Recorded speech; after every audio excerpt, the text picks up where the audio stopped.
Start her up.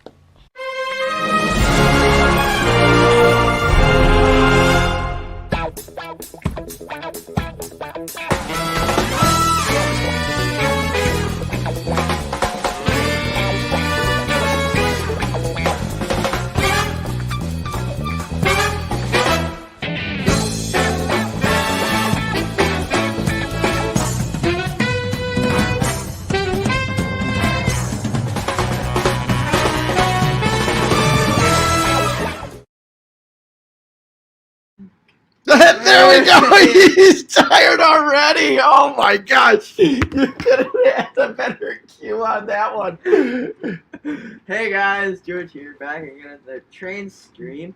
I don't know if this is a special stream or not. I think it's just a normal Friday stream, if I'm not mistaken, right, Pops? You got it. You got it. It's just a normal Friday. Normal Friday. About this stream. But hey, welcome to GFW Trains, where we Talk about everything, but mostly trains.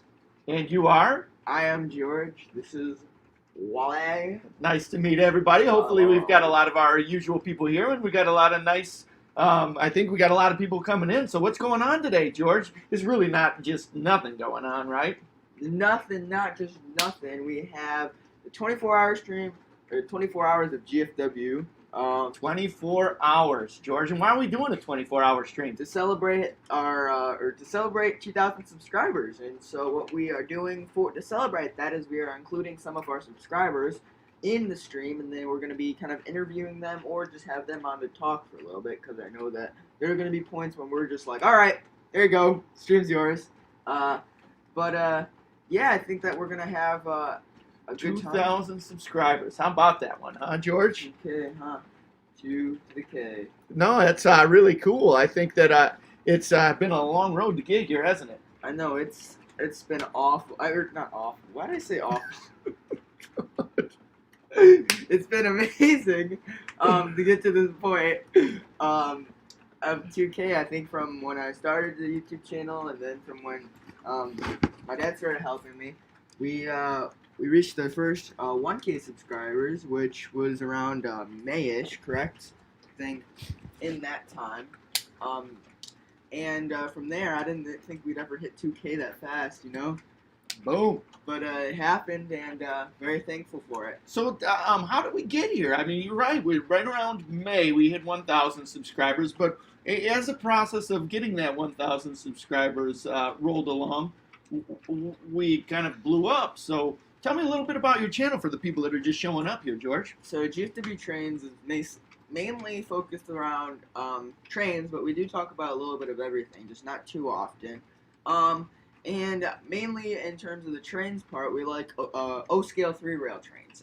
That's kind of something we both grew up running, and my grandfather kind of got us both into. Well, my grandfather and him got me into it, but we kind of all just enjoy it, and it's kind of something that we use to bond together, and it's really been a fun hobby, but that's what mainly GFW Trains is around. And so as part of this, right, you've got this YouTube channel, and you've been producing videos since how old were you? I think I was probably about maybe 10 years old. I think maybe a little bit younger than that, 10 Putting them up on YouTube, right? Yeah, and so I started putting them up on YouTube. I did my first couple of videos on like Thomas and stuff like that, but then I kind of slowly grew out of that. I kind of bounce around from here to there on just different stuff. I didn't really have one thing that I did it on. I know I did a lot of Lego train videos, which I never really realized I did that many of. Cross Anchors actually brought it up yesterday. But, yeah, and so then we started making the 3-rail videos, because it's like we have this cool collection of 3-rail trains, why not, show it off a little bit. And I came so that I could get a comparison between 25 hours from now. Well, but anyways, yeah, so we started doing the 3-rail O-scale videos, and a lot of times we go to some really cool people's layouts, and that's kind of how we started doing the doing the channels. We'd go over to friends' houses, and we'd film videos of their layouts. I think the last layout video that we did was Stan Lukowski's layout in actually Yorkville. He has been a longtime friend of ours, and we went over. We asked, hey, can we go over there? And he's like, yeah, sure. So we went out, eat lunch with him, and then we went to film his layout. And that was kind of the last layout vid we did before the whole pandemic happened. Stay at home. Yeah, but So then the stay at home happened. and we kind of were just like, all right, well, what are we gonna do? So we started doing live streams, and from there, kind of just it was a daily thing for about 2 months, 2.5 months, and So I know that there are a lot of people watching both on YouTube here, and then also we're broadcasting to Facebook for the first time, believe it or not. So there are probably some people watching on Facebook that are wondering what a live stream is. Why don't you explain what that is, George? so live stream is kind of what you guys are watching right now. I'm pretty sure it's still the same on Facebook, but it's basically where we are. I mean, what you are seeing on the video is what we were doing right now. So it's not like pre-recorded or anything, which is kind of cool. So you guys get to see a lot of the bloopers that happen, and there's going to be quite a few. You started with a blooper. Yeah. You have a 24-hour stream, George. A 24-hour stream. The first thing that it goes to, for those of you who didn't tune in, you have to go to the very start of the video. The very start, George. It pans on George, and what's George doing?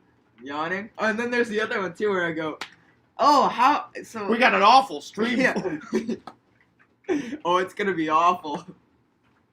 24 hours of this, ladies and gentlemen. 24 hours. Well, welcome everybody that's here. It's great to be that you're here. But getting back to your live stream, so at the stay at home, we started doing live streams every day. Every day, right? Yes, every day, and we kind of just well, that's how we kind of got to our 1,000 subscriber mark. As I think a lot of the times it's cool to be able to communicate with you guys through the chat, and yeah, and so I think we hit 1,000 subscribers around then. I think it was close to my birthday, and which was kind of cool. Right, in May. In May, and from there we kept doing the streams, although we didn't do them as often. Well, we And did about 6 streams a week for about 2 months, didn't we? Yeah, we did, and but I think from the 2 months mark to from then up until now, we've been kind of doing a little bit of streams. Oh yeah, I noticed John. Oh, John notices the Mountain Dew. Oh, Train Storm says, happy 2K, buy yourself a candy bar. All right, so anyway, you were doing these live streams. We did them about... We did the live streams about every day for 2 months. We're on this. I think is about our 93rd live stream that we've done. 93rd or 94th live stream. Wow. So anyway, we're doing the live streams, and as we're doing these, I'm trying to not to yawn right there. As we're doing these live streams, something neat happened. What was that, George? So as we were doing these live streams, we've actually kind of come across many of amazing people, but we hit 2K as well. And I think that's what you're aiming towards, right? Yeah. Yeah. Okay. So we hit 2K. Oh, actually, no, that's not. So the cool part that all of the people, the community. Oh yeah. So we through these live streams we we created Discord, and I think we kind of formed a really cool community, as Cross Anchors likes to credit us for, and. Yeah, so I think that... So the community, which is really neat. We've got a lot of people on here right now. In fact, we got 40 people on here right now, which is awesome. Thanks, everybody, for being here. So we've got 40 people here, or we've got this awesome community, right? So everybody's on here. The live streams are really neat because we can give and take. We can chat just like we're going to be doing for 24 hours today. By the way, George, you are 9 minutes into your stream, so you've got 23 hours, 50 minutes left to go. Beard. Woo! Newsflash, beard is safe. Beard is safe. I don't know. I think. I'm gonna have to get like a piece of paper so we can count down all the. Oh my gosh! Hold on. Right here, George. Yep, I got you covered. Oh, that's right. Got you covered. I'm the producer. George is the face. George is the face. So anyway, I'll pick up here for a little bit while George is getting we his got $5 earlier. Scorecard together. We had a bunch of people that came on here. We had a lot of fun communicating with them online here. We tried to figure out a way that we could continue these talks, continue what we're doing. And actually, there was one, George, that was really early. Yeah, I got you. I think it was Mr. Pictavin. Yeah. All right, good. So we there were people we were talking. We were trying to figure out a way that we can continue this momentum, this community, bring them together and coalesce. So we thought about doing Facebook or something like that. And Corey from Ours Trains had suggested we do a Discord. Now, I'm not real familiar with a lot of social media, and I'm not real familiar with Discord at all, as my Discord or the mainline Discord mods can tell you over there at the mainline. But anyway, we started a Discord server, and it's been really neat because that's been a place for the community to coalesce. And as we've started this Discord server, there's been other YouTube channels that have come on there, other people that have come on there, other Discord servers, and it's been really neat for a cool community that's come together, and it's been great. It's as somebody who's been doing model trains their whole life, all 23 years of my existence. 23. That's all I am. 23 years old. For everybody. That it's been fun to have this community coalesce, which is really, really neat. And on the Discord server, there's a link down below, by the way, on the Discord server. If you're not on there, hop on there because we've got a really neat community. Not only that, but they're also, in our Discord server, the main line is what it's called. There are also other people that participate in our live streams here that not only have YouTube videos or YouTube channels, which are really cool, they also have Discord servers, which are really neat too, and people like to communicate back and forth. We've created a really, really, and not we, that gives us too much credit, but there is a community that has coalesced of all of these model railroaders, and it's really cool. It's really cool to see that come together. In fact, one of the things I think that we're going to do today, as we're rolling through our stream, I want people to promote their channels today. I want people, as part of this stream, to check out other people's channels, check out their videos, comment, subscribe. Yeah. Sammy! My nephew Sammy with a little, we'll have to get back to the beard thing here, but with a super sticker. I'm not sure what a super sticker is. That's the first time I've ever seen a super sticker. You got a super sticker. Oh, well, anyways, just to interrupt you real quick, I think that something we've always done is if you guys have donated a super chat, you guys get to choose what train you want to, or you have us run. Well, we've kind of gotten quite a few of them, so if you we'll get don't back mind, to those. we'll just write them in the chat, and I'll put them down on the piece of paper, and we'll put them down, or we'll put them on. Got 24 hours worth of train driving, so yeah. So if you guys want to inform me on that, I'll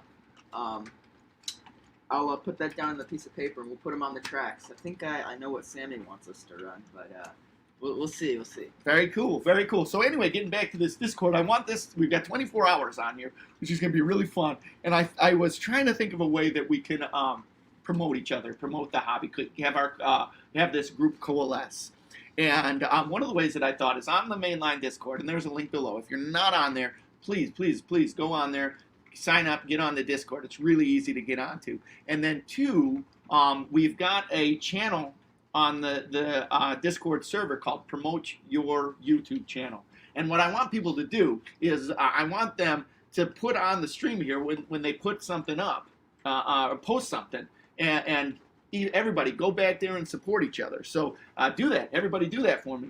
So yeah, pretty cool, huh? Yeah. So the community has come together, which is a really neat part. And we've been doing broadcasts here in what we like to refer to as the GFW Trains Worldwide Studio right here. Worldwide Studio. Right. And down here we've got a pretty neat layout that we've been working on at the same time. It's kind of gone hand in glove with the live stream here, right, George? Yeah, it has. And I think that we kind of got, works perfect for the setup. You can see the majority of the layout over here. The only parts that you can't see are kind of just like the bland parts so far. But don't worry, one of these days we'll show you, maybe during the live stream. But anyways, yeah, so currently, right now, running the 844 with I don't know what this train is. I know it's a UP passenger train, but I don't know exactly what Grandpa can what passenger train it is. On the other track, we got the Daylight on the inside track, which is new to everybody, and that's one of the trains I was talking about yesterday. So 2 debuts today. You were on Crossed Anchors yesterday, and you're pumping up the debuts of 2 trains up for our layout. Yes. So here is one of them. We've got the Daylight over in here. Let me. I'm gonna put it on the inside loop over there so you guys can see it. But yeah, it's real cool train. Yeah, so this is the one that we're debuting. Excuse me, Toss. I get up here so they can see that come around. But yeah, so that's the engine we're debuting. It's a real nice engine. It's passenger cars and everything.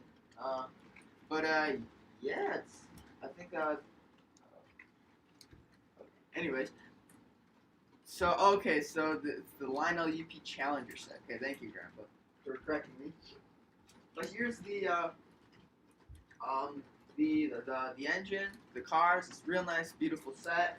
And I was wondering how long we'd last without squeaky wheels, because this has had probably it's a squeaker, that's for sure. And I was lubing all the cars up before the stream, and not so far so good. So knock on wood, it doesn't happen again. But yeah, it's a real cool engine, and then we'll debut the other engine later. But so speaking of debuts, George, not necessarily debuts, but we've got a debut of this engine, we've got a debut of another engine, but we've got some really cool things coming at us today for this live stream, don't we? yeah, so we've got actually a tour of the TCA Museum. That's going to be really cool. Uh-huh. So one of the things that we've got it all scheduled out, and when we talk in times, we're going to try and label them as central. But if we forget to label them as central, these are all central times. So yes, so, TCA Museum, right? And the TCA Museum, if I'm not mistaken, is at 1 p.m. Central Time, so right after lunch. Well, before you get into that a little bit, what is the TCA? What does TCA stand for? So the TCA is the Train Collectors Association, and they are a train group that is a mild train group or club that spans across the whole United States, and we have a great time. We have national conventions, stuff like that. But within that, there are divisions and stuff like that for each part of the United States, and there is a museum for the TCA, and we had been emailed by the president of the TCA, and he asked, or we've been communicating back and forth with him, and we asked if we could get a tour of the TCA Museum, and he said yes. So that's cool. That's cool. Tammy's going to be on here a little bit later. She's a business manager for the TCA, and I think she's going to give us a private walkthrough. George, it's been years since I've been there, and you've never been to the Train Collectors Association Museum, have you? Not, no. So we thought this would be kind of a really cool idea to kind of cross-promote with the Train Collectors Association, because we really love the Train Collectors Association. Yes, I think that it's real cool group. In fact, one of my favorite parts of getting this live stream together is there was a gentleman out Seattle who emailed us when he saw that you were doing your 24-hour live stream, and his oh yeah yep and he says, hey, I was the registrar for the Seattle convention in 1995, and I was going through, and I saw, what did he say you saw, George? He said he had saved my my registration form, because I think I was the youngest member, or not the youngest member, but it was the youngest person there. Oh, that's a cool shot right there, daylight and 844. Anyways, he still has my the registration form. Yeah, and I think I was about a couple weeks old, right? Correct? Yep. And yeah, it's real cool that I don't know, I never thought that was I didn't even know that was a thing, to be honest. But yeah, and I see Charlie Cusack's question. What time's the museum tour? The museum tour is going to be at 1 p.m. our time, or Central time. 1 p.m. Central. But I know you're from the area, so. So it's 1 p.m. Central is when we're going to be doing the layout, or the museum tour, which is going to be really cool. And yes, for Wesley's Trains, it is the one in Strasbourg. So, and then the other thing that we've got coming on, which is really kind of neat, is we've got lots of special guests coming on. We've got lots of people that have helped us grow to get to 2,000. But we've got one in particular who's been a really good friend of ours for a long time. And who is that, George? So we're going to be having Roger Karp on from Classic Toy Trains, and he's written many articles for Classic Toy Trains. Roger Karp, the senior editor of Classic Toy Trains, will be on with us. Mm-hmm, and so he'll be on answering a few questions, and it's gonna be fun. It's gonna be fun. But So please think of some good questions. He is an expert in post-war trains. And if you're not familiar with Classic Toy Trains, it's a really neat magazine that features all kinds of trains. He's the senior editor of it. Been doing it for years, and there is very little about post-war Lionel that this man does not know. So we're real excited to have him on as a guest, right? yeah, and so he's gonna be on. We're gonna have a great time, and So tell me, George, you've got this 24-hour live stream going. I think that you're going to fall asleep about 3 o'clock, personally. I think so. But let's just assume for a second that you're able to make it past 3 o'clock. How do you have it set up? So I have it set up where throughout the week, I think we have had members or people, subscribers, that have emailed me asking to be on the stream. And what I've done is I've created a list out of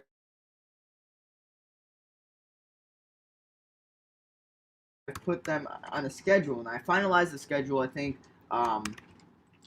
Wednesday night. So, yeah, so I finalized the schedule Wednesday night. I sent out the schedule. I sent out the link to the StreamYard.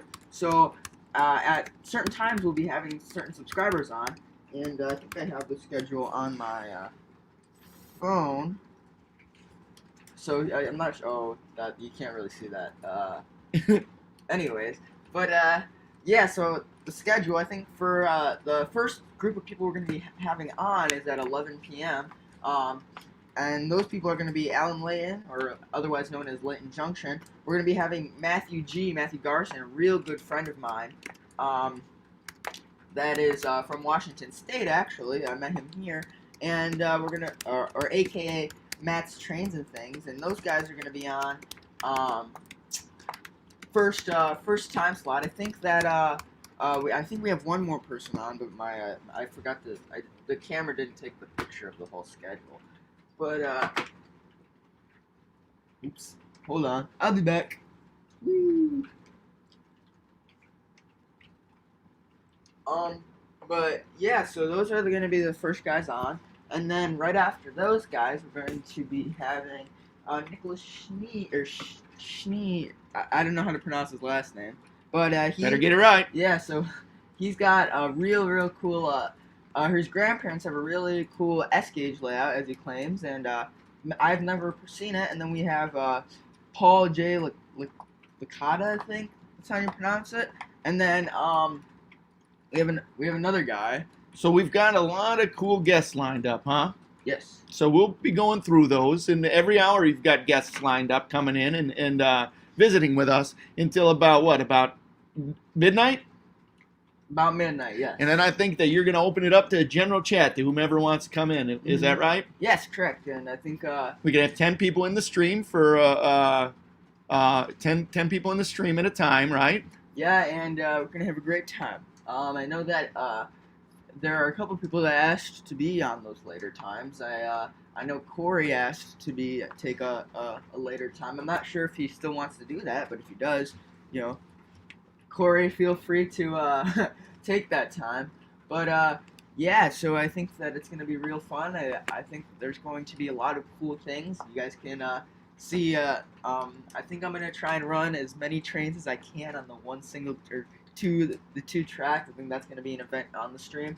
I've done that before when we used the smaller engines, but since we've been running a lot of these bigger engines, we haven't really gotten an opportunity to do that. So, I don't know. We'll see how it goes, but that's probably one of my superpowers in terms of train operating. You can ask Tim, mainly Grandpa, but yeah, I think that is... This is train superpower.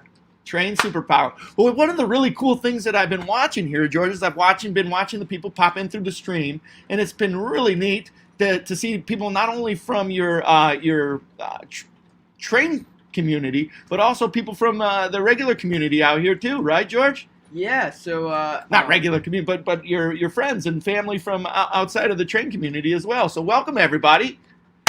Yes. Oh, and Charlie T6 says we need to run the Polar Express at 12:25 a.m. I think that's a great idea, Charlie. That's a great idea right there. At 3 a.m. we're going to be running the 4141 long hood forward. And then I think sometime in the middle of the night we're going to be running the cab forward, the cab forward backward. So Ooh, it would be my right. gosh. I don't know. Tender first. So welcome everybody here that is coming in to view GFW trains for the first time. There's some TCA members that are watching from across the country. Some of George's friends and family from across the community and everything like that. Welcome and thanks for helping us get to 2K. Yes. So thank you guys, and we'll see how this goes. Honestly. Yeah. 25 minutes in, George. 25. 23 hours. 35 minutes left to go. Oh yes. So all right. So we got the live stream, which is really cool. We've got a couple of other really cool kickoffs that we're doing today too, right? Yeah. So I'm really excited about one of them. I just finished it up. It was should have been easy, but it wasn't as easy as it seemed. So currently merch. So I know that actually a couple of my friends kept bugging me about this, like my personal friends from school. They're like, "When are you gonna come out with merch?" Because I think when Corey got us these, I think that everybody was asking for one. Right. And I love these shirts. And Corey, you gotta get me the graphics for this because I want to make some for this. Yeah. And so actually, when I posted a picture on my Snapchat, and everybody's like, "Where can I buy these?" And I was like, I don't know. Yep. So we're running it through Teespring, which is really cool. There's a link down below. We've got all kinds of neat stuff on there: hoodies, shirts, T-shirts, comfortable T-shirts, regular T-shirts. I want to get an iPhone holder or like an iPhone case. Ooh. Yep. Got iPhone cases on there. Get mom some tights. They got everything there at Teespring. So we put together a store, but it's really cool. We've got some stickers on there. We've got some T-shirts, some hooded sweatshirts. Check it out. Check out the link down below. You're going to have to get some of that GFW Trains. Be the first around your block to wear the GFW Trains merchandise. Yes. So that's just the first wave. And we're hoping to get some Fast Friday merch too. But this is just the generalized GFW Train stuff. But we've got the GFW Trains logo that's other way. How? Like, anyway, like up there in the corner. Oh. Up there in the corner, we've got the GFW Trains logo like that on some neat stuff with the red train. I think it makes the logo really pop. So, cool. We've got that coming. Also, I've spent a little bit of time. George is a little bit shy on this one, so I'm going to put this out there. We've opened up a Patreon account for George. And Yes. the Patreon account, is something that if you like George's content, you like George, it'll help support George in bringing out more content. That we've got a couple of different levels of subscribers for people with the Patreon content. So go check that one out too. If you like George, you like George's content, that'll help George out, won't it, George? Yeah. And then you can see. And we got our first Patreon yesterday. Thanks to Jigoku Samurai, signed up to be Patreon numero uno. Well, that's cool. Yep, Patreon number one. So each level of the Patreon has got some special perks and benefits. We're going to have some live streams that we're going to do for the Patreons, and I think that we want to grow a little bit of the community that way too. So. Speaking of people that we have helped us and helped you grow in the community, Stephen Coverall's here. Stephen, thanks for joining us. And I want to use Stephen as the first person, as a guinea pig for promotion of his channel. Steve has been working on a really cool train layout in his basement, and he's been a supporter of GFW Trains since before we had 1,000 subscribers. Yeah, since we began doing the live streams, and he is really been a good friend, a nice person to get to know through this, and I'm really blessed that myself and my son has had a chance to get to know a wonderful person like Steve. And one of the things that I'd like people to do, if you could, and this is another thing that I'd like people to do throughout the stream, and we'll tweak this as we go because we got 24 hours to tweak it. Go to the Discord, Stephen, and post a link to your latest video or post a link to your channel. And I would like everybody to go to the link down below, the Discord server for GFW Trains, the main line, and go to that video. And please sign up and subscribe for Steven's channel. He's got just a little over 100, I think 150 somewhere in there, and he deserves a lot more, as most of the people on here. So I want everybody to support each other, and please let's start with Steven, because I tell you what, we're really blessed to know Steven and have him come into our life through this YouTube and through doing GFW trains. So thanks a lot. So moving right along, George. We talked about the merch. I'm really excited about the merch. So check out the merch. That's a good one. I can't wait to get a GFW Trains hoodie. Maybe you'll wear that GFW Trains hoodie all around. School. Oh, man. That'd be great. But people will be like, oh, yeah, you do YouTube? Yeah, I do YouTube. Anyways, but, yeah, that's, So our train layout here. Let's talk a little bit about our train layout. George, I wanted to point this out to you. I know that you came on. The first thing you did was a yawn. But behind you, over there by our Train Collectors Association Midwest Division plaque and our 1,000 subscriber plaque, I've got some backup for you, George. Check it out. Mountain Dew, keeping George up. And I noticed you put a little something over there next to the conductor hat. Oh.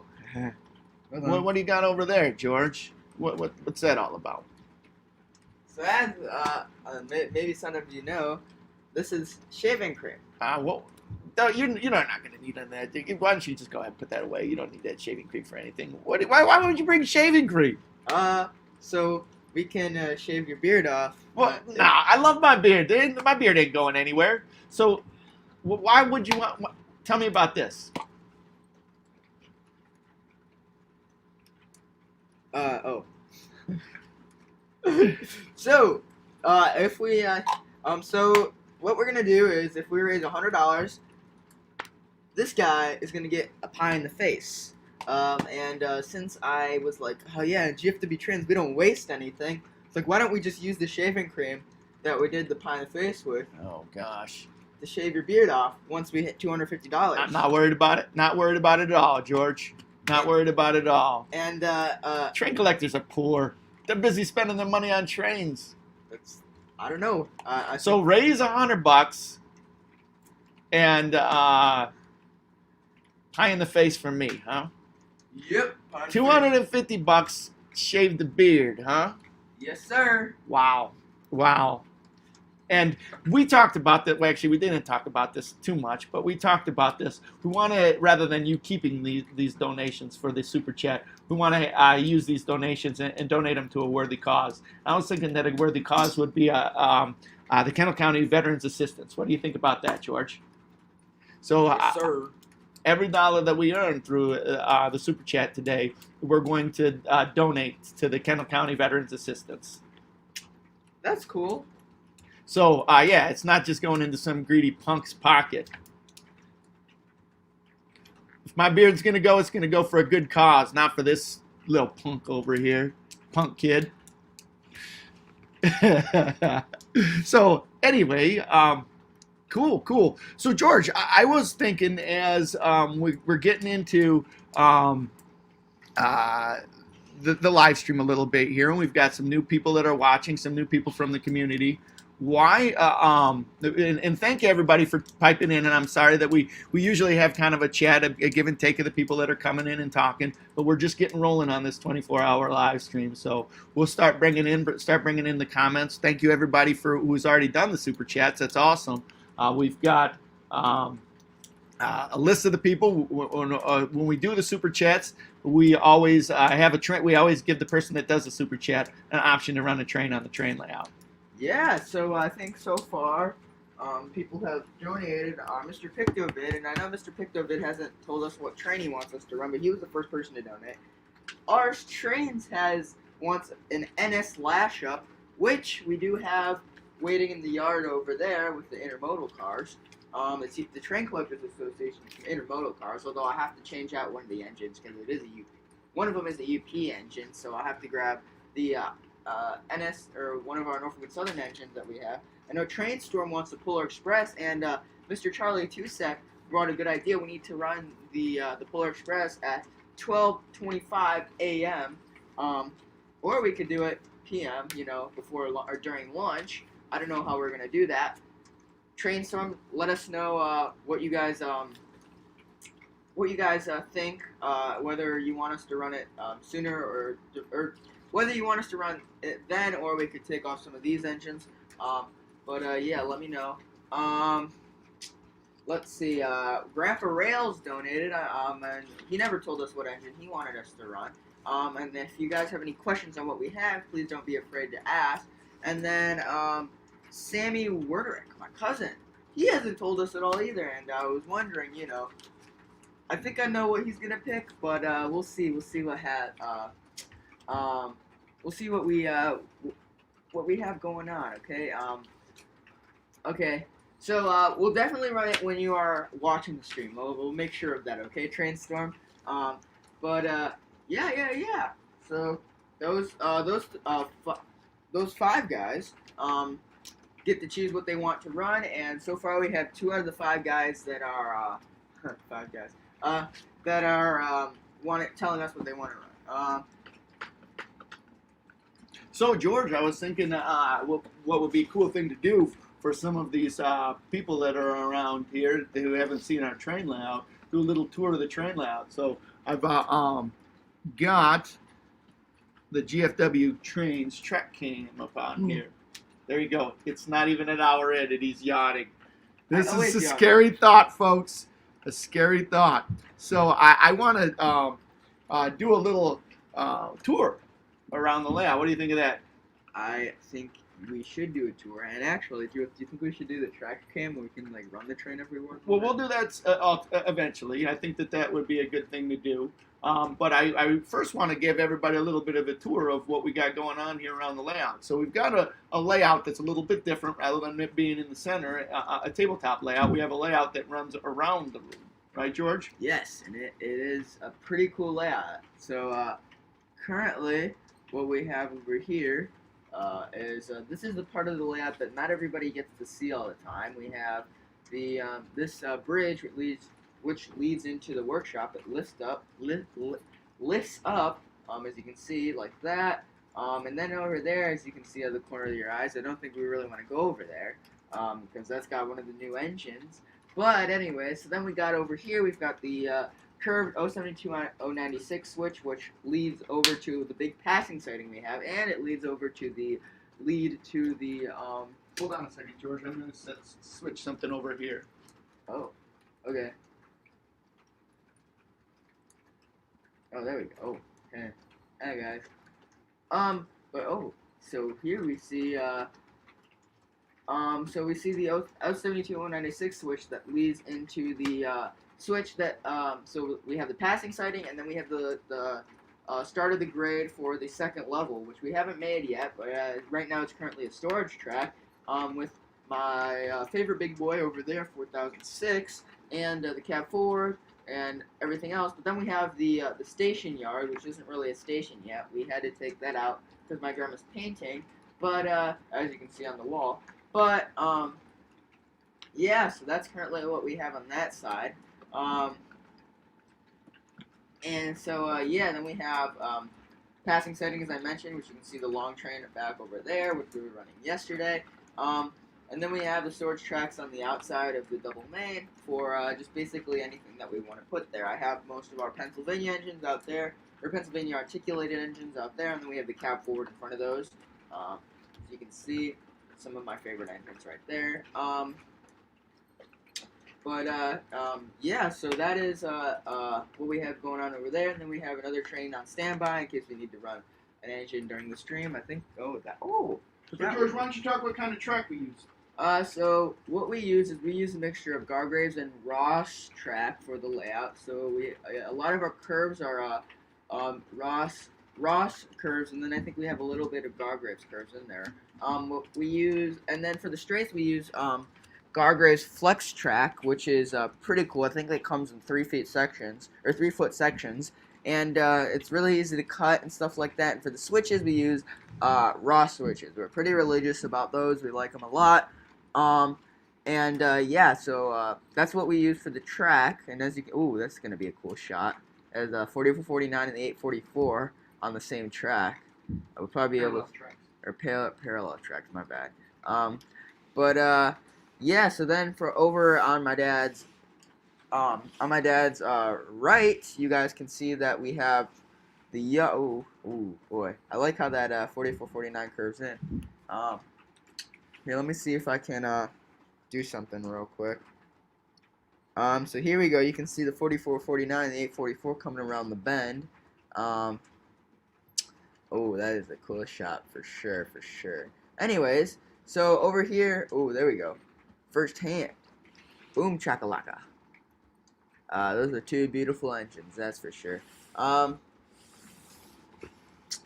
But yeah, that's what we got going on over there. And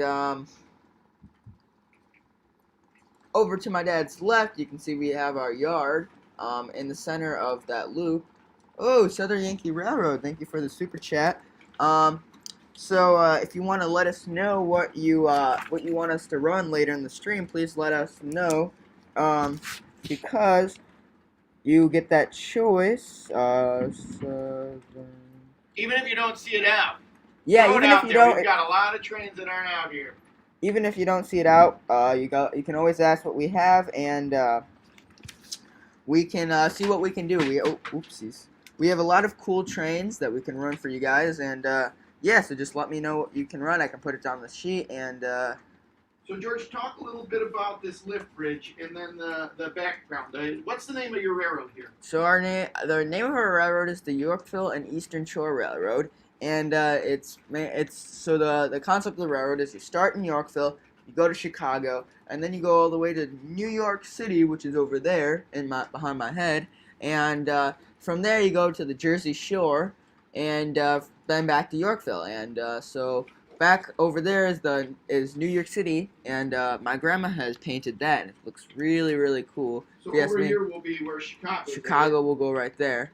Ooh, Coming across the country. yeah. So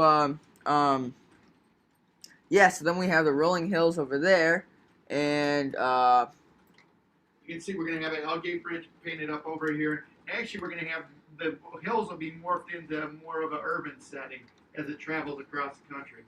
yeah. So it's gonna be really cool. I think that and look at that, we got New York City right there, and then over here.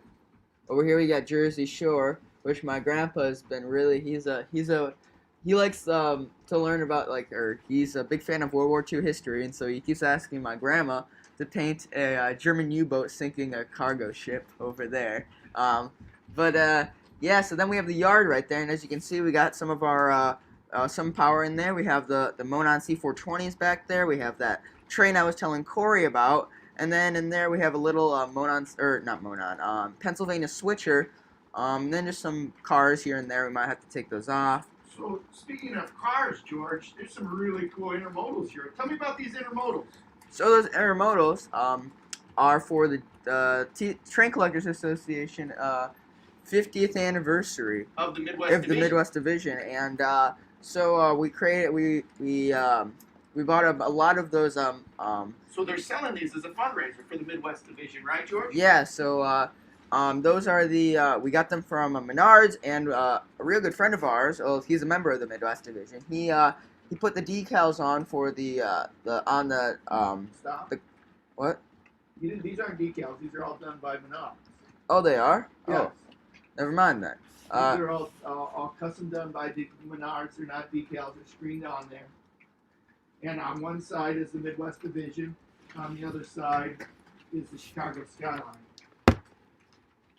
So yeah, that's what we got going on over there. It's 60 years too. Oh, it's 60 years. Okay. And if you want to purchase them, we've got some that are available for purchase through the Midwest Division. And please hit us up on the Discord, and we can make sure that you get them. I believe they're $65 each.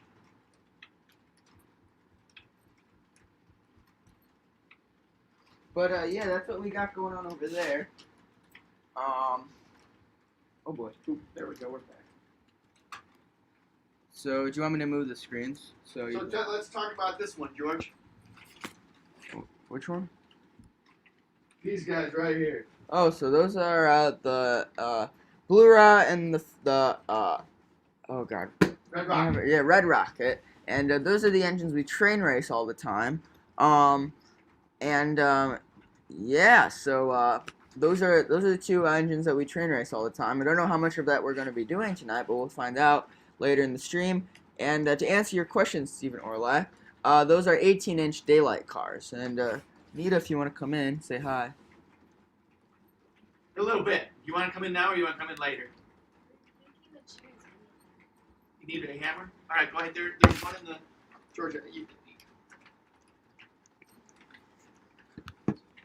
Just go ahead and get it. But yeah, that's what we got. There's Anita. She's getting a hammer. Getting new chairs. But yeah, so that's oh, okay, good.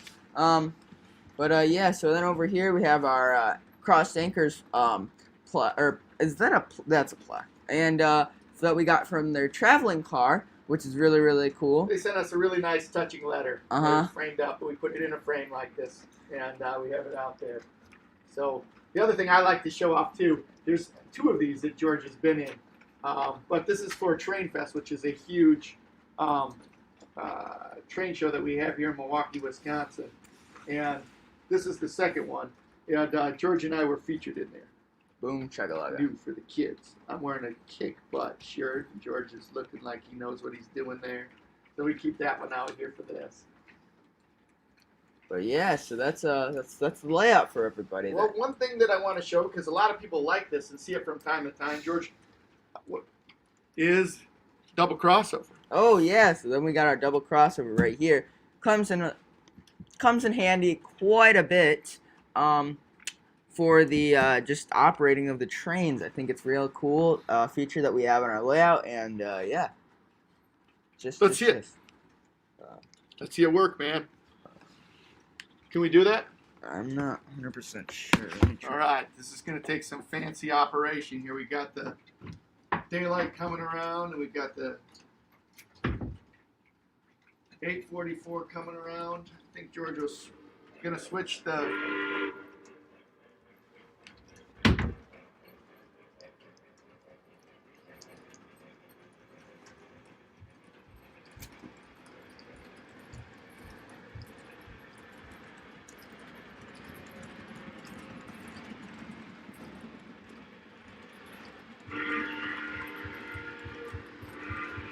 That 844 going back? Do you want me to do that?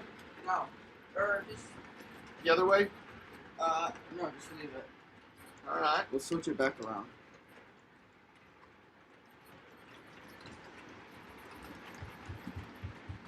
So now we're at, for those of you, the other thing is too, on our layout here, we have,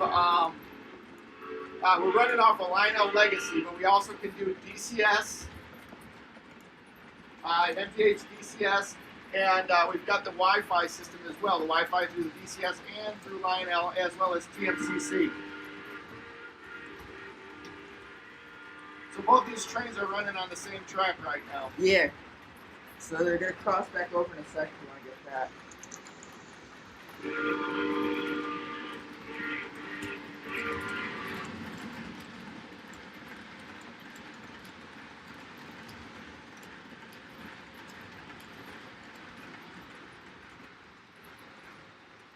Well, there you go. There you have that. Then we got our good friend Godzilla here, protecting our layout. Don't cross Godzilla.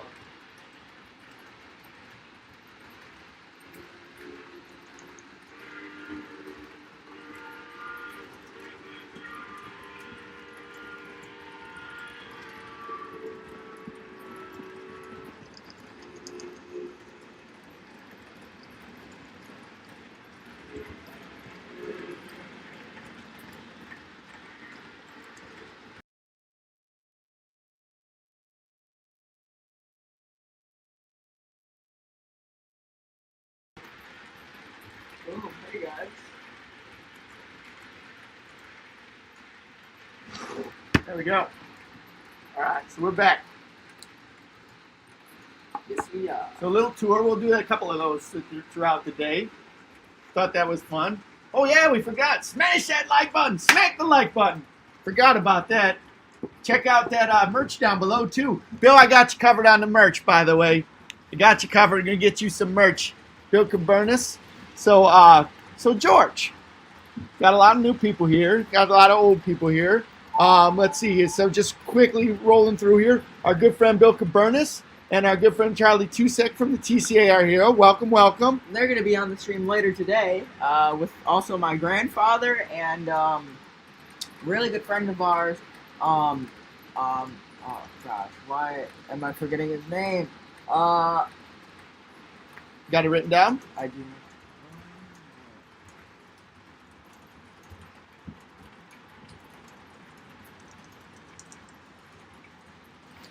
Anyways, if I remember his name, oh gosh, I feel real dumb right now. All right, so anyway. Ron Stevenson, yes. Oh my gosh, I forgot Ron. Well, that's cool that Ron's going to be on. All right, I love seeing him embrace a little technology. And he emailed me yesterday and was like he wanted to show off the progress of his layout because he's really cool. He's creating a new layout and he always has some of the coolest layouts. So yes. So James has made a caboose for us, 2,000 subscriber caboose. Where are we going to put that caboose? Probably right under the GFW trains caboose. Depends. We've got a special track there that we've got for it. We're also going to run that a lot too. Yes, we are. Yes, we are. Yes. And Trevor PLVA along the stream. We know Trevor through live streams and stuff like that. Doing well. Thanks for joining us, Trevor. Yeah, live steam. Why'd I say live streams? Yes. That's what we got. Oh, and get that young man some coffee. Well, not yet. When I'm really like getting really super duper tired, which I think will be around like I don't know. We'll see. We'll have to bust out that Mountain Dew. Right. Well, we got LJL the Rail Yard in the house here, guys. Sorry we haven't done this the way that we usually do, where we go through and welcome people with a whistle on our stream, but we wanted to have a nice lead-in welcome where we tell everybody what we're going to do for the next 24 hours. And by we, I mean the royal we, George. Yes, the royal we. The royal we. And it looks like we're getting around the hour mark, and I think for the first people we have on the stream, we have Leighton Junction, Matthew G, a.k.a. Matt's Trains, and I'm pretty sure we have somebody else. But what time are they coming on, George? They're coming on right around now, actually. Oh, cool. So if you guys want to come on. So tell me what's the cool part about Leighton Junction, George? So Leighton Junction's all the way from the Great Britain. Great Britain, and so he's got a really cool layout, and that I asked for him to, or he emailed us, and I was like, oh, that'd be cool to have you on the stream. I think he's gonna be going to pop in on the stream. I think we have Matthew G, a really good friend of mine, so we'll see how this goes. Matthew made a couple of the cars that we've got out here, right? He made the 1,000 subscriber play button. Yeah, he made, and the box car on top of it, and then he made the caboose down there. So if you guys want to pop in on the stream right now, I sent you guys the link. James is saying that the 2,000 caboose is coming this evening. That's awesome. That's cool, yes. Thanks, James. That's going to be so awesome. Can't wait to share that. Can't wait to run it, too. Mm-hmm. We got a special treat to run it as well. Ooh.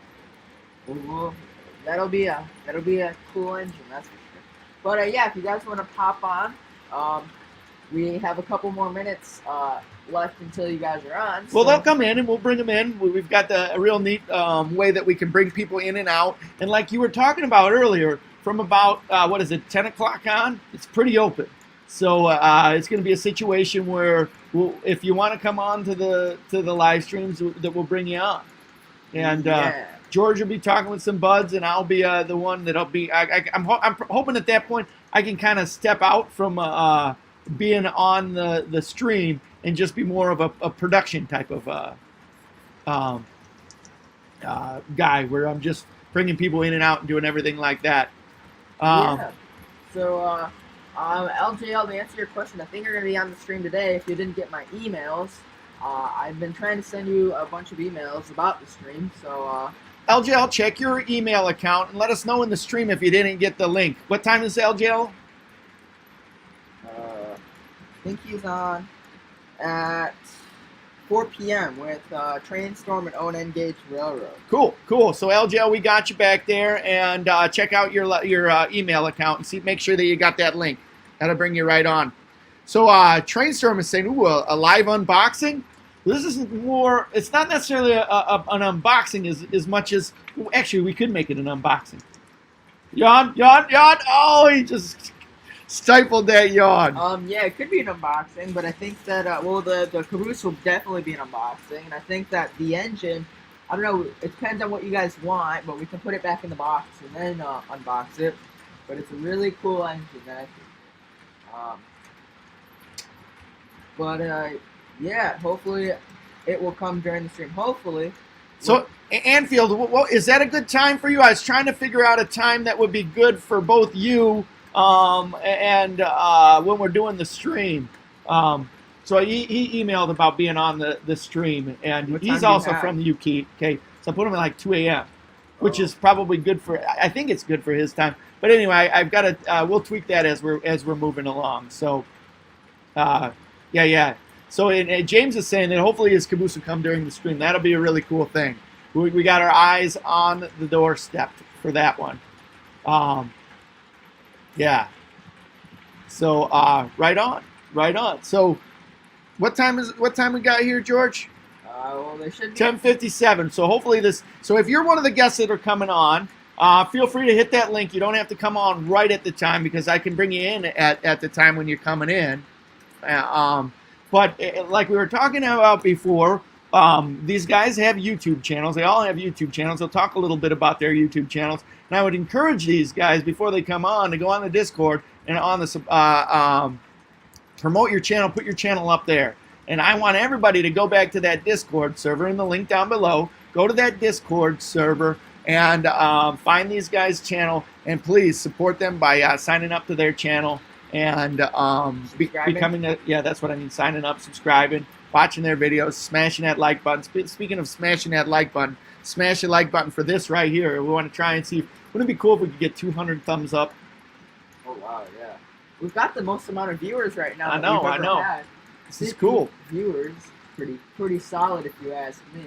But yeah. So if you guys want to come on right about now, please let us know. But and if you're not on there, shoot us up something on the chat function here, and I can try and help walk you through that from that angle too. So very cool. I got my fingers crossed. This is all going to work out all right, especially with our special guests. Well, not that anybody else is any less, but I'm really excited about that Train Collectors Association museum tour. That museum is out in Strasburg, Pennsylvania, and it's part of the what the Train Collectors Association has, and part of membership for the Train Collectors Association. My family, my dad's been a member since 1977, and I've been going with my dad to train meets for the Train Collectors Association since 1977. I myself didn't become a member until I was a little bit older, but I was going to meets all the time. It wasn't until somebody's like, hey, this kid's got to pay. Well, I'm not really a kid anymore. I'm like 22 years old. They're growing hairs on the face. Yep. So I joined in 95. So I've been a member since 95, and George has been a member since 2018. All right, well, hey, the Santa Fe Queen's here, hopefully with a little bit of something that's going to make 24 hours online a little bit more palatable. Come on in, Santa Fe Queen. For those of you who don't know, Anita is the Santa Fe Queen. Anita is George's sister, and she's been doing some of the stuff with us too, and hopefully we can have her come and visit. What you got there, Anita? Oh, a chair. Is that the first one? Are you guys working on both of them, or just is that the first one being done? Look at this, George. It's like the director's chair for the talent. Oh, get that right in there. Ooh. Comfy? Yeah. Does it feel a little bit more comfy? That's it. Why don't we scoot it up a little bit? Just trying to. Yeah, that looks good. That looks good. Oh, just like that. How's that? Very posturepedic. Well, if it's we can move it back here, do it, whatever. But hopefully these will be a little bit more comfortable. If not, we're shipping them back. Thanks, Anita. So Anita, Santa Fe Queen, come join us for a second. For those of you who don't know, this is George's little sister, Anita, Santa Fe Queen. What's your favorite railroad? What's that? Well, Santa say it Fe. louder. She said Say Santa it Fe. louder. Santa You gotta Fe. say it louder. I can't hear you. Santa Fe. And you made a video for GFW Trains once too, didn't you? Yeah. What was your video of? Oh, listen, George. George, talking to speak louder. I don't know. All right. So what? So tell me, Anita, what was it about? We were going to Chicago on a train. Yeah, Metro Train, right? Yeah. What was that? We were going to Chicago on a metro train. Very good. Very good. So you kind of like trains. You like trains. Oof. Derailment. Wait. You like trains, right? Yeah. Have a seat. Have a seat. Let's talk to the Santa Fe Queen here. So, the Santa Fe Queen said if there was $1,000 in donations, that she would shave her head. What? I'm just kidding. Yeah, no, you can't just make jokes like that. I'm No. kidding. No, George. She's on the camera. Okay. She's a little bit embarrassed. But Anita, the Santa Fe Queen, she's on here, and I enjoying it. So tell us a little bit about what you think of trains, Anita. I mean, we have a lot of them. Yes, we do, don't we? Yeah. Let's see. George, why don't you talk with your sister a little bit? I'm trying to get some people on for the. I'll cut my hair. I like cutting No, you don't have to cut your hair. That's all right. Anyways, so yeah, Anita, what is your favorite train? Same thing. Yeah, but like there's Same more. thing. Which one? Same. I said that's why I'm called Santa Fe Queen, you know? Ooh, Because Santa Fe is my favorite. didn't realize this. Cross Anchors Oh. donated. Uh-oh. Is that Cross Anchors? That's That's Anchors. Cross Anchors. They're on there. They're on there. I also like Sleeping Kitty. Oh, the Sleeping Kitty, the Chessie, huh? Uh-huh. Sadly, we don't have any Sleeping Kitty stuff. Cross Anchors, let us know what engine you want us to run. We can certainly do that. But,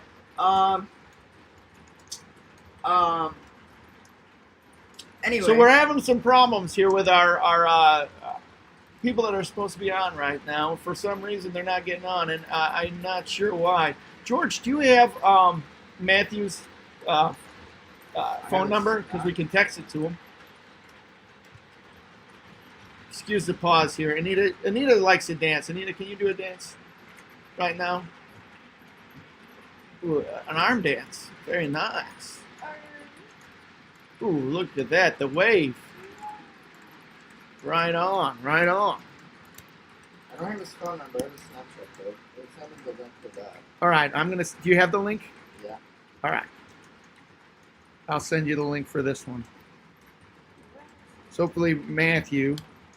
And who was the other person we're trying to... Anfield, or not Anfield, Layton Junction. Okay, I'll shoot that out to Layton. Hold on.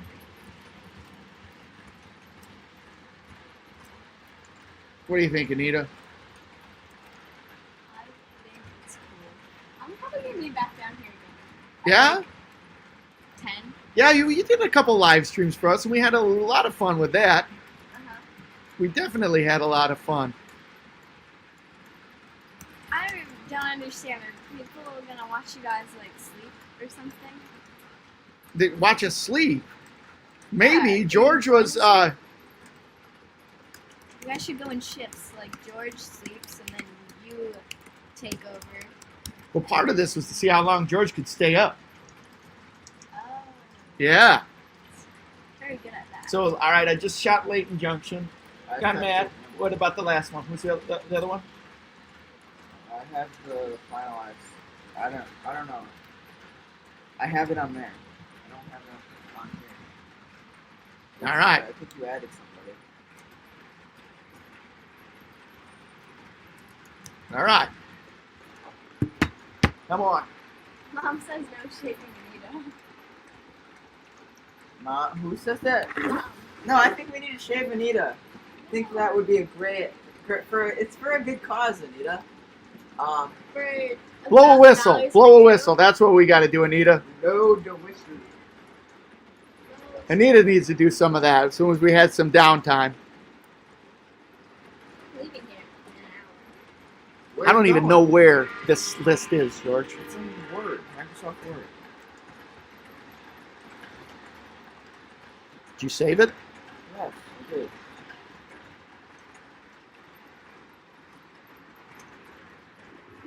All right.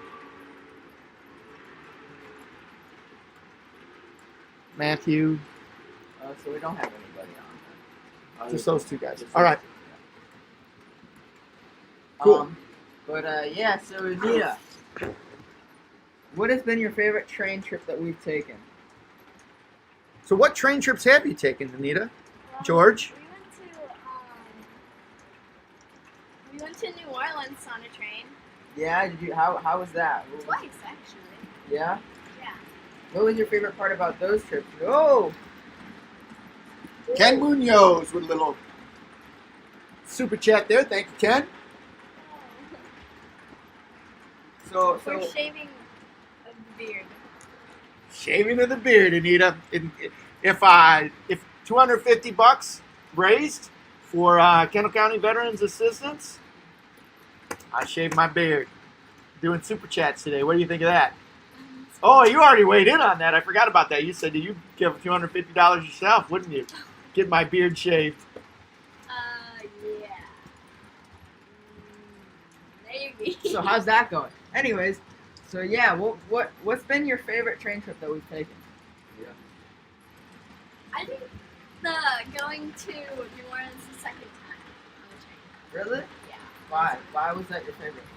That was my favorite because I know they had like lots of nice scenery while going there. And just like a bunch of the like diner cars and passenger cars and what is it called? The ones with the windows. Oh, the dome cars? Yes, the dome cars. I love those. Oh, yeah, that's really cool. I think that I don't think we have Wesley's train. Did we get him? Did not. Wesley's train. And if you guys donated, please let us know. Please let us know what engines you want us to run, and we can make something happen. And Oh, that was from this, I think. We're still on. We're still on. okay. Keep rolling. Anyway, so yeah, so Nita, so the New Orleans trip, right? We've taken a bunch of other cool train trips. What like name some of them. What other train trips have we taken? Well, this one was not with you, but sorry. One where we went to Chicago on a metro, that was really fun. And we actually, when we went to Chicago, we actually like found the place where there was like this huge like treasure hunt, and they had a bunch of these like cool mysteries, and we went to the place where this like cool key to like this big gem was found, and we went there. And it was right by the station, wasn't it? Yes, it was right The by South Shore Station. Yeah. That's really cool. Hey, real quick here, I'm going to try and do some studio stuff. I'm changing the microphone here, so maybe that we can hear a little bit better on the microphone. So bear with me for everybody that's watching right now. Tell me if this is working out here. Hold on a second. Let's see. Oh boy. Test. Let's see here. Money count. How's the sound now, everybody? Can you give me a hand here and tell me if the sound is any better, worse, different? We've got a different microphone here that we're using, and that way I can have a little bit more freedom to move around. How is the sound? All right, good. Good. All right, very good. Shave the beard. So, cool. All right, keep rocking and rolling, guys. So I think we have $66 raised so far. So Very good. Very good. What was it? Pie in the face? That was $100. So. Still no problem. Trained people are poor. Trained people are poor. All right. So tell me more about your stuff in trains, They Anita. can't hear you, Anita, so you gotta speak louder. Okay. Louder. Oh, listen to this guy. What? I haven't even talked yet. Jeez. So did you have a question? No. Oh yeah, I gotta. Let me see if I can find something. This would be good. This would be Oh good. boy. All right. So keep talking. Oh, jeez. Whoa. Whoa, that's pie in the face money right there. Yes, it is. Wait, like. Well, thank you very much, Wait. 2003 Marauder. Oh. When do you get a pie in the face? I guess right now. Really? I Yeah. don't know how we're gonna do that. Didn't think that would be. Well, I got some ideas. I thought about that last night. Well, I guess that's what we're going to be having that going into the 12 o'clock hour. Or no, we'll do it right now. Ooh, Let's okay. do this right now. Let me go get the stuff for it. Oh boy. We'll see how this goes. Keep talking. Keep Um, talking. So Anita, out of all the trains we have, which one's your favorite? You gotta speak up. I haven't even talked yet. Good. I don't know. You have so many of them. There's too many to pick from. I love them all equally. That's a lie. You have one that's your favorite. Where is it? Uh oh, she's going. She's going on a trip in her favorite rocket ship. Watch out, you're gonna break those off. Never mind. Alright, keep going. Sorry. Oh! Switch! So Switch is Anita's engine. It's her first engine and only engine. But yeah, so that's your favorite engine. Why is it your favorite engine, Anita? This is my first. Because it's her first engine. Ooh. First is always a favorite. Well, that is very cool, Anita. And so Trevor, any new engines you recently got, George? Well, we recently got the Daylight. It's behind me. Hold on, let me see if I can pull it around. It came off the track earlier. I don't know why it keeps doing that, but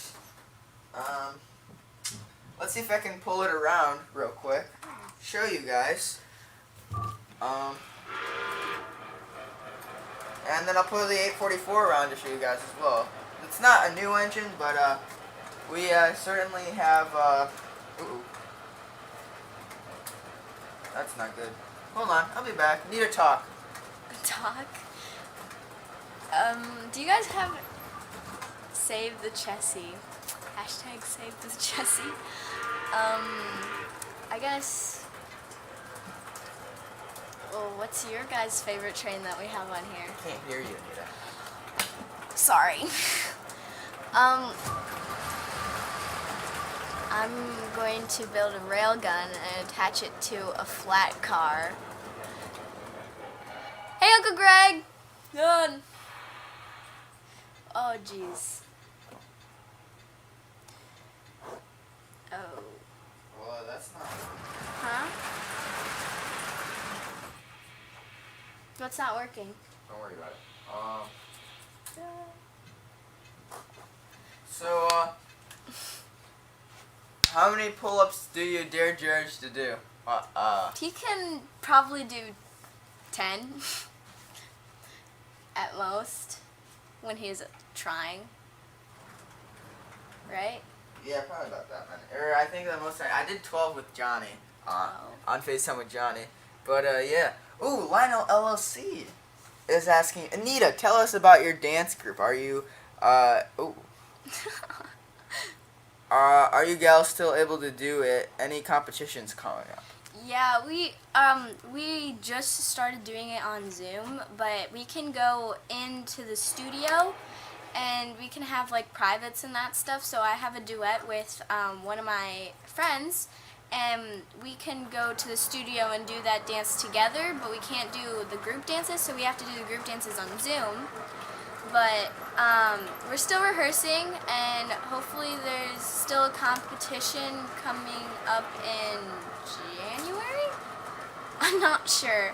about the schedule on that yet. So yeah, it's actually pretty fun.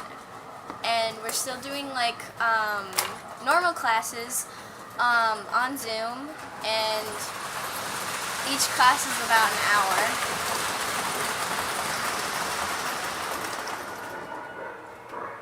Sorry, Anita. No, you're fine. You're Uncle fine. Greg, thank you for the donation of $20. What is that in Spanish, Anita? 20. 20. 20. $20. Dolores. Dolores. Dolores. Dolores. Anyways, oh, we got The the other other one? chair, and we got the plate for the pie in the face. So, Where's your I shade? want to amend this. This isn't right. Why? Why? I thought that train people were poor people. Well, you thought wrong, because how do they buy all their trains? I don't know. Uncle Greg says I should do 10 pull-ups an hour until we hit 24 hours. Oh my gosh, you don't have muscles like that.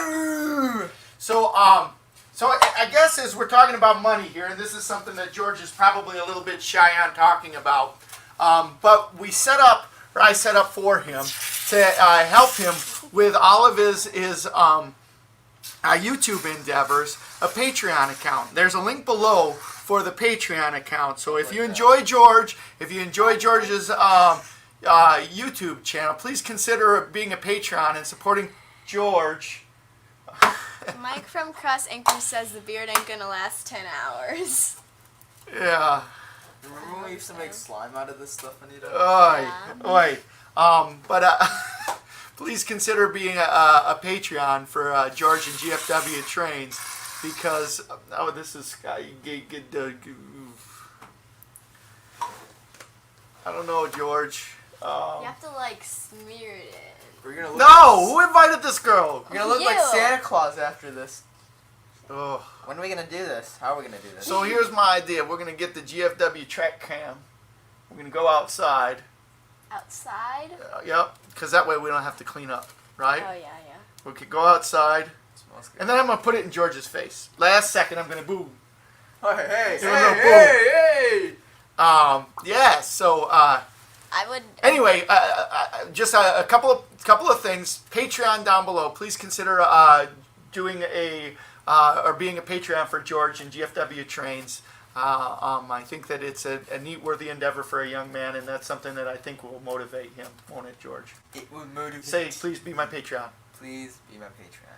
There you go. Please be a patron for me. Please be a patron for me. And we've got GFW Trains Hold on, merch, hold on. don't we? I'm gonna say it like Anita real quick.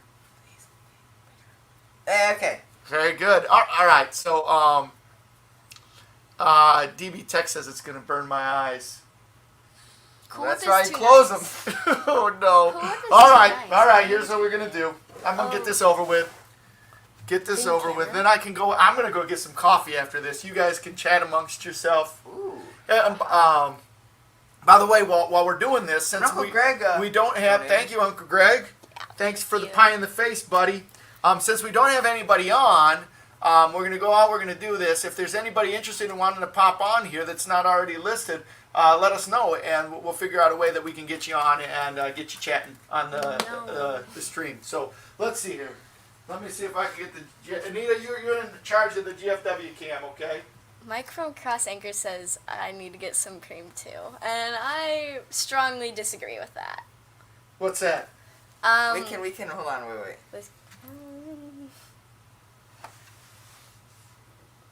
I thought Oh, we boy. ate it. Oh boy. LJ, you're on at 4. Oh. All right, we can try and get you on. Hey, we'll we'll get wait you on, for all this right, outside, LJ. We'll okay? see what we can do. Put it back on. Put it on the LJ, plate. let me know. Do you have the link? Do you Stop, have the stop. link to get on? I guess that's my first question for you. All right, boys and girls, Anita. How does this go from talking? This is. Wait a second. Is it? Can I get a redo on this? I want to recount, George. I don't think. I think that something was. Something wasn't right. Ooh, Anita, can you wash your hands? I'm gonna give you the camera. Yeah, the go wash camera. your You hands. gotta take the camera. I want to recount. Anita, watch out. How'd you get it all over you? Anita put it on me. No, you put it on your face. Oh my gosh, this is what I got to deal with every day at home. Every day at home. Hey, Slappy Jaws Bruce. Say hello to... Wait, hold on. Welcome to the 24-hour live stream. We're having a great time over here at the GFW Trains Worldwide Studios. Everybody except for me, that is, because I didn't think these train people had any money. The heck? George doesn't have any money. Yeah, because they spent it all on trains. Right.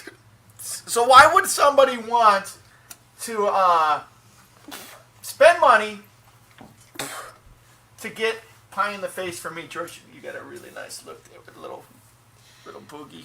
Because Why would anybody want to spend any money? it's called Hey. entertainment. Entertainment. Enter. And by the way, all of the money that is obtained through this, we're going to donate to Kendall County Veterans Assistance. So it's going to a good cause. Going to a good cause. But mostly for his beard. What? No, not the money. Bro, I kinda want the cause. for Are the you beard. sure you want to get a pie in the face? I'll do the pie in the face. I don't. Pie in the face? You want a pie in the face? Yeah! All right, we get Anita will do it. Yeah. we get to I agree with wait. that. How much for you, pie in the face for you? $300. $1. So 200. No, 200 would get pie in the $1. face for George. Yeah, 200. No, $1. Just $1. $1. $1. Okay. $200. Jeez. It says Wally needs a Patreon account for dealing with those kids. Yeah, What's wrong with us? I think so. I think so. All right, She's the let's do devil. it. Oh, Let's God. do this. Uh-oh. Here we go. Boom. Anita, you got the camera. Look at your camera angle. That's really good. Oh, jeez. All right, boy. camera Anita, angle. you gotta Let's go see the other way. here. You gotta go the other way. Camera. You gotta go the other way. Like this. No. like, oh, shoot. Hold on. Get it on. That. There you go. Let's go upstairs. Oh, no, not All that right, way. we're going live here, folks. Stop it. Stop Oh, it. nope, not that Stop one. it right now. Okay, there you go. Sheesh. This is what I have to deal with every day, ladies and gentlemen. Me? You're gone. Who doesn't want to deal with me? How'd you get off? What'd you guys do? Oops. No, seriously. What did I do? Here, I got it. I'll start it all over again. I don't know what you did. I was looking at this. You're messing around. Oh, gosh. All right, here we go. We'll try this again. But since I have to do this again, Anita, you're turning red. Are you embarrassed? No, she just wants a pie in the face. Ooh, pie in the face, Oh, huh? With a look cherry on top red. of it. What? I don't look red. Well, anyways, so how much are you gonna enjoy this? Oh shoot, sorry, I got this all over you. I'm just kidding, I didn't get it on you. Okay. Good. So, how much are you gonna enjoy this, Anita? It's not. Are you gonna? Like in my face? No, in mine. This is crazy. Oh, I'll enjoy it a lot. You- I'll enjoy it Ain't a lot. happening. Train people are poor. All right, here we go, Anita. Boom. Okay, don't press any buttons. Wow. Hold on. We got Try oh, to... Grandpa's on. Let's see here. Add the stream. Hey, Grandpa. You guys get a nice All right, here we go. of the ceiling. Nope. Oh. Make sure you don't get that corner. Stop it! Stop!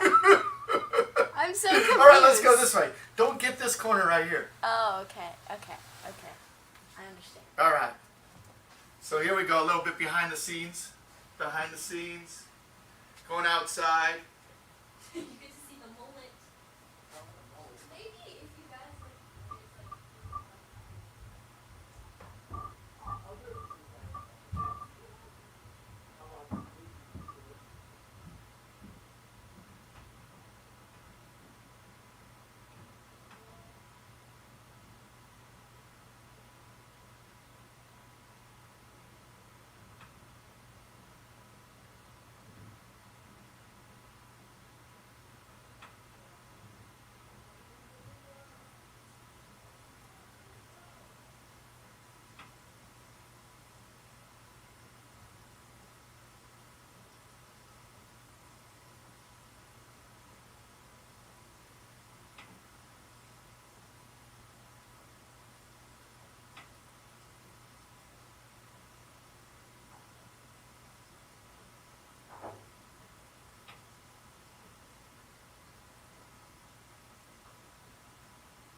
Hey guys.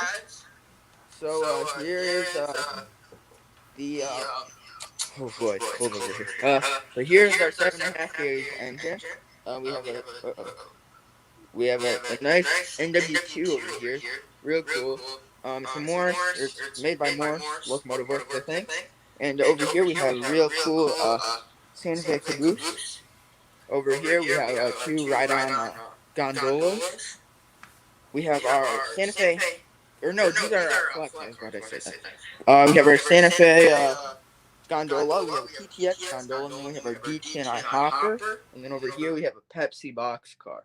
Pretty cool. But yeah, that's our 7.5 gauge train.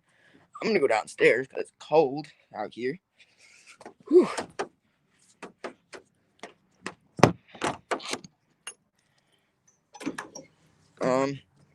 Yeah, that's that.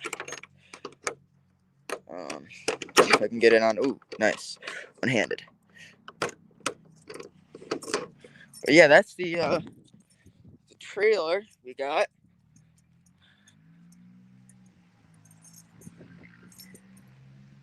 I'm gonna go back downstairs. Oh, it's cold. Okay.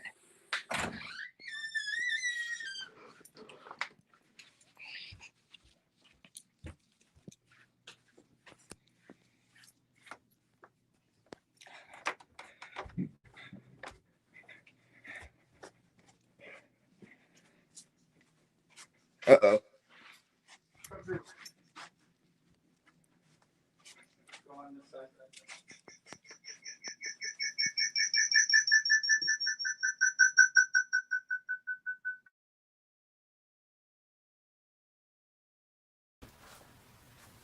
Hey guys. Anyways, do you want me to? Nobody can hear you. Now they can hear you. Oh, hey. So, anyways, that's what we got going on right now. And Mike from Cross Anchor says, so you're bringing that to my house right now. Well, I don't know. I think we'd have to take a 24-hour drive to West Virginia to do that. But, anyways, so Hey, and just in case you forgot about me, nice back. Thanks a lot, everybody, for that pie face. In all truthfulness, thank you, everybody, for taking the time to be here and donating some money for not only GFW trains, but the worthy cause of the Kennesaw County Veterans Assistance. So that was cool. I think hopefully it came through with the way that it came out. If not, let's see here. There's an echo. Who's on first? And I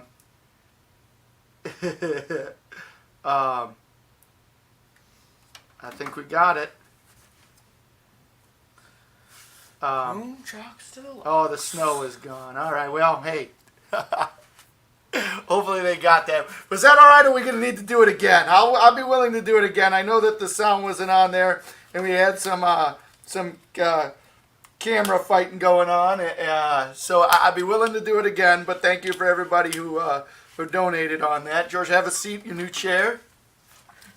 director's chair. All right. Let's see here. And let's see. James Trains is in the lobby wanting to come in. We have him on at 3. That's all right. We don't have anybody on now, so let's get James Trains on. It looks like we got Grandpa here also. So, James Trains, you here? Yeah, I'm here. All right. Welcome to the stream. Something you've been wanting to do for a long time, huh? Yeah. Cool. So what are you up to today? Well, sadly I can't go to my gym rat because my dad's on work. So the only thing I could do is set up my Christmas tree and turn around the Christmas tree.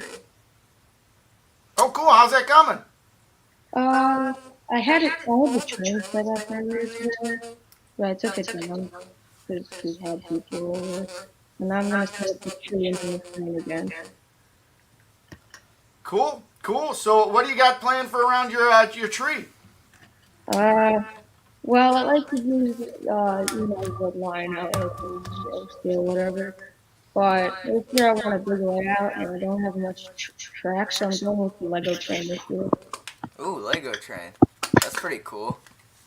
That's really cool. So, what kind of Lego trains do you have? I don't have much. I only have one powered one and a custom made, and this is gonna sound dumb, like a custom made unstoppable AWVR 777 and the Constitution steam engine. Well, that's neat. That's really cool.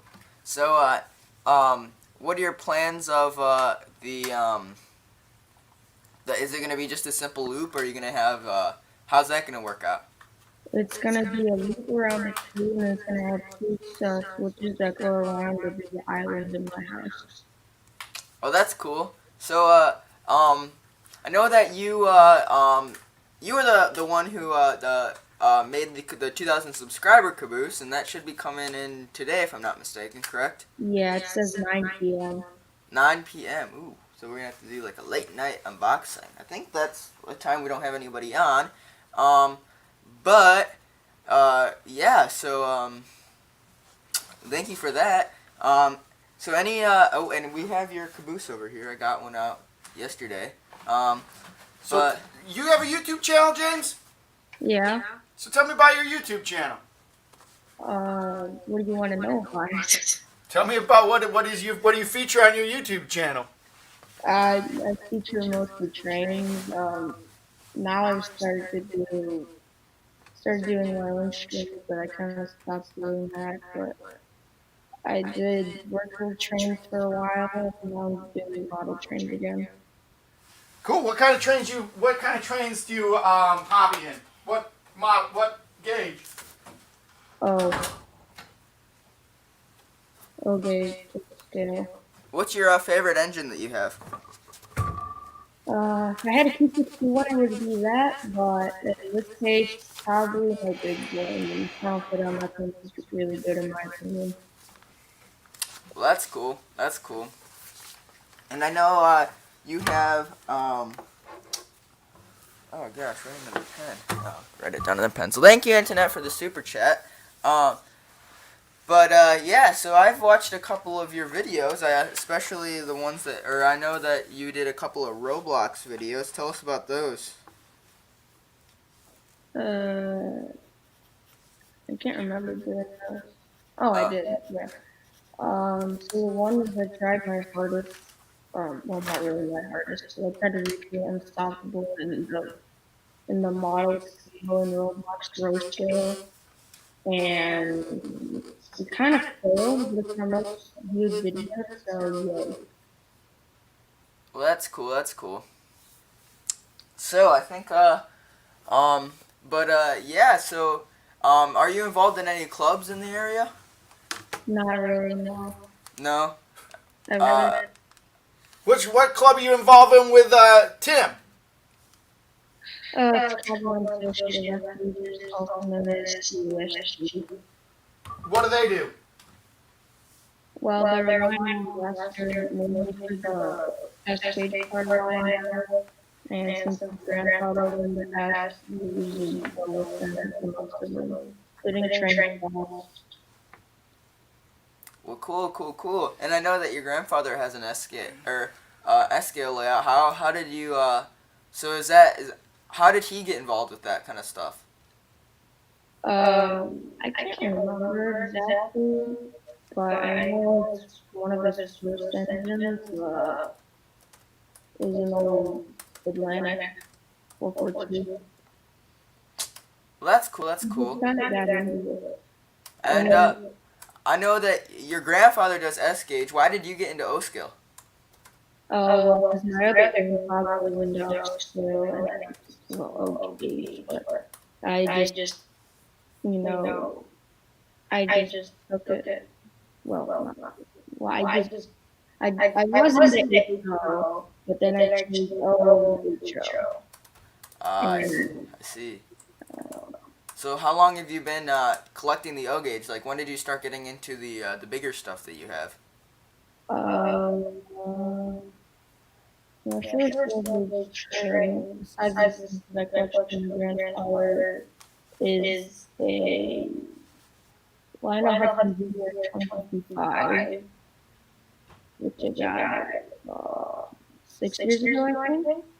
Oh, cool. And then the next year I got the promotion to Works Plus.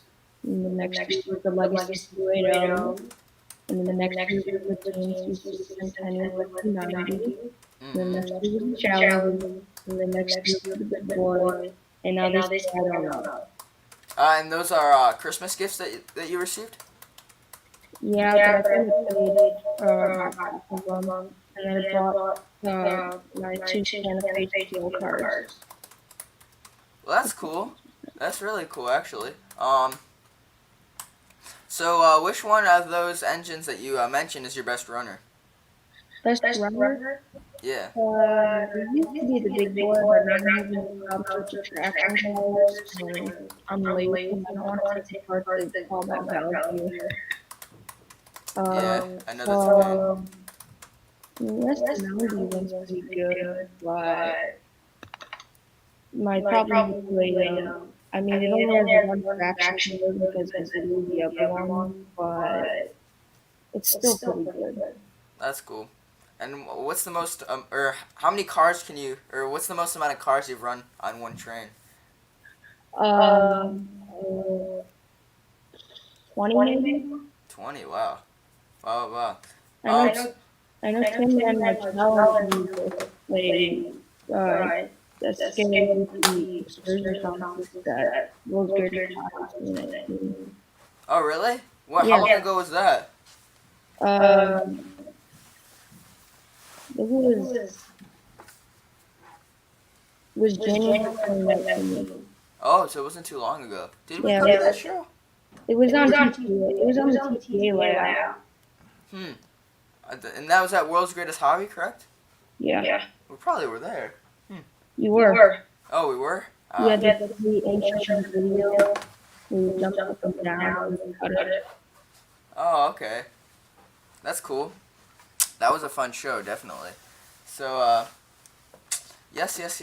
George, what do you think of these new chairs? I think they're really cool. Are they comfy? Yes. And Better? they're rocky. What's up? I saw you rating 9 after Oh, yeah. I think that was the show where it went kaput, if I'm not mistaken. that. Yeah, we were running that with some super long trains. I brought the cab forward to that show too. I think those were the 2 engines we brought.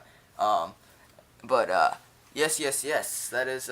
Welcome to the stream, NEC Jersey Rail fan and the Lionel Collector. Thanks for everybody for coming out here and checking us out. Hey, we got my grandpa over here wants to come into the stream, or not my dad, George's grandpa here. We'll bring him into the stream. How you doing there, Grandpa? I'm pretty good. I saw you were lacking coming on the screen, so I decided to test it and see if it was working. So far, so good. So far, good. Grandpa, meet James. James is with us. Hi, James. How you doing? Hello. Hey, good to Cool. see some more young people in this game. Cool. James, what do you think could bring more young people in the hobby?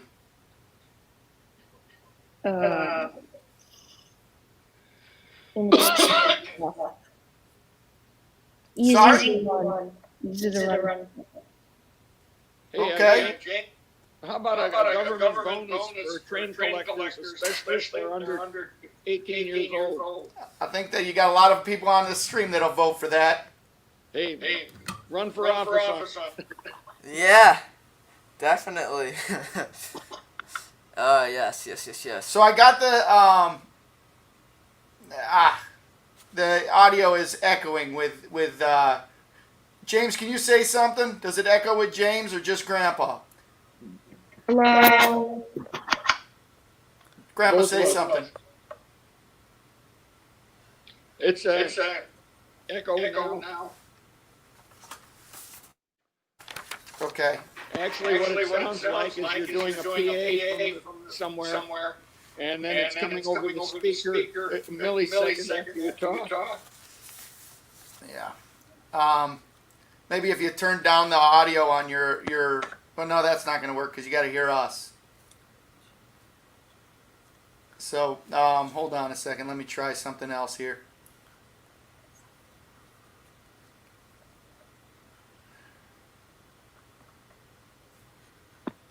found a video that some guy took my Maybe challenge that'll help in out. PTA. Say again, James? I found a short video. It's only like 15 seconds long, but it has my challenger showing me the UP excursion on the PTA. Oh, very cool. Cool. What shows do you like to go to? Wow, Train Fest is alright.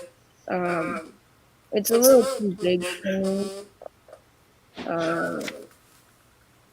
I don't know. I think Roller Hobby, when it comes to town, is usually my favorite one. Cause no offense, but I don't like the big train fest all the time. It usually gets pretty crowded, and I don't like the small stuff most of the time.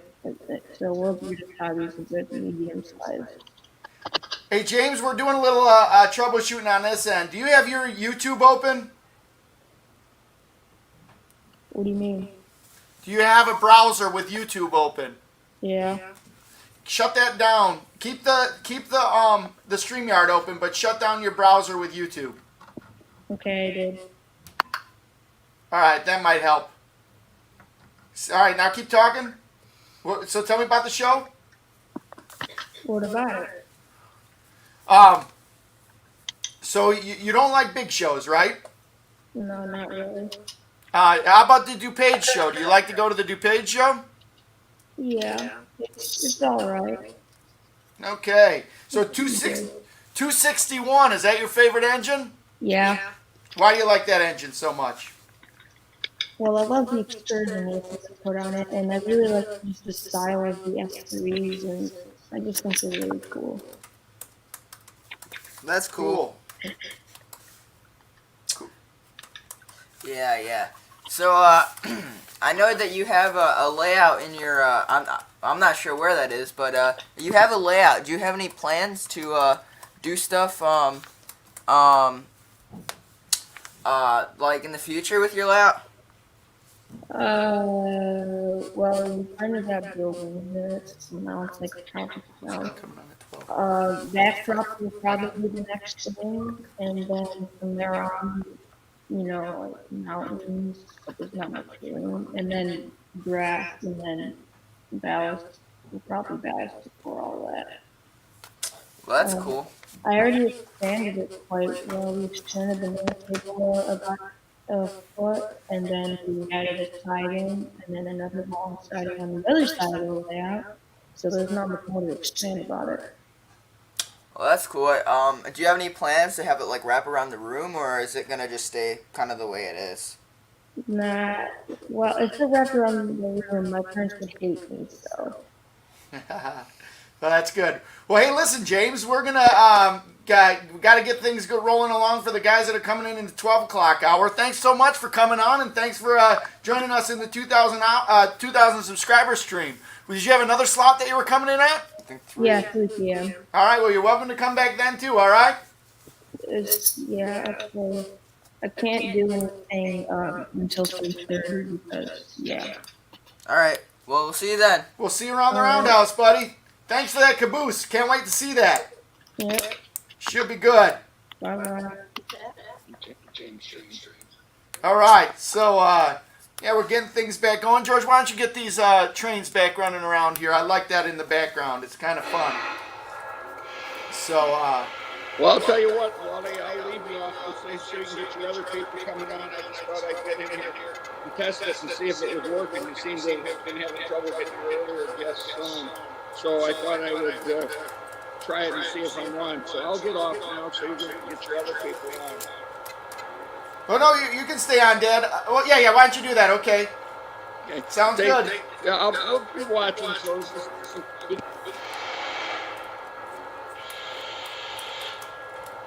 Uh-oh. Not working, bud? No, sir. All right, so let's see here. Ooh, that's a loud one. So Matt says his connection's still spotty, so he can't get on. But we're getting ready for the people in the 12 o'clock hour. We got some great guests coming in with us in the 12 o'clock hour. We got a couple people in. Thanks for James for coming in at 11. Too bad we couldn't get Alan Layton in here. He's all the way from Great Britain in Matt's trains. But next up, we got Nicholas Schnee, Paul Letitia, and Derek. I don't know Derek's last name. Welcome to those guys if they come in. Hopefully we won't have any issues there with that hyperlink. Trainstorm says go check out James's channel. His Lego trains are sound cool.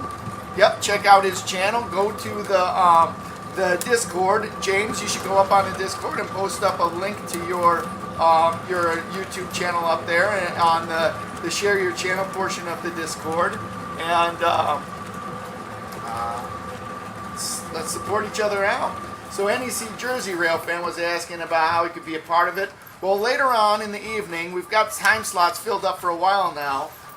But if you shoot us an email at trainbuds@gmail.com, we'll try and shoot you out the hyperlink and the hyperlink to the studio here, and you can come on for that. So, all right, rolling right along. George, you're almost to hour 2.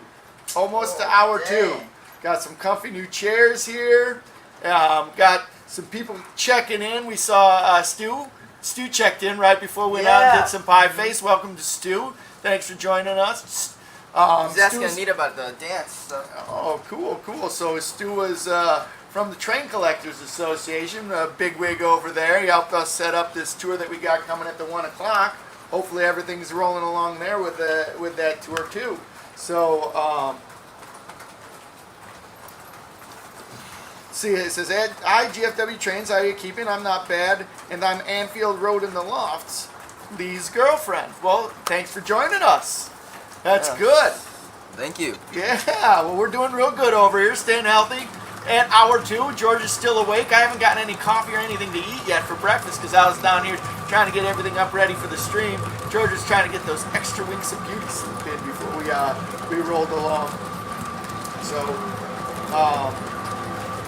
anyways, but yeah, so currently, I think that should I try and switch it up a little bit, maybe put some new trains on, or should I keep it the way it is? I think that I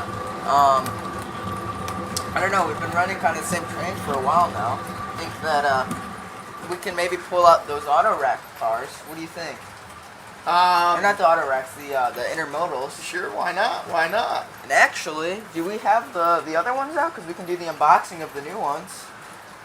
Yeah, why don't you do that, George? Alrighty, let me go grab them, and I'll be. I'll come back up over here. George we got some unboxing. We're going to unbox a couple of these Menards Intermodal cars. They're Midwest Division Train Collectors Association cars. For those of you that aren't familiar with the Train Collectors Association, the way that the Train Collectors Association is set up is that they're set up, the Train Collectors Association is a national, actually it's a worldwide club, but mainly in the United States here. And it's set up in geographic regions. Each region of the country has a group of people that meet there. There's regions in the Midwest, regions in the South, regions in the Northwest, regions out East. So the main base of it is in Pennsylvania, right by the Strasburg Railroad Museum there. But the organization has different regions that offer train shows and different train functions for the different people in the different regions. So we belong to the Train Collectors Association Midwest Division. That's the one that we participated in a lot. I have been the president of the Midwest Division Train Collectors Association a couple of times, and it's an organization that's near and dear to my heart. We really enjoy that. George has been going to train shows his whole life. In fact, we're going to have somebody on here that was a National Convention registrar at George's very first train show that he went to. Yeah, I think that's gonna. I'm gonna just find it interesting that he's still got the registration form. That's really cool, isn't it? Yeah. Really cool. So, all right. So over my shoulder, let me explain this a little bit. The Midwest Division of the Train Collectors Association had a fundraiser where we made these cars. We sold them for $65. And somebody who was from the Midwest Division, please correct me if I'm wrong on that number. $65, and they're available. Please hit me up if you'd like to buy one of these. But they're beautiful intermodal cars, and George is going to do a little unboxing of the intermodal car here. So, You want to switch chairs? Let's switch chairs.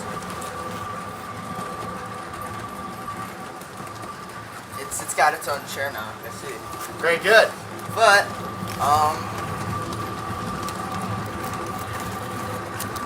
here's the While you're doing that, George, Slappy Bruce Jaws wants to know what's your favorite Christmas train movie. For me, that's an easy one. Polar Express. Polar Express, all day, every day. So there we go, right out of the box. So that's the way that that they send them out from Menards is like that in the box, and then in the plastic packaging. You got one there, all right. Yes. So be careful when you open that one up. I sliced the top of one of the intermodals because I went down too far. So there you go. There you go. So opening that up, very good. So on one side of the intermodals, there is the skyline of Chicago, and the other side of the intermodals is Midwest Division. So all right, we got a couple people in the waiting room. Welcome, Derek. Welcome, Nick. Do I have the we don't have the wire or the oh there they are. Right here. Feet. Boom chocolate. And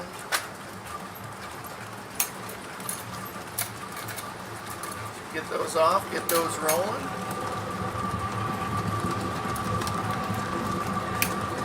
So the next guest that we've got on, Nicholas Schnee's got a YouTube channel, NSS Trains, and Derek Thomas has Notch 6 Productions, I believe that's what it's called, where he does a podcast about trains. It's really, really cool. So we're excited to have them on. They'll be on next year in a couple minutes, as soon as we get done with this unboxing. So we want to get, tell you what, get these guys on, or do you want to get the train rolling first, George? we can get these guys on, and I'll do it while yeah, we can get these guys on first. Right on, right on. Well, I'll bring you in. Let's see here, Derek first. So, Hey, Derek, how you doing? I'm good. Happy holidays, guys. Happy Black Friday. Yeah, happy Black Friday. I guess that- Oh, I hit the wrong button here. Sorry. That's all right. So there we go. We're back on. You're back on. So hey, welcome to GFW Trains. Thanks, guys. Thanks for having me. Congratulations on the innovative idea. As crazy as this year has been, we are sorely in need of content, and what you guys are doing is awesome. So thanks for having me. Well, thanks. Well, speaking of content, tell us a little bit about Notch 6. Sure. So to give you a little bit of background, for the last almost 7 years, we've done a podcast that is dedicated to the O-Gauge industry. And we've been on hiatus this year as I work on 2 brand new companies that have kept me pretty tied up, along with having 2 young boys who are 6 and almost 4. They keep me pretty busy. Here, I'm going to turn this down so it's not echoing so much. There we go. Hopefully that helps on the audio a little bit on your that end. helps out a lot on our end. Hang on, I'm going to adjust it just a bit. There we go. All right. So, like I said, for the last 7 years, we've gone out, we've interviewed a lot of people in the O-Gauge industry, everybody from Mike Wolf, Dick Kuhn, who's still with us. We do catalog specials with MTH and INL.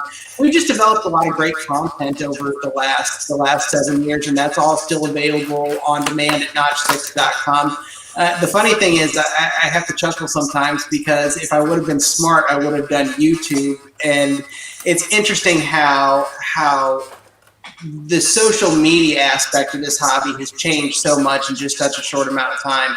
And you have folks like you guys and Eric Siegel, and there's a ton of great YouTube channels that have developed in the last 5 to 7 years. That for me, as a younger guy in the hobby, it's been a lot of fun to watch new content creators come into the space, because it used to be, up until a few years ago, you got your content from the magazine and that was the only option. Well, with the digital revolution that's happened, we've got so much content available now, and so many people that can show off their layouts, tell us what's going on in the industry. It's been fun to watch as, like I said, all these different channels have emerged, and we're just getting to see, really, you get to see a lot from younger creators, which is, for me, that's exciting. By the hobby standards, I'm the young guy, and to see guys like George get involved with this, that's awesome. That's exciting for me because I remember being George's age, and I was the only kid into it. Nobody, my friends are like, what are you doing? And it's like, now there's a community that you can connect with, and that's exciting for me. So it's fun to watch what you guys are doing, and the podcast will hopefully come back a little bit more next year. Like I said, we've just been super busy with a lot of stuff we're working on here. So tell me about trains. How did trains become a thing that you like, Derek? So I go back. I've been a train fanatic to some degree for my entire life, and so for me, what happened was I grew up close to a set of Conrail tracks up in Northwest Indiana, which I found out we're all not that far apart. You guys are in the Chicago suburbs, correct? Yeah. Yeah, so I'm down here in Lafayette, which is about an hour and 15 minutes from Indianapolis. So you know what it's like to grow up in the Midwest here, and I mean it's railroad central. And so I grew up really close to a Conrail main line, and it just kind of stuck with me. And so I started going with my parents to a local hobby shop, and they were taking me to see the pets and stuff. Well, no, I was the kid that was standing in front of the store with my nose pressed against the Lionel display case. And that was probably from preschool on. And so my parents were kind enough to make me wait until I was 8 years old to get my first Lionel set. And I remember that was Christmas Eve, 1992. So we're rolling up. It's been a long time. So I'm showing my age here. And that was the beginning of the end. I've collected Lionel since that time moving forward. I'm 36 now. I'm lucky enough that I get to work in this industry to some degree for a job. My day job is working for a company called Stout Auctions. We're the largest toy train auction house in the United States. Yeah. We have Notch 6, and then I just started my own company here within the past year called Rail Road, where we specialize in railroading and railroad art. We just sold a bunch of Angela Trotta Thomas's original artwork out of Richard Kuhn's collection here about 2 weeks ago. But I'm lucky. I get paid to do something I absolutely love, and not a lot of people can say that. For sure. Hey, Derek, we're getting a little bit of echo here. That's One what of the I things thought. that I might suggest, do you have your YouTube browser open? I am closed on that. Hang on, let me see what I can do here, because I could hear it too. It may be my podcast working. Let's see what we can do here. Here, I know what I'll do. Let's do this. I'm going to throw on my headphones. Hang on a second.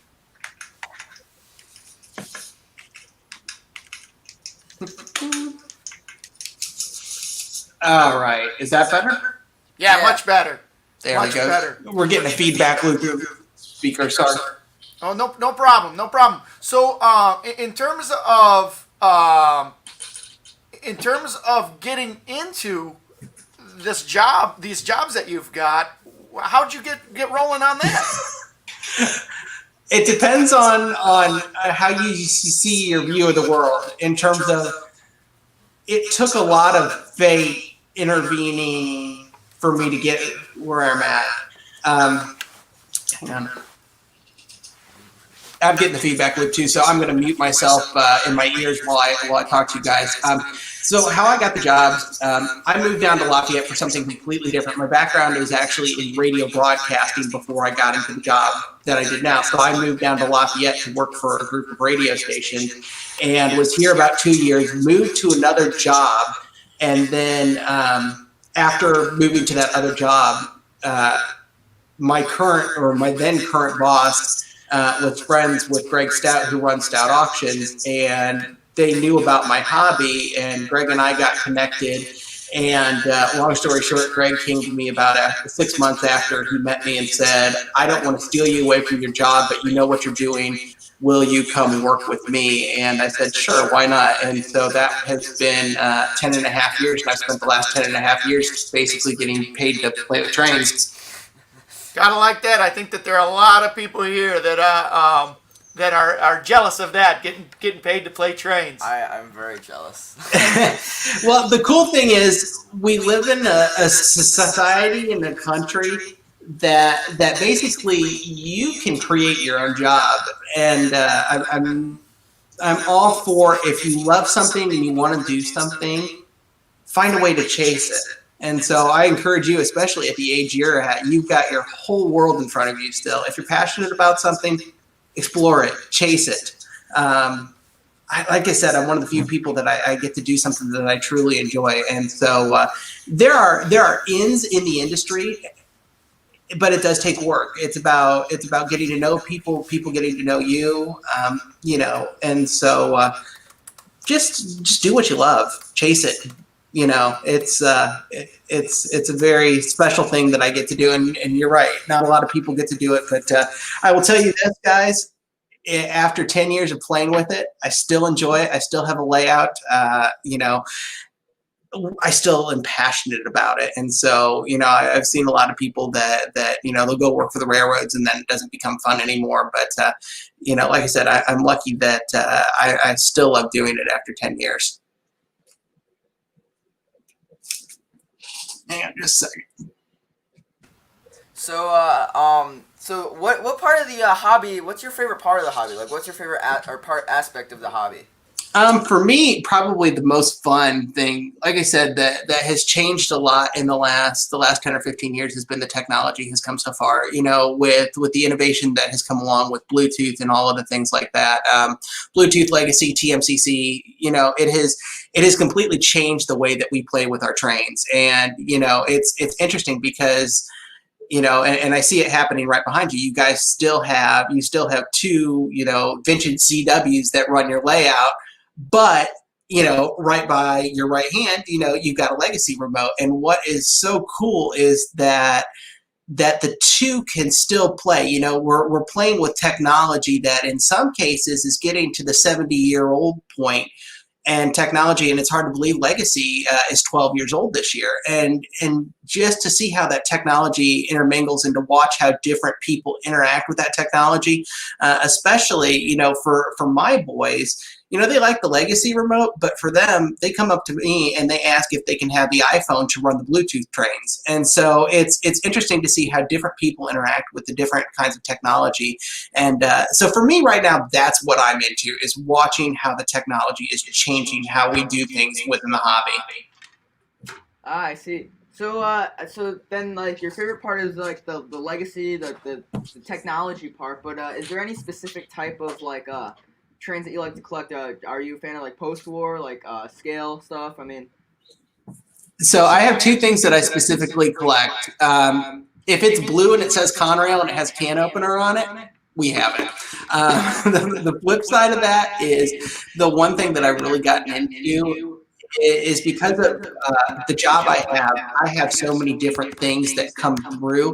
One of the things that I've started collecting personally is modern era prototypes. So things that were the first sample that Lionel built or things like that, but they have to be from the modern era. I have a lot of customers that collect old prototype stuff from the post-war era. Those have the potential to get really, really pricey, whereas the modern stuff, which is what I grew up on, that's what I've gravitated towards. So I've got a lot of, you know, the first, one of the things that I really collect a lot of are the Norfolk and Western J classes. I have a number of the first prototypes that were built in the modern era by Lionel, those and things like that. So that's what I get into. Like I said, I see enough of the common stuff that you get so used to seeing it. So I've really started chasing things that are one of one or one of a handful. Well, you just there at Stout had an auction with a lot of neat stuff from the Lionel archives, huh? Yeah, and so that was my baby from day one. My contacts that actually know me through the podcast knew what I did and what my day job was. So when they got ready to make that decision, they actually called me and said, "What do you think about doing this?" And so that was January of 2017 that we started on that project, and it just wrapped up last year. But I flew down to Concord, North Carolina for probably total of 6 days and literally spent days upon days going through the archives and literally sifting through that. And then we moved it all back to Indiana. And then I spent the next 2 years going through that little bit by little bit and kind of sorting out what was interesting, what was different. And the neat thing was you could find pieces that were completely different from what was produced, and then there are pieces that had subtle variations. I mean, it was really neat to kind of walk through Lionel's thought process of how they decided to do some of these things and how they decided to make some of these things. And it was a real learning experience for us as we figured out kind of how their process worked from design to initial prototype to a finished production piece. And so, yeah, that was a really fun project. And it's one of those things that, when you're in the middle of doing it, that it's special. And it's only after the fact that you realize that you just did something that's going to be a once in a lifetime deal. You're only going to get a chance to really do that once. And so for us, it was a really big honor, a really big privilege to be able to do that. So then I take it. So then you've been doing the stuff with Stout. What's the coolest thing that you have seen that come through those options? Ooh. Okay. There were a couple of prototype pieces that came out of the archives that were from the post-war days, and you knew they were one of one. Some of what those pieces sold for is ridiculous. We had a piece, a pair of prototype F3s that sold that you could have bought a small house with what they sold for. I mean, it was. Didn't they have the prototype GP9? That went for like almost like 10 grand, right? Yeah, and that was cheap compared to this set of F3s. Oh wow. Yeah, it was pretty ridiculous. Yeah, and so you've seen the prototype GP9s, the Army GP9s. There was a Boston and Maine one. What's interesting is as we started looking at the prototypes that were there, we also got a lot of the paperwork that came from the archives. And what was neat was to be able to start matching the paperwork from the railroads in terms of what was cool is the railroads would send Lionel all of this information on what they were building in terms of blueprints and the paint chip colors and things like that. And so Lionel would assign a number to those blueprints and then also assign a number to the prototype. And so you could start matching these up and seeing exactly how Lionel went through the design process, which was really wild. So yeah, definitely those prototype engines were definitely the star of the show. But in terms of the favorite thing that I ever saw, you know what, the one thing personally for me is back in the 80s, Lionel would run a lot of things at Chesterfield, and they would call them midnight specials in terms of they would take something off the production line and they would modify it. And we've seen a couple of examples. And the really cool one is they took a Norfolk and Western J class and they added a die cast tender off of a Berkshire. They chromed the entire engine. So the engine and tender has been chromed, and then they decorated it with the maroon stripes and stuff off on top of it. And they did that with the J's, and I've seen a GG1, and I've seen another Berkshire that got that treatment. But it's just such a wild, it's such a wild concept of how it worked, and it's a really pretty engine. And so that's probably the neatest thing that I've seen that personally resonates with me. But you know, I hate to say it, we're spoiled in a way that I get to see neat things every month. It's like working in a rotating museum, and thank God I don't have to pay for all of it. So, you know, we get to spend anywhere between a month to 6 months with a certain piece, and then we sell it, and then it moves on to the next home. And so, but it gives us plenty of time to get to study it, and I've learned a lot just being able to look at things that way. So then I take it so that's the coolest thing. What's the favorite thing in your collection that you have?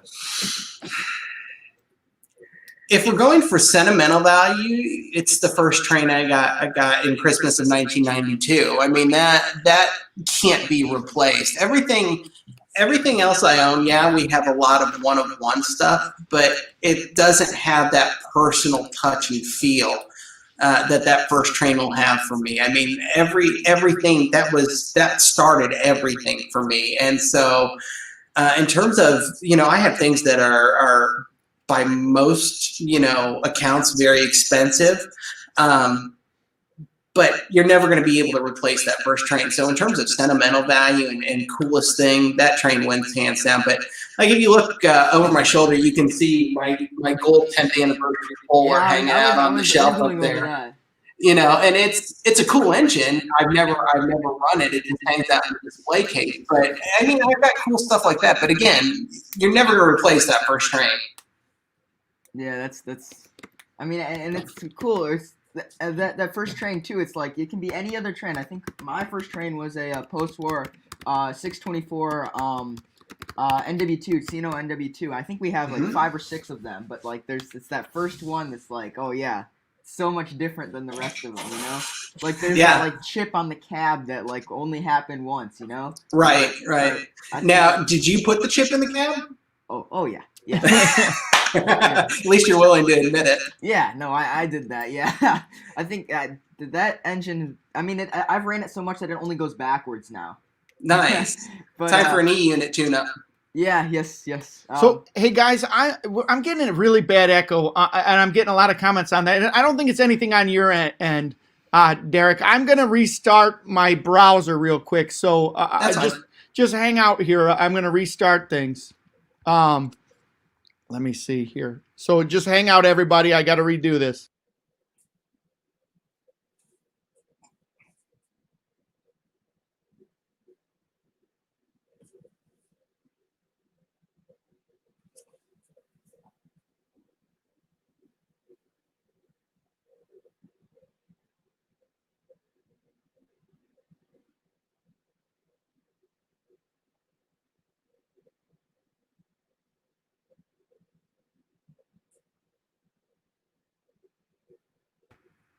All right, let's try that again. Sorry about that. Maybe this will help with the Nicholas is the other guy that we've got on for this period of time. Nicholas, we got you down here in the waiting room. We'll get to you in just a second. Thanks for being with us.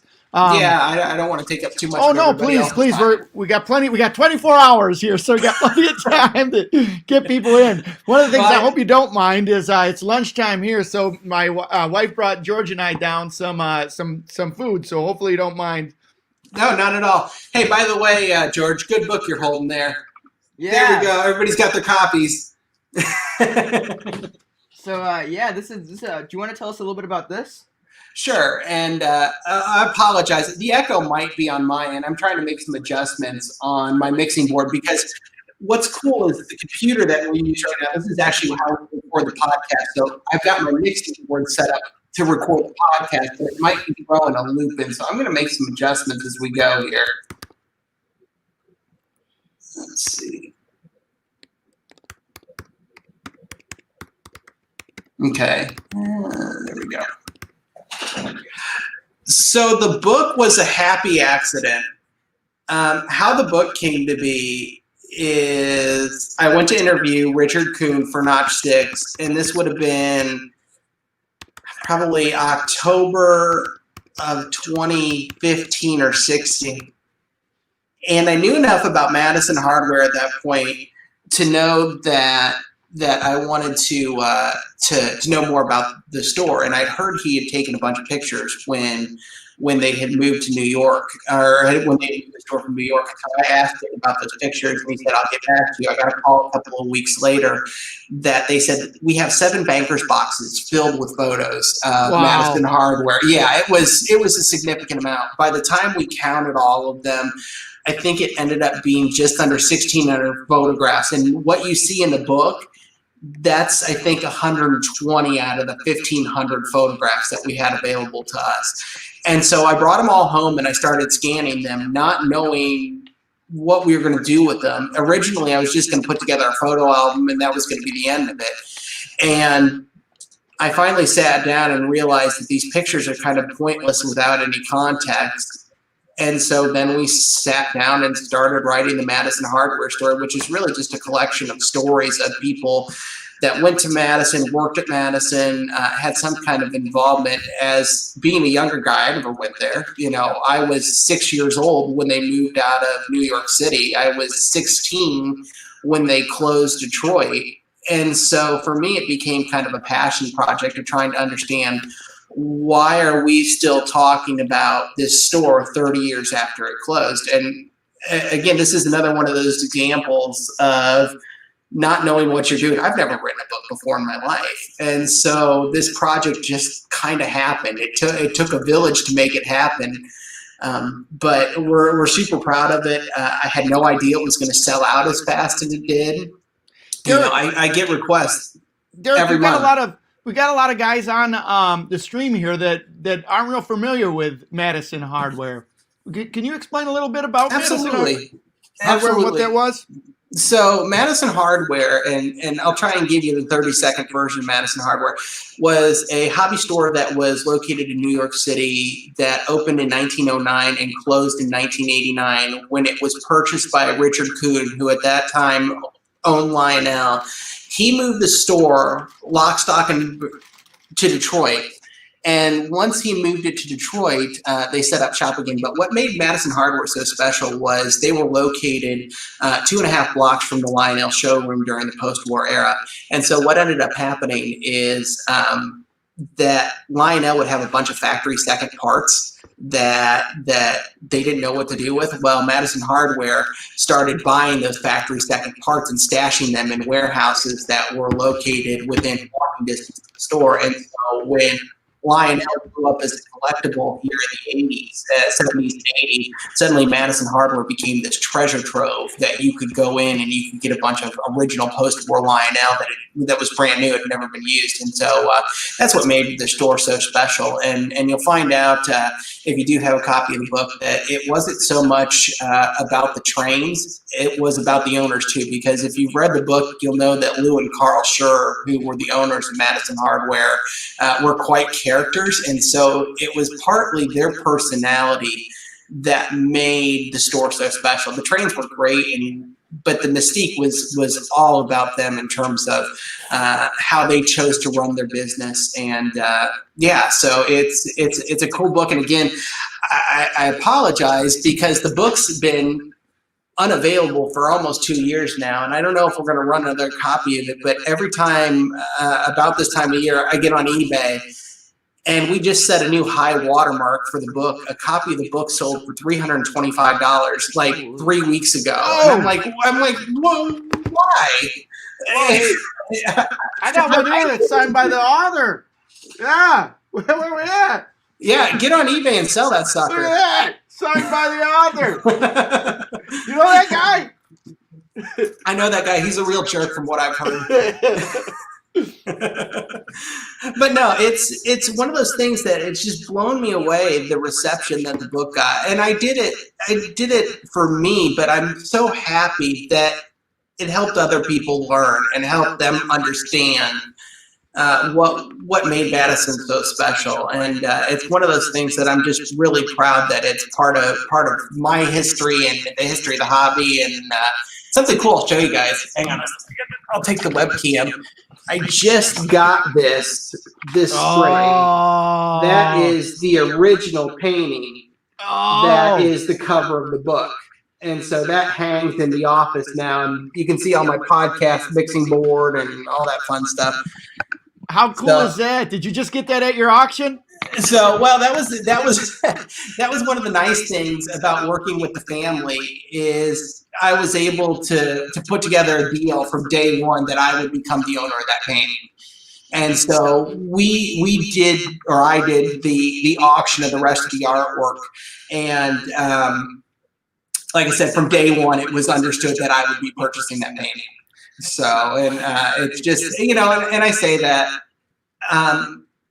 I see myself as a steward. It's not my painting. It's Angela's work. Dick commissioned it, and I just happen to be the next caretaker of it. And so, you know, it's a nice reminder when I come to sit in here and sit down here and work that, you know, there are people that have come before me and there are people that will come after me that appreciate it for what it is. But I'm just the temporary caretaker. Well, that's cool. And you know what? I think that it's really neat because you guys over there at Stout Auctions kind of have that same attitude about a lot of the stuff that comes through there. I think we have to. I mean, it's our job to help people find what they want in terms of, you know, it's our job to accurately look at things, to grade them properly, to help people understand what makes them special. But again, we are the conduit through which things happen. We connect buyers and we connect sellers. That's our job.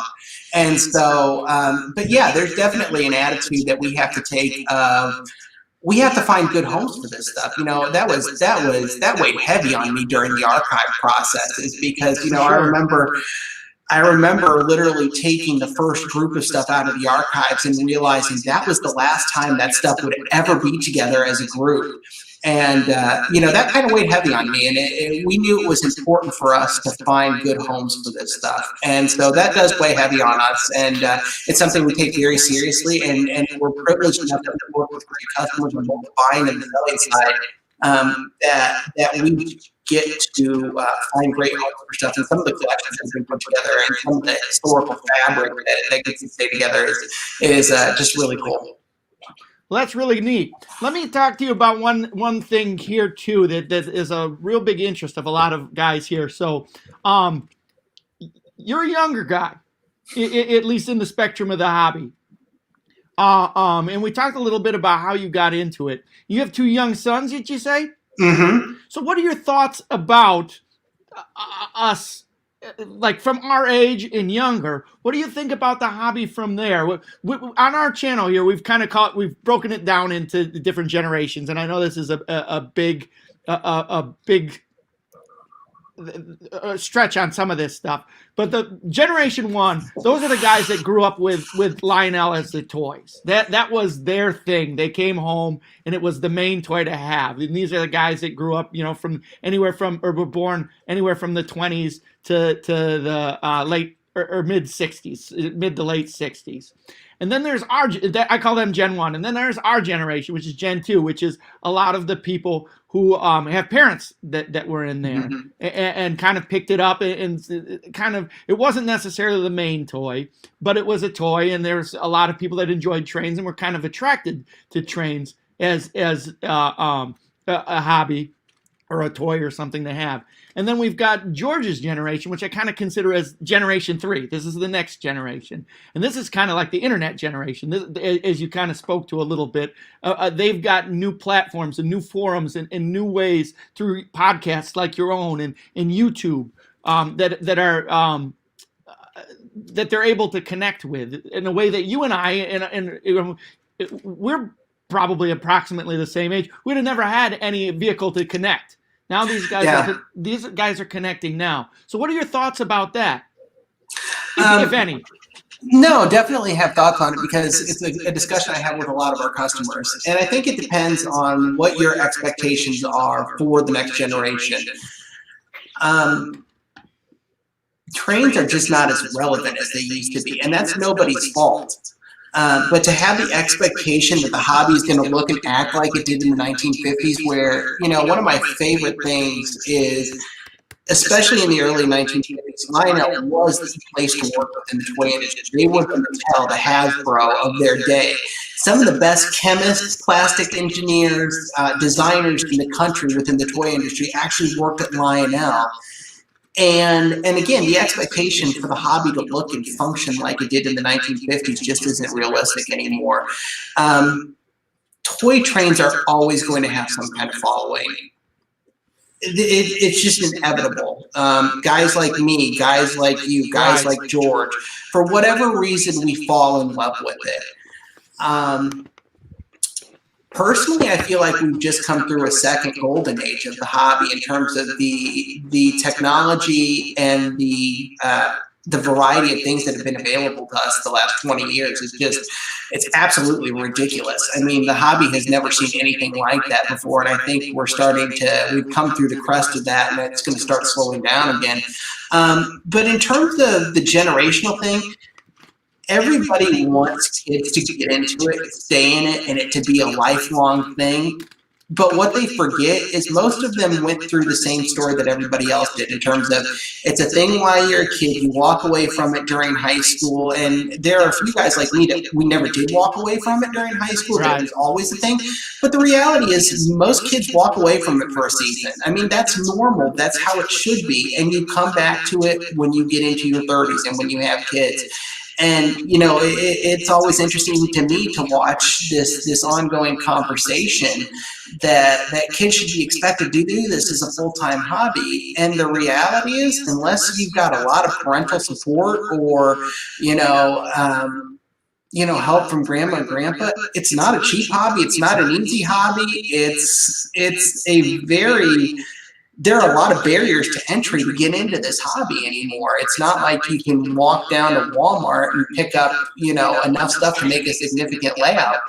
Well, I tell you what. So there's always going to be a generation involved in it. And like I said, for me, it's exciting to see George step in and start picking this up, because it reminds me of me at that age in terms of, I used to be the kid that played with trains and nobody understood, while I played with trains. And, I'm so excited that this generation has platforms that they can connect on and realize they're not alone, and that having a hobby is okay. It's okay to do something that is a little bit different, because, you tell people, well, you play with trains. Well, they go, oh, you're playing with Thomas and Friends or something like that. And when they see what we're doing, they realize it goes far beyond that. And like I said, to be able to connect with other teenagers and young adults of your age is huge. That's something that I didn't have access to. And I think that will help stabilize things a little bit. Again, the buyer space is never going to be, what it was. But the fact that there is a generation that can get into it, and again, realize that there are other kids and young adults their age that are getting into it along with them, I think will help add some stability to what they're doing. Derek, I love that. As a parent, a Gen 2 guy, I think that it's really neat to kind of see this snowball with and actually the catalyst from what I've seen has kind of been the stay-at-home thing. Now all of a sudden everybody is forced, not necessarily forced, but directed to these different platforms, the YouTube platform and Discord, and they're realizing that there are others out there, like you said, and they're starting to come together and coalesce. It's a really neat phenomenon. Absolutely. It's really exciting to watch. And, for my boys, they don't care in terms of they have grown up with trains in their house literally since the minute they were carried in our door for the first time. Right. Yeah, you get it. And so it's interesting because for me, I was raised in a household that was supportive of whatever I wanted to do. I had parents and grandparents that they saw the love for the hobby. They didn't have a background in it, but they embraced it for what it was, and they knew I was passionate about it, and they supported it. And so I've taken the approach with my boys that, look, I'm not going to force you to like trains. If you like trains, that's great. You've got more of them at your disposal than you know what to do with. But if you get into, like my oldest right now is super into model rocketry and space and things like that. And my youngest isn't young enough to decide what he wants to do yet. But, whatever they choose to do, and as a parent, I feel like it's my job that whatever you're passionate about, it's my job as a parent to support you and to help you explore more about it. And for me, it's cool to see you, George, get into this in terms of have a passion. And again, I talk so much about passion. Life's too short not to do what you're passionate about. As a parent, support your kid's passion. As a kid, be passionate about things. It's okay to be passionate about things. And I'm pretty passionate about sleep. Sleep is amazing. I haven't gotten any now for like 6 years. Sleeping start when we had our oldest. He's on a schedule of, if he sleeps past 6 much more, we're lucky. So I haven't seen like 8:30 on my alarm clock for like 6 years now. So yeah, be passionate about sleep, George. Enjoy sleep. Not for the next 24 hours, though. I'm excited. This is such a cool idea. I was so excited when I saw the email that this is such a great idea. It's so much fun, and yes, I'm gonna come back and I'm gonna harass you guys later tonight too after my boys go to bed, because I'll come back in the late night hours. Well, listen, that would be awesome to have you back on in the late night. We can get you on. There's going to be some older guys that I'm sure would love to pick your brain. So some, not necessarily older guys, but some guys that are really deep in the hobby, and they're just going to be on chatting and chewing the fat for later. So that would be great, and we would love to have you back on a regular live stream that we do too. That'd be awesome. I'm an open book. Whenever you guys want me, you have me at your disposal. Right on. Well, hey, thank you so much for joining us.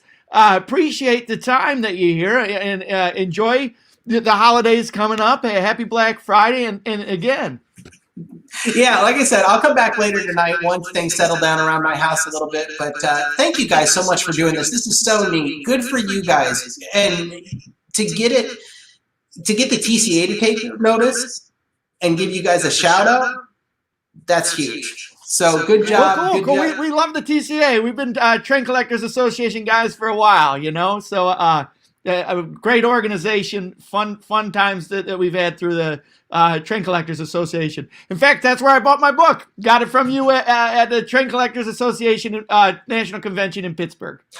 That was like the only event that we ever had copies of the book physically at. That's funny that you were at that convention. That was literally, I'm trying to think. So that was in the summer. I think I had books for maybe 5 or 6 weeks after that, and that was it. So that was like literally the only convention. We sold at the LCCA, I think earlier that summer. I'm trying to think. Maybe there were 2 events, but literally that and Pittsburgh were the only 2 events where we physically had books. That and York, and that was it. Cool. Well, thank you. So good timing. Cool. So, all right, guys, I'll let you get to somebody else. So I will come back and join you guys later Sounds this good. evening. And Derek, do me a favor, if you Yeah. wouldn't mind. And I know that this is a portion where you have to join the Discord server, but please, if you get a chance, join that Discord server and then post up a link for your YouTube channel and your podcast on that Discord server, because I'd really love to have some of the people that are involved with the Discord server connect up with your work. Okay, yeah, you're going to make me learn new technology. All right, get on it. So Thank you so much for coming on. And Absolutely, guys. We'll see you later tonight, okay? Yeah, all right, see you. sounds good. All right, see you guys. All right, so we got 2 other guys here. We got Trainstorm and NSS Trains here, guys.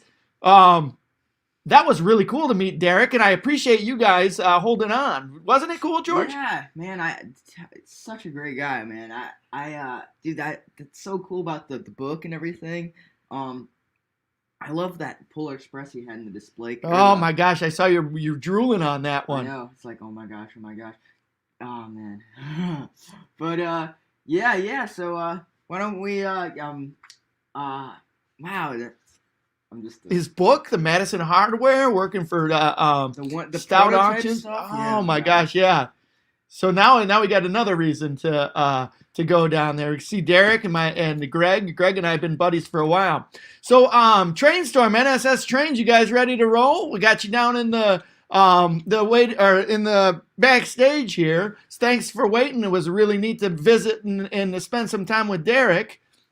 But let's get you guys on here. All right, Trainstorm, you're muted. So if you've got a camera, get the camera on, and if you can unmute, we'll get you on up. All right, bud? And Nicholas, how about yourself? Awesome. You there, Nicholas? Give me a thumbs up if you're there. Right on. Oh, here. Okay. There we go. We got you on. Hey, thanks for waiting for us. There you go. We got a Trainstorm there too. Good, and we got Trainstorm up. Couple of you guys. How are y'all? Doing awesome. How about yourself? I'm doing good. Yeah, I can hear that echo now. You got the echo back? Oh dang. All right, let's Got it see if echo. I'll work on my end. We're going to ask a question. How about so this helps out with this. If you guys have the YouTube browser open, shut down the YouTube browser. That's helped. I don't have the browser open. Okay. So I'm all good on that. Yeah, I don't have it open either. And are we getting an echo from these guys? Let me check this.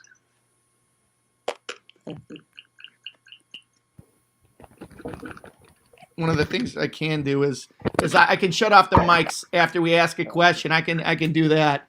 So welcome to the stream, guys. Thanks for having us. This is so cool, y'all. You know, just being able to share the hobby with others, and you know, it's great to see George in this hobby, and you introduce him to this. I don't have that. My grandfather wasn't into it. My dad wasn't into it. I just discovered it on my own, and I just cannot wait, to share it with my own children someday. So Awkward, apparently, I what's got up? into this nice hobby of like collecting trains too. But usually my dad started off with HO scale trains, then came my grandpa. Well, my grandpa first, then my dad.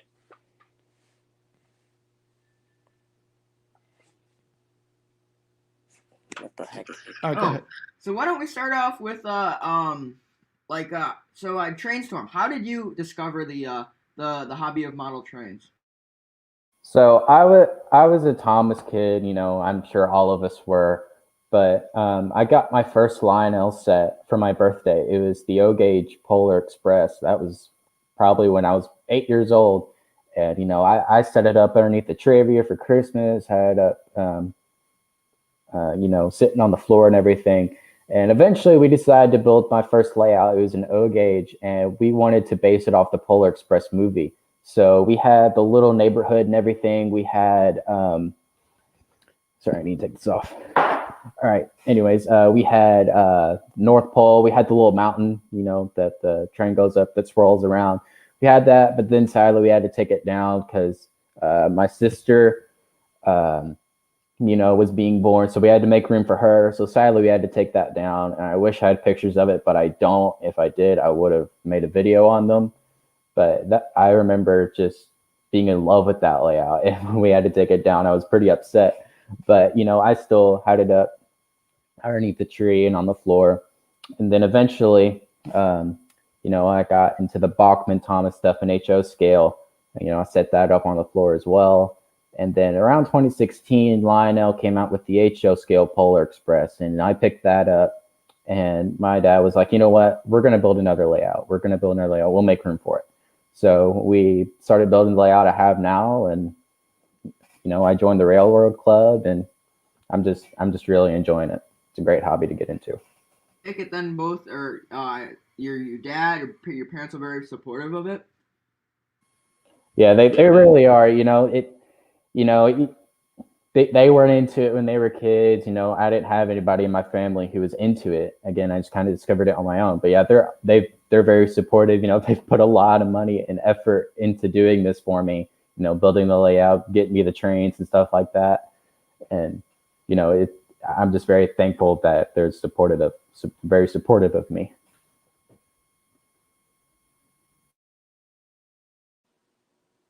How did you? So I understand that your grandparents are into it. So how did you get into it? So who's talking here? Me? Yeah. Yeah, Nicholas. I'm not so sure how my grandparents got into it, but like collecting all the trains. But yeah, I'm not really so sure. Once I was, I think, 2 years old, I believe, or one. My dad showed me his collection of HO scale trains. All of them were German. Yes, that's cool. And I just got into the hobby of making Lego trains. Yeah. Playing with his trains whenever I have free time. And then once I went over to my grandparents' house, I believe at the age of 2, I think, my grandpa also had S-scale trains. So we come down there every Thanksgiving or any day we had a break, and we'd set it up on oh my gosh. Set it up on the floor. Sorry, my dog tripped on the stairs. We'd set it up on this floor here, like this whole entire space. Well, he covered it up anyways. Yeah, we'll just do that. But then I think 2 years ago, he started putting up like this pink foam. We were all asking, what was he doing? And then he said, oh, I'm building a layout since I don't want to just put it all over the place. So later on, we came here to Ohio, and we saw that he done a lot of improvements. Here, I'm going to try to switch the camera. I don't like this idea. He made some improvements to it, this was originally what was supposed to be there, but then I gave him some of my modeling stuff from Woodland Scenics, and he pretty much just went with it. It's amazing too. So my dad tried to build his own layout, but now it's stuck in the attic. We can't really get it down because we don't have that much space anyways. Well, That's that's pretty cool. much it. How I got it. So I take it then. How long has he been building that layout? I'd say 2 years. Not so sure. He's still adding on to it. Can you take us on a little tour of the layout? Show us around? Sure. I know you guys with the O scale trains, you have those remotes and some of the controllers hooked up the tracks, right? Yes. Well,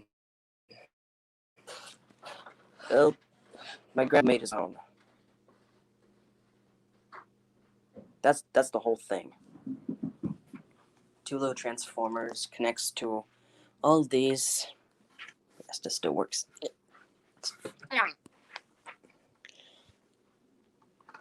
He hooked it up to both of these tracks. He's got the working lights, the working turntable too. Wait, hold on. I'm gonna try to operate this.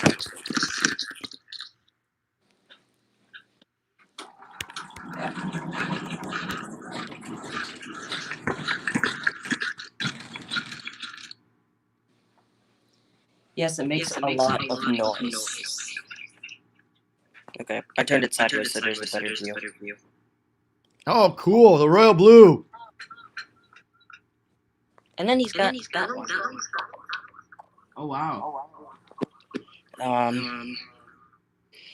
So I'm gonna try to spin this back around. Unfortunately, the turntable is not motorized. Can you try to see inside there? Yeah.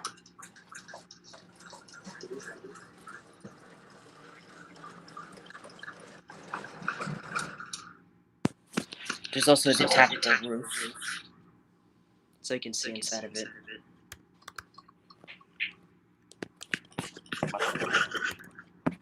Check that out.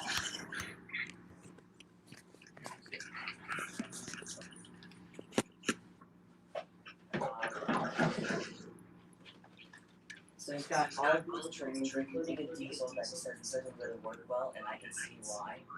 Check out that train there too. He's pretty much got all the old stuff. Not really new stuff, like not new tracks. To run it. Got people mover.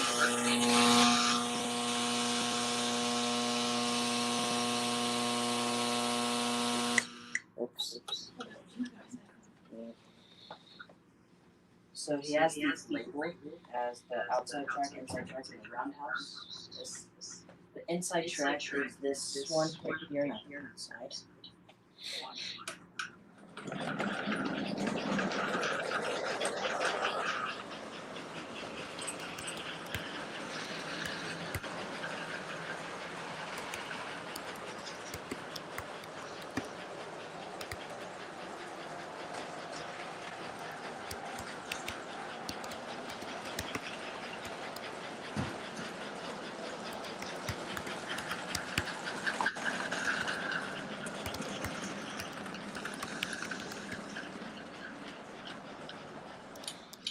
And then the outside track is just this locomotive right here.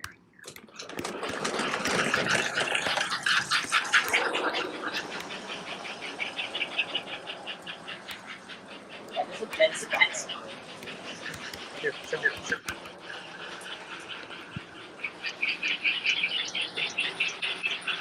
Huh, now it works. Very cool.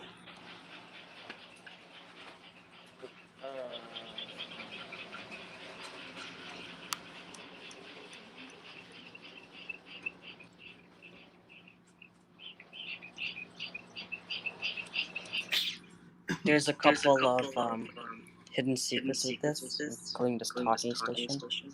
Oh yeah, check that out. Oh, crud.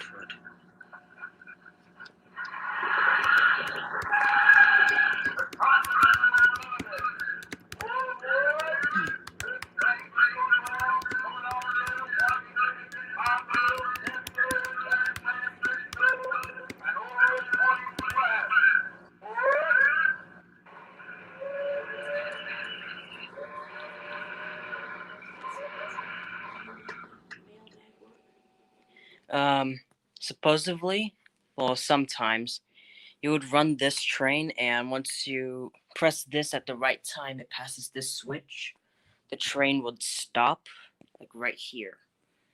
I've tried to make that work, and it didn't. So, I'm gonna put the camera down so I can put this train on. Yeah.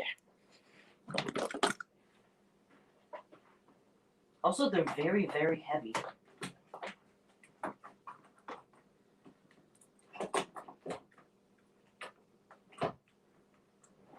Alright.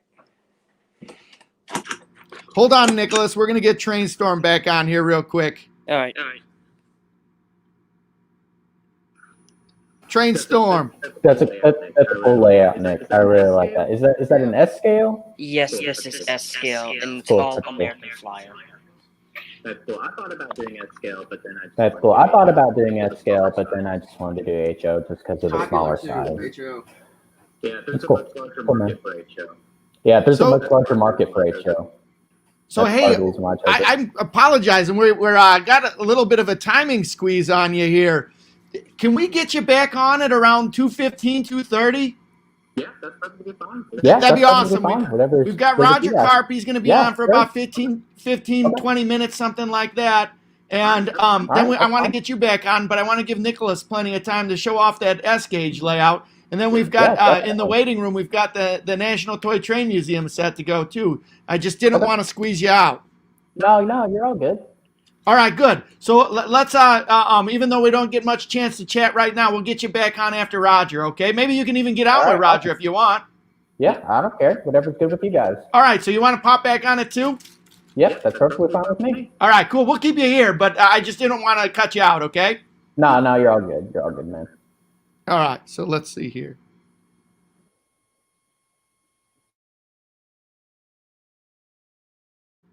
All right, Nick, we're back at you. Alright, I'm gonna try to get that train on the outside track.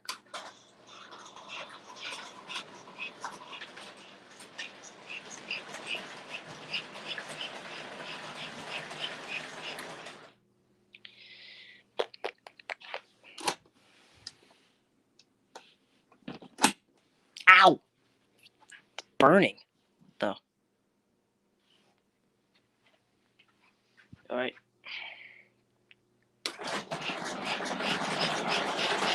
It might be a little bit loud because it's on phone.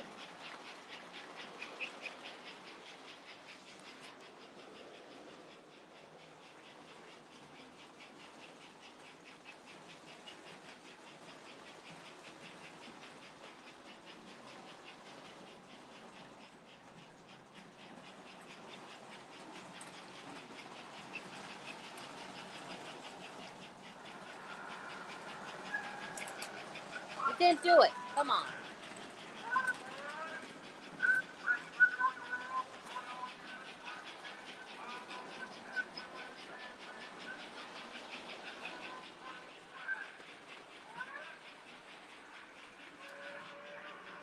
Hey, you see this mail here?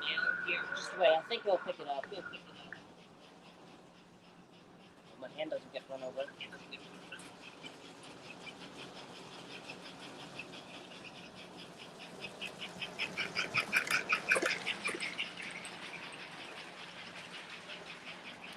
Well, it worked. Looking good. It picks up the mail, but for some reason, you can do it automatic or just manual. So I'm doing it automatic, so I don't have to keep on pressing the button. I'm gonna put it around one more time. See if it picks up this one because it usually throws it, not catches it. I'm gonna try to mute it so it's not that loud.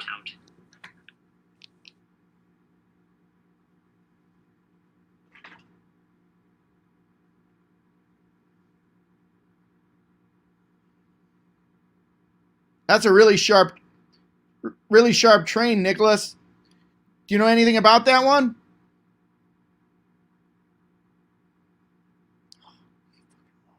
I don't know why.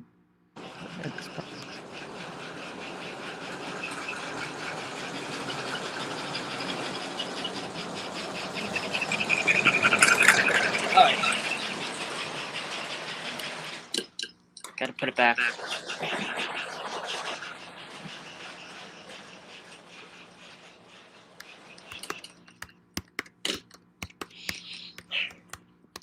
So, it's pretty much it. It's just a really big S-scale layout. Now, there's this park here in Ohio called Carlton Park, and I went there, and there was like this cool little building. I think it was like a train shed. It used to be a train, like a roundhouse, but they turned it into like a little museum.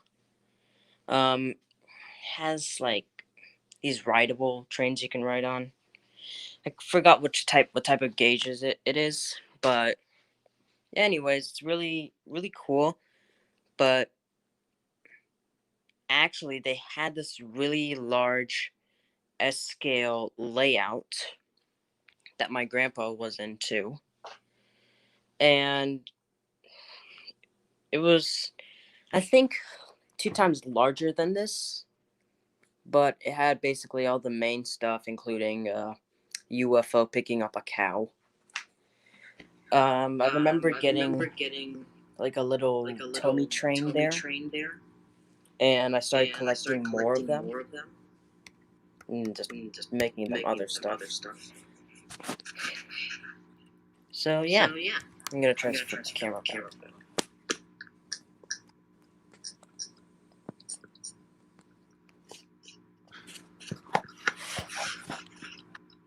All right, I'm back.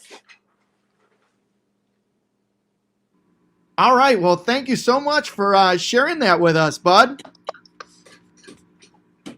No problem. Well, thank you for coming on.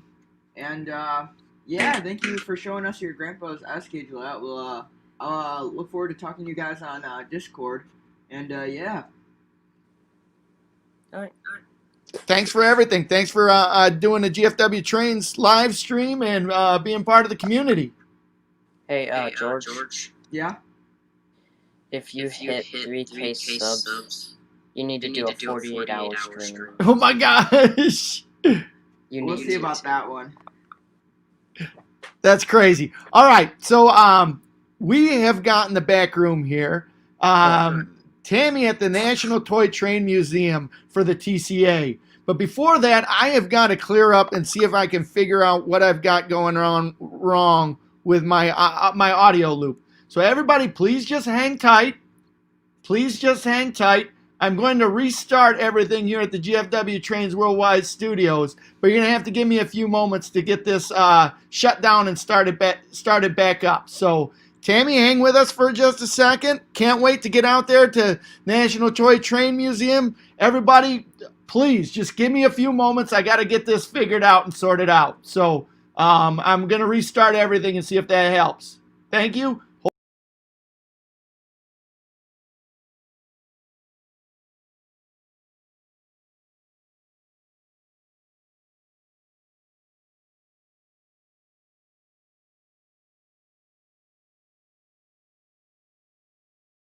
Insert Jeopardy theme music.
All right, we're back with you. Thanks everybody for hanging with us. Hopefully we've got the audio worked out. Everybody hear us okay?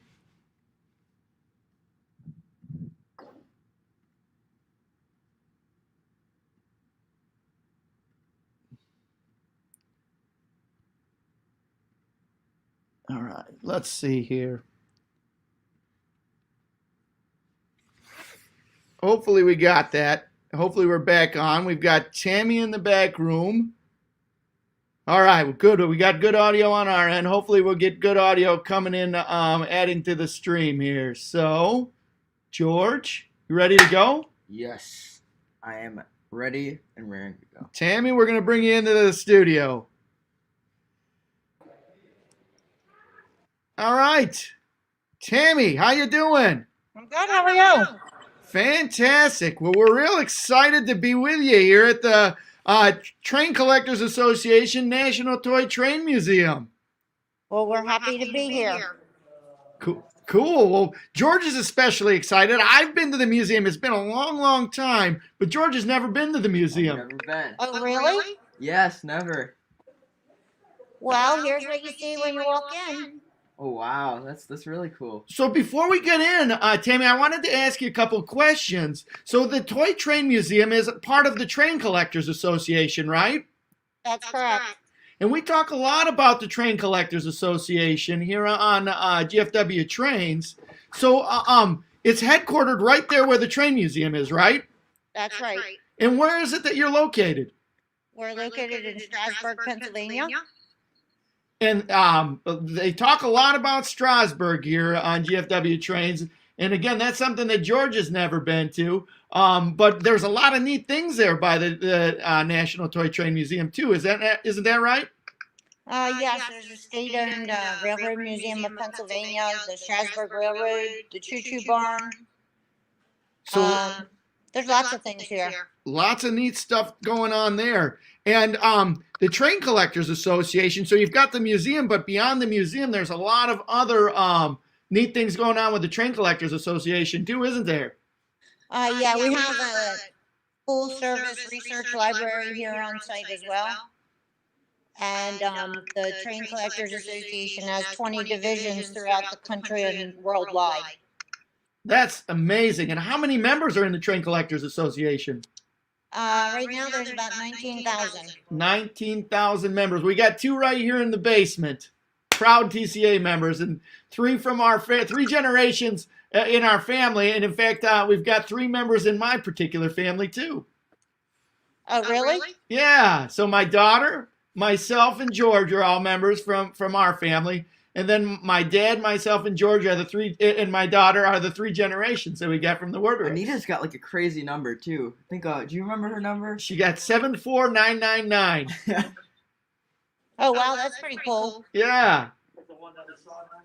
So okay, let's get back to this museum. So it's a pretty big museum with a lot of neat displays, right? Yeah, it is. We have about 7,000 pieces on display, and we have about 25,000 pieces in the collection. Wow. That's amazing. And what is the collection mainly consist of? What do the displays mainly consist of there, Tammy? Well, it consists of a whole lot of things. Where I'm at right now is the historic part of the museum, so it's the educational side. It's kind of hard to see because it's all behind plexiglass, but you can see we have trains dating back to the early 1800s. Oh wow. That's what some of this is. Some pretty old pieces. That's We really have cool. all different gauges, all different scales. Ooh, I think that's a state set down there at the bottom. Isn't that, Tammy? Oh, well, let me look at the tag because I don't know. Yep. Wow. All right, you're going to have to pan on that one nice and slow. That's one that everybody talks about a lot around here. All right. You have to tell me, George, because I'm not a training person, so you tell me what you want to see. Alrighty. That is really cool. Yeah? Yes. So we have all this on this side as well. Oh wow. So that's really cool. Wow. Then in this corner is a Voltamp display. Oh wow, wow, wow. Yeah, this was a donation to the museum. So I got a question about that. How do you guys get a lot of the stuff that you have on display? Most of it is donations. Oh, okay. If somebody passes away, they'll have it in their will that they donate their collection to the museum, or if before they pass away they want to donate it, we get a lot of donations like that. Wow. But we mostly depend on donations. We purchase very little. Interesting. That's really cool. Then And we so- have a did you ever see one of these? No, I have not. Wow. It's a Markland Wonder Wheel. Wow. I think it's only one of 5 in the whole world. Holy wow. That is neat. That's There's amazing. actually a train. Can you see the train on there? Yeah. That train actually makes the wheel go around. That is so cool. Oh, you're kidding me. George, you can't have one of those. It's probably expensive. Yeah, One of 5. They used to have these in department stores. That is so cool. So that's a pretty unique piece. And so I'm assuming you guys have like a ton of stuff that that isn't displayed. How do you guys like filter that through, or does everything kind of stay in its the display for? Yeah, like this piece will never changes, but the actual trains, like here's a whole post-war case. Oh, we like the post-war in our house. Yeah, so this is all post-war. We changed this out because we have so much of it. So we'll take pieces on a yearly basis and we'll switch them out. George was going to volunteer to store some of the trains in the collection in his house if you needed it. Yeah, yeah. Okay, I'll put him at the top of my list. But I think you as his dad should bring him here to visit me. I am definitely behind the 8 ball in bringing him to visit. Do you mind that boys train, the baby blue That's amazing right there. steam engine right next to with the green caboose? The other way. Oh, Get him both. Yeah, that one right there. Do you mind going across that set real quick? Yeah, we have this one, and the girl set is right behind it. That's so cool. Wow. I That's don't the think I've ever boys. seen a full boys train. And here's the girls. Girls is a pink engine. That's really cool. Pastel colors. Yeah. Yep. Wow. Well, thank So you. that's Man. pretty much the historic side of it. So now you get to the layout side of it. Oh, wow. We have a layout in every gauge. This is O gauge. That's Everything really cool. is. I have one of my staff here. She's gonna push the buttons and operate everything. Here's a replica of the museum. Oh, wow. Well, that's really neat. Check that out.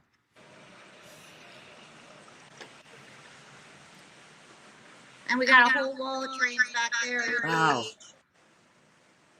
That's cool. Cool. And here we have an MPH village. Wow. Check that out. Oh, check out the train there, George. That's a TCA train. Isn't that the TCA Alco pulling that? This is a firehouse. Wow. Yeah, there's a TCA train you're saying about. Yeah. That is so cool. You could spend the whole day here with me, George. Yeah, I'd love to. He'd end up working there for free. I- You're gonna get him out of there. Send him in here. You can live with me and with me for free. We like free help. Yes, I'll do that. Just all we have So to do is all these layouts are maintained by our volunteers through the TCA. uh-huh. They come in, they repair all the engines, they clean the track, they do all the landscaping, Oh, that's neat. they do all the maintenance and repair. Wow. Here we have a Department 56 village. Oh, check that out. They'll probably run around there. One of the two Johnny cars. Ski lift in the back. Oh yeah, that's a nice one. Yeah. the lights back by the mirror, they change and they are supposed to replicate the northern lights. Oh wow, that's cool. Yeah. All of our layouts are on a lighting system here. It goes through a process where it goes from day to night. So that's Wow. pretty cool to see. We're decorated for Christmas. Well, that's cool. And then here we have a full operating Lego layout. Check that out. That is cool. We have a Lego club that comes in and takes care of this for us. They build all of this Wow. with 2 operating trains. Check that out. Pretty cool, huh? Yeah. Now, Tammy, do the trains operate all the time when the museum's open? Yes. Yep. That is, Everything is push button, so we can operate it when we want to. We can activate it. that is cool. And the layouts look enormous from our perspective. How big are they? The what? The layouts look enormous from our perspective. Yeah. How big are they? The Oak Ridge layout is the biggest one that we have. This That is one I think cool. is 10 foot by 6 foot. That is really Oh, cool. here, it's for nighttime in HO Village. See, Oh it wow. makes the lights dim. Yeah. That is so cool. And so, do members of the TCA help maintain that one as well? Yes, they maintain all of them.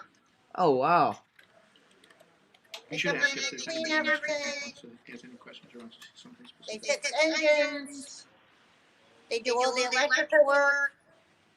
Wow. That's really cool. Is there anybody on the stream that wants to or has any questions for them that or wants to see anything specific? This is This really one cool. is a replica of a D256 O-gauge. This was a Lionel display that was in department stores. Oh wow.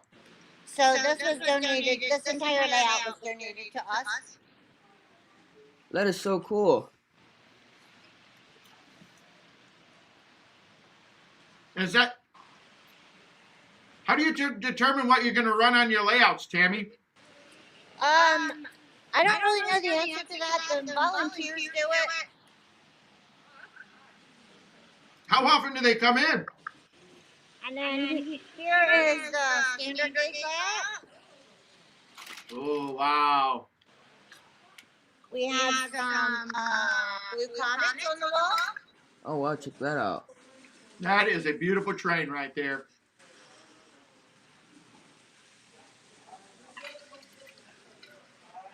This one is probably the brightest and most colorful. Yeah. Yeah. Well, it's kind of neat. That's a neat segment of the hobby that I would imagine that a lot of young men and women who like trains never see that standard gauge stuff, especially standard gauge stuff that beautiful. Exactly. Well, we have some guests today. Well, check that out. Black Friday.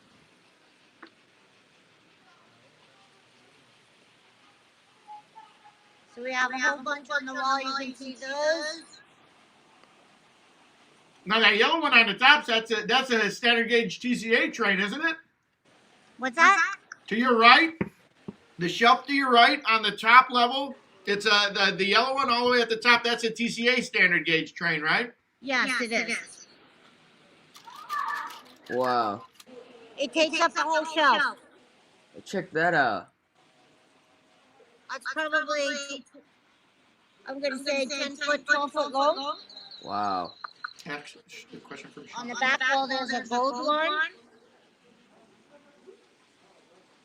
That's cool. So we got a question from the stream. How many trains do you think are in the building? We have about 9,000 on display. Oh wow. That's trains, accessories, anything that we have on display. Hey Tammy, can you do me a favor? What? If you turn the phone sideways, we'll get a better picture. Yeah, we'll get a better picture on our end like that. Yeah, perfect. Oh, I'm sorry. No, great. That's right on. Perfect. So that's some Mark stuff right there too, huh? Yep, that's what's in this one. Wow. It's from the floor to the ceiling. That's really cool. I'm back in the movie theater area now. We have a movie playing all the time. Oh, that's cool. Wow. We changed that. And then these exhibit cases are seasonal. So we change these out every year. This is a display that one of our members brought in and set up. Everything in here is cardboard. Wow. So this is from the former National Christmas Center. Oh, that's so cool. But you can see it's all cardboard. Yeah. Wow. And then over here we have a patriotic theme display. Wow. Oh, there's the one I always wanted, Tammy. I never got it. The TCA, the TCA. Oh, that's the President Lincoln train, isn't it? The funeral train there. Oh, that's so cool. Pretty sure that's what that is. What? The one that you've got there on the bottom one is the President Lincoln funeral train. Yes. Yep. Oh wow. And then down on the bottom, wait, right here, we have N scale. Oh, check And that then out. we have the train car for every state of the United States. Oh, wow. So that's what that is on the bottom.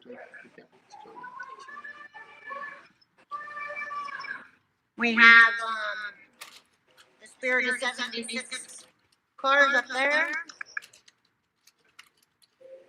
That's the one I always wanted there, Tammy. The TCA train on the shelf there. Oh, this one right here? Yep. Among other things that I've always wanted, I pretty much about every 0.5 seconds I see something like, oh yeah, I want one of those. Oh yeah, I want that too. Then inside is toys. These are toys made by the March Company. Check that out. So we had a volunteer bring this in, and this is his personal collection. Beautiful. And then we made this display look like an old department store. Oh, wow. So you can see it's vintage toys. That's cool. Up there, that's a big collector, I guess, on the top. Wow. Oops. Pretty cool, huh? Yeah. Wow. And then over here, we have the G-Gauge layout. Oh, check that out. Wow.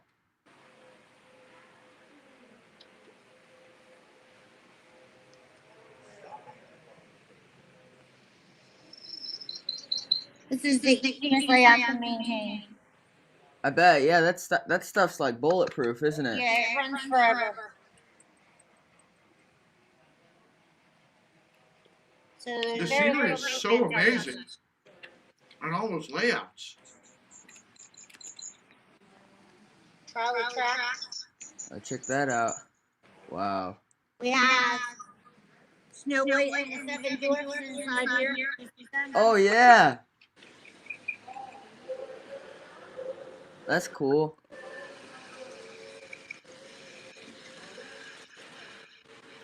Yeah, this one's pretty cool. There's a hobo. Haha. That's good. George, we got to get out there and make a video of it. Well, we got to get out there and just be there. That's so neat. Yes. Make a video of this place. This is mind blowing. Then we have over here is the last one with the S-gauge layout. It's going into nighttime here. Oh, that one's weird. It's only got 2 rails. What's that? I said it's kind of weird. It's only got 2 rails. Yeah, right?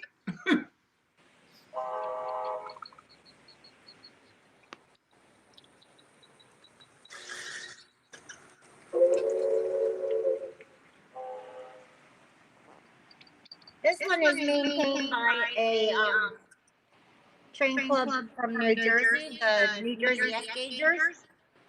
Oh, check that out. Wow. They come in and they take care of mostly everything on here. Every year they tear it all down, retrack it. There's Thomas. Oh, wow. How often do they? So I know that they are. So from what I've heard is that it seems like every year that they come in and create a new layout. How often do they come in, like clean the track and stuff like that? The track gets cleaned weekly. Ah, okay. That's your job. That's what you can do, George. You're right. There's a garden. Wow. Check that out. So there you have it. So since you work there, what's your favorite part of the museum? My office. Ah, No, I like the standard gauge layout and the T gauge layout. They're my favorites. is there any particular reason why? I like the standard because it's bright and colorful. And I like the T gauge just because I think it's cool. That's really cool. Well, wow, that's cool. Can we see the O gauge layout again? Sure. There's the MTH side of it. Then here's the back side of the layout. Wow.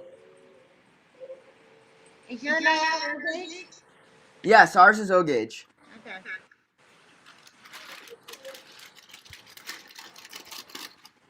I'm gonna go on the other side here quick. Tammy, when is the museum open and what are the hours of the museum? Right now, because of the pandemic, we're only open Saturday and Sunday, and we're open from 10 to 5. We will, however, be open the whole week between Christmas and New Year's. So this is really special that you're opening up so that we get a chance to come in here. Thank you so much for that. We really appreciate it. Well, you're more than welcome. I know that a lot of people on here are really fascinated by what they see, and that's great. Thank you for doing this. You're welcome. Thank you for inviting me. Oh, our pleasure. Anything else you want to say, George? Can you go back and look at the post-war stuff? Oh, sure.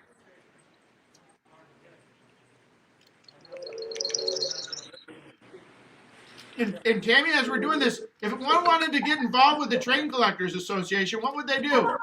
I'm sorry?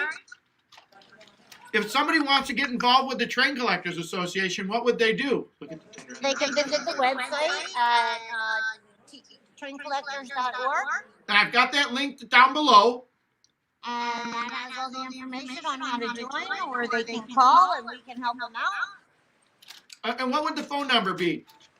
717-687-8623. For sure. Thank And you. you can ask for Maria right there. She's our membership coordinator. Hello, Maria. Hi. Wow. What do you want to see, George? Can you go back to that? That's Lionel Hudson. It says 773 on the cab of it. Down and to the right. Down and to the right. Below the... There you go. Yeah, that one. That is a cool engine. Oh, you know what? You like Hudson's? Yes. All right, here, I got something to show you then. I don't know much about train sports, but I know this one's pretty special. Let me go find it.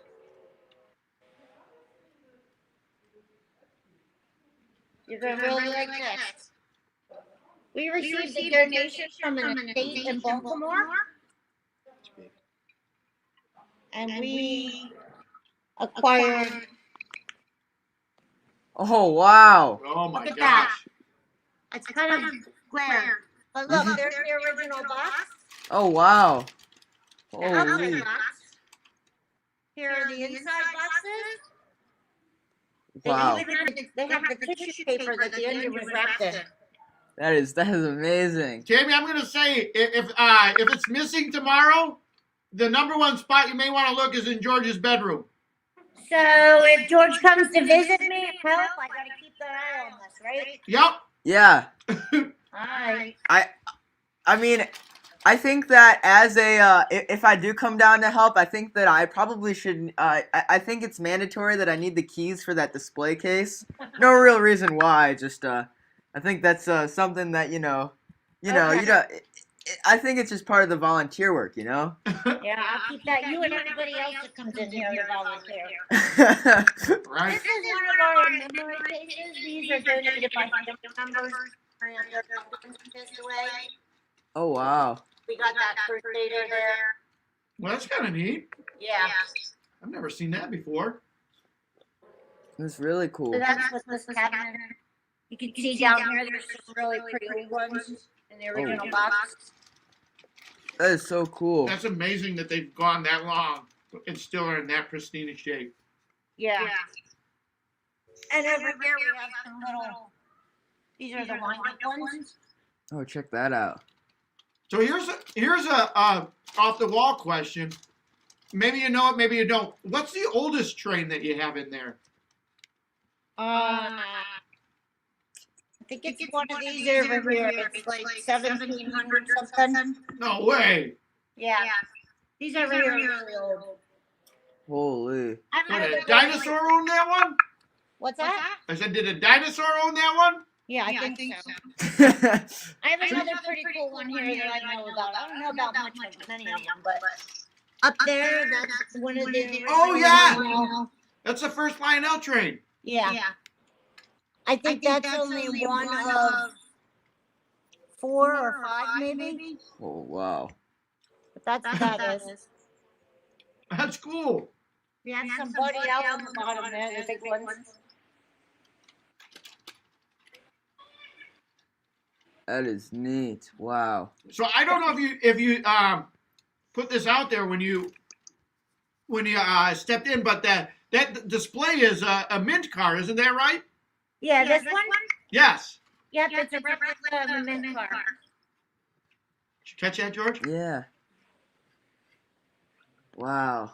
It was actually, let me see here, it was donated by the Methodist. That is so cool. Everybody's really, you can't see the chat here, but everybody is really enjoying this visit. And they're saying that you're doing a really good job of showing us the trains. Thank you very much. This display here in the middle, these are all original Lionel archive items. No kidding. When Lionel decided they were going to sell their archives, we were contacted by the auction house. And we went and picked out a few select pieces, so these are original archive items. No kidding. You can see there's some further plates and some just shells. Oh wow. We couldn't have planned that much better. Right before we had you on, we had a gentleman from Stout Auctions. We had Derek Thomas on, and he was telling us a little bit about this. Yeah, that's where we bought it from. I met with Derek and Greg and Wow. got one of the original standard pieces there. Thank you, Greg. Yep. That is so cool. So that's what's in this case. Here's this was used to, it's a jig, I think they called it, to make transformers. Oh wow. Wow. That is cool. Holy. So that's about it, guys. Well, thank you. Wow. Welcome. There's my office. There's where I live. Oh. All right, that looks really clean. I commend you on having a clean office. Yep. There's my friends. And they're suitably masked for COVID. That's pretty good. The only thing we have left is we do have a museum gift shop. All right, well. So that's what's out in the lobby. We just have merchandise, check-in merchandise. We have a replica of the church bar here. That is cool. Wow. Our sales counter replica of the church station. Cool. There's stuff back there. So Tammy, I've got a question for you.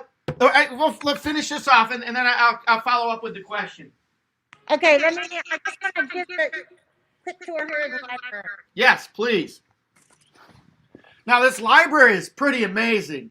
It is really neat. It's probably, I'm just saying this from my own personal opinion. It's archival of a lot of priceless records in terms of model railroading and toy trains. Yep. They have several million books and documents and photos, anything you need, journals, periodicals. Many of them original or copies of the originals that you're not going to find anywhere else. That's correct. Back here we have rolling, these are all rolling shelf units the whole way across the back. You can just imagine what the volume of items are. We have two people that work in here. We have a full-time librarian assistant. We have a kids area. It's kind of shut down for COVID right now. There's Cindy. There's Tyler. Tyler's hard at work. Hi, Tyler. Tyler's hard at work. He's our assistant. Lori Shoehead. So yeah, anything you need, they can help you with. If we don't have it, they find it. They're always acquiring new items that we don't have. This is all donation based, mostly donation based too, Wally. Very cool. Very cool. And it's one of a kind, so much one of a kind stuff there. Yep. That's the amazing You can part. see here Lori's working on cataloging some old SH stuff. So, and if I'm not mistaken, aren't you undertaking some pretty big projects of converting a lot of that stuff to digital? Yes, we're rebuilding our website, and that's one of the portions of it. They do have quite a few items available on that, but there's millions of documents in here. Right, and that's just another one of the grander things that the Train Collectors Association does for the hobby in general, not just for the members or anything like that. Just I know that that's something as a member that I appreciate, that it's really bringing a historical archive together for future generations. Right. And this is the same as the museum. Their collection is based off donations as well. Now they do have to purchase some items just so they can have complete collections. But most of this is donated items as well. Right. And I apologize, my memory is a little bit fuzzy on this, but didn't they just go through the process of raising money to put in those the rolling shelves, so there's additional shelving back there? They did. Any monetary donations that are made to the library are set aside, and then that's what they do. They plan on projects, and yes, they use that donation money to purchase the big shelves in the back, which doubled the amount of storage area that they had. Very neat. Well, thanks for sharing that. There were some people that were asking, okay, so the museum, and I know that the museum, beyond just being a really, really cool place to go, is there any special events that they do there at the museum? We sometimes do. Right now, we've canceled all of our special events, but twice a year in April and October when we have York, we have a large open house here the Wednesday before. Then we typically have some events throughout the year for families. We have, special events for kids. We typically have Santa here, but we made the decision not to do that this year. Sure, that's a tough one, but it's probably a necessary one, just so everyone stays safe and healthy. Yeah. And I'm sure even Santa appreciates that. I'm sure he does. So, the Wednesday before York, when you have the manufacturers in here, can you tell us a little bit about that? Yeah, they come in and they announce their new product for the upcoming year. Some special product that they may be manufacturing. And then they take question and answers. We have a de-accession sale where we sell used things off of our running stock and inventory that we just can't use. There's a food truck here. We usually have some activities for kids. Very neat. I know that there were a lot of people that we started doing these live streams in March, and a lot of people were really excited and jazzed about hitting the York show in the fall. We were gonna we were planning on having a tailgate out there. We're gonna drive a motorhome out and have a tailgate right there at the York Fairgrounds. Oh, that'd be cool. And unfortunately, we've got that on hold for right now. But that's in the plans for this new little YouTube community that's starting to come together. Oh, that'd be fun. Yeah, for sure. Yep. Well, listen, Tammy. We know that you're really busy, and we know that you took the day off to come in and to tour the museum with us, and we certainly appreciate it, don't we? Yeah, thank you. You're more than welcome. And I appreciate being a TCA member, George being a TCA member, my father being a TCA member. We appreciate all that the Train Collectors Association does. And we really appreciate this tour. This is really kind of awe-inspiring and jaw-dropping to see it all come together like that. Oh man, yes it is. Well, thank you very much. We appreciate it, and we appreciate your support. Yeah, well, thank you guys so much. We'll definitely see you guys around. Okay, All right. and stay safe and have a happy, healthy holiday. I will. You guys too. Okay, thank you, Tammy. Bye-bye now. Bye.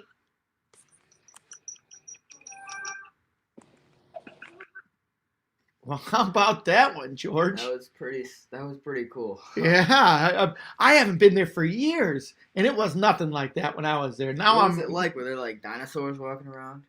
Dang, George. Dang. Were they like coming in donating those like trains from like 18? They were rock trains. They were like rocks. Yeah, like the cavemen were coming in. Ooh, ooh, ooh. Boom. Oh boy! I think that was really, really cool. Yeah, no, and that's great. I'm so thankful to be a part of the Train Collectors Association, and it's really neat that they had contacted Stuart Rankin had reached out to us and contacted us about doing this and being a part of our show. So they pushed it out, and we've had a lot of people from the Train Collectors Association join us, and this has been a lot of fun, hasn't it? Yes, it has. It's been really, really cool. Oh man, that museum tour is so cool. And I think what we have next is gonna be, I think if you guys are a fan of classic toy trains, I think this is gonna blow your mind grapes. But yeah. Oh man, it's just so Going from cool. that. So George, you've been involved with the Train Collectors Association most of your life, right? Yeah, I think it's kind of just been something that I don't know. I got dragged to as a little 3-week-old baby, and I don't know, it just kind of was like, oh my gosh, I love this. But yeah, it's kind of something that clicked, and that I'm still involved with today. I hope one of these days, hopefully maybe in like the next couple of years, I'll be able to get out to York. That'll be really cool. And yeah, so yeah, we got it. York is definitely on our short list of plans. And now that I've seen that, we got to go out there to that. We got to go out there on Wednesday too to see the main. I've been out to York a couple of times, but I've only been out once to see all of the manufacturer talks. Oh, You know, I was talking with I was talking with Stu, and one of the things that I had suggested in the Train Collectors Association is on board with, and we're going to try and see if we can get the wheels rolling, is maybe to have a forum with some of the young men and women and the railroaders that are part of the mainline Discord and the Gen 3 portion of the hobby come out there, or not necessarily come out there for that particular event, but something that's a Train Collectors Association hosted forum, a GFW Trains hosted forum, that we can have some people from the... Oh, he's yawning! Got him. He's yawning! It's a 2 o'clock, almost 2 o'clock, George. You gotta keep those yawns in. Lasted almost 4 hours. But oh man, that was really, really cool. I think that hopefully I was talking to Crossed Anchors last night. They think that a lot of good is going to come out of this this community that we're forming. I think that hopefully we're able to spark the interest in a lot of young modelers and maybe even get a lot of older modelers back into it. I think so. And you know what? That was one of the coolest things. That's actually one of the things that's inspired me is we've talked to a lot of modelers. We've talked to a lot of guys who have kind of just had it in their basement or had them in boxes. And watching GFW trains has kind of sucked them back in. Hasn't that been cool? I think so too. I think it's so cool. I think that we've been contacted by several people saying that, you And guys that- have inspired me, and it really makes me feel good, and I'm sure you feel the same about it. But yeah, holy. And that's a lot of fun. And then the flip side of that is then guys like you too. There's a sense of community with all of those guys, like Derek was talking about. Yeah, I think that hopefully that's something that continues to grow. I think that we've actually, I mean, the increase in all the people that have kind of been more involved in the community has gotten so much. It's been like boom. I know that there are several people that have taken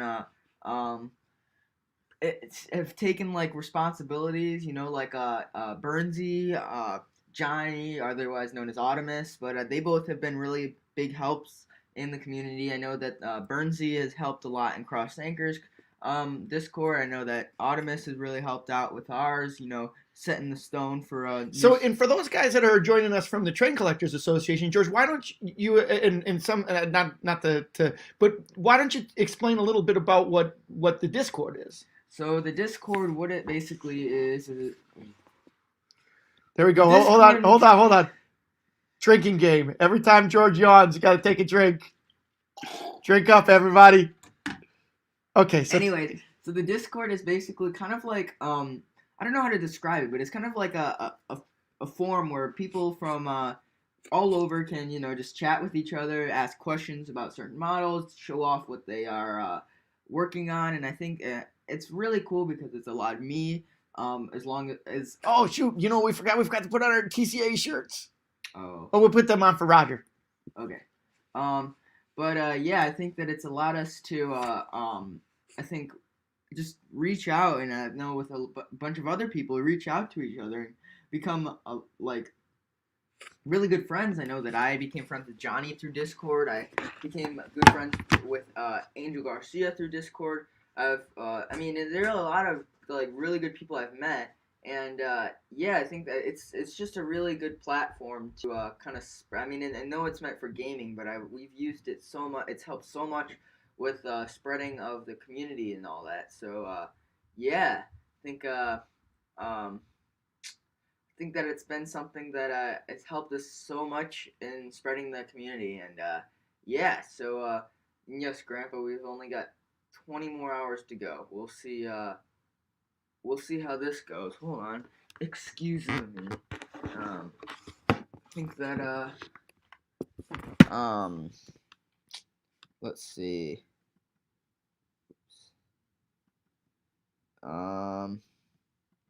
But yeah, I think that I mean, if you aren't already part of it, I suggest getting on there. I mean, it's a really good platform if you want to meet new people that are involved in it. I think every once in a while we'll do a voice call where we just talk to each other about trains for a couple hours. I mean, I don't know. I think that it's been used to benefit the community a lot. I mean, I am yes, and Mom, I think we need to take a road trip with the family. I think especially during New York, but I think that we'd spend more time at the fairgrounds than we would at the museum. But yeah, and so oh boy. Running out of words? Yes, all right, well, here, I'll take over for a little bit. I got my TCA shirt on. You pop that one on for a little while. Oh boy. One of the fun things that we were talking about with the live stream is we were going to try and rotate through the shirts that we were going to wear, and so many things to keep in the mind as we're going through. But who's ready for York, and who's ready for a York tailgate party? I know I am. I think we're going to get the Worderick RV fired up, head on out there, and have a good old-fashioned mainline TCA tailgate party out there at the next York event that they have out there. got to save up I've always told George you got to save up a pile of cash when you go out to York because there's so many neat trains that are for sale. It just blows your mind. In fact, if you don't have money, it's worse because you'll see so much stuff that you want. You can't just go out there and not be ready to break the bank. So so we're real excited about it going out there and hitting York and now even beyond York, hitting all of this cool stuff out there at Strasbourg. See the Strasbourg or to see the train museum out there, which is pretty darn cool. And beyond that, the Choo Choo Barn, the Strasbourg Railroad out there, and the Pennsylvania Railroad Museum. So many cool things. Choo Choo Barn, if I hadn't said that already. Then I've always wanted to stay at the Caboose Hotel, which is right next to the TCA Museum there. Like the shirt, George? Got a little shirt change here. I got a bunch of shirts. I should have been rotating them through. This one's a little understated for me as my usual shirts that I wear on the stream, right? That's kind of just like, I don't think you're going to be as loud while you're wearing this shirt. Yeah. So, yeah, everyone say George has never. Oh, time to take a drink. Only 4 hours in, and George is yawning. Says the caboose was delivered. Let me go check that out. Hold on, I'll be back. Oh, very good. Gonna have to check that out. CAAP says, I'll bring the semi. We can camp in the trailer. That sounds good to me. That sounds good for me. Yeah, I'm with Wesley. I missed York this year too. But it's a neat spot to visit. And the other thing that we've done with the Train Collectors Association, I can say from my perspective as a parent, is my family. I was taken as a young man or as a kid to the Train Collectors Association national conventions that they have all around the country once a year. And they have them in neat places with a lot of neat railroad-themed things to do. I was brought to a lot of those. And then as I became a parent, starting when George was 3 weeks old, we brought him out to a Train Collectors Association National Convention in Seattle, Washington. We took the train out there, took the Empire Builder out there, and went to Seattle, did the train convention, and George joined the TCA Kids Club when he was 3 weeks old. His first TCA event was even before we went out there. We went to the Trolley Museum when he was about a week and a half old. Everybody got to meet George, and he rode the trolley at his first TCA event, rode his first train when he was about a week and a half old. So George is kind of stuck. He didn't get a choice of whether he wanted to be a railroad guy or not. Well, I was kind of like Derek. I told him that he could choose what he wanted to do and be passionate about it. And I'm lucky enough that this is one of the things that he liked to do. So, yeah. So, Bernsey, talking about that area out there where the National Train Museum is at, says the Pennsylvania Railroad Museum is one of the best railroad museums. And I went there once. I went there a couple of times when I was younger, and I have to agree with that. It's a really neat one. And in conjunction with the Strasbourg Railroad, it's really a neat spot with all of the neat things that they've got that's out there. So Bernsey was saying he attended the Virtual York, if that counts. I think that counts. The Virtual York was really kind of neat. The different things that they had that was involved with that. We got a taste of the manufacturers and everything that they presented out. I really enjoyed the ball that they had and listening to all of the neat things that they have, like the voice-controlled trains. George, what do you think of voice-controlled trains? I love it personally. I've had this long conversation with Tim Uh-huh. about it and Sid, and they both are like, "Oh yeah, this is." They have mixed feelings about it, and I kind of agree with them. Said for the voice-controlled trains, it's going to be like Alexa. You know? Oh. Well, Alexa just is listening to you. I think that it's going to be something where it's like I think it's going to be kind of chaotic in the first stages, and I think as it grows, I think it's going to be very cool. I just think that it's gonna be interesting the first couple of stages that they have, because it's gonna. I feel that I don't think it's gonna listen all the time, if you know what I mean. Right, right. But yeah, I think that's gonna be really cool. So Andy Ambrose is asking you, is George going to go the full 24 hours? Even the NMRA 24 hours are split into 8 different presenters. I don't know. He's so far so good. Yeah. Well, hey, we're on track to do it. Pun intended. I love it. I love it. So that Hudson was pretty amazing, huh? Yes. I was like, That's oh my gosh, all of the trains there. I couldn't believe it. A boys train. a boys. I know. Where did they get a boys train? Like, I want a Donations. boys. We have donations, but like, I want a boat. If you guys have a boys train that you'd like to donate to the cause of the GFW, please hit me up. But oh man, I've never seen a boys train, like a real boy. Like, I've seen the pictures of it, but it's like, those are always like faked, like people like Right. painting them up. But like, that was a genuine boys train, and I was like, oh my gosh.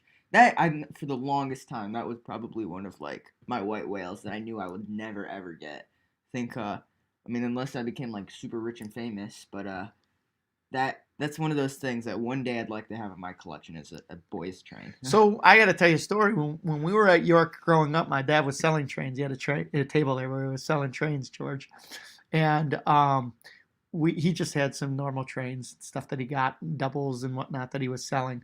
And there was a guy there, George, and the table next to us had a boys train. Like the set or just the engine. Oh wow. He had a boys train, and everybody from the whole York came to go see the train at the guy's next to. Well, I bet you that was good for Yeah, you guys. it was. Grandpa Whoa. sold out of our stuff right away because everyone was coming over to see that boys train. But I wish I'd have bought that boys train, because it was, I forget, I think he wanted $6,000 for it.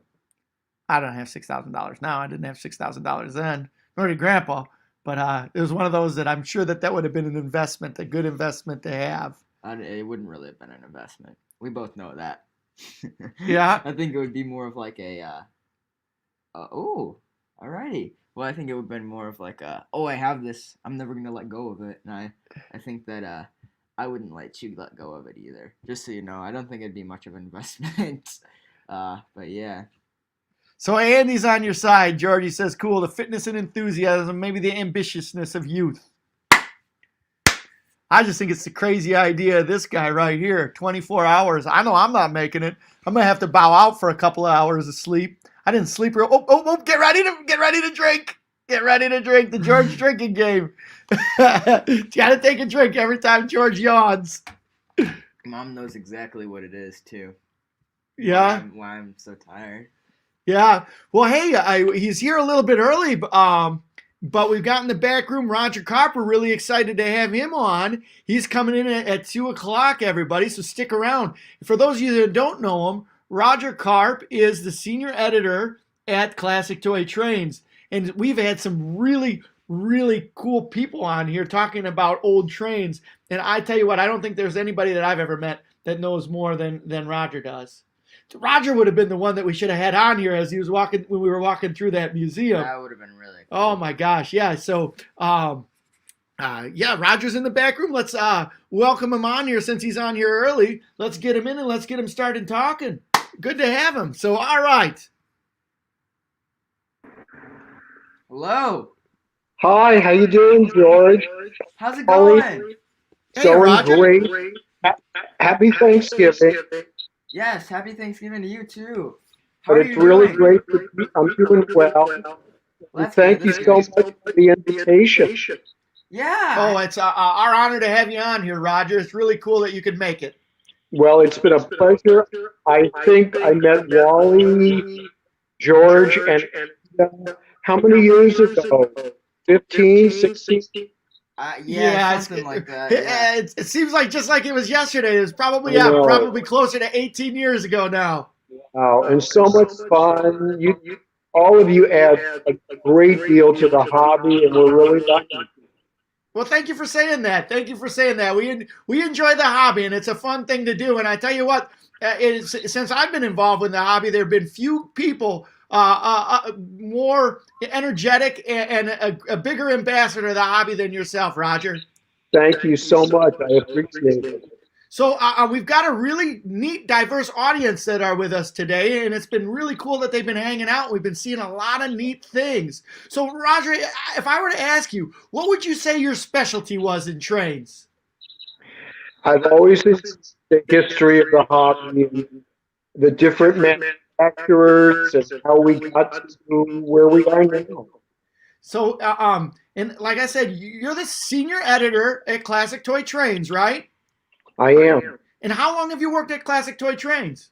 I've really been privileged and had the pleasure of being associated with the magazine second issue in the spring of 1988. Wow. You were breaking up. Did you say 1918?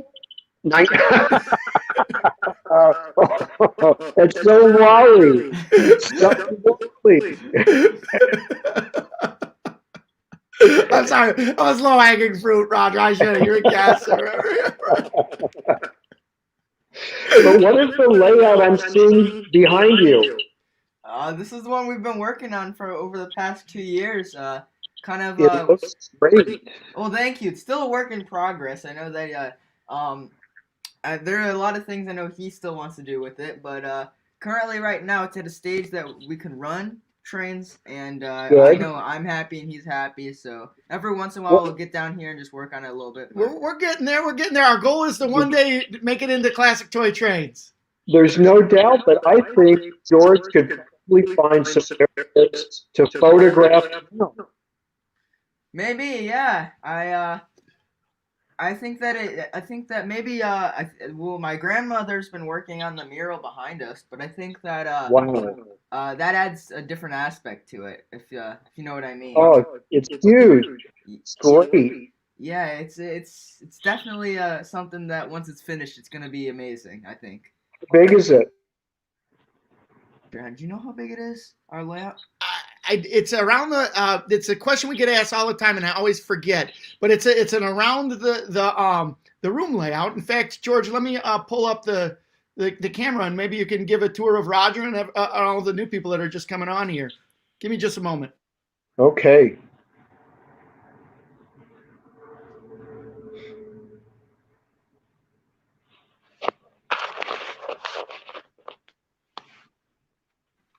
So I have a couple of questions for you. George, I'll be delighted. So how did you get into the hobby of model trains? Well, as happened to me, as may happen to some of you, I had to change careers. I was pursuing a teaching career. It just wasn't working out. So I had to change, start over. And because in school I'd always emphasized writing, I was able to take the skills from one kind of job and apply it to magazines. That's the first thing I was asked. It was about how well I wrote, and they asked me to do some sample writing. And because I'd focused on that in school, I was able to get hired. And then it was a matter of learning the knowledge of the hobby. So I wasn't a hobbyist first, but I really think as you're learning in school, and as Wally can attest, and some of the other people listening, getting those basic writing, reading, and thinking skills is what's going to get you to your job. Then your employer will let you get that necessary knowledge. Well, that's cool. And I think as we're talking right now, my dad's got the other camera pulled up. Let me see if I can add that. All right, there we go. So here's so he's going through. This is kind of the station. This is where we're gonna have our station on the layout. Nice. And then back behind there, we kind of have where the lift bridge is. That's gonna start the incline for the second level that we have that we're gonna have on the layout. Great. And on so then he's gonna pan out towards the yard that we have, and that's currently got just some of the items that we have in our collection in there. Pretty cool spot to mess around with and stuff like that.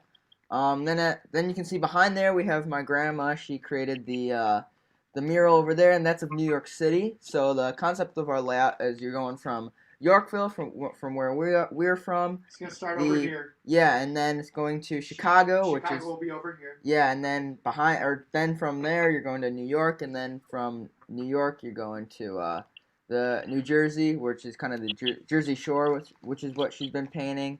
But yeah, so that's what that's so far what we've got. Okay, two things come to mind. Okay, so one thing is where you've got the mural, you could pose locomotive and get a really good photograph. The other thing is, did you say you live in Yorkville? Yeah, Yorkville. Okay. Do you? There, I two stories, guys in Yorkville last summer. Art Williams. Yeah, we know him. Ludwig House. Yeah, we actually not too long ago we were over Great at guy. Stan. Yeah, they both are real nice. I think we know Art through his son Jim Williams. And then Stan we know just through the TCA. We actually did a video on his layout not too long ago. Fantastic. Yeah. I know him through community activism, George. Community activism. Oh, okay. Hey, that's the best kind. Right. They wanted to put a landfill in our town, and Stan and I actually met putting this landfill in our town. And we both worked together doing that. And one day we were at a train show. We both turned the corner and looked up and saw each other and said, "Wait a second. You're into trains?" And we had a whole new segment of friendship after that. Of course, yeah, but no, it's great. They've got great legs. Yeah. Oh wow. So anyways, do you want me to kick you? Yep. Get me out there. But yeah. So that's no, we know them both. I've never seen Art's layout. I know I've heard that it's really really cool, and I actually saw the article of it in the magazine. But yeah, I think that they both have incredible layouts. If you would ask me, they do, and they're really yours. They're thought out in advance. They're plain. You've given a lot of thought to what the purpose of your layout is. It's going to go. Then you're creating the track, the main line that's going to work. And the best, you're not creating a lot. And that's something we tell everyone. Always do less than you think you want. Because it just makes for better scenes. And that's one of the great points of Art's layout. Yes, it is. Yeah, man, the pictures from the magazine or that were featured in the magazine were like, oh my gosh. Well, you guys always do such a neat job of capturing the spirit and coolness of layouts there on Classic Toy Trains. Thank you. We try really hard with great photographers, and they make it all. So, changing gears a little bit, there are a lot of people that are on here that know you from your articles on Classic Toy Trains, but there's also something that I really love that you do on YouTube, Roger, and that's your Professor Carp series. Yes, and we've got more up because 2 months ago, David Pop, who works at our company, brought in his father's and his grandfather's Lionel trains from the late 40s and 50s, and he had a bunch of accessories.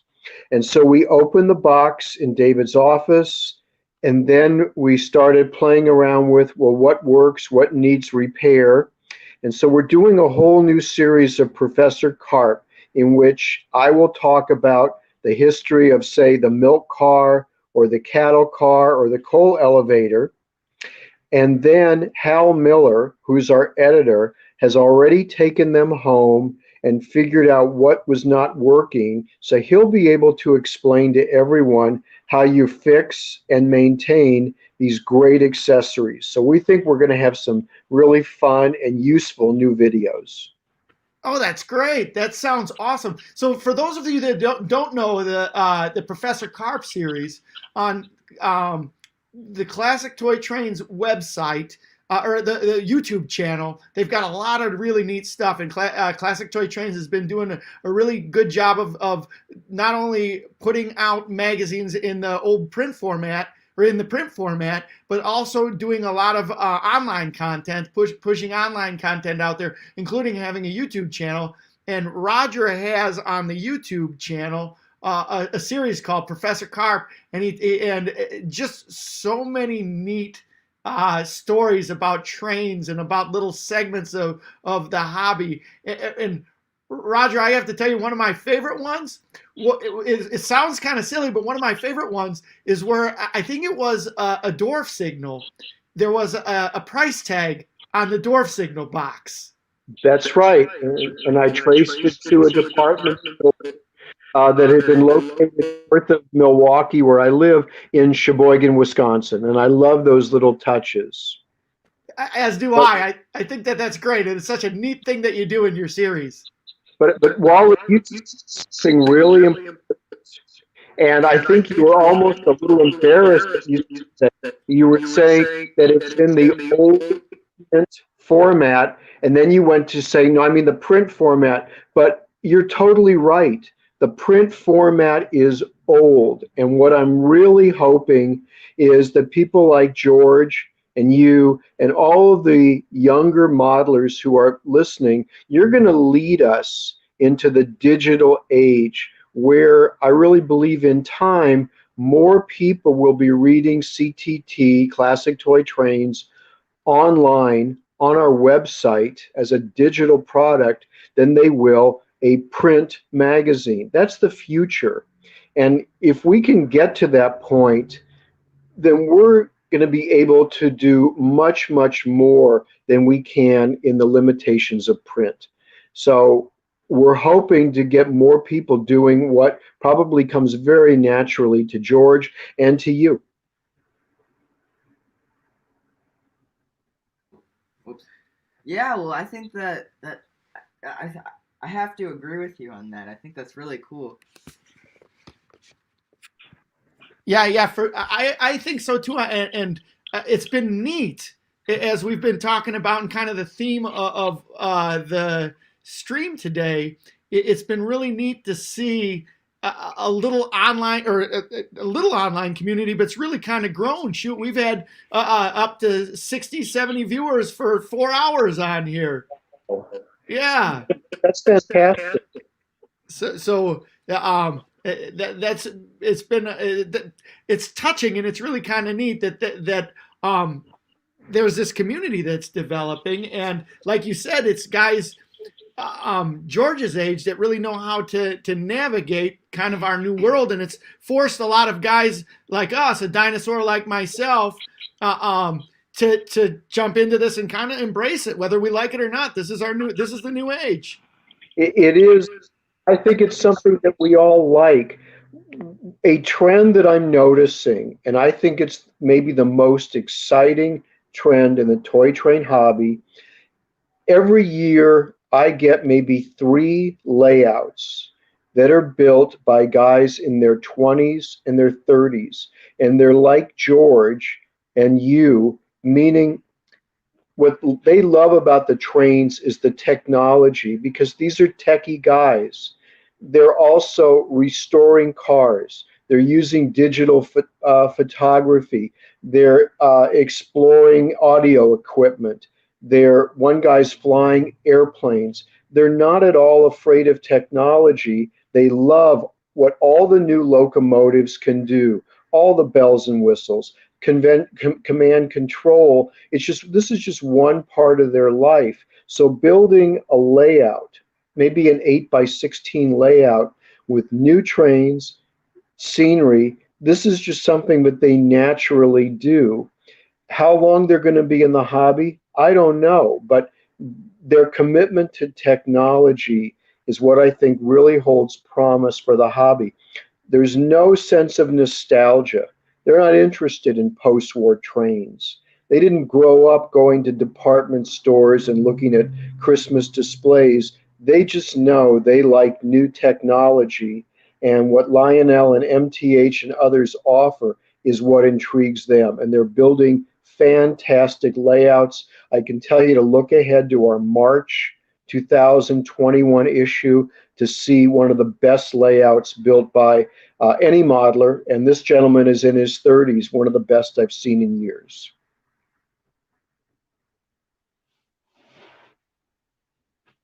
No kidding. Where's it at, Roger? I can't say we never. All right.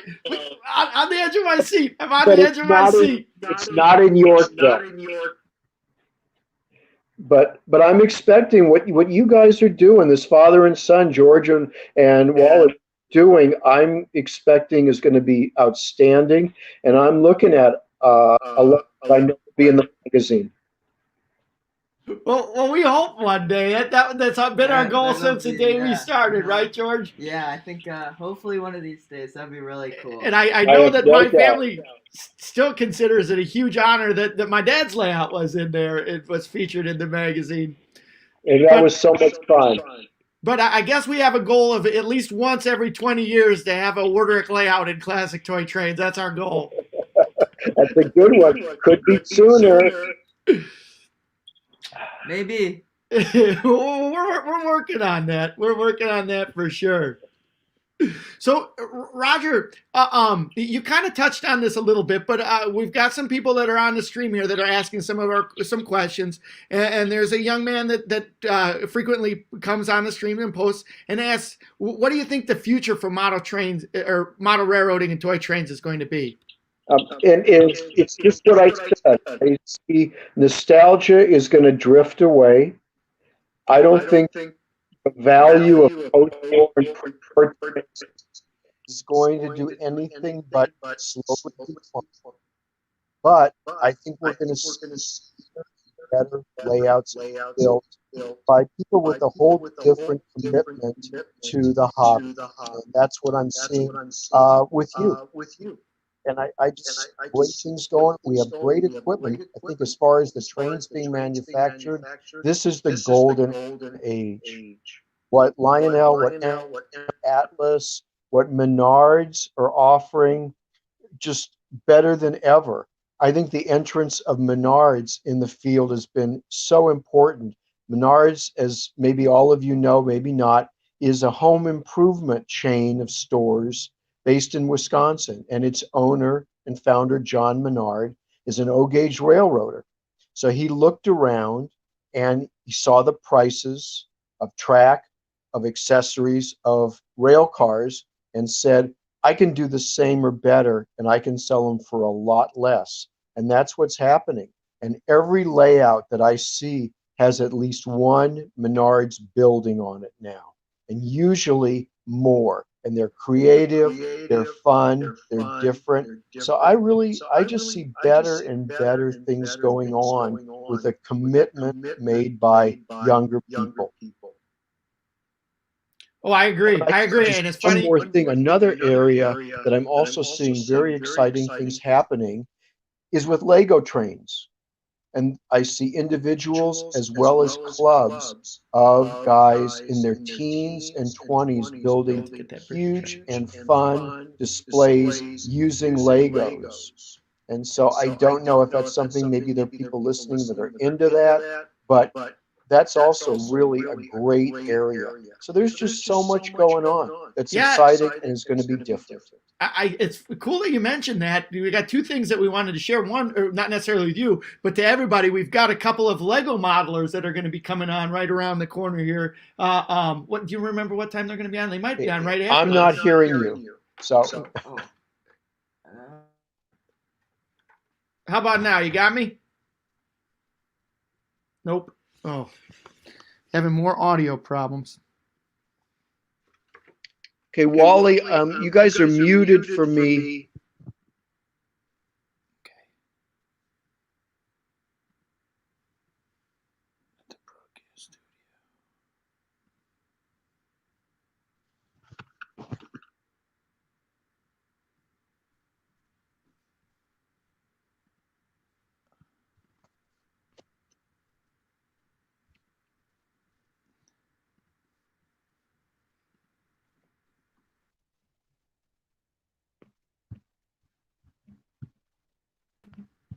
All right. How about us now? Can you get us now? No. Roger, I think it might be on your end. Can the people on the stream hear me? I know George can hear me. Oh boy. We lost Roger. Well, maybe he'll pop back in. But hey, a couple of cool things based upon what Roger was saying. We've got a couple of guys coming on here right after.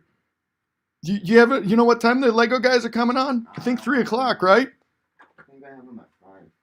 Oh, 5 o'clock. We'll get that information out here to you. No, I have them at 6. Okay, 6 Oh, o'clock. He's coming back on. Cool.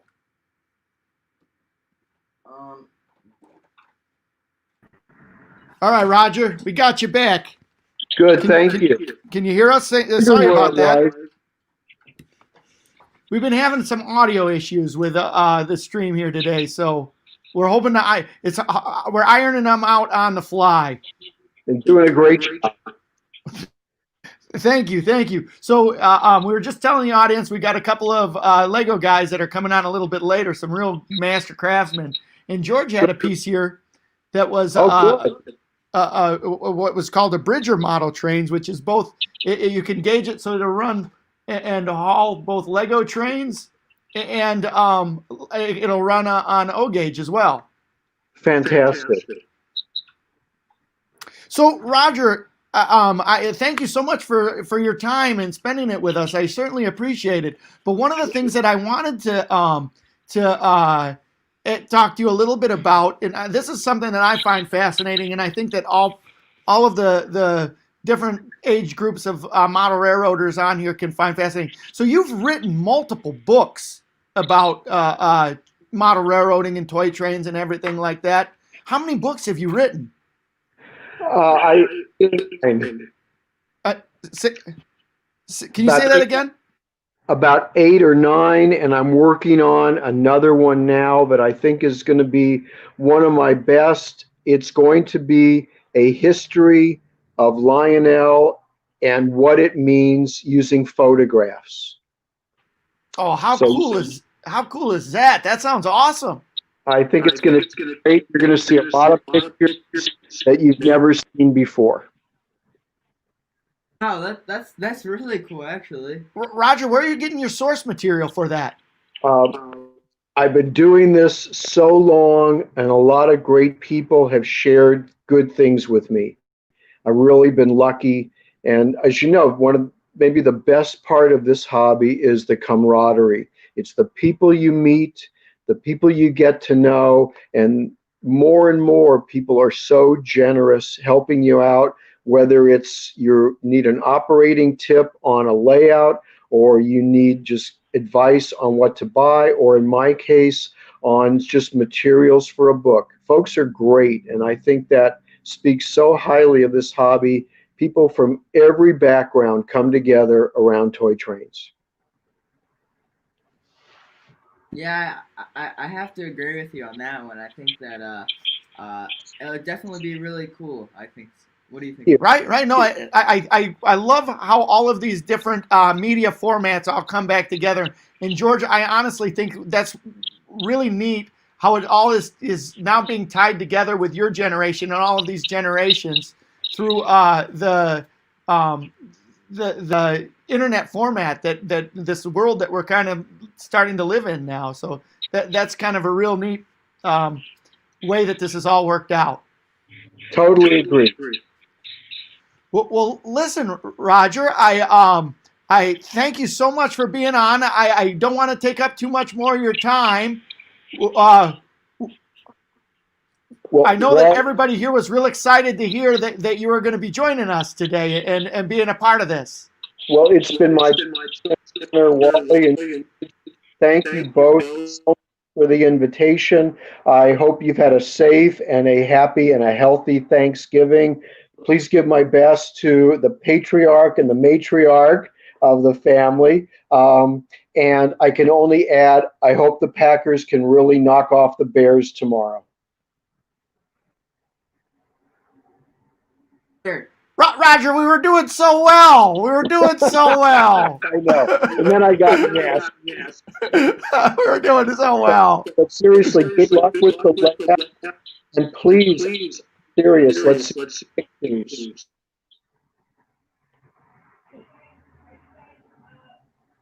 We're going to have to get you out to Yorkville here.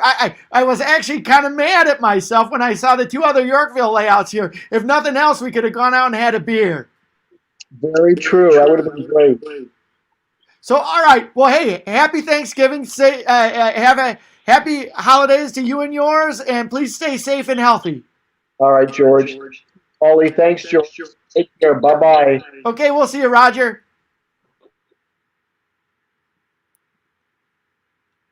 Well, welcome to the stream, Trainstorm, for the second time. All right. Well, hey, Trainstorm, you're back on. All right, awesome.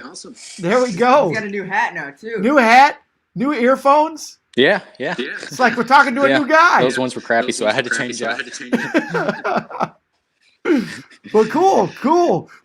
Well, hey, following up Roger Karp, that's a kind of a tall task.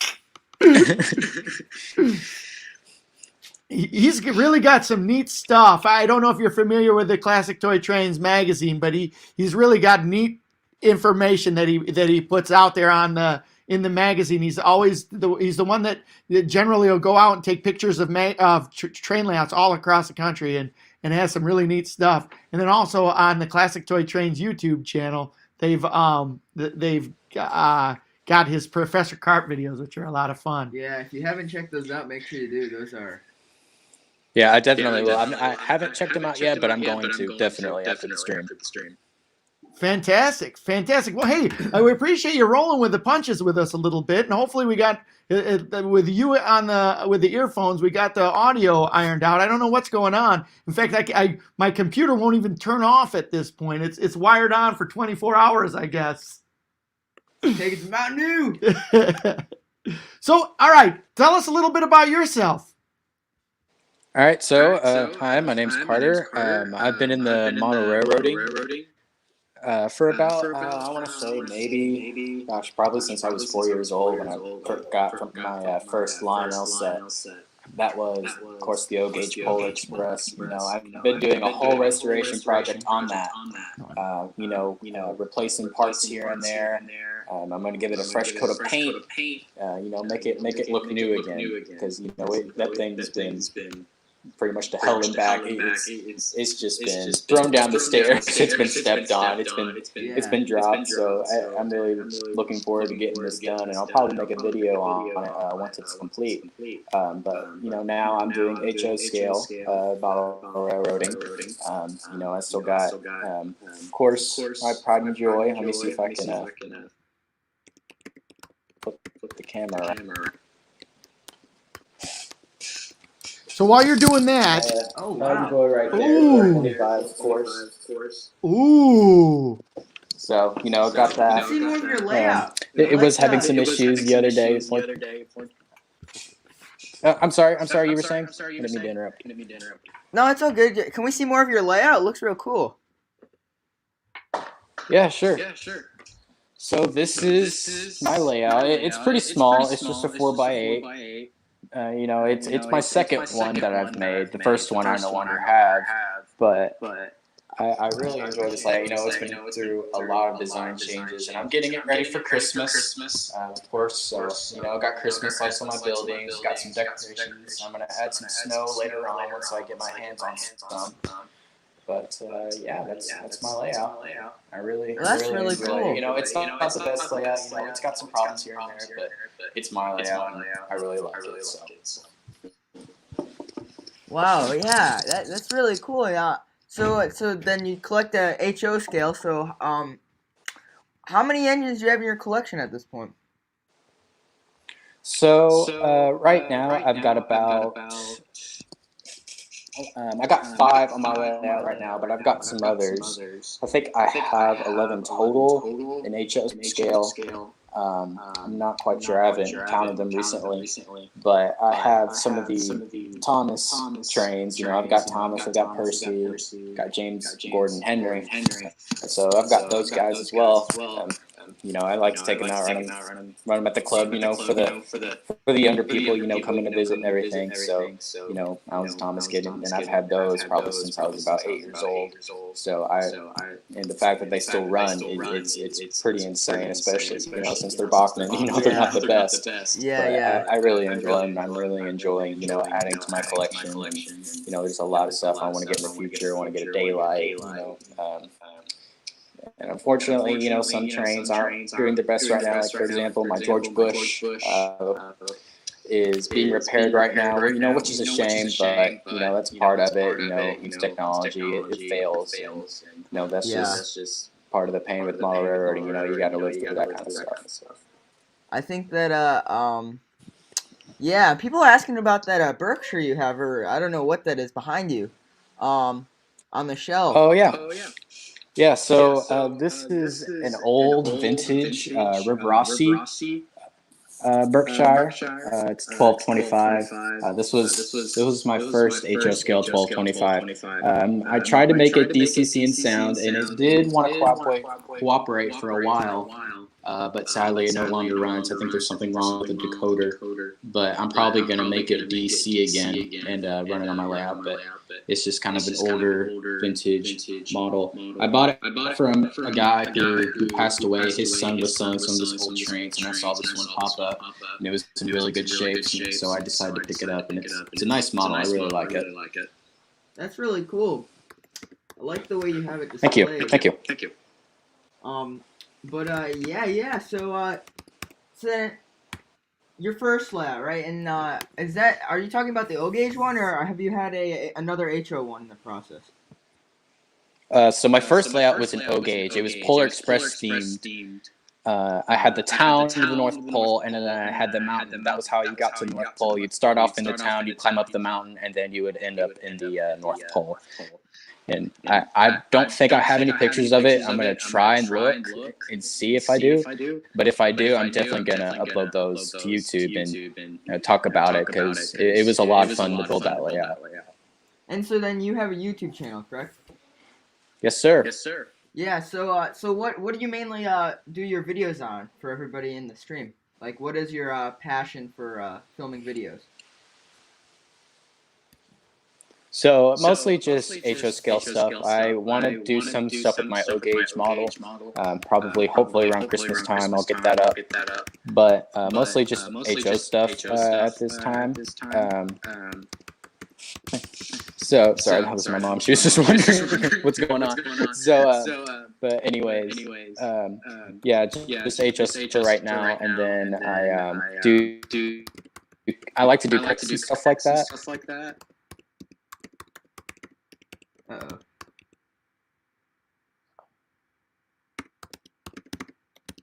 Well, hopefully that's not good. Come back, train storm. Oh, here he comes. I think it. Oh no, it looks like it's on our end. The wheel of death. We'll get back on us. Here's what I'm going to do too. I am going to refresh. Oh, here we go. There we go. Oh, he's in. He's out. Oh boy.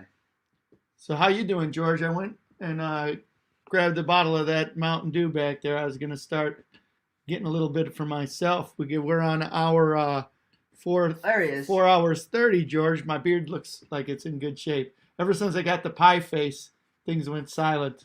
Oh boy. I guess we didn't have a good pie face. No, sir. All right. Oh, there he is. He's still on the. All right, there we go.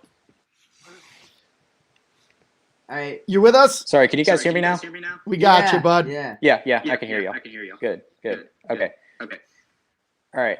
So anyways, as I was saying, HO stuff for now. I like to do kind of like little cinematics. I got a Polar Express video that's going to premiere Christmas Eve that I'm very excited to post. So I think that'll be fun. Well, that's cool, and we all know that you like the Polar Express quite a bit. So and You got to be probably the biggest Polar Express fan I know. Yeah, probably. Yeah, probably. You know, I remember watching it one year Christmas, and I just remember like being so mesmerized by how the locomotive works. Like I was just like, how does steam run a train? You know, it just kind of blew my mind. I think that's kind of what triggered it for me when I got into how these things work and how they operate. Yeah, I think that I have to agree with you, man. It's just fascinating about that kind of stuff. I think we had a Polar Express, no scale Polar Express forever, and that would always go under the Christmas tree. And I think this year we got the scale one, and it's just like, oh my gosh, it looks so much like the one from the movie, you know? Because the one that the one that comes in the starter set is, I mean, it's cool and all, but like the scale one's just like, holy cow, this looks like what they have in the movie, you know, and it's I'd have to agree with you. It's a very cool engine.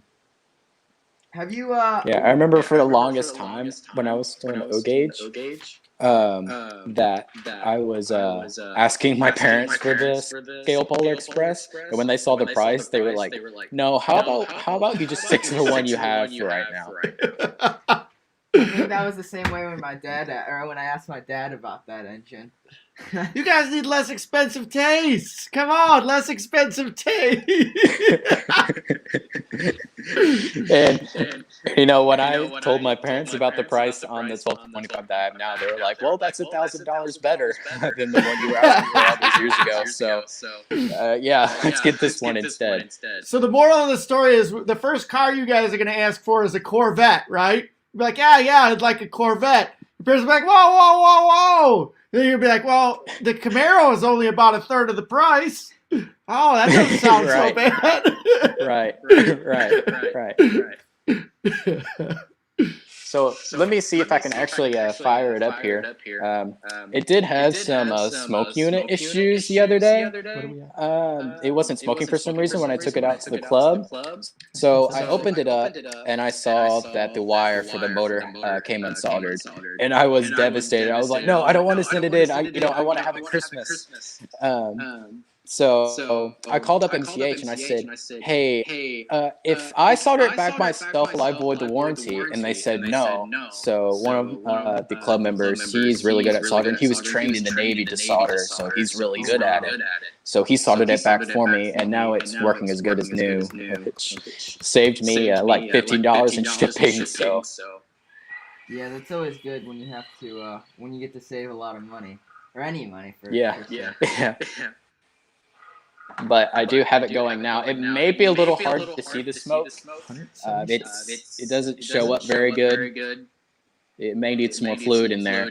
But this also has the smoking whistle, which I really like. So it's a really neat model. Smoking whistle my favorite in HO, huh? Yeah, they have smoking whistle in HO now. Wow. Who'd you say made that one? MTH. Okay. Yeah, this is definitely a good model, especially since they're about to go out, which is a shame because I want them to make more models like these. Like, this is just such an awesome model, and it brings a lot of innovation to it, like the smoking whistle. It's just really cool. Yeah, I'd have to agree with you. I think that I personally, I mean, I used to do HO, but I don't do it too much anymore. But I'd have to agree, those models are really nice. Yeah, they are nice. They are nice. And it's definitely better than the Lionel HO Polar Express that I have. That thing, it's a plastic construction. It's not the highest of quality. It's kind of dying out on me. It doesn't really want to run smoothly, but it's still a cool model. Now I kind of got I wouldn't say a replacement for it, but kind of a better version of it. For the price of that Lionel one, though, you can't really argue. Yeah, it's $250, and it's really not that bad. Yeah. And do you have all the pulls really good too, which is. Do you have all the cars for that one too? Yeah. I just got the 5th car that I needed in the mail a couple of weeks ago, so now I've got the complete set. That's really cool. So let's see that engine. All right. So let me see if I can get the smoking whistle going here. Can you guys see it okay? Yeah. All right, awesome.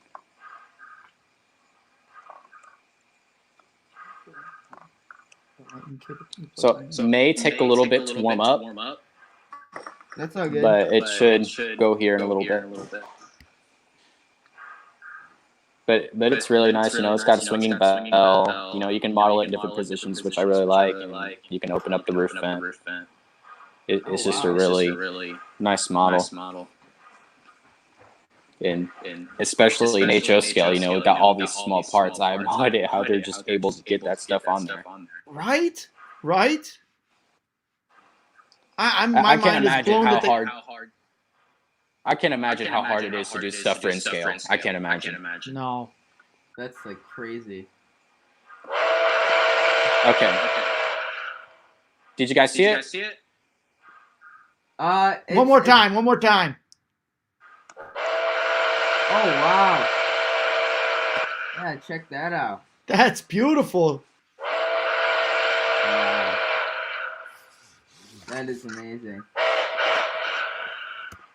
Yeah, it's got some nice sounds on it too. It has 1225's actual bell and 765's whistle. I wish it had 1225's actual whistle, but 765's got a good whistle too.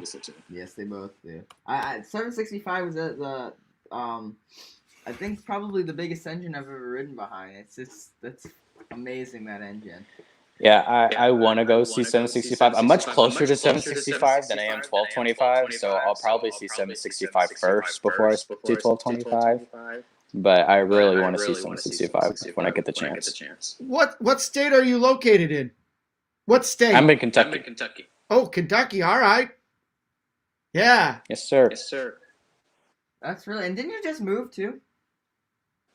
No, I didn't. I've lived in Kentucky my whole life. Oh, okay. There must have been somebody else. Yeah, I think that that'll be. I think they're both really cool engines. I've never seen 1225 personally. I know we have a couple of friends that are like obsessed with it. Yeah, I think Wally said one time he saw it when it was at Michigan State. Yes, Right? yeah, my dad did see it when it was in Michigan. Actually, my grandma, right? That's she, cool. Cool. She saw it every day going to class, but that is yeah, that is a really. So the author from the book is from Polar Express is from Michigan there, and there's a kind of a circle to that with seeing the 1225 there at Michigan State and that being part of the book. Mm-hmm. Yeah. Oh boy. Yeah, I think that's so cool to have history like that. Isn't it? Oh man, you're not. Really neat. We just got a couple of more super chats in here. We got a $20 one from Lionel LLC, Stu, who wants to see the Bush 4141 and the double stack run, which is and also wants to see me clean shaven. I want to see that too. That's why I donated. Oh, and Rachel's donated $5 as well. Oh my gosh, I didn't think we were gonna make it, but my beard is getting scared, more scared and more scared. I didn't even think we were gonna get the pie in the face. We didn't even plan how we were gonna do that because I didn't think we would get there. Yeah, that's my turn. You've underestimated train people. They're not poor, Wally. They're not poor. No, they are. We got to be at 200 right about now. We are. We're 201. 201. Oh my gosh, we're gonna have to get George Pie Face. Is it 250 for the shave? 250 for the shave and 200 for a George Pie Face. Yes, and we'll have to once we finish the pie face, I'll run the 41. Oh, George Pie Face. Yeah, I want to see that. Well, you're gonna. Actually, you guys keep talking. I'm see if I can get that 4141 in a position to run. And before I do though, you got to tell me, what do you think is the growth area of the hobby? Where do you see this going? Well, me personally, I want to say that it's just the beginning. That's just not the reality. You know, it's slowly dying, and I think it's so important that younger kids get into this hobby. And it's so great to see you, Wally, introduce this to George, and then I'm sure George will introduce it to his children. You know, I didn't have that. My dad didn't introduce it to me. My grandfather didn't do it. I kind of discovered it on my own, and I'm really excited to show it to my own children someday. And, you know, when I'm working out at the club and I see people ask questions like, what is this? What is this hobby? You know, why is it? You know, what do you do in this hobby? And, you know, people ask questions about, and it's so great to see, you know, people wanting to get into it. Like we've recently got like 3 new club members, which is awesome to see, even though they're much older men. It's still great to see more people get involved no matter the age. And I think if we continue this, to continue to introduce it to younger and older people, I think it'll grow in the future. So in terms of that, you know, getting that out there, what would be your ideas as a young man on how that could happen? Do you have any ideas on how that could happen, or how that might work? Well, one of the things our club is doing is we're continuing to host different model railroading events. For example, I'm in the Kentucky area, and before COVID, we had this really cool idea of setting up our layout in Mammoth Cave National Park, which is very. Yes, I love it. You know, we really wanted to set up there, but then COVID hit, so we couldn't do it. We want to reschedule it. I don't know if we end up doing it or not. I hope we do, but it was such a cool idea, neat opportunity. And then, of course, we have our Festival of Trains event coming up, as well as our Polar Express event, which I'm going to make a video as well. And Pete can come in for free. They can for the Festival of Trains event. They come in for free, and they can just see the trains run all day.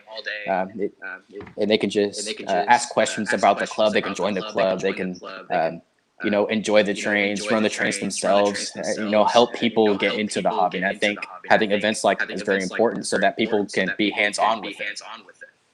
I have a question. You're located in Kentucky? Are you involved in that HO layout at with the train station with the E8 out front? The LNN? Yeah. Yeah, I am. Oh, okay. Yeah, we were there. We spent Easter there one year. Cool. Yeah. That's what I totally forgot about that. That layout looks so cool from the inside or from the outside looking in. We didn't get a chance to go in there. Yeah, it's a great layout. Yeah, wow. If you guys come back down, you know, I'll definitely have to show you guys around. Definitely. Yeah, well, every year, well, not anymore, but every year we used to. Hopefully, we'll get back on that. But every year we used to go up or down to Florida, and then on the way up, we'd pass by there. So maybe we can arrange something. That'd be definitely really cool. Yeah, that'd be awesome. And we're slowly adding new stuff to the museum. For example, the museum is now restoring one of the passenger cars. And, you know, we're going to then paint the passenger cars and locomotive. And if it comes down to it, maybe restore the locomotive. I'm not 100% sure on that. That's something that the museum really wants to do. But I don't think they have the funds for it just yet. Yeah. Well, that is certainly a beautiful locomotive. That was it's a neat paint scheme. Yes, it is. And that, I mean, there are very few in that paint scheme as well, or if any. Others, L&N's pretty cool railroad, if you ask me. But yeah, I really like the L&N. Yeah. So why don't we get ready for this? Oh my gosh! So as you guys were talking, Corey came in with a $49.99 donation to the Kendall County Veterans Assistance. Oh, my beard. Good job, Corey. Good job. Yikes. So George with a pie in the face, me with a beard. Who do we got on at 3, George? 3 at 3. Oh. We're going to have to do that a little bit later when we got some... At 3 we have Seams, Trains, Thomas, Aiden. Seams, Trains? Or Sean's. Sean's Trains, Thomas, Aiden, and James Trains. Right on. So we're gonna have to figure out how we're gonna squeeze in the shave and a pie face. Oh, George, you're gonna get it. Oh, he kept in the yawn there. Kept it in for the drinking game. Boom. Yes. Well, Do you mind if I go grab some more drink? No, not at all. Not at all. George, get up there. You got a long time left. You got about 19 hours, George. 19 hours, 15 minutes. So you say that your parents weren't into the hobby, right? But No, they weren't. But it sounds like they support you in it a lot. Oh Is yeah, that true? they definitely do. Definitely. So tell me about that dynamic. About is it the situation where you want to build stuff and you got to negotiate, because that's always what George has got to do. He always does. Hey, I want to do this. I want to do that. Or is it something where they take you to the different places, hobby stores, helping you raise the money? Tell me a little bit more about that. So my parents have always been very supportive of this. You know, they always tell me, "I'm so glad you're not one of those teenagers that sit in a dark room all day playing on a computer." I'm so glad, and I'm so glad that you're into this stuff, because working on machinery like this, that could lead me to a career, which is very important to me. So, you know, they've always been supportive of that, and they've taken me to train shows, hobby stores. They've helped me do stuff for the club, buy stuff. I've just been very thankful for them, and they've really helped me out. Well, that's cool. It's neat to see that your parents have allowed you to run with that in the hobby. So I take my hat off to them for doing that. That's really quite cool. Really quite cool. So tell me about the YouTube segment of this and how you got rolling on the YouTube. So I first started YouTube. I remember when SMT Mainline last year, he had an interesting idea of taking a bunch of people's holiday displays and making a contest, and the winner gets a locomotive. I decided to participate, and I thought it would be kind of fun. You know, I decorated up my layout, you know, got everything ready. I filmed the video, and you know, people were commenting on my editing and stuff, and people really liked it. And it was like, you know what, this is really fun, because in middle school I took a film class. And I've always enjoyed making film. Like, I made a film with my sister that ended up being an hour long, and that was always so much fun to make those kinds of things. And I would always do it on my free time, you know, just for fun. So, you know, I decided, you know what, why not share this, you know, make train videos, and it just kind of took off from there. Well, that's really cool. That's really cool. And how many videos have you made now? I want to say maybe 10 or so, maybe more or less. I'm not exactly sure, but I've only been in it for a year. And the fact that I already have, like, I think 122 subscribers is kind of insane. You know, I wouldn't say I've grown fast. I know this is kind of cliche, but, you know, I really am thankful for the support, and I really enjoy making it. That's neat. That's neat. And then after you hit, it seems that once you hitting 100 is hard. And then after that, it kind of blows. It grows exponentially. Right. So that I remember what's your favorite thing to make videos of? Well, of course, the trains. You know, I just enjoy filming it. I enjoy filming my own layout, the club layout, and I kind of like to. I have this little series called On the LNN, and I take some of my own model trains and I put them on the club layout. And of course, that railroad, the model railroad, is based off different locations across Kentucky of how Kentucky looked. In the 40s and 50s. So I like to kind of take trains from that era and kind of put them on that layout and kind of have them go from one location to the next, and then so on and so forth. So I've done that with a lot of my trains. I plan on doing it with even more. So I'm very excited to see that series grow. Very cool. You know, I have enjoyed the videos that you put up there on your YouTube channel. It's been neat to watch you grow. In fact, your content is so good, and your channel has grown so much. I had no idea you started with the Christmas thing at SMT last year. No, it's only been a year. So, and your YouTube channel is what, for the people that aren't familiar with your channel? Let's your YouTube. So it's called Trainstorm Pierre Marquette Productions. I kind of just kept the Trainstorm name. That was my original nickname. But then, you know, as I kind of made more cinematic videos, I kind of wanted to do like Pierre Marquette Productions, but I just kind of kept the original nickname just because I really like it. But I like it too. Trainstorm's great. Yeah. How'd you pick up the nickname Train? Yeah, I'll pause that thought. how'd you pick up the name Trainstorm? So I have always been interested in meteorology and weather. I want to do a career in it. I think that's going to be my future career in meteorology, and I've always been interested in weather and stuff like that. So I just want to take my two favorite things, trains and storms, and just put them together, and boom, there it was. That's awesome. That's awesome. So Trainstorm and then Pierre Marquette, that's your railroad, huh? Yep, Or that's my 1225 anyhow. So and you put that together. Right. All right, so then okay, that's your YouTube channel, and I encourage you. You've done this before, but do it again. Post that up on the Discord and promote your channel link there. And for everybody on here, please go over and let's see if we can get him some more subscribers.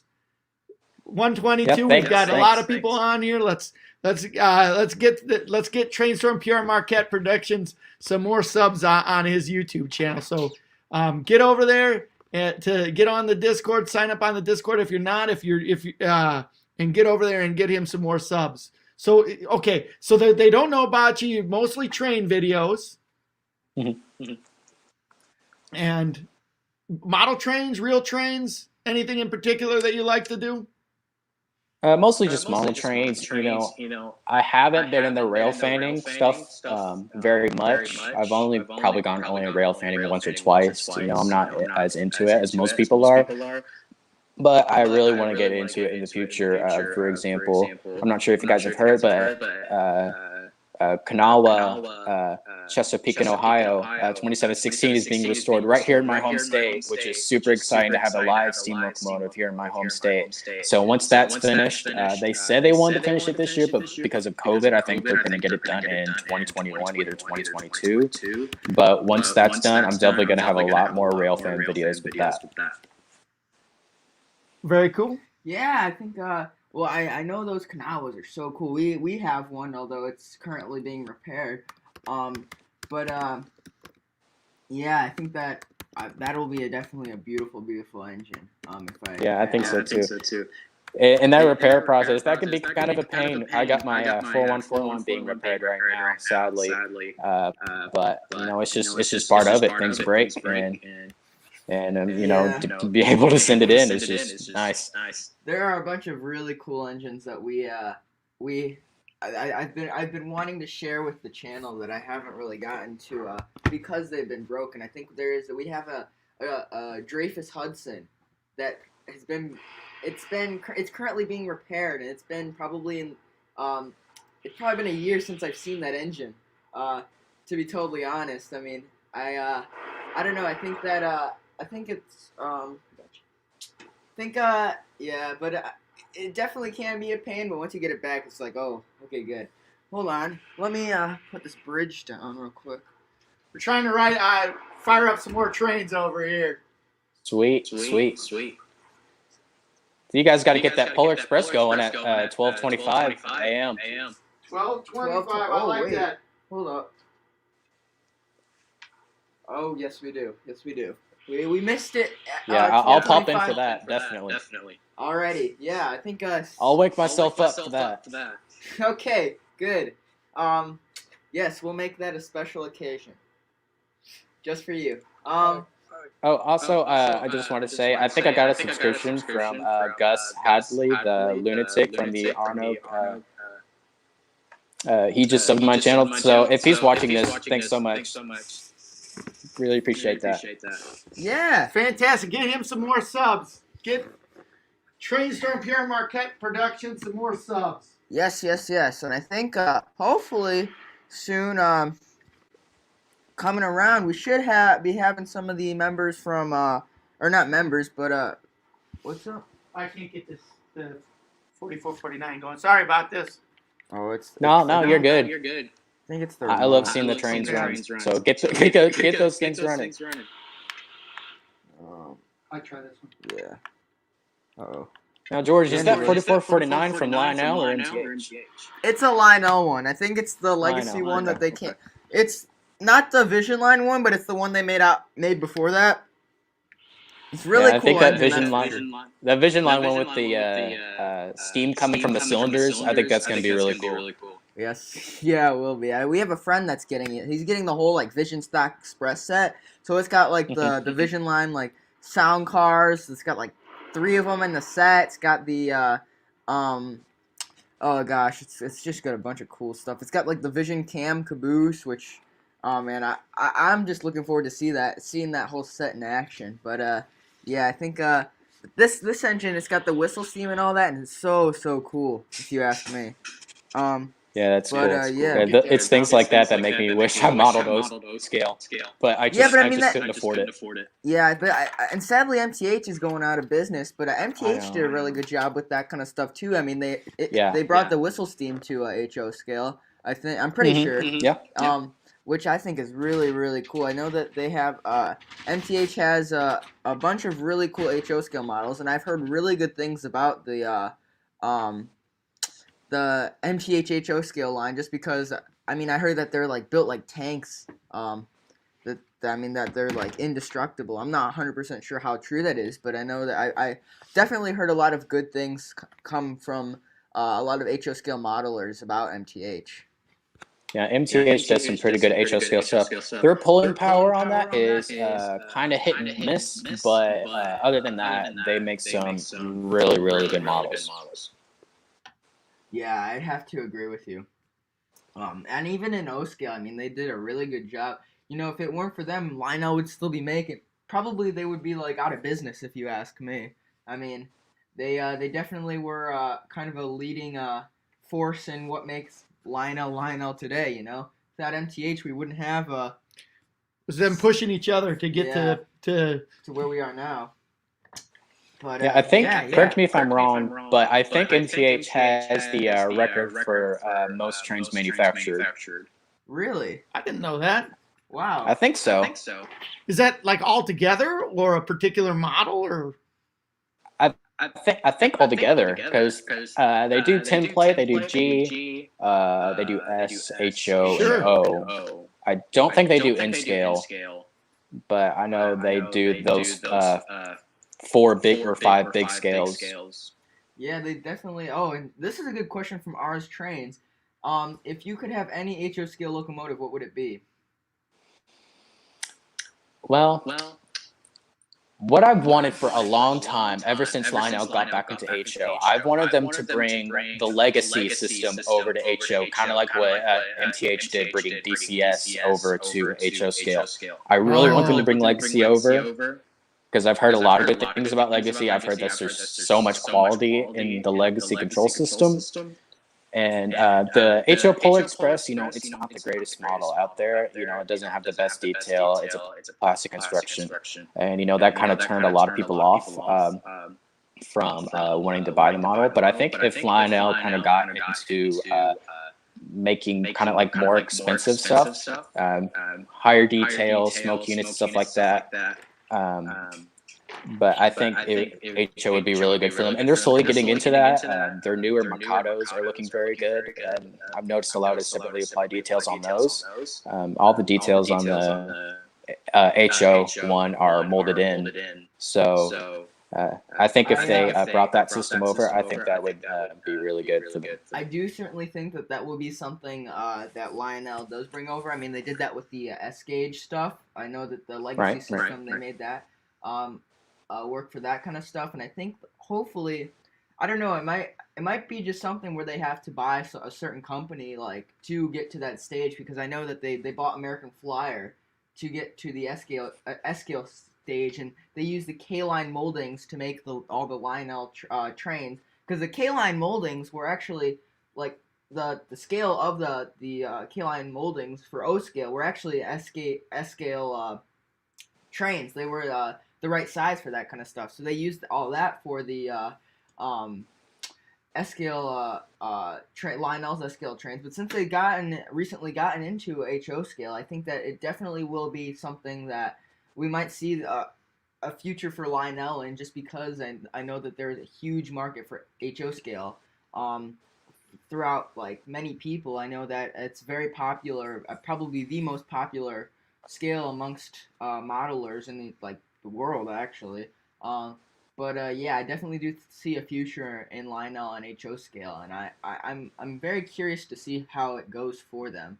I know that they did a lot of HO scale, or did some in the post-war era, and yeah, so I don't know. Hopefully we'll see something like that. I hope that it's or I hope that it helps them, um, affects them for the best, you know.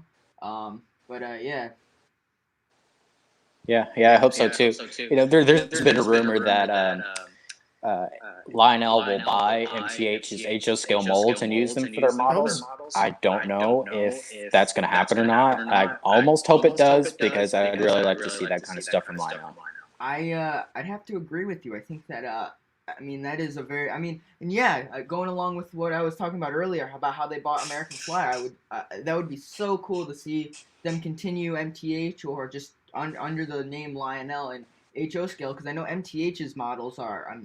I bet you can say the same, but I've seen some MTH models in HO scale, and they have done a really nice job on those, and I would like to see Lionel bring that same quality to HO scale that they have brought to O scale, if you ask me. Yeah, they make great HO scale stuff. I only have two right now, the 1225 and the 4141. I plan on getting the 4449 as well as the 765, hopefully soon before they go out. They said they're going to continue to produce 2020 items until 2023. So luckily they will be around for a few years before they're gone for good. But I really wish they would stick around longer because I want to see what else they could bring to the table. I agree with you. I think that if they hadn't have closed their doors, I think that we probably would have seen a bunch of great stuff come out of MTH. But I mean I think it's probably the best for them. I think that they would continue to lose money if they hadn't have closed their doors. But maybe I don't think that Lionel is going to last very long with it being its only competitor. I think that there's going to have to be somebody else that steps up to the table and becomes the next MTH for Lionel, you know? I mean, if you ask me, Lionel's kind of like the big brother, and MTH is the little guy. You know, they're always competing to see who's the best, and without MTH, I think it's kind of like it's. I mean, I think that there needs to be some sort of MTH, some sort of competitor for Lionel, or else, we might come back to the MPC era, if you ask me. But MPC era of trains. But hopefully it doesn't come to that. But I definitely agree with you on that. Yeah. It's a shame to see him go, but I'm happy for Mike Wolf, retiring and living out the rest of his life, and it's sad to see him go, but as Dr. Stu said, don't cry because it's over, smile because it happened. That's right. Yeah. Dang, that's some words of wisdom right there. Words. I feel like that's got some application to my beard. I feel like that's got some type of application to my beard. Speaking of which, we got to figure out a time to do that, George. When do you want to do it now, or let's do it like at 5 or something? At like a peak view time. What do you guys think? Out there, everybody. I'm all right with. I'm resigned. Yeah, apparently the train people have a little bit more money than I thought. So my beard is done for. Be smooth. Yeah, like the Santa Fe Queen said earlier. Where do you think? How do you think we buy these trains? We're not poor. That's right. Yeah. Oh my God. Trains aren't cheap. So they were trying to think of the next milestone, George. You want to say $250? What? $400? But I don't know what to do on a $400 one. I say if we're able to raise. Well, I'll let the people on the audience figure that one out. $400, or Patrons. I want the Patrons too.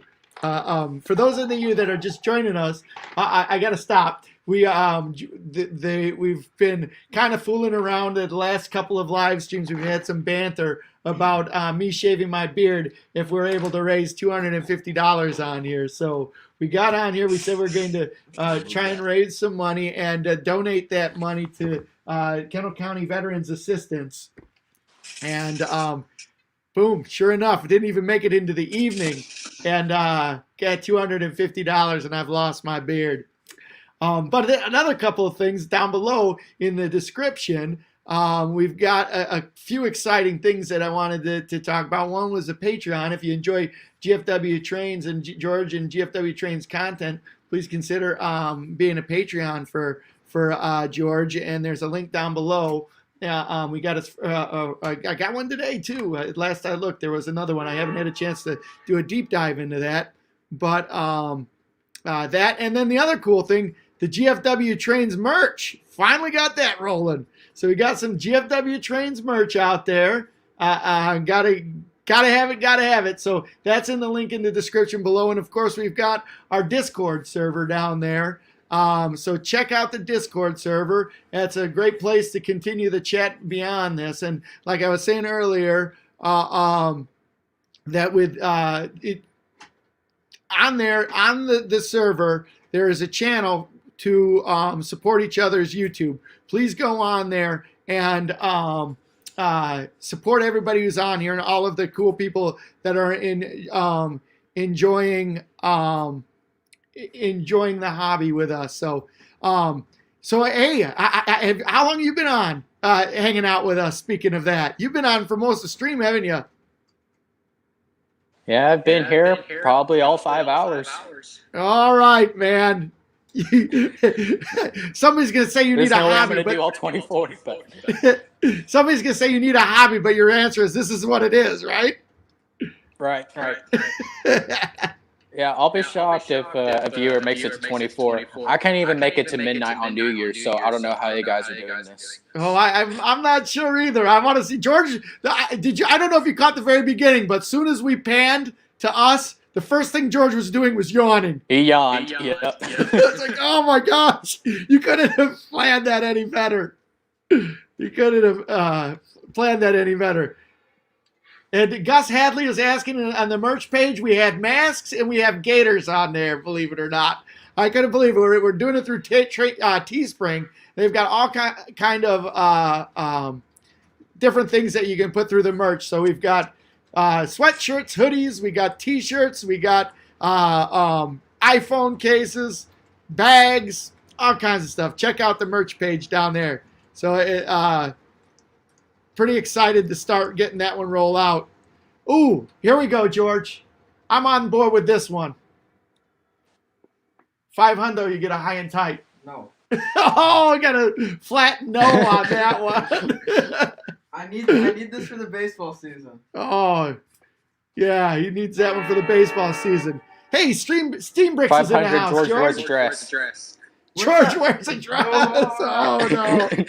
I'll wear the conductor's hat and sing a song. How about Ooh, that? I like that one. The very first stream, somebody wanted to wear the conductor's hat and sing a song, and we've been joking about that for months. So, yeah, conductor's hat, sing a song, George. I like that. So, is that one not working, or are you just putting it away? No, I'm just putting it back. Okay, that's good. I'll move. We don't have any more space. Yep. I'll move. Well, hey, listen, Carter, thanks for coming on and thanks for hanging out with us. You're welcome to stick around here. We'll definitely see you later in the day. I think you have another time slot with some other guys, if I'm not mistaken. Maybe I do. I don't know. I'll have to check the schedule. But yeah, it was a lot of fun. It's so great that you guys are inviting other people to do this, talk about trains. You know, it's so great, and I really appreciate the opportunity.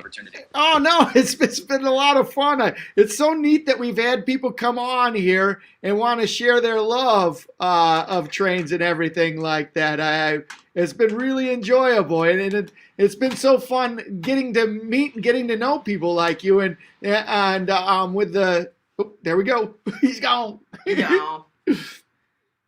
But yeah, it's been so neat to get to know everybody like that, and the community becoming smaller and smaller through the YouTube here and through Discord, and we've really enjoyed that. So we got Tom in the back room. All right. For those of you that don't know, Tom Iden has a beautiful layout in his basement, and we had the opportunity to meet and talk with him a couple months back on a live stream, and he wanted to come on again for the 2,000 subscriber special. So yeah, we've got him in the back room. But before we do that, I want to talk a little bit with some people in the stream here. So we've reached the money. George gets a pie face. He gets his beard shaved off. And I have to have my beard shaved by you, which is really scary. I won't hurt you, I promise. George hasn't even ever shaved his own beard. I've been getting like... I mean, shaving your little mustache is a lot different than shaving a beard. Well, I try to do my best, okay? All right, so here's what we're going to do. George is going to get the pie face. Let's see what we got, who we got, and how we can work this out. We're going to schedule some times on this. Let's see. George is going to get the pie face. I think we're going to do your pie face at 5 p.m., right? Sound good? Okay. And then we'll do mine at 6 p.m. 6 p.m. Yep. Stadium bricks and Mac bricks. Yep, we'll do that before those guys come on. All right. Does that sound good? Yes. So, all right. Does anybody have in the stream have any objection to that? I know. Yep, I got to pay the piper, get a nice clean shave. That's my brother-in-law there. That's chuckling up. Laugh it up, fuzzball. Laugh it up. James is wondering where you're putting those coaches. We've got a sky hook up here. Actually, we've got some rail racks up on top, and that's where we're putting all those coaches. I'm just taping them to the wall. So Nathan, the train man, wants to know what the Thomas is in that background, George. Well, it's my. I don't like that engine. I love that engine. I don't, because I have to race it all the time. Yeah, but tell them what that is.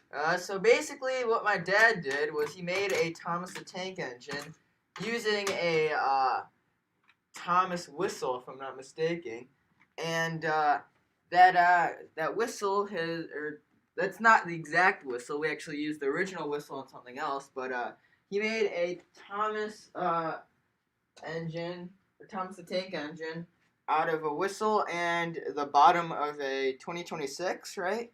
Yep. Yeah, so that's what this is. Pretty neat engine. But yeah.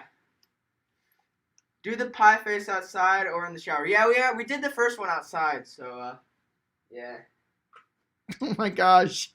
Dave Piper says if I don't shave it by the time we hit 500, I have to keep the beard and shave my head. Yeah, I'd do it right now. If I were you. Shave it! Shave it! Hold on, wait. Uh-oh. George doing something back here. Doing something. Gomez Adams says it's time for a wardrobe change and a new shirt.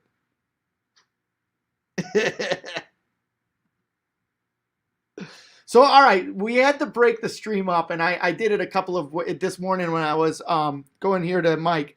I did it a couple of ways. At first, I broke it up into 8-hour segments, but then I switched it back to 2 12-hour segments. And the reason why I had to do that is because we have to send out new StreamYard links to the people that are going to be on here for the 12-hour segments. So that's why I did it. Or an 8-hour segment, so I did 2 12-hours. So we're going to switch over at 12 or at 10 o'clock rather than at 6 o'clock. I know that I initially put something up at 6 o'clock, but that's going to be changed on that. Mike says, "Oh, I like that. Shave his head instead." No. Gone. Are you kidding? Oh, look at his hair. Look at that. Oh, there it is. It wants out. So, John Gardenberg says he must have missed the pie face outside. Well, we kind of did a half-cocked pie face outside. Apparently, we didn't have the audio, and after that, the audio on the whole live stream kind of went cattywampus. But we'll have to do that. I'll take another one for the team, and I'll get a pie face at the same time. So we'll do a George pie face and a Wally pie face at 4, and then we'll do the Wally shave at 6. So that's what I think we're gonna do. So anyway, without any further ado, We've got our good friend Tom here. Tom coming all the way from Missouri.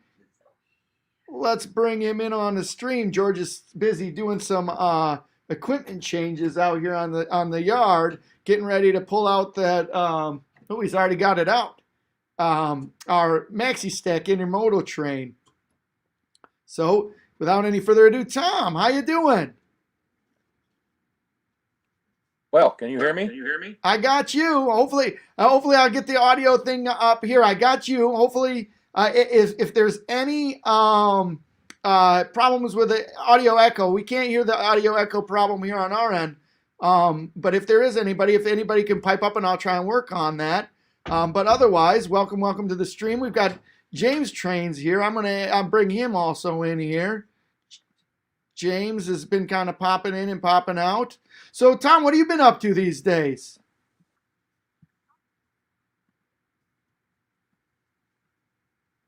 I'm sorry? I said, what have you been up to these days? It's been a while since we talked to you last. How you been? A hermit. Staying inside. A hermit? The plague. Yeah. It seems like that's kind of what's going on these days, is that there's everybody's hunkered away in their basement, which Pretty wild.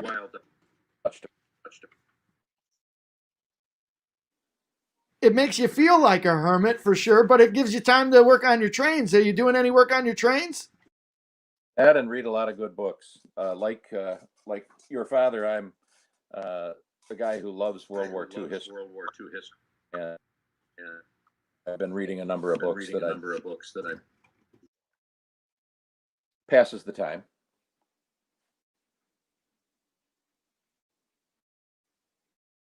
Can you hear me, or broken up?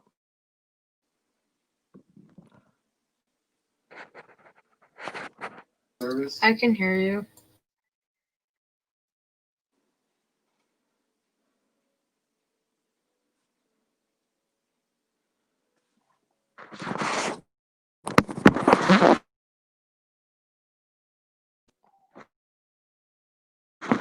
This isn't working.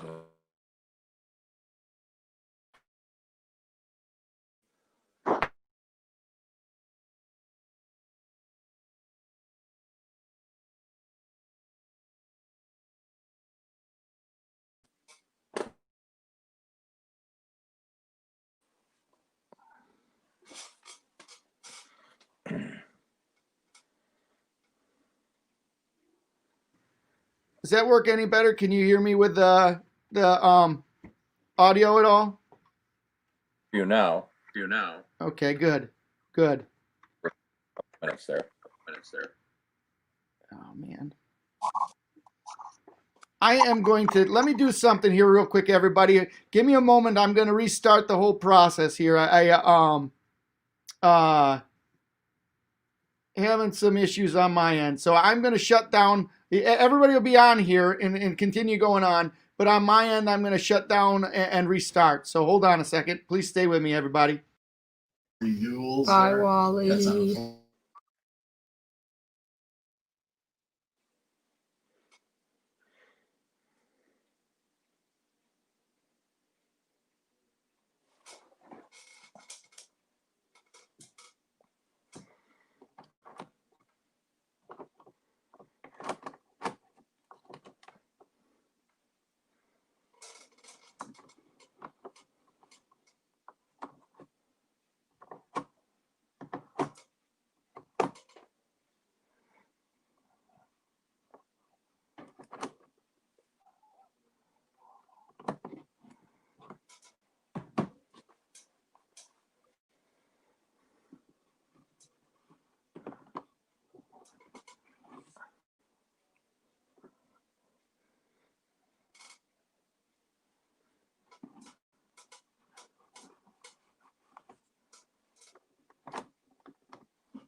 All right, let's see here. I'm back. Hopefully, that might have cured some of our issues here. Maybe, maybe not. Not sure. Can you guys hear me? So today, what I say? Hello, guys. Can you hear me? Yeah. All right. How about you, I'm Thomas? Can you hear me? broken up. Yeah, but I'm getting it. Okay. Hold on a second. Let me shut this one off. All right. So that didn't help.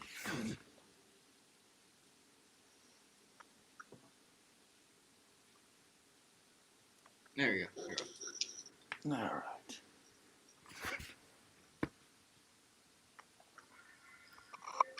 All right, gentlemen. We're back. So, kind of got a group here of young guys. We got some old guys. We got George sitting over here next to me. George, I want to swap seats with you. Okay. So, looks like we got some cool train layouts going on there. And Tom, we had a chance to take a look at your train layout the last time we were there. And have you had a chance to do any more work on your train layout? You're really breaking up bad, Wally. James, can you hear me? Yeah, I can hear fine. James, it looks like you got a good train layout there in the background yourself. It's okay. It's okay. Well, let's take a look at it. What you got? I can't really move it right now because it's a regular webcam. I'll go get my phone. Help me out, somebody. You're trying to make a good. All right, Sean, you got a train layout over there? Yeah. What you got going on?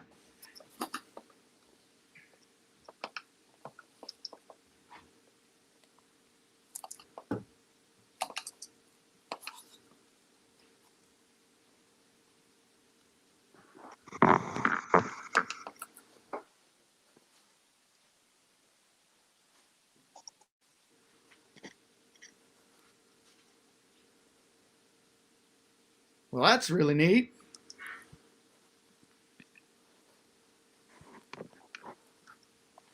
This is the newest platform we put up, and then this is the old one. How long have you been working on both of those? Probably for 2019 to now. Oh. So what's your favorite part of the layout? Probably this new section because of the mountains that I've had to build. I was just gonna say the part where the 611 is. Yeah, I know.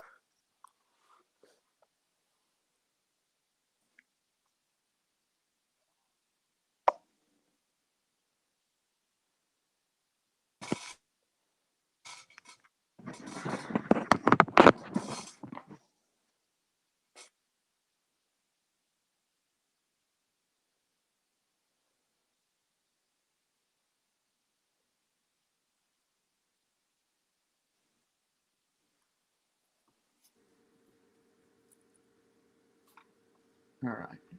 Better.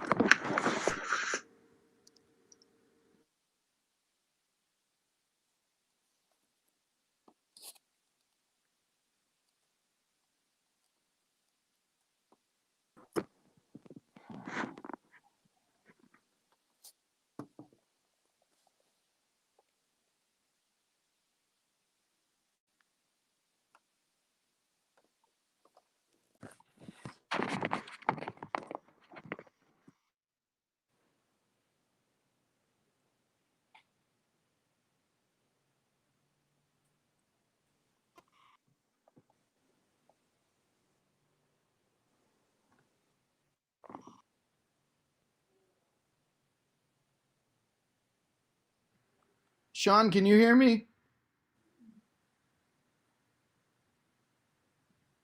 James, can you hear me? Yes. Right. Sean, you can't hear me.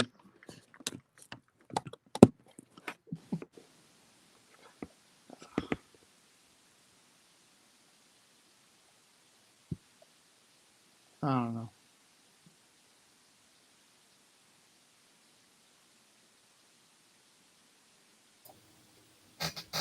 Can you hear me is the question. I can hear you.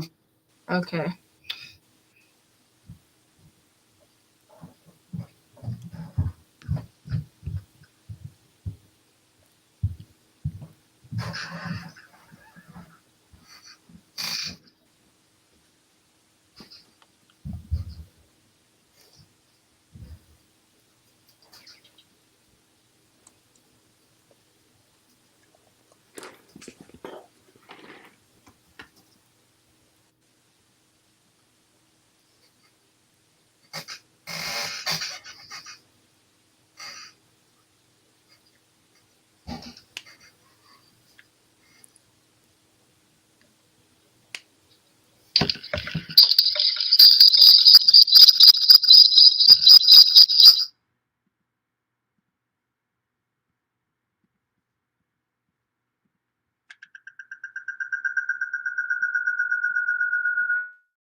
Oh.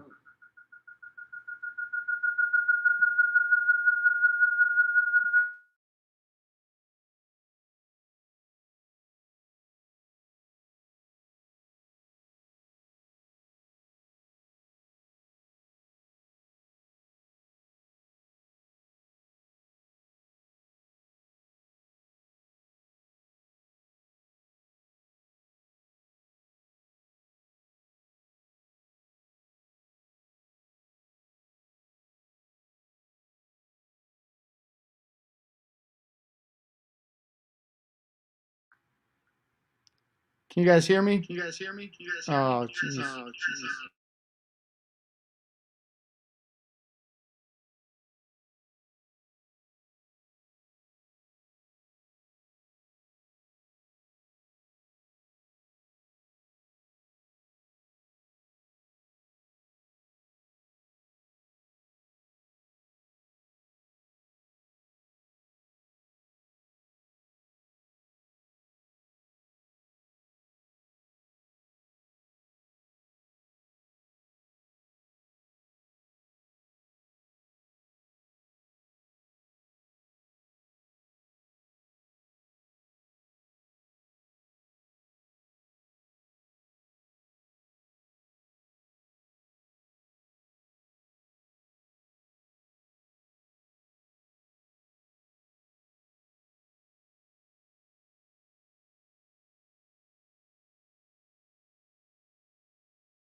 Sean, can you hear me?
And we just got,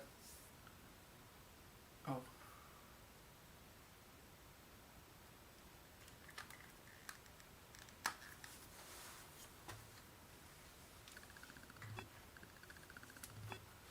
Can anybody hear us?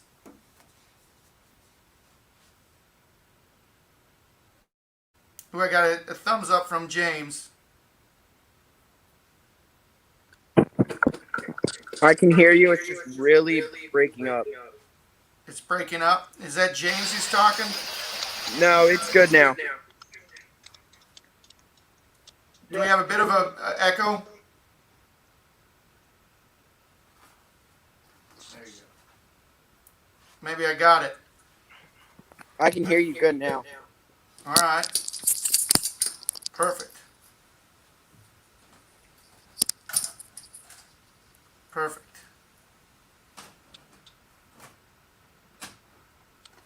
All right, George, get back over here for a second. Let me zoom in on this. Boom. It's breaking up again. It's breaking up. I didn't really say anything. How about now?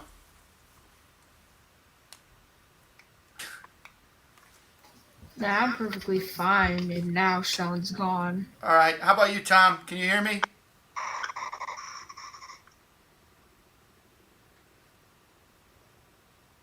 Can hear you. It's a little broken up though. Okay. James, you got me loud and clear? Yeah, I got you loud and clear.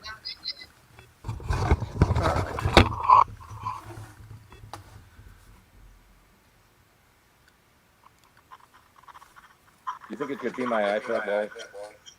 It could be. If you've got the application for YouTube opened up in your iPad, close that down and just use the StreamYard. That might be helpful in terms of the spottiness.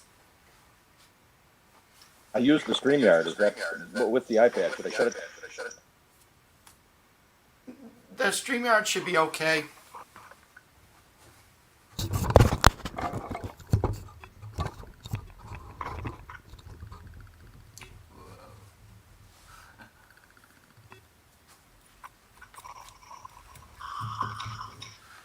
All right.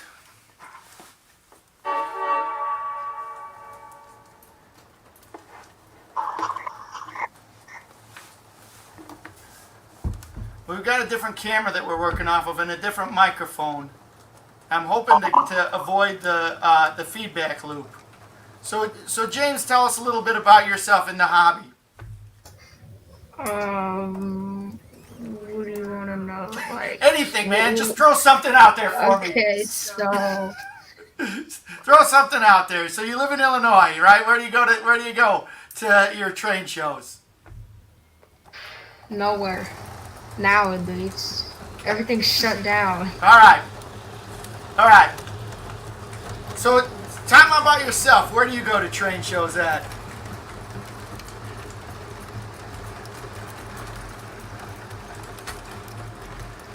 This is my worst nightmare. I can't figure out what the heck's going on. The train shows I go to, I cannot. Train Fest DuPage, World's Greatest Hobby, Gray's Lake Great Train Show. I've never been to York, but I want to go.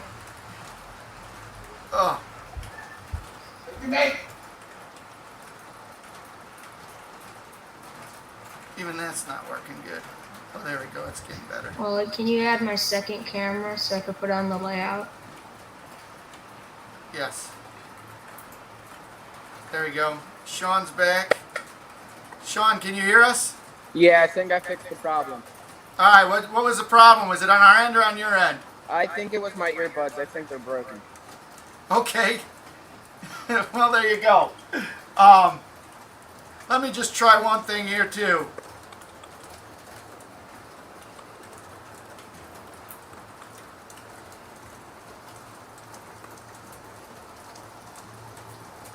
Let's try that. Can you guys still hear me? Yeah. All right, good show, good show. So, Sean, what state do you live in? PA. Pennsylvania. What'd you think of that museum out there?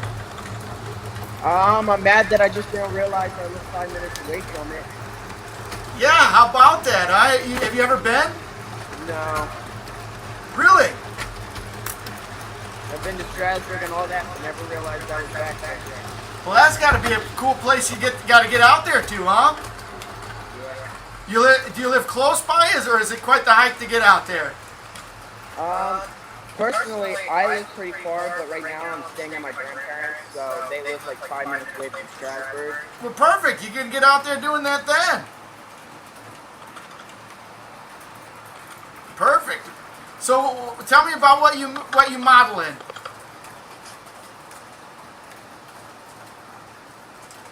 What gauge do you model in, Sean? You're breaking up again. Let's see. So, what gauge do you model in, Sean? O gauge. O gauge. All right, all right. And I apologize. I had a lot of moving parts here. You said you showed us your layout that you got there, right?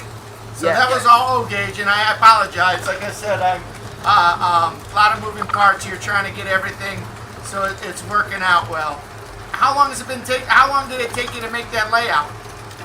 Well, we started with the green platform in 2019, and then started this year during the whole stat album. Okay. How many hours you say you got into it? There's been times I've been down here till like 3 o'clock working on it. Okay. Very good. I think we got good audio and everything now. This is good. Yeah,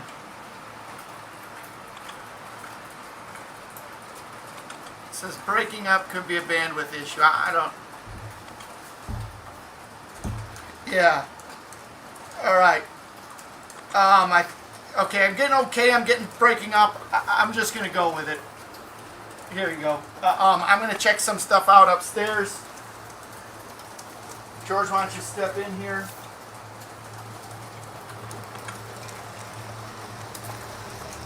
So, yeah, so I guess James, tell us a little bit about your layout. How big is it?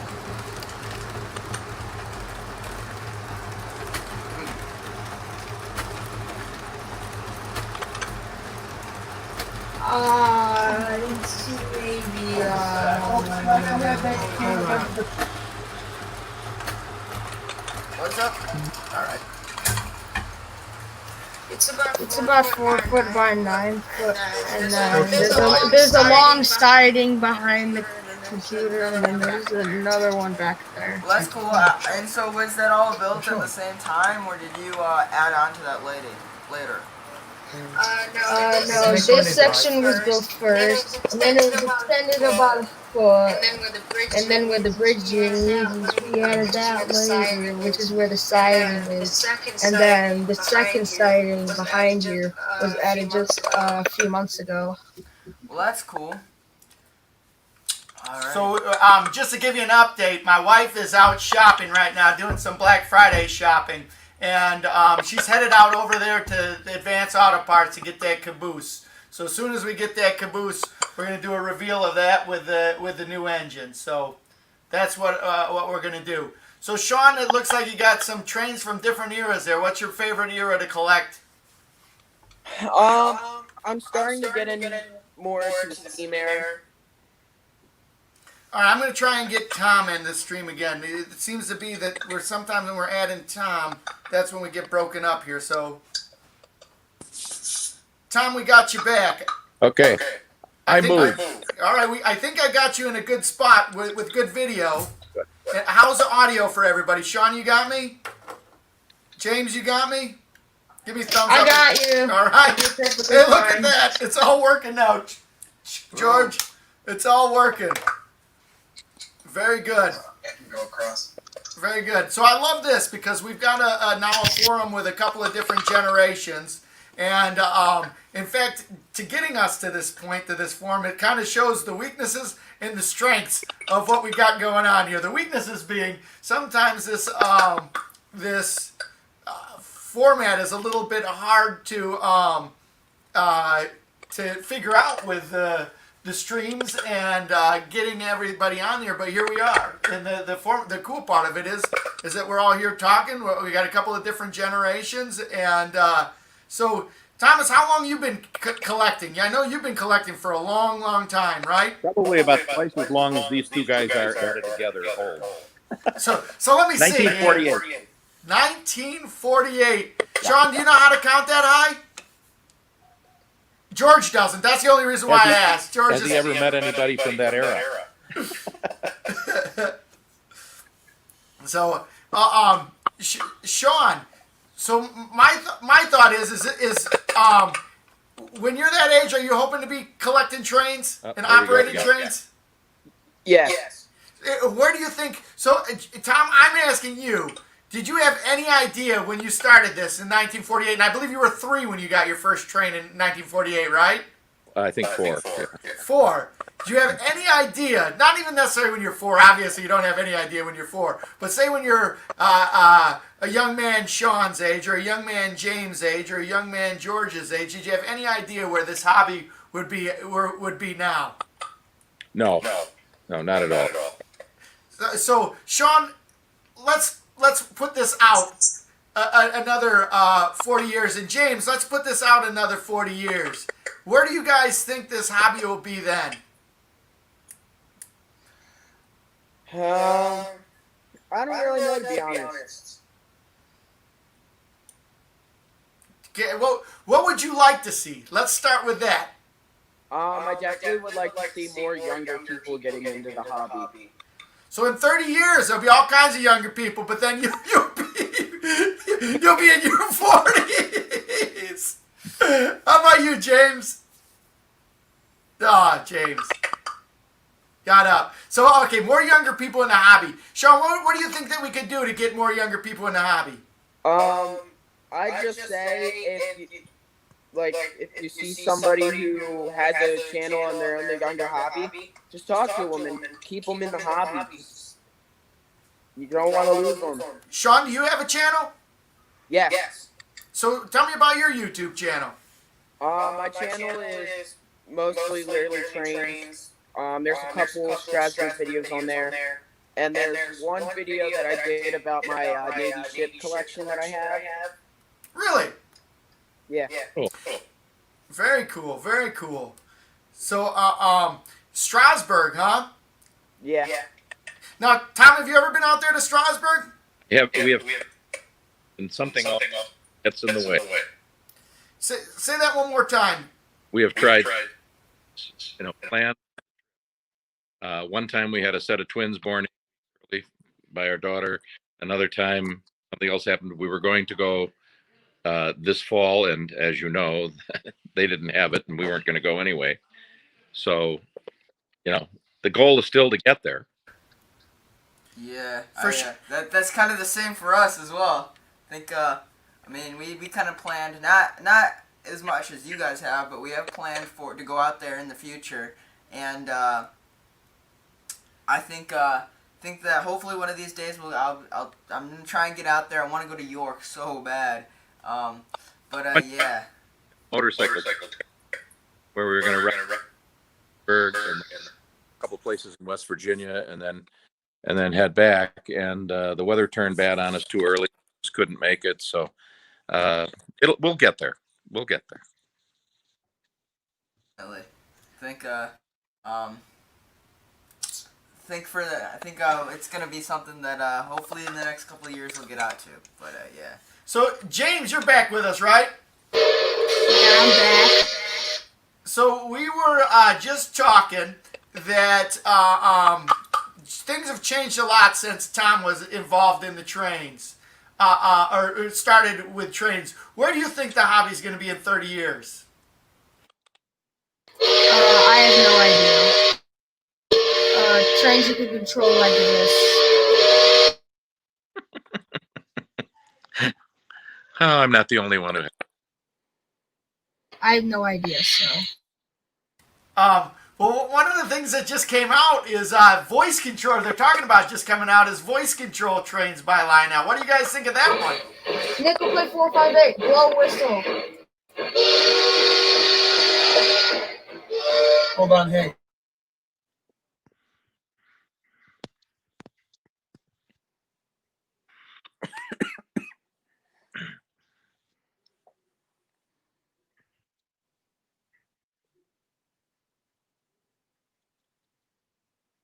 Hello. All right, we're back here. We're back. So, have you been to York, Sean? No, we were supposed to go this year then.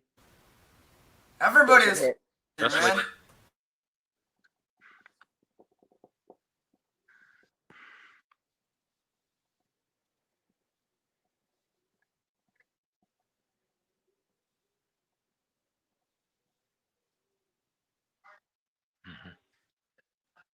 With the whole pandemic thing, I think maybe fingers crossed that we'll be able to go.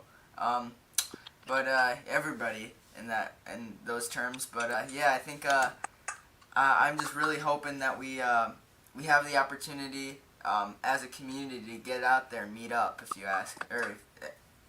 But yeah.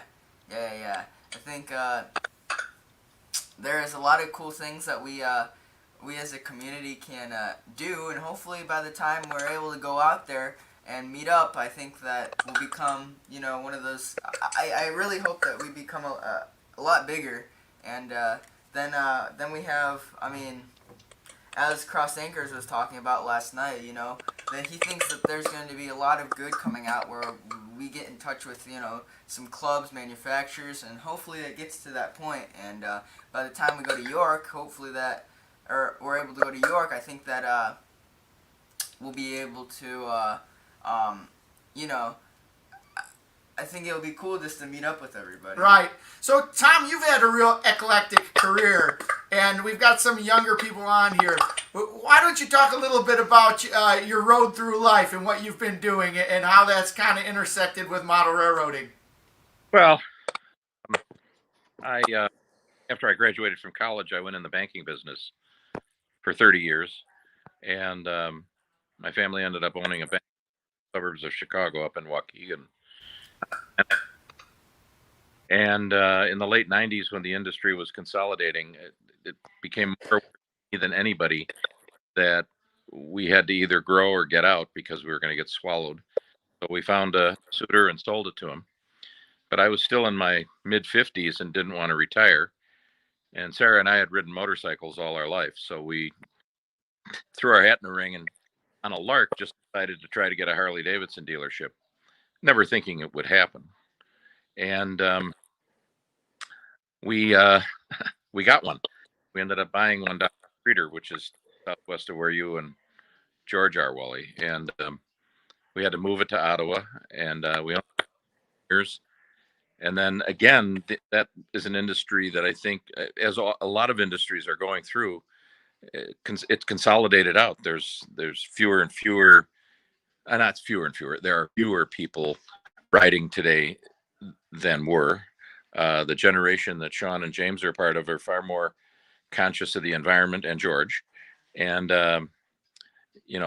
beasts that belch out exhaust are not going to be the primary way we get around in the future. So even Harley Davidson now has 4 different electric motorcycles. So it was changing, and we just decided to get out of it. All along, I have had as a hobby model railroading. I mean, there was a brief period from the time I was probably a junior in high school until right after Sarah and I got married that I didn't have trains. But almost immediately after we got married, I had a collection and started messing with it. So I've been in it most of my life. And I think that, you know, the question you asked Roger Karp, notwithstanding the fact that he is the enemy because he is a Packer fan, uh, the internet, I think, is the thing that's going to extend this industry and this hobby, because you see these two young guys right here being interested in trains when, you know, I think 10 years ago there wasn't that kind of an excitement for it. But the internet and YouTube and other things like that are drawing people back into it, which is kind of cool. So I'm bullish on the future. As are we. As are we. So, Sean, I know you got your mic off there.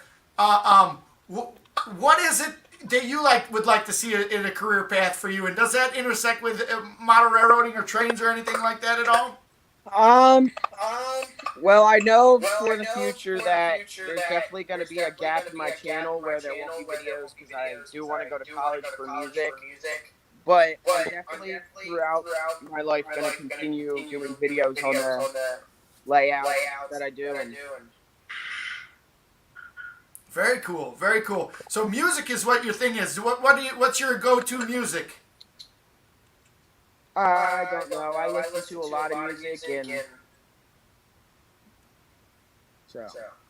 So all right. Just out of curiosity, and trying to sort out all of the audio issues that we've gotten going on here, Sean, what are you broadcasting with? A phone or a computer? My phone. Okay. And Tom, you've got an iPad, right? No, I put that off and put my phone up the train, get a better signal, and that's helped immensely. I'm gonna run the entire Polar Express set right now. In fact, I think my problems with my MTH Wi-Fi system are now because of the room that I am in, not because it just solved it for me today. All right. I see. Every problem. So, Tom, you've got a YouTube channel too, right? Yes.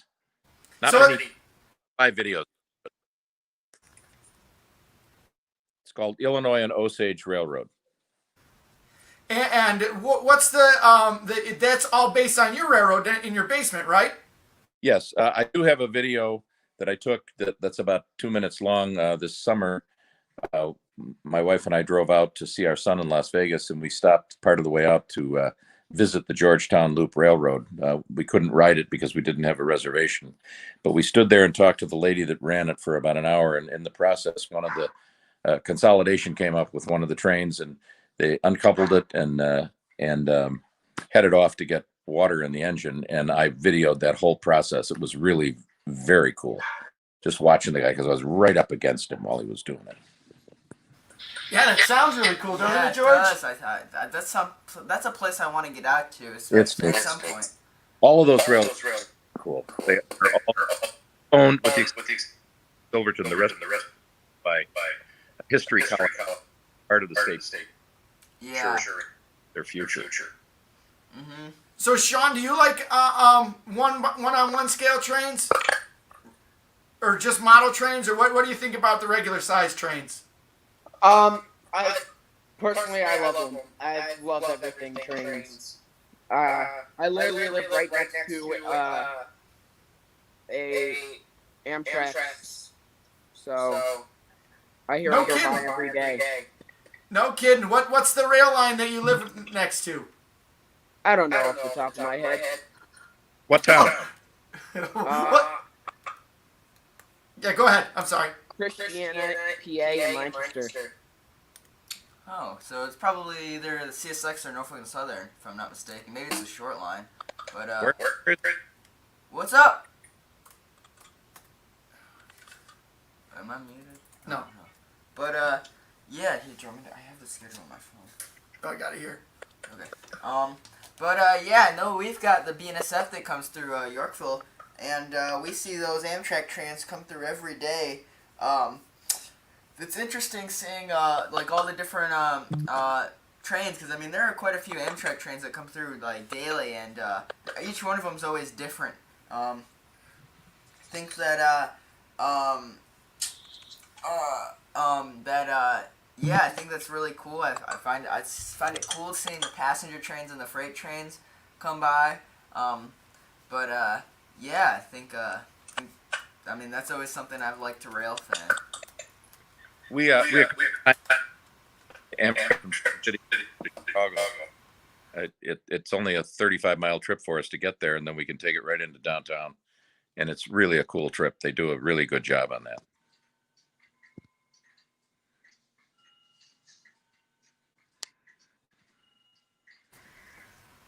I think that yeah, I'd have to agree with you. Sean, have you ever ridden on the any Amtrak trains? Once when I was really young. Yeah. So do you remember any of that, or has that kind of always just been something that you were told about? I remember it. It was a trip to New York. Oh, really? So do you remember? That's gotta be a really cool trip. Wait, did you go to New York City, or did you kind of stop on the suburb? Oh, New wow. York City. That's really cool. And I see James is running the Polar Express in the background. That's pretty cool. Yeah, it's not scale like yours, but it's fine. It's pretty cool. We have that set as well. It's a really nice set. Ran under our Christmas tree forever. But yeah, I think I was given to my dad a couple years ago. Well, more than a couple years ago. But yeah. Oh boy. We're coming around. We just hit 6 hours. Can't believe 6 that. hours. Oh boy. 6 hours! 18 more to go, George. 18. Although it is 6 hours is 1/4 done.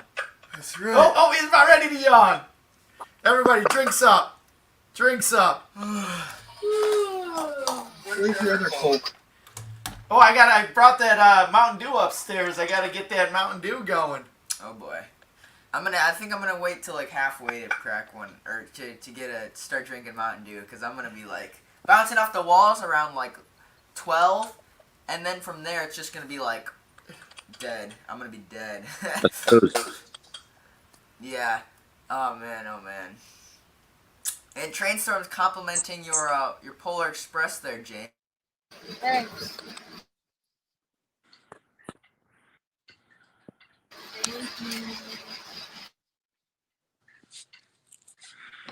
Oh. Isn't there a sound card that goes with that set, James? Yeah, Matthew, hit the whistle button. Oh, that right. Hit the whistle button. Hit it. I did. There you go. Where's your phone? That's a real cool set, man. And then you can do it from the engine.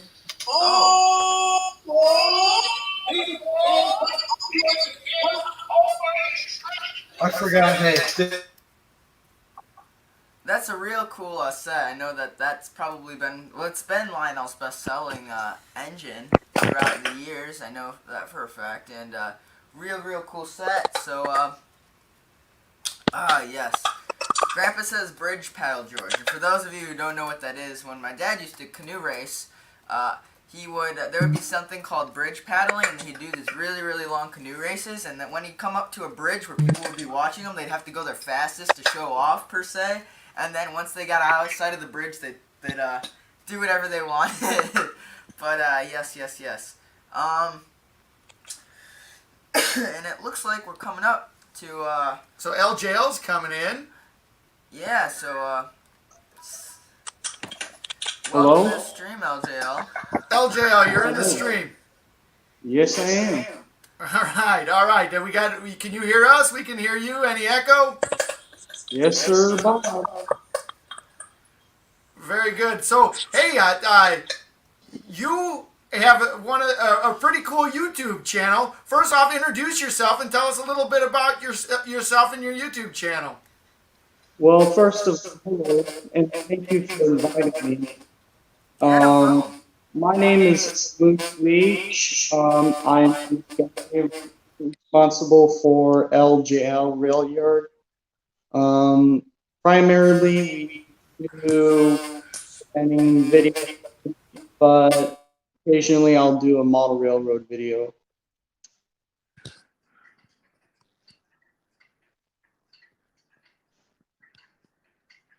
I can't hear you. I'm muted. Didn't you Okay. win one of our contests that we did back in the around May? Yes, sir. Yes, sir. And that was the caboose, correct? You got the caboose. Yeah, I haven't finished it yet. What's up? What? I'm sorry, I couldn't hear you. You were breaking up. So can you say that again? I haven't finished the caboose yet. Ah, okay. And I know that you've got a pretty cool HO scale layout. You want to talk a little bit about that? Yeah, I only have 3 locomotives currently. I have My Proud and Joy is the GG1. I know your dad likes that. I can't. Okay. You're muted again. I'm gonna check out. Okay. To go along with Pennsylvania Railroad racing car, probably the lifestyle you have. I am a big Pennsylvania Railroad buff, especially K4s. I love K4s. The other locomotive I can run is Mold. I don't know if you've seen you seen the video with Mold. I haven't. Yeah, it was a shout out video to George. Oh yeah, we saw that. Yeah, we saw that. Yeah. Yeah, he had a southern accent. Yeah, that's really cool. Yeah, he's actually the locomotive was not really a southern engine. It was actually a Green Bay Western. Well, that is really cool. Let me see if I can connect the headphones up to the All computer. right. You guys hear me? What? Never mind. Okay. But yeah, I know you are really big into trains from overseas, correct? Yes, sir. I'm a big British road buff, especially Flying Scotsman. So tell us a little bit about that. Why do you like those so much? Well, first of all, my ancestry is English. Thanks, Dad. Second of all, Thomas the Tank Engine is based off of British locomotives. Yeah, And I don't know. I just love the locomotives. So and then you're really big into Asian trains, if I'm not mistaken, correct? Chinese, Japanese, anything Asian. I do like Indian. That's really cool. And so then did your spark for that kind of go from where'd you get the spark from that for those Asian trains and all that stuff? Well, I'm into anime. I met tons of people from Japan, and they're wonderful people. And they told me about the bullet train. And I also watched this series called Japan Journal, where they showed Japanese trains. And they had one which really I just loved. Actually, they got 2. They got 2 steam locomotive ones that I just love. And in those 5 locomotives that they have, oh my goodness, they're beautiful. Yeah. So yeah, and I know that you do a lot of rail fanning, correct? Yes, sir. What's your favorite things to rail fan and stuff like that? Well, I started rail fanning like professionally in 2018, but I have rail fan off and on since I lived in Chicago, Illinois. Sorry to cut you off. Scene and James, thank you guys for coming on. Maybe later. I mean, if you guys are welcome to join later during the night. But it looks like we are starting to have people from this time slot come on. So thank you guys for coming on, and we'll see you around. Okay, See bye. you, James. Alright. I'm also big into Canadian stuff. Well, that's cool. All right, and I'm gonna bring Sean into this. Hey, Sean, how's it going? Hey, can you guys hear me? Yeah, we can hear you loud and clear. Great. How you guys doing? Good, good. How about We're you? good. I'm doing good. And so, why don't you tell us a little bit about yourself, Sean? Well, I'm 15 years old. I live in Chicago, and I'm into primarily off-scale trains, and I splurge in M-scale a little bit. Oh, that's really cool. And why? How did you get into trains? Because I know that your parents weren't really into it, were they? Yeah, I didn't. No one in my family really got into trains. I got a Lionel Pennsylvania Flyer set when I was 5, and then I was basically hooked. Well, that's really cool. And so then, when did you start to get really, really involved? Like, start to get more into the cool? Because I know you recently started to get into the scale stuff. Why? So how did that start? Well, like September of last year, I got back into trains. I was out of them for a while, and I was working with my dad and earning a lot of money, and then I bought my first steel engine, which was a Union Pacific consolidation, and then I was basically hooked from there on out on the scale stuff. And didn't you get some cars for that engine too? The consolidation. Yeah, I have some MTH Premier 15-inch aluminum passenger cars. Well, that's really cool. And then from there, I think we started talking, and then recently you got some cooler stuff. You want to get talk about that a little bit? Yeah, so back a couple days before my 15th birthday, back in August, I bought a Lionel TMCC 611, which is a really nice engine. I'm glad I got it. And some of my recent acquisitions, I got some Lionel 2-bay hockey cars, the die-cast ones. Those are really nice. And then I actually today just picked up some MTH Premier Norfolk Western passenger cars. Well, that's really cool. And to answer your question, James Trains, I think my mom said she'd probably be back around 5 o'clock. Oh, I don't know. So maybe come around. We'll make sure you're on the stream when we open it, okay, James? And so yeah, and so do you do any rail fanning, Sean? That's something I really want to do. The only tracks that are near me are the metro tracks. So basically, I see F40s pretty much day in and day out. But yes, I would really love to start rail fanning. Oh, that's cool, really cool. And so, well, that's neat. And going back to you, LJL, do you want to talk a little bit on how you got into trains? Well, this is actually a fun story a little bit. When I was like 1 or 2 years old, I used to watch animal all the time.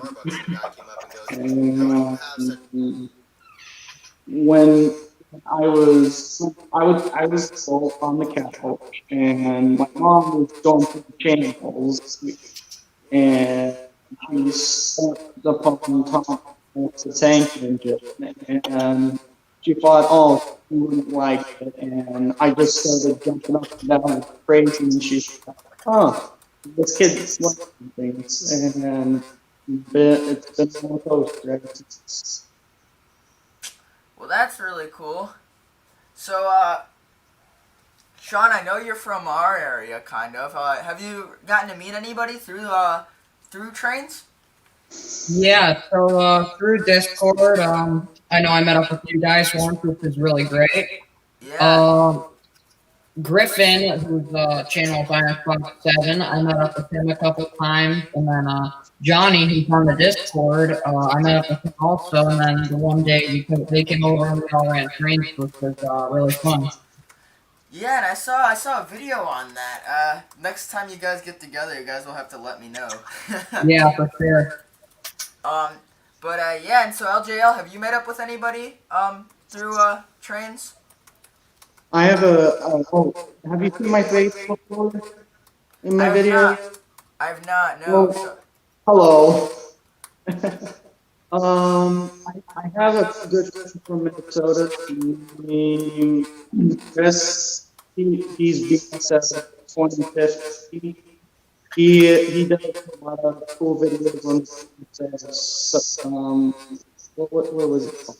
Staples sub in St. Cloud, Minnesota. I also have another friend called Simon. He's also from Minnesota, and he's a Israel fan. And he does beautiful videos. Beautiful videos. I also have a friend of the steam locomotive named Dan Linford. He's a pretty popular guy over there, and he's been a steam locomotive engineer for a long time and working for a short landing in St. Paul. I recently I have met Toledo Rails. I don't know Toledo Rails. LJL, you're kind of breaking up on the audio. Can you do me a favor? I don't know if it's because it's too far away from your mouth or not. Yeah. Can you hear me? Yeah. Yeah. Okay. Well, I met a guy named Toledo Rails in my last video. He's a local friend from Toledo, Ohio. Beautiful, really beautiful video. He did 12.5 and 1065. Oh, that's cool. And he just recently did 2 line 1003. Well, that's really cool. That's really cool. Sean, For I've the got a question. 88 universe. That's really cool. So Sean, if you had to get rid of all your collection and keep one engine, what would that engine be? I'd have to go with 611. It's my prized possession. Prized possession, 611. I know Tim and I I both. actually, I just got cards for it today in the mail. What's up? Oh, I just got cards for it. We have those cars actually.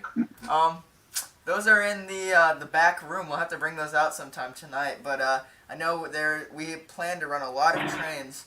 Yeah, I think that do those come with trucks or are they?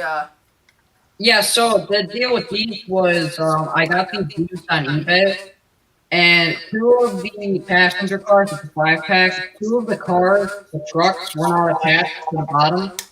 So I had to open those up and reattach them, and then there's no trucks on us right now because the window panes were knocked out, so I had to put those back in. And those are MTH, correct? Yep, MTH. That's really cool. And is your are you on a computer monitor, or is there a way we can see your layout? Yeah, I'm on a computer right now, but I'll switch over to my iPad in a second. All right, cool. Yeah. So yeah, we know Sean's actually met us through the Train Collectors Association, and we were able to get him out to one of those shows. And although it wasn't really the best one, it was still kind of cool to meet him.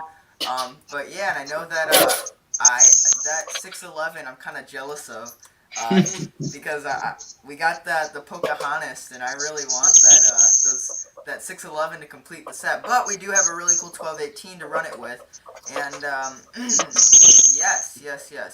So while Sean's doing that, LGL, can you tell us a little bit about what you're running?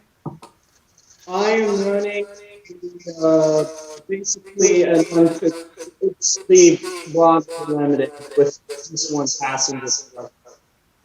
Well, that's really cool.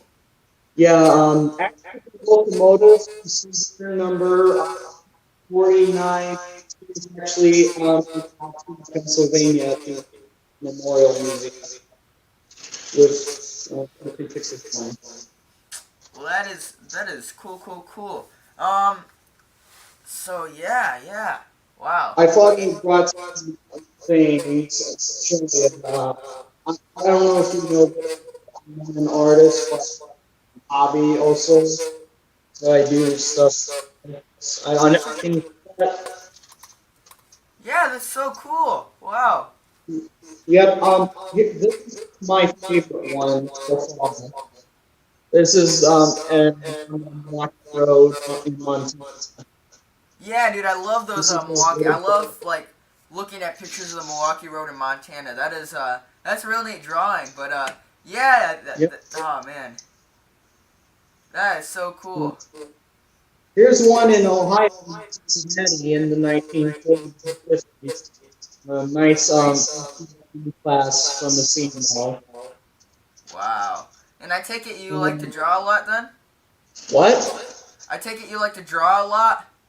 Oh yes, Dad told me Luke, draw your own training. I want to draw the pistol. Well, that's That's cool. the thing. So while we wait for Sean, do you mind showing us some more drawings you have? What? While we wait for Sean, do you mind showing us some more drawings that you have? Yeah, I can one on right now.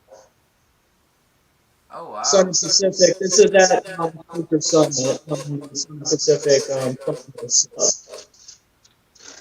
That's cool. Wow. Yeah, I also do more technical stuff. If you don't know, if you don't know me, YouTube channel, I'm a buff. So recently, I've been steam locomotive classification stuff. So. Oh wow. Yeah, here's Fancy. That's what the letters mean.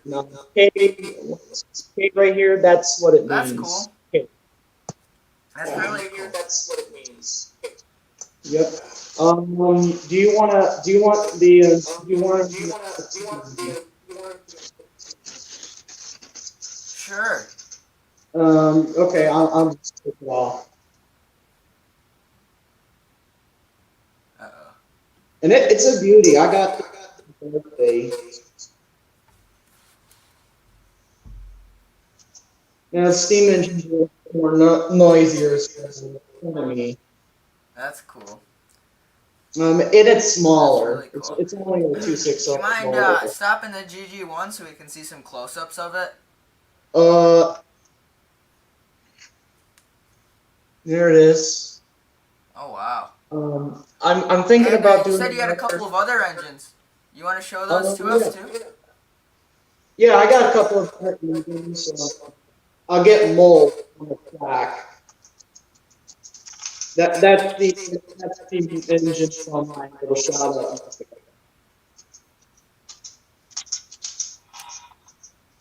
Ah, great. Okay, there we go. I got the Bachmann set. Oh, nice. Yeah, I'm not a fan of Bachmann, but Bachmann does the one. Oh yeah, and it looks like we got Sean back up here. Oh, check that out. Wow.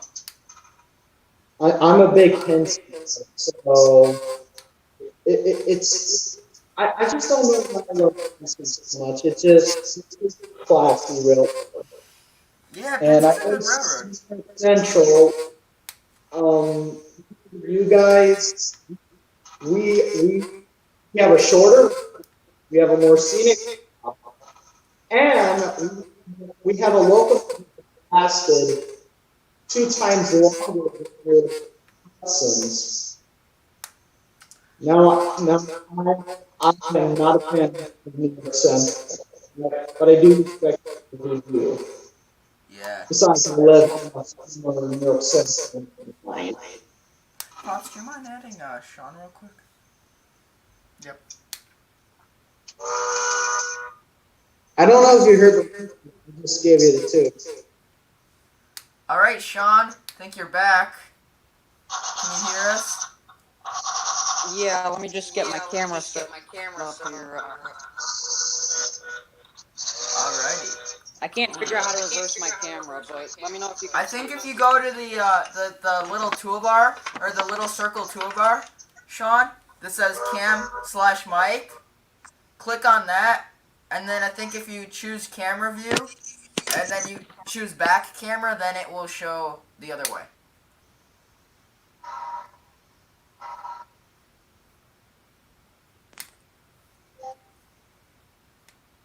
That's a cool engine, LJL. Thanks. Like I said, this is not actually a Saturn locomotive.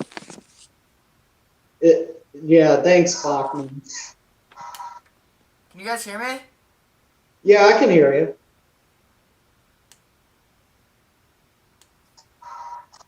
If you got any questions, please shoot them to me. Did we get it? Sean's back. Hey, Sean. Yeah, I can hit you hear back me? camera, but nothing happens. It just goes right back to front, but. Sean? But there's 611. Oh, Sean. Ask everybody on the stream if they Can you guys hear me? Everybody on the stream? Yeah. Can you hear me? Mm-hmm. Hello? Just keep talking, don't. Okay, so I'm not sure if you guys can hear me, but, Yeah, I can hear you. Dang it. Alright, well, let's see. I think, Does anybody yeah, in so- chat want to ask me any questions? Go ahead and freely ask. Alright. Can you guys, alright. Cool. So, Sean, alright, were you able to figure out the camera thing?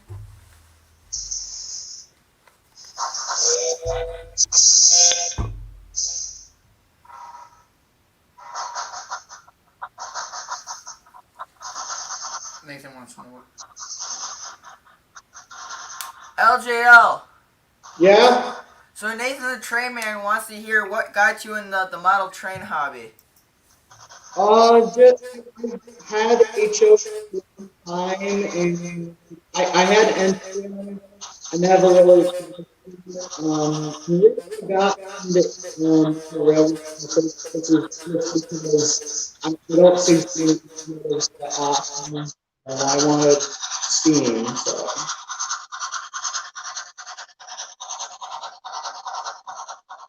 Got a blow down. Yeah, I'll take you for it's a little it's small. If our mic is off, we All can right. hear LJL. If our mic is on, we can't hear LJL. Here, I don't know if you can see it.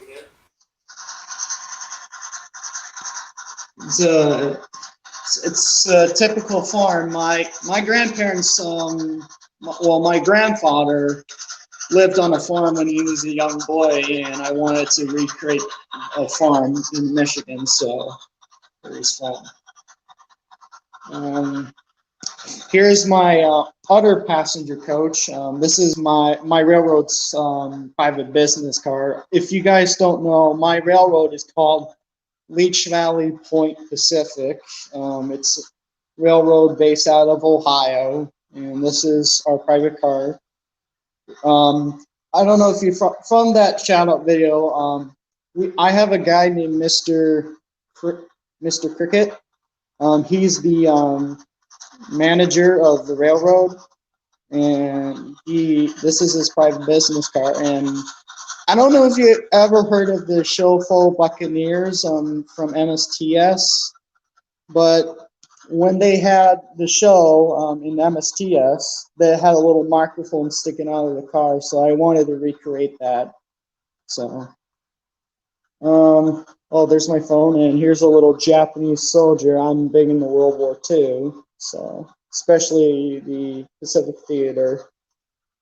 And here's my mountain of books that I will show you. Here's some of the cars I got. I have all different kinds of box cars and reefers. This is in my garage, by the way.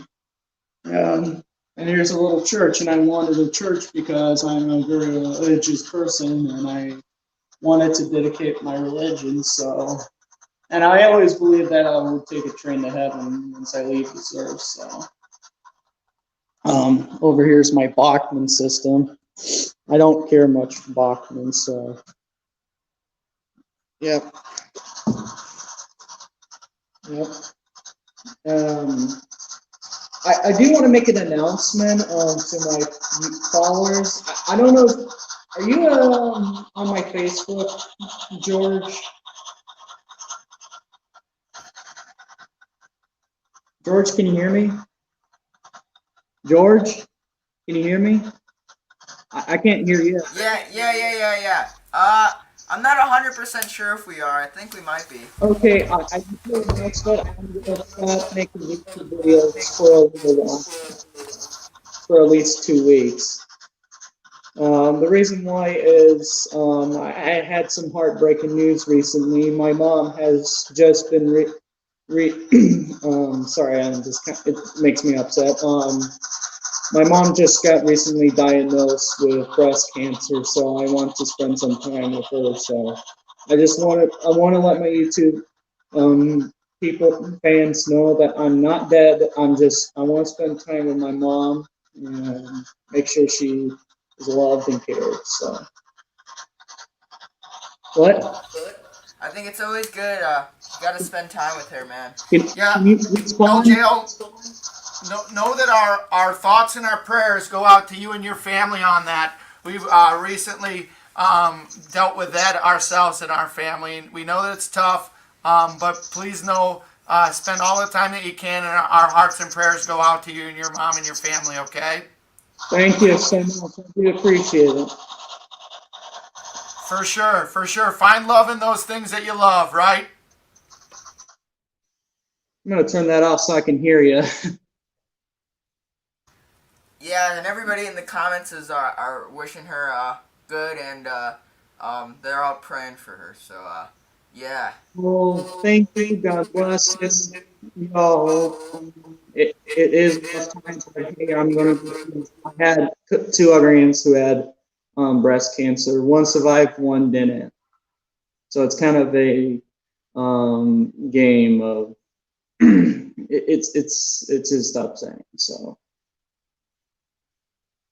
but thank you so much. I do appreciate it. Yeah. Well, yeah, just letting you know we're thinking of her. But yeah. So Sean, what you working on right now? Oh, I was just reattaching this to that truck. And are those 18-inch cars? I believe so. That's really cool. How many of those did you get? It's a 5-pack. 3 coaches, a bag of car, and not the racing car. And have you pulled those behind the 611 yet, or no? I just got these today, so I have to repair this one. I'll run it after the stream.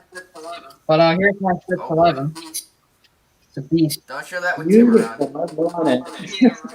Yeah, right. Oh wow. But yeah, I want to see that engine so bad. I want to see it. I want to get down to Cincinnati. I want to see that engine so bad. I'm with you, LJL. I really want to see it too. Yep. I wanted to see in Cincinnati because it usually went from Cincinnati to go down to I believe that's what the name. Cool fact, the Norfolk Western was owned at one time by the Pennsylvania Railroad. Yeah, the NNW is a pretty cool railroad, if you ask me. I think they had some really cool. I love all the articulated engines that they had on that railroad, like the Class A's, the Y3s, the Y6Bs. You know, the Z-Class engines. I think that those are probably some of the most underrated articulated locomotives out there, if you ask me. Yeah, I agree with that. I really wish they could get the other team back, but so many parts missing of it. So. Yeah, I have to agree. I think those I don't know. I just really like the NNW engines. They're real cool. Real cool railroad. I think that there's a lot of cool parts of the NNW that really make it special. Yes. Have you seen one class 475? What's up? The 475. Isn't that out in Strasbourg? Yeah, it's in Strasbourg. I've never seen it personally, but it's one I want to see. Didn't they run that with 611? Didn't they run that with 611 when it was down? 611 was down there in Strasbourg. Yeah, it was. It was in the movie. I don't know if you heard this. Once Upon a Magic Railroad. Yeah. Yeah, it was in that movie. It had Canadian national nomenclature before his chime instead of Yeah. the cougar. And Sean's trains are talking to Sean Owen N Scale Railroad. He said, "I'm so jealous. I want those NNW passenger cars. They are pretty cool passenger cars, that's for sure." But Same here. Same here. Can you hear anything, George? I cannot know. Now I got a question for your dad. We're trying something different here. Yeah. What's the question for my dad? How many steam locomotives have you seen? Have I seen? Yeah. Ooh, that's a good one. I might Operational have or to. not? I would say about a dozen, or maybe more. I've seen a lot of them. You been to Strasbourg before? You're gonna have to give me some time to count that up, LJL. I'd probably say about a dozen, but I'll hit you on another live stream and give you a number after I've counted them up. But I've been on some really neat ones. But 611 and 4449 are right at the top of my list of ones that I'd like to ride. Sometimes one of my favorites too. You saw some pretty cool ones when you were younger. You saw the Chessie Steam special, correct? Yes. And you got a penny that was flattened by it. And then you saw the That Royal ended up Hudson. I being think in your more younger adult. I rode on that one, the Royal Hudson, up in British Columbia. Yeah, Vancouver. It's gotta be a cool engine. Sadly, I wish it was still around to operate, but isn't it still on static display somewhere? Yes, I'm not sure where it's on static display, but it is.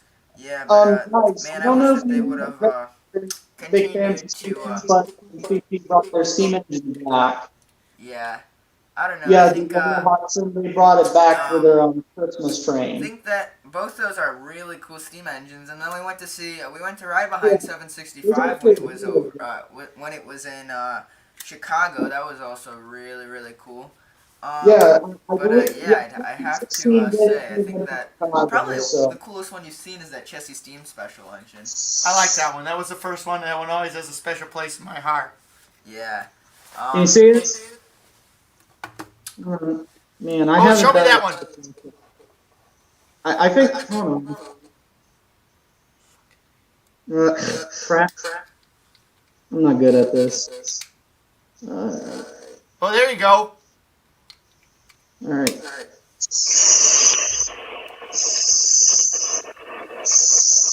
Oh, there it is. Yeah. She's back. And this was a video on TikTok. Surprise, surprise. And this wasn't a real thing. It was just a regular old person on the internet that found it. So How long ago was that? Was that video? it was actually this month. Really? Yeah. Wow. Did you hear that? Pretty cool. I think they will bring back. I think they will do exclusions with it because it's just expensive just for a one-time thing. So Yeah, that's really cool. some guy on YouTube made a podcast of the engine. So, and actually, there's a YouTube video where it's being restored. And actually, it runs the same time engine. And yes, correct, Dackman. The Chessie Steam special, the Roundhouse Fire. Isn't that one out in the B&O Railroad Museum in Maryland? Yeah, correct? it's in the Railroad Museum right now. There's a kid on the internet. Yeah, there's a kid on the internet who's 21 online. Wow. And Jacob from Weston is his name. He's not when it comes to hogs. And once Sean comes back, I was gonna go ask him if we could see the consolidated. I want to see his engine. Oh, I think that. Oh, he's going to get it. Let's see what it. I want to see this engine. So LJ, we always love the questions that you ask on the live streams. That's a fun thing that you always bring to it. I hope I don't bug you doing it. No. Sometimes we don't get to ask the questions, but they always come with a lot of thought. I love it. Have you seen the movie Rocky Mountain Express? Oh. It's an No, IMAX movie. haven't seen that one. 2016 is actually the movie. She's the star of the show. No kidding. Wow. Yep. I want to hear about it. This one is so beautiful. It's a beautiful whistle. There's two whistles, and they have the same whistle. So I got a question.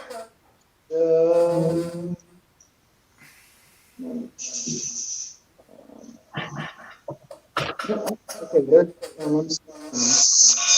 I don't.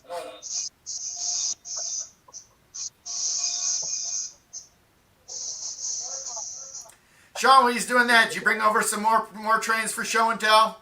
Yep. What you got there? Hold on, George had to go to the little boys' room. He'll be back in just a second. Why don't you give us a little preview of what you got there? I want it. I want to try it. I love it. Oh man. Yeah, this is Lionel Consolidation, MCC. It's a Harriman, right? It's a Harriman consolidation. It's the what's the wheel arrangement on this? It's a 280. Yeah, it's a consolidation. So what's the tender like? Is it an oil tender? Yeah, it's an oil tender. UP? Well, Yep. Oh, cool.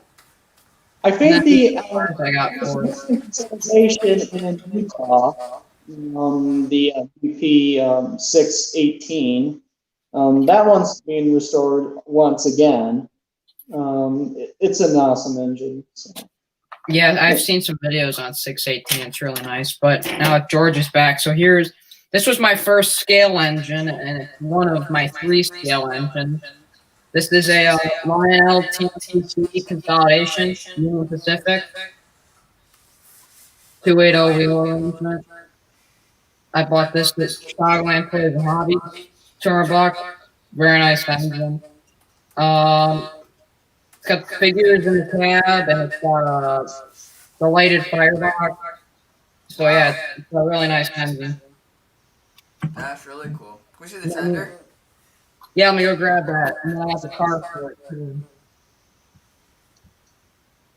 I don't know if you George, Mr. Herman, George, but he's the guy who designed that engine. Oh wow! I didn't know that. It was a standard design adopted by SPUP and surprise, near Illinois Central. Interesting. So, I like the SP ones the best. Yeah, the SP are really nice engine for these. Yeah, I have to agree. The SP is pretty great railroad. Oh yes, we like the data. I love that train. I'm talking about the not the engine. Yeah. Here's the tender for it, the oil tender. Have you had troubles having it go around some of the smaller curves, Sean? Because of the front trucks not turning very far. Yeah, it'll run on 036, but the issue I have with it is the front wheels. If I can get they go side to side okay, but on the tighter curve, they hit the front here. Oh. So it actually flips the paint on the front here. Ooh. What about on the tender? Can you hold up the tender to the camera and turn the trucks? Hold it so the trucks are up to the camera. Yeah, that one. Yeah, that's the one. We have the same problem with ours. Yeah. The front ones work good. It's the back ones that don't go side to side. And then these are the cars I have for it. I have this is a 4-pack of MTH Premier 60-foot aluminum UP cars. Oh wow. Do they still? Oh well, I know it's just not is going on business, but how old is that car? Like when did this came out? This is pre. I know this car is pre Rail King, Okay, so I'm not quite 1980s. sure. I want to say the 90s Okay, that was my guess. because it's not scale, but it is Premier. Okay. Yeah, I believe that is. Yeah. Do you have any other 90s. steam locomotives? Yeah, the 611 in my consolidation are my 2 scale steam locomotives. I have 5 semi-scale Pennsylvania steam locomotives. Oh, I gotta see them. I got the semi-scale Polar Express, a semi-scale Santa Fe 442 starter set, like MPC era from the 90s, and I have 3 Lionel 080s, all Pennsylvania. Oh man, can I see one of those? Sure, let me go grab one. I'm a big Pensy guy.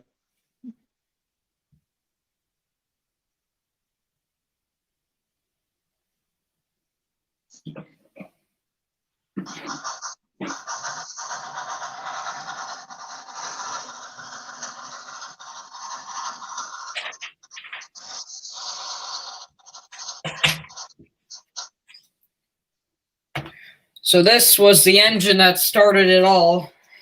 Okay. Lionel 561 080, Pennsylvania Oh, Flyer. Pennsylvania. You know what's kind of weird sometimes about Lionel? It's just that sometimes Lionel just puts random road names on random pieces of rolling stock that never ran on that particular railroad. So. Yeah, they do that a lot. I know on Discord the other day, Dak and I were talking about the Conrail Haiku mailbox car, but that was actually never a thing. I think that was MPH. Maybe it was Lionel, but yeah, there's a lot of companies that'll just put road names on cars that were totally fictitious. Now, if you guys don't know, the Pennsylvania Railroad was it was a very it was ahead of its time. Basically, they had cab signals and they had a what they called back then a train radio. It's a two-way radio system to talk to the dispatcher and the crew on both the engine and the caboose. Yeah. Yeah, and it had these spotlight. They had those awesome signals, which I really like.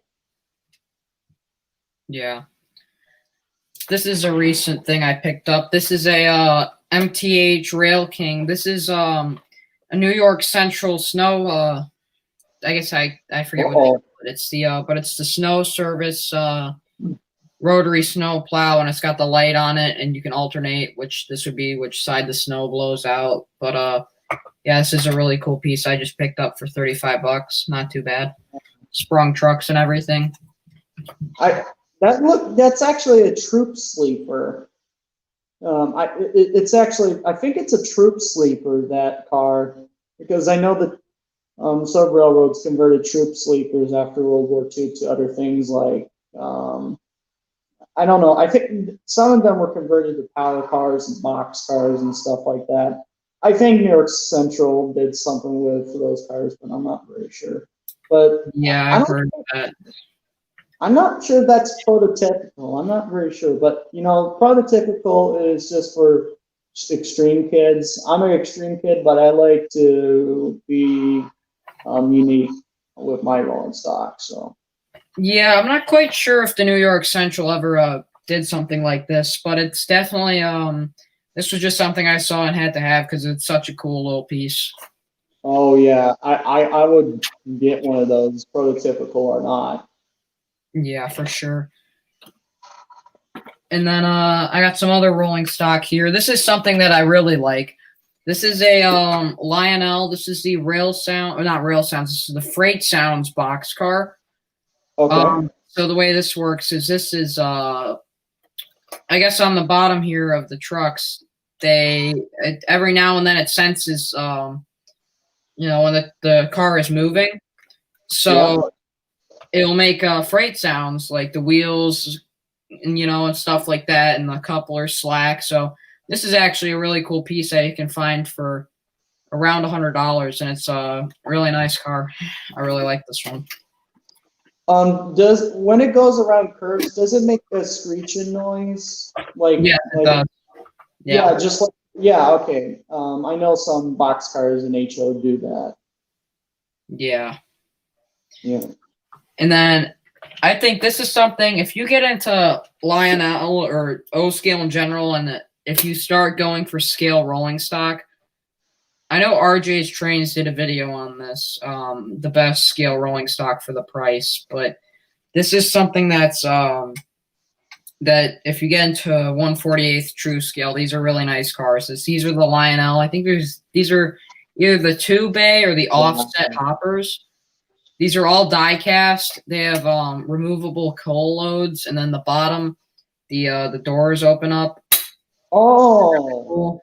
And they have sprung trucks, and they're just really high quality, and they're really nice. And I got a 5-pack of these cars plus a Pennsylvania caboose for $180.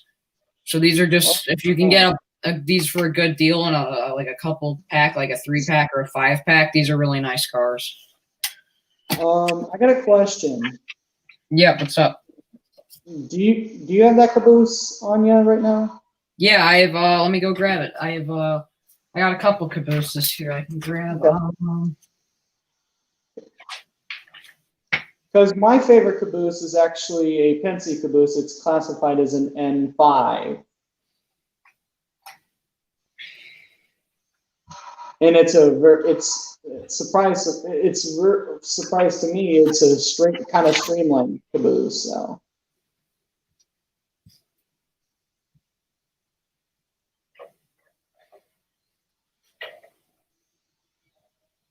Having coffee. Oh, is that Santa Fe Queen or George? Can you hear me? Sorry. That's my wife right here. Come on over. This is Mrs. GFW Trains. Hi. Oh. Hello. Hi there. Sorry, I was bringing some snacks and some coffee and frozen Coke for my guys. Okay, that's okay. Here we go. Their fireboxes. I was the person that I the time that I wrote to the Queen of England, and your mom was there too, I think. Did I told you that, George? Say that again, LJL. I wrote a letter to the Queen of England about what I do, and I got a letter back from her, and I was wondering if I told you that story. No, I love that story. Oh. What did she write back? She really liked that. Oh, fantastic. And yeah, I don't know if she's watching, but Your Majesty, thank you so much for your letter. That's cool. Well, hey, I know you guys probably aren't reading it as we're going along, but people are really liking the discussion between you two. I love it. Oh, really? Great. So it's been cool, LJL. I've been having a hard time with your audio, so I've been trying to mute on and mute off my mic. But if I have the mute off, you sound really good. So when you and Sean were talking, it was a pretty good dynamic between you two. Oh, yeah. Good. And then at the request of LJL, I'll show him some of my Pennsylvania cabooses. So the one that I got in the 5-pack with the hoppers is this. This isn't. It came with scale hoppers. This really isn't a scale caboose, but it's the. I don't know which version this is, but this is just a Pennsylvania. Yeah, with the Pennsylvania caboose with the porthole windows on it. This one's lighted. It's got the painted handrails. It's got a crew figure in it. But this is nice. It's a nice caboose. It's just really doesn't fit in well with the hoppers it comes with. And then I have the same thing.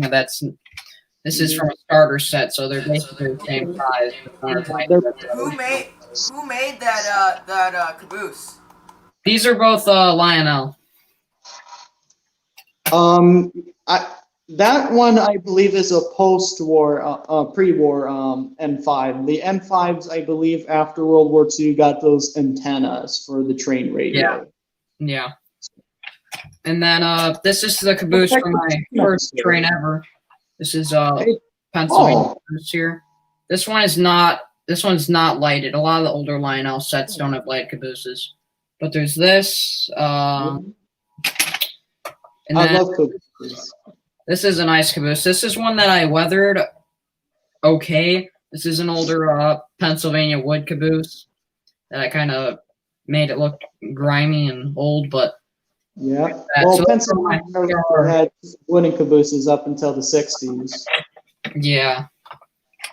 And then this isn't really prototypical to run behind 611 because this caboose is a steel caboose from the 60s, but this is my MTH Premier Norfolk and Western caboose. Yeah, late 50s, early 60s, I would say. I think that they would run those with the 611, Sean. You think? I think they use the wood ones, but you're lucky, right? No, because NNW had steam up until the 70s. 50s I'm pretty sure that they would run those with that, Sean. I'm like 100% sure. Well, not with that logo, but with a different logo. Oh, yes, here. Oh, Texas Train Master. Oh, man, come back, man. Yeah. We'll get him back. We'll get him back. Texas Train Master, we have you. Hold on a second. Hey, hold on. We got you in here. We'll get you back. Guys, okay? how could you do that? Oh, no, he's gone. Oh, I know. I gotta get him back on. I just gotta straighten. Anytime I bring somebody on, I got all kinds of audio issues. So I was just kicking back and relaxing with my coffee, and we promised everybody at the 5 o'clock hour we would do a pie face too. Oh, yeah. So well, it's 5 o'clock here in Ohio. So. Yep, we got it's 5 o'clock here. Oh no. Hey, we're back on with you. Hold on a second. Here in Ohio. So. Yep, we got it. 5 Can anybody hear me or see me? Hello? I can, but we got a whole set of audio issues. I'm going to show my. All right. So Texas Train Master, here's the deal. If you have any other, just have StreamYards open. If you've got YouTube open and anything else, please close that down because we're getting an audio loop when we get you in on your sound, okay? StreamYards open. If you've got YouTube open and anything else, please close that down because we're getting an audio loop when we get you in on your sound. Okay? I'll close YouTube. There we go.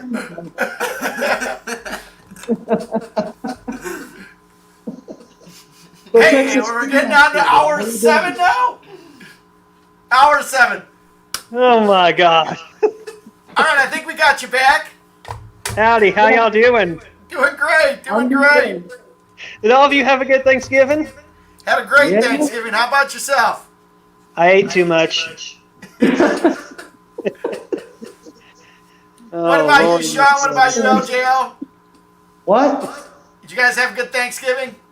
Oh yeah, we didn't do anything. I'm not a really big Thanksgiving guy. But I'm busy with Christmas. I love Christmas.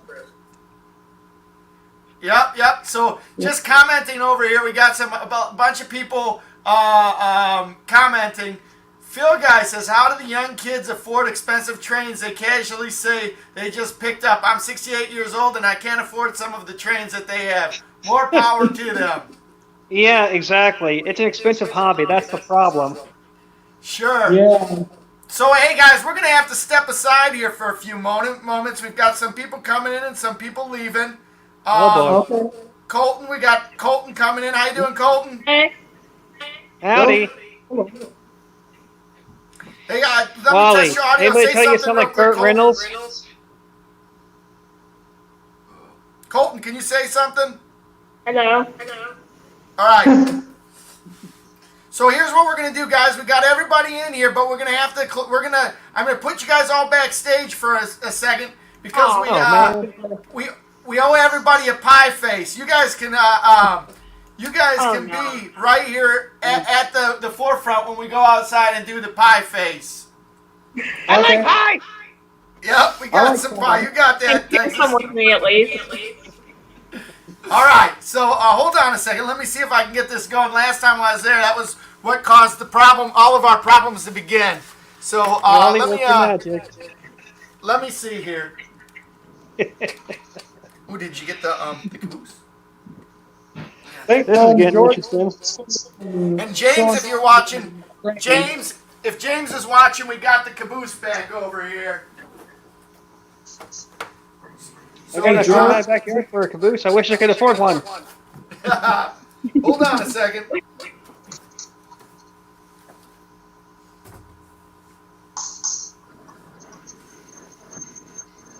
Oh boy, oh boy. This is definitely, uh-oh. This will be one for the ages. Hold on. Hold on, guys. Hold on to what? I don't know. Hold on to your hats. Horses. Hold on to your horses. Hold on to your hats. Looks like you got a big one on there. Your cabooses, I don't know, whatever. I'm holding on to my tree. My hair. All right, hold on. We're going to do this.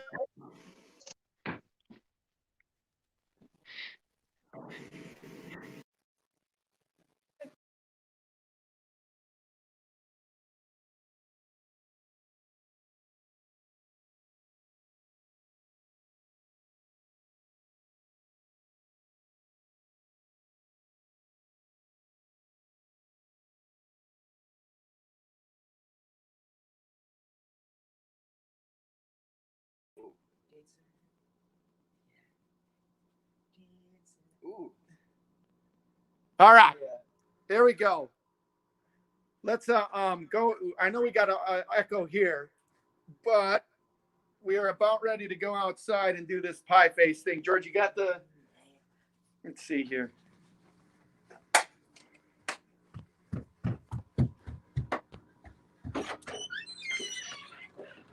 Yes.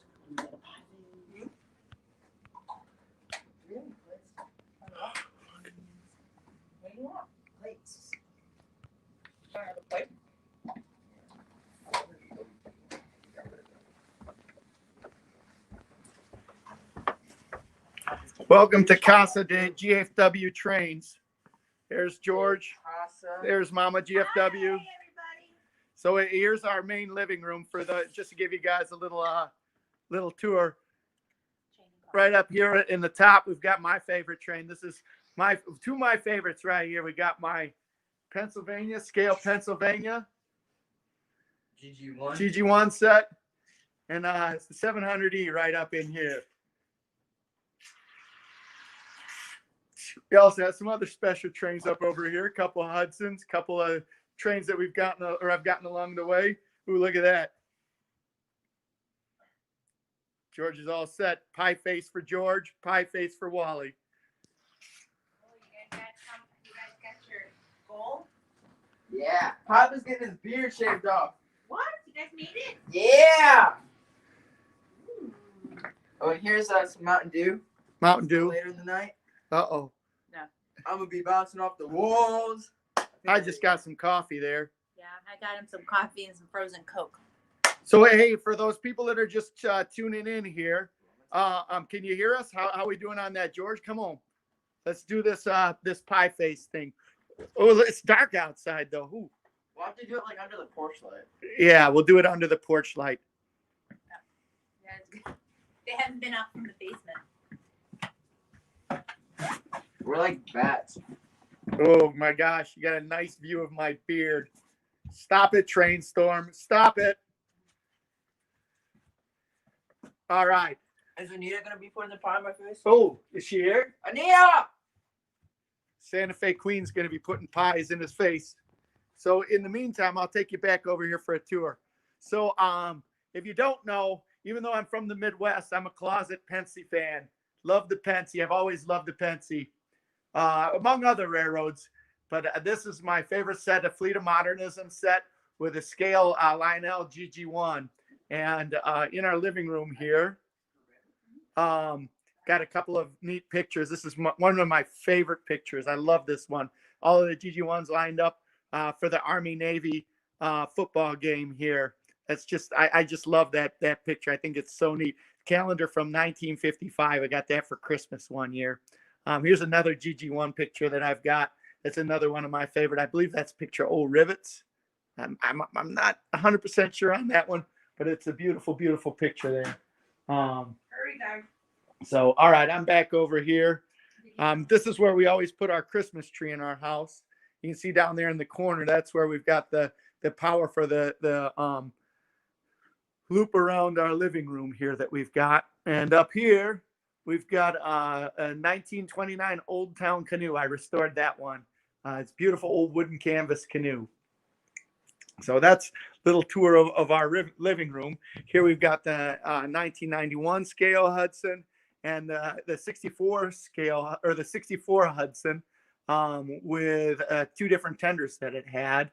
2338, because that's our favorite engine.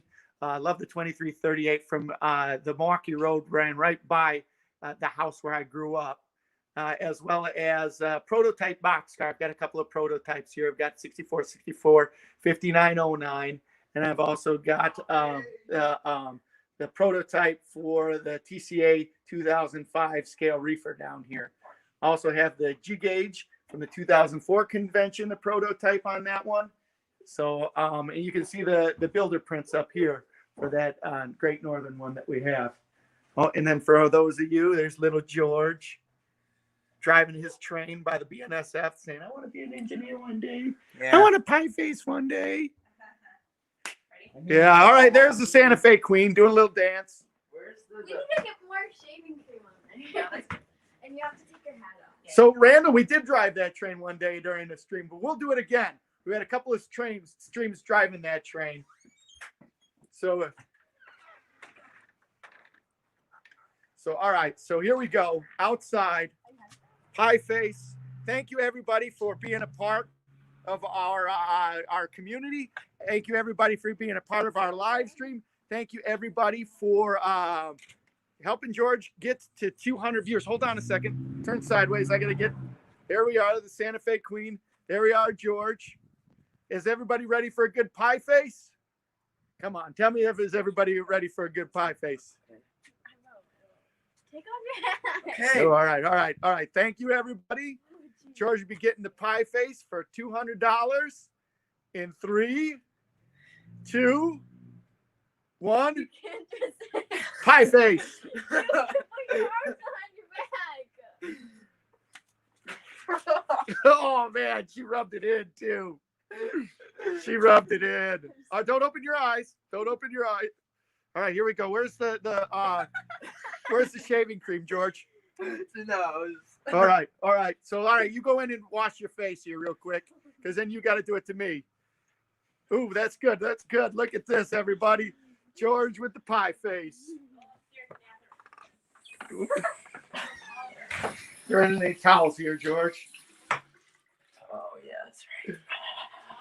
George, go upstairs. Look at this. Here. Oh. I'm washing the towels. Oh, great.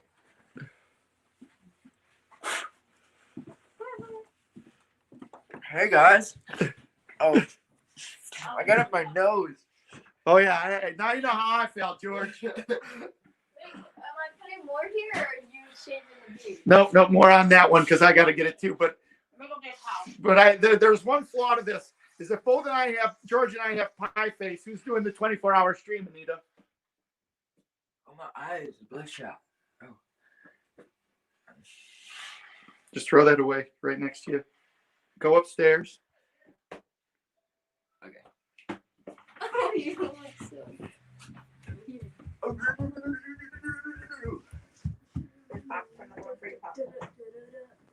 Yes, James, the pie just happened. You got it.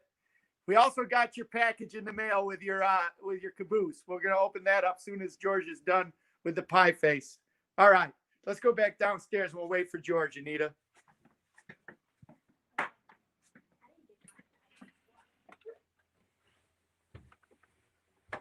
All right. Oh, we got some neat other train pictures up here. 1218 TCA convention. got the Hiawatha, we've got Fueling in Belém, and Winter Tracks. So, yeah, there we go. Behind the scenes. Here's George's little spot where he is going to be, I think, hanging out when the hours get long this evening. Here's Sanita, Santa Fe Queen, GFW Trains Worldwide Studios, a little snack for GFW and Wally, and away we go. Let me get this all set back up. Add to the stream.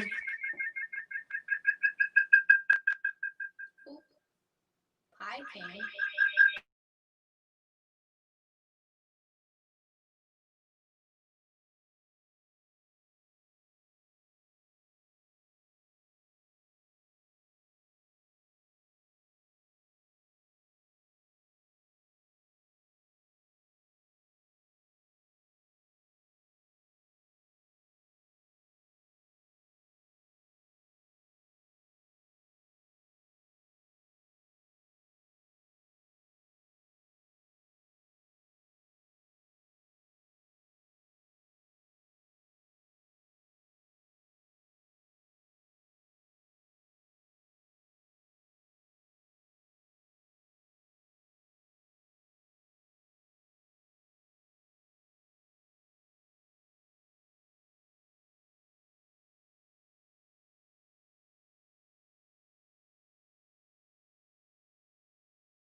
Here we go. All right, Anita, how'd that feel? We got 54 people watching George get pie face. How about that one?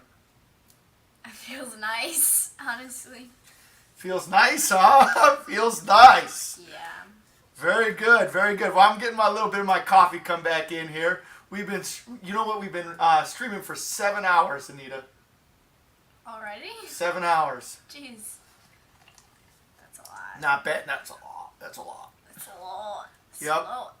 So George is cleaning up his face, but we got some other people here. 17 more. It's 56. No, So we got 56 people tuning in for George to get pie-faced. Soon as George comes back down and he's all cleaned up, then I'm going to get pie-faced again because I did that before, but I think I screwed it up when I did it. And I'm gonna do that. George can come back down here. And then at the 6 o'clock hour, that's when I'm going to get shaved, which I'm not real excited about. You already have enough money to get shaved? Yeah. Wait, how much money was it? Yep. 200? 250. How much do you have? 250. Like, exactly? No, I think we have like 270. There he is. There he is. So, hey, I'm asking it. Oh, everyone's saying bye-bye beard. Look at that, Anita. Bye-bye beard. And this is my sister here. Annette Wardrick says, awesome. I never had that chance with my brother. Dream come true, Anita. Yes! For those of you who don't know, that's my sister. My sister. Yeah, she's been abusing me my whole life, just like. Yeah, dude, traumatized. I know how it feels. Like, right, dude. There's some serious brain damage that I'm sure she has given you, and that she has given me. I don't know. I don't think I can't see straight because of her, honestly. Right, right. So anyway, you know what? Let's we're gonna pause on my pie face for a second, just because we need to roll with some stuff here to just keep the stream going. So let's welcome some of these guys back into the stream that we had before. Get LJL back in here. We'll get Sean back in here.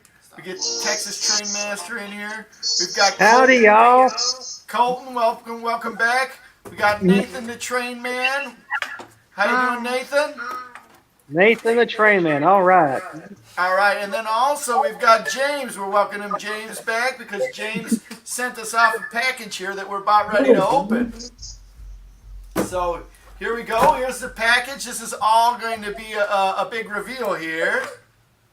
All right. So, hey, James, thanks for sending this off to us. Appreciate that. You're welcome. It doesn't say subscribers, though. It just says 2,000. I ran out of Oh, we don't even know detail. what. Hold on, slow down. Come on. You're spoiling it. Oh my gosh, everybody. How can you spoil something if it's your own thing? Screen is No, so you're small. spoiling it for everybody else. So, Oh, Lord. So here it comes. Here it comes. We're all crazy. So, Yeah. Texas Train Master, I made this bet. I didn't think I was going to be able to do it. They're going to shave my beard. Oh no. Yeah. You being a fellow You're gonna beardo, shave I your mean, beard. Yeah, being a fellow beardo, that's a little bit closer. All right. So everybody got this. Hold on, George. Hold on. I've gotta zoom in on you.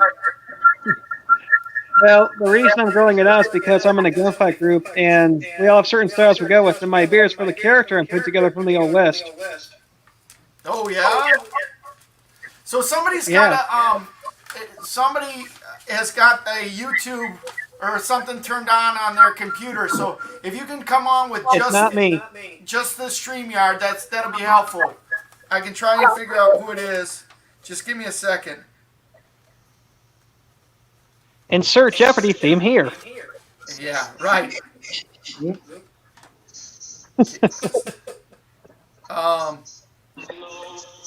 Let's see, Colton. Do you have a YouTube browser or something up other than the StreamYards? Who's doing that? I don't have anything else now. Okay. This is like.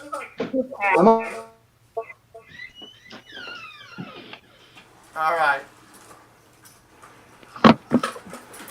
Here we go. So anyhow, let's see what we got here, George. The big reveal. Alrighty, so James Trains or MS Rail Corp sent this. Thank you, James. So he said, meant to run behind the GFW Trains caboose. But yeah, very small too. Do any mods you want. The twist tie is so the current GFW Trains caboose doesn't have a second coupler, then you can still use it. Well, actually, we just put a second coupler on it the other night at your request there, James. Oh, cool. So we put so that's the GFW Trains caboose. And so to use it, I might steal this point or this paint scheme. James Trains, MS Rail Corp. Just call me James or James Trains. Well, cool. Let's see the caboose or. Sounds like an outlaw to me there, son. Ooh, an outlaw. You steal that face man. Here it is. Oops. Ooh, lordy, don't that look fine? Oh. That's pretty. That's a beauty. And Can you bring it closer to the camera? I have to do this on my phone and the screen is so tiny. Yeah.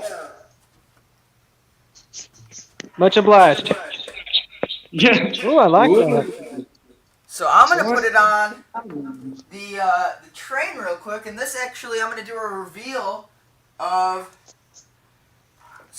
a new engine that we recently acquired. Yeah, and Bill, we got your stuff. Thanks. Bill's back on, saying that he's coming back on. Don't crash the train, whatever you do, son. That's my job.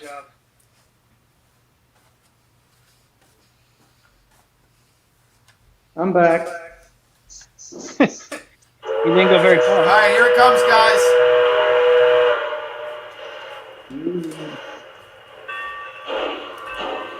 Here it comes. I hear the train a coming, it's rolling round the bend, and I ain't seen the sunshine since I don't know when. Lord, I'm stuck in Folsom Prison, and time keeps dragging on. But the train keeps a rolling on down the train. I knew it. I knew it. Hey, there it is. I'm unmuted. The USRA 462 Pacific. Yes, there it is. It's the GFW Trains train. What road name is that? This is the GFW Trains Railroad. Oh. Oh, sweet. I'll get a close-up cam, George. Oh, okay. You'll have to pay me to make that one train. Is this the first official GFW Trains locomotive? Yes, it is. Yeah. George, I didn't know you had a US. How fitting, a steam locomotive, not bad. Oh man. Here it is, and actually I'm gonna go It's grab pretty the cool. the 1,000 subscribers box car just to get a better look. So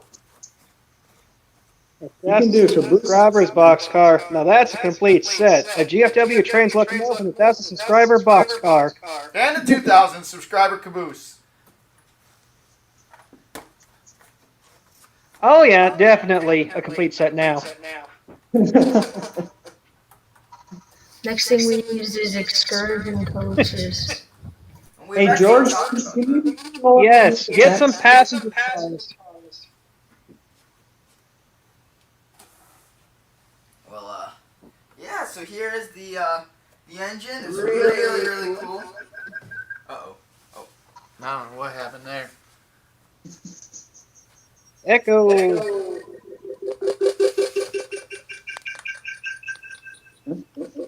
Not again. Oh, there we Wait, go. what?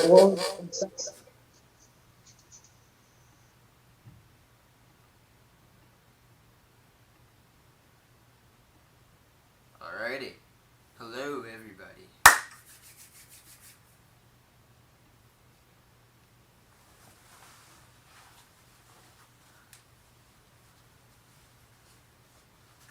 There she is.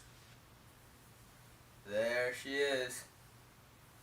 That is the GFW train. For all of those who have not seen it, there it is, in all of its glory. I knew it was Oh wow. That's Well, awesome. that's nice looking. Looks great. Y'all did a fantastic job. It's pretty. I'd like to have that on my layout. It's real cool. Complete beauty. Two cabooses? Well, why not? One's just GFW trains. The other one's a 2,000 subscriber special. Well, y'all deserve it. So there we go. There's Congrats on the 2K. Now, when you hit 3,000, do a 48-hour live stream. Oh, I don't know about that. We're going to see if we can get through this 24-hour one. Just drink plenty of coffee and Mountain Dew and play plenty of train songs. You'll be fine. We're working on that. We're working on that. So a lot of people are thinking that that's a pretty neat train there, George. I think it's an amazing train. Probably like the coolest train because it's like, I don't know, George GFW train. Never thought I'd have a GFW train, if you know what I mean. But oh man, that is. I already know what kind of diesel you can get. Get an F unit for your next GFW locomotive. I don't know. I'll be after like 10,000. I don't know, but yeah. Okay, can anybody hear me? 10,000? Hey, I don't know. Yeah, we can hear you. Oh, Okay. Anyways, but yeah, that was a really cool engine. I love the sounds on it. But it's a K-line Pacific, and real nice engine. Let me see if I can pull it up again. K-Line Classic. No, yeah. USRA. They don't make them like that anymore.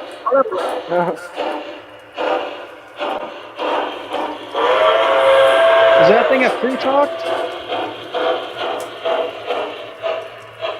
Oh, I like that whistle.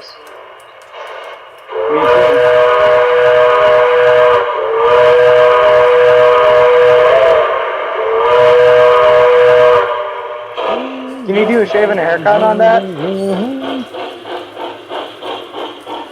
Shaving a haircut's hard to do on TMCC Does that thing have crew engines. talk? Does it have crew talk, George? I think he's right. You can only do it with the Legacy. You can't hear it, but it does. Hit the Oh, I heard it. telecom button. Cool. It should be easier to hear. It's not. It's just the crew Yeah. talk. It's the crew talk's like blah, blah, blah, blah. It's kind of Oh, trust me, it's like that on my Challenger and my SD90. yeah. think it's some of those older engines, but You got a TMCC Challenger? Yeah. So, hey, Nathanator, Cool. how you doing, buddy? Good. It's good to have you on the stream. Thank Good to you have for you here, letting dude. me on your stream. Yeah. Thanks for being part You of the got it. community. No problem. So, hey, you have to tell me something. So, tell me about your YouTube channel. I mostly do post-war stuff and like some edited videos and reviews. Oh, cool. Commercial break. Who's that on there? Let me see if I can. Oh my gosh. All right. No sounds, guys. We're talking to Nathanator right now for a little bit here, okay? Who's even? All right. Gotcha. All right. Hey, so Nathanator. So post-war, huh? Yeah. So you're gonna have to tell me, did you get the chance to see the tour of the Train Collectors Association layout? Yeah, I like watched from the beginning basically. That's cool. Did you see some of the post-war trains that they had on there? Yeah. What was your favorite one? Probably the 2343 Santa Fe's that they showed at like the end of the case. That's a good choice. Those are real cool engines. I've got a question. So, what made you get into the post-war stuff? I know that a lot of people my age or our age are really into a lot of the modern stuff. Why post-war? And I think you and Ben are probably the two youngest people I know that are like really into post-war. Yeah, it's because my dad didn't want trains made in China. Hey, fair enough. That so then yeah, those engines were made in New York, if I'm not mistaken, correct? Yeah. I think some in Detroit. Huh, that's really Yeah, cool. for the NPC. Yeah, that's really cool. So then, what is you gotta have a favorite post-war engine. What's your favorite post-war engine? The Norfolk and Western 746. The J? Pretty sure, Yeah, right? it's like so hard to get, so expensive. Yeah, I think we had one. It took my dad. I think he was probably about maybe in high school when he got his. But yeah, I'd have to agree with you. That is a pretty cool engine. And I'm assuming so. You have post-war trains. What is your favorite post-war train that you have? I don't remember the number, but it's like GP7 Burlington. Oh yeah. Hold on. I think I have one down here. Let me put you guys down.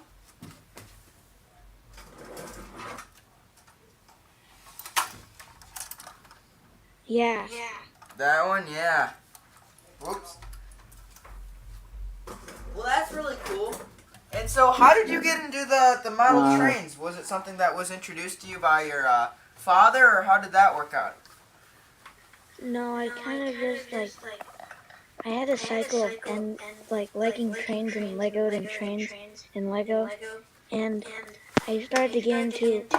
I wanted an N scale set, but then my dad wanted something else, and then we went to the antique store and we got like it's like a I think it's 1101. It's like a post for a scout.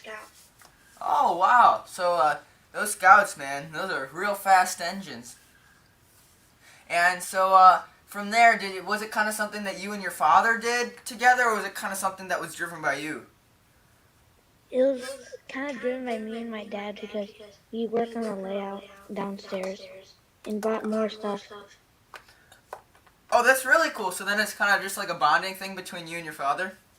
Yeah. Yeah. How long have you been doing it for? Like, when did you start? I think I started in late 2018. Ah, late 2018. So then it's kind of been a recent thing for you, right? Yeah. Past 3 years. Oh, that's really cool. So, then, I am back, comrades. Oh, alrighty. But, yeah, so then, Oh, that's really cool. Have you gone to any train shows, or it's kind of been just like something that you And yes, Bilko, I do have the cars for that Burlington engine. They're under there. Let me This is a Yeah, I have replay. the cars for Burlington engine too. Oh, They're you very do? like rusty and dirty. Oh, that's cool. And here, I'll grab one of them.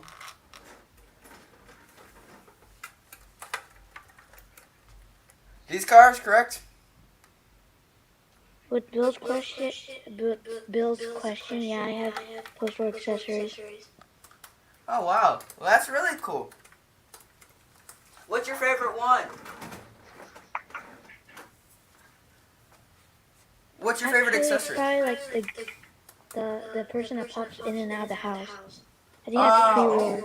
Is that this one? Oh, wait, no, I know which one you're talking about. Yeah, hold on, I have it. Let me see. Got it over here. This one, correct? Yeah, I have the tin version. Is that the tin version? Yeah, it's a tin one. Yeah, I got it at an antique store. Well, that's really cool. And so, do you get most of your trains at antique stores? Yeah, basically. Ah. So how many engines do you have in your collection? I have like about, I don't remember the count, but I have like 3 Scouts, like a Rock Island Alco, and I got like about 10 basically. That's really cool. So I got a question for you, bud. Nice. In terms of the YouTube and trains, what got them together for you? What was it about that you liked? I don't know, it's just that when we went to vacation in Los Angeles, my dad bought a huge lot, and then when I came back, I made a video about one. Okay. Cool. Well, that's really cool. Which one was it that you made it of? I think it was like the number 52 or 50 fire car and the Milwaukee Road passenger cars. Ah, yes. And BK, Bill Coverness says a layout is just not complete until you have the gateman on it. That's true. We have to agree with that.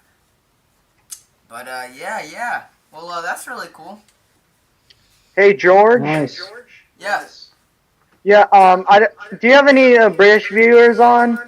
I don't know. I think we had a couple on earlier. I don't think we'd have too many right now. Leighton Junction God is bless. from God save the Queen. he is from Great Britain. He was going to be on earlier, but we're going to have some later, I think. Yeah. I love the British. They have so many trains that I love. I like their humor. Oh. Yeah. Hello. Chip cheerio. You like some tea? I'm sorry to all those British people out there. I'm sorry. I like you. Yeah. All right. Oh my. I love British people. I like anybody. I want to talk to Colton. Oh. Faulty Hold on a Towers, second, slipping up LTL. appearances and only being served. Colton's been sitting here nice and patient. How you doing, Colton? Good. Hey, we're having a great time. We're hour 7.5 into 24 hours. My beard is going to be gone in a half an hour. It'll be nice and clean. Shave that beard. Shave that beard. I will no longer be a beardo. Yeah, I saw you with one picture without your beard. That was very in a galaxy. Yeah, in one of your live far away. streams. Nobody's going to be able to recognize me. I got to rob a bank before I get my beard shaved. So next time you see me step away, I'm going to be robbing a bank, guys. Wally the Outlaw. Yep. Yeah. So, Nathan, Yeah, you're gonna rob trains? Nathan, You're gonna be like... I think what I'm going to do is I'm going to drive out to Strasbourg and take a couple of those trains out of the... Oh yeah. I think I need a grow beard. Can I glue all your all of your old beard in my face, and then I could just go in there and be like, We're not very good at this, Lord. though, because we just told everybody what our plan is. ah, shoot. Yeah, we're not very Uh-oh. smart. Actually, we're gonna go to the railroad museum down in San Diego. And we're just gonna drive the cab forward away. Oh, hey, check it out. Oh, Check it out. Hey, it's LGL. actually in San Francisco. Yeah. LGL Anfield Railroad or Anfield Road layout in the loft is going to be on later tonight. Now, he's Oh, from Great really? Britain. Nice. Yep. Tell him God bless the Queen. Yes. So, all God right. save the Queen. I digress. I God gotta get back to save Nathan. our gracious Queen. Long Hold on, live Oh my her Lord. noble I'm muting Queen. you. I'm muting you, LJL. Not because I don't like you, just because I want to talk to Nathan. Okay. You do you. No, I'm sorry. Oh my, that was crazy. No problem, man. So, all right. Nathan, talk to me, buddy. Talk to me. So, what do you got going on in the background? Is that a workshop, a train layout? No, I'm on my bed. My layout's downstairs. Okay. No, and Colton, how about you? What's that behind you? It's the layout how we move like in July. We're putting it up this winter, so we'll see what happens. Very cool. So tell me about your YouTube endeavors. I mainly post like museums, post for. I'm gonna do something fun. Oops. How do you flip this thing?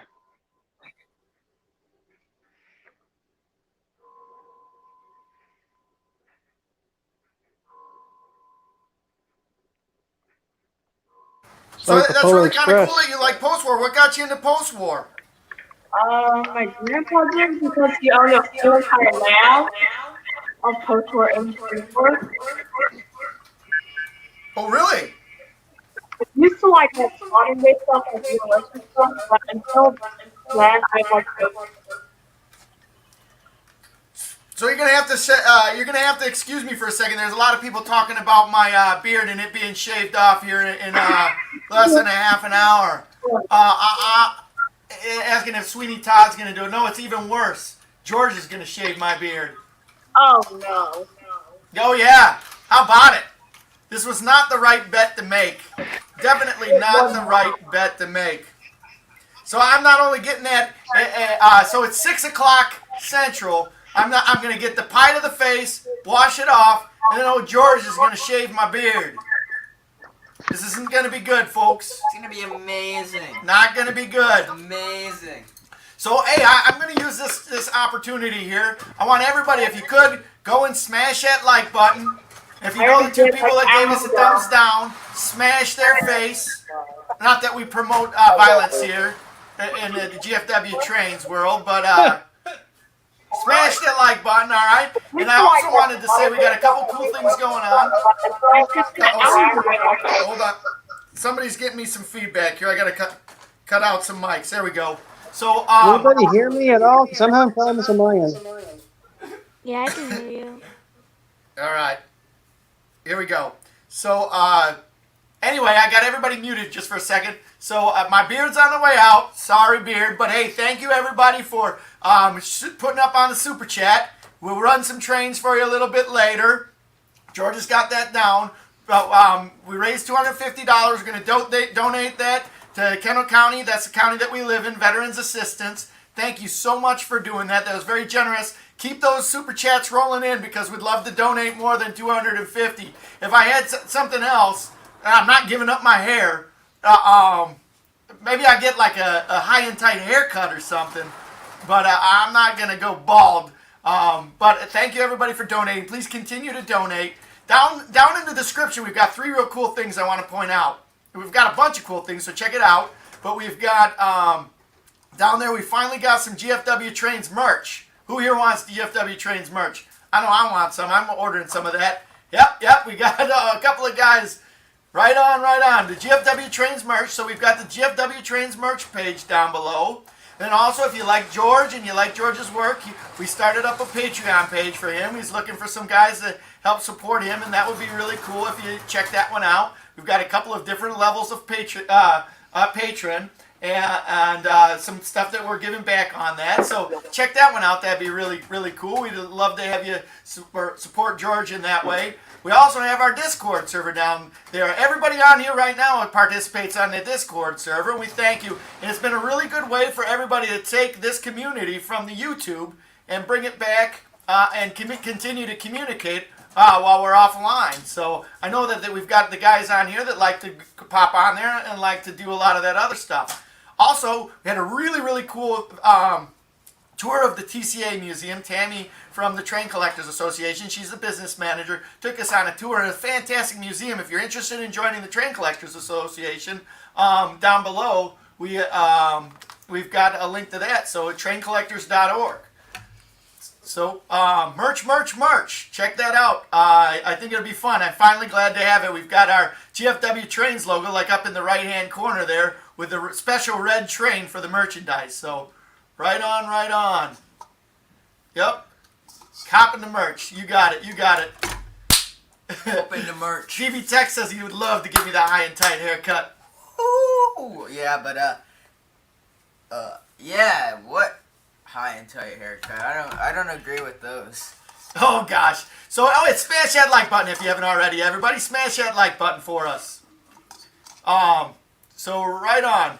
So Smash it. Yeah, John says I can see you, Wally, at work on Monday. What happened to you? Train live stream. Larry Archer says don't let him use it straight edge. No way, man. This is gonna be scary. Look, he's got this baby face. He's never shaved his cheeks before. How the heck did I get talked into letting some whippersnapper who's never shaved his own cheeks to shave my cheeks? That's just crazy. I have. That's just crazy. I'm just gifted like that. I don't know, man. I at a very young age, I was just like, man, one of these days it would be a dream of mine to shave my dad's hair. Hair? I mean, you know, like beard. That, yeah. Oh my god. Oh my I have gosh. an idea for the next money milestone. I have an idea. Uh-oh, you got an idea, James. You gonna share that with us? No, I'm not gonna share it. $500.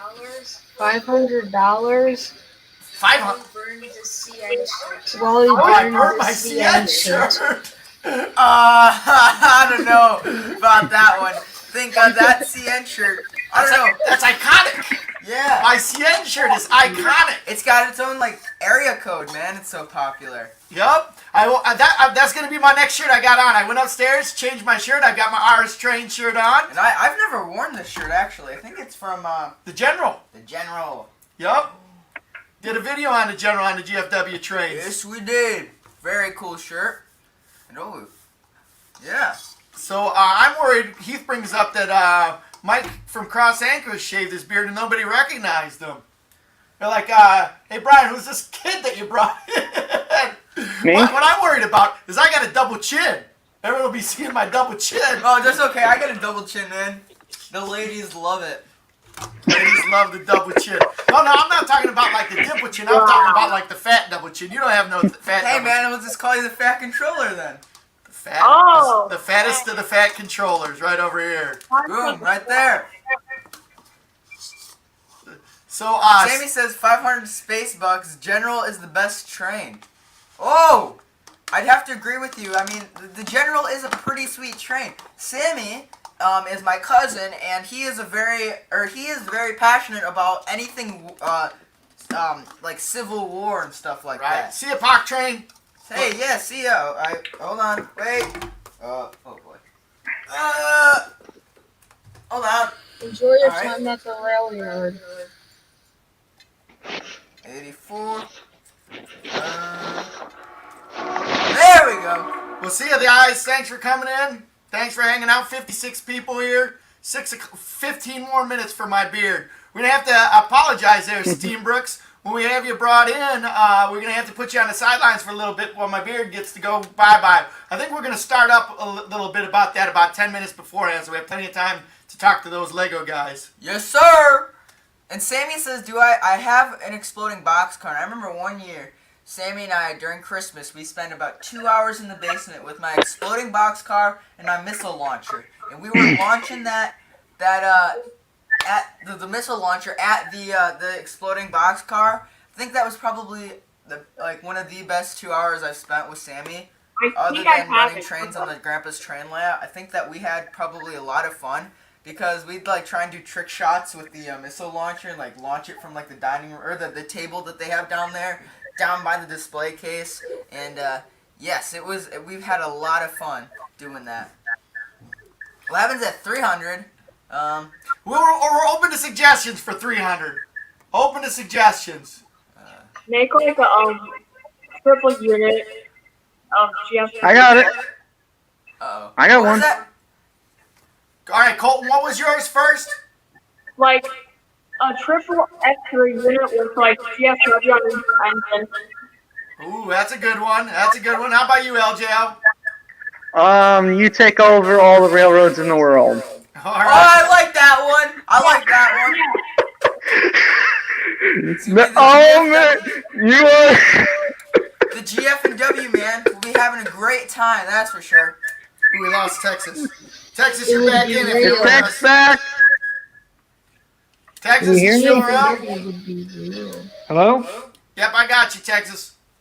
I'm here. All right, we got you back in. All right. I want a chance to talk to you if possible. Sure, what's up? Uh-oh. Anyone? The railroad in the sky. Sean says if I Galaxy say Rally? at $500 we get have some type of merch giveaway or something. That's not bad. If we get the $500. I'll Oh, give away nice. 3 t-shirts. If we get the $500, I'll give away 3 GFW Trains t-shirts. 3 GFW Trains t-shirts if we get the $500. I'd say give away one of your live steam trains. That ain't happening. That'd have to be a $10,000, maybe even more. But hey. Oh yeah, Ooh. Sammy, did you get Uncle Bob's General working? I know that one's kind of a touchy one. I remember one time we were at Sammy's house and Sammy's like, "Oh my gosh, that engine doesn't work." And I was like, "Oh, let me put it on the track." Puts it on the track, works, goes around once, and then Sammy's like, "What?" Sammy turns on the ZW and it doesn't work. And then he turns Oh, it on. I like him. And then I turn on Ravenhawk. the ZW again and it works. And then Sammy's like, "Are you kidding me?" So then we Nice. put it off on the side, and then later, a little bit later, we came back to it. Sammy put it on the track, didn't work. It's like, It's not yet. It's still seized. ah, dang it. One of these days, Sammy, we're gonna have to get that fixed. So what do you think? We got 53 people on. We're about 46 minutes out. We're gonna do the pie face at in about 5 minutes. We're gonna do the pie face, and then we're gonna start the shave. George, I'm trying to think of where we should do the shave. I think we should do the shave first. Do the shave With first. the electric. Do it first. All right. Well, I got some ideas about about that. I don't have an electric razor. I do. Okay. Ooh, this is a good one. I like this. Ice bucket challenge for Wally at 500. I'm willing to go for that one. Do it. Yeah, sure. Just do it. Just do it. All right, ice bucket. I'll do ice bucket challenge. I'll do ice Do bucket it, son. challenge Ice at bucket 400. challenge. I don't think train people have money, so I ice bucket challenge at 400. You said that last time about the beer. And look at this. It's going to be shaving it in a few minutes. Well, I've already cleaned out all the train collectors. Wally, if you do the ice bucket challenge, I'll do it too on the exact same day. All right, that sounds good. I'll film it because I can't That live could be stream. I in don't a have few enough subscribers. Yup. Ah, yes. Well, you want to get ready for that? Sure, George, you take over. I'm gonna. Did my brother bug you guys? Anyways, yes. All right, so Colton, tell me a little bit about yourself. I like trains. That's something. Yeah. So how did you get into the train hobby? I've basically been it since I was 10. start like actually like common constraints, and then turn into more realistic training. Well, that's really cool.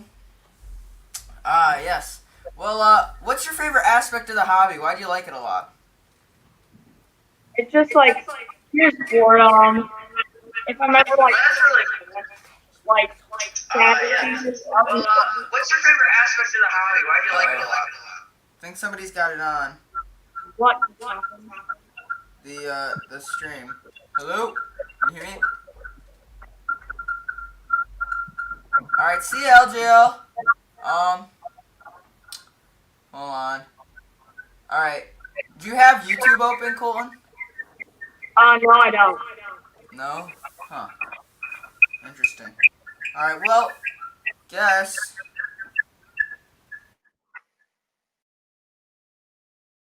So, what, alrighty, so what's your favorite train that you have? For now, I would say my double unit Wabash F3s. Sooner or later, I'm gonna get a GG1 post-war. Well, that's really cool. I know my dad has a couple of post-war GG1s. He loves them both. Yeah, so, any particular reason why you want to get the post-war GG1? It's like a huge thing I've been wanting for so long. Well, it's mostly. Yes. I love it. It looks so cool. I'd have to agree with you on that one.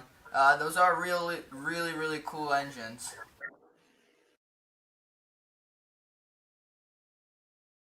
Yeah, about like every engine back here that was from the other layout. So then, so do you have a temporary, or do you have temporary layouts, or do you have like a permanent layout? How do you do floor layouts? What's up with that? No, this will be my first layout I've had, like ever. Oh, really? That's really cool. I think, yeah, that's really cool. I think that, well then, good luck on that. So do you have any plans for it so far?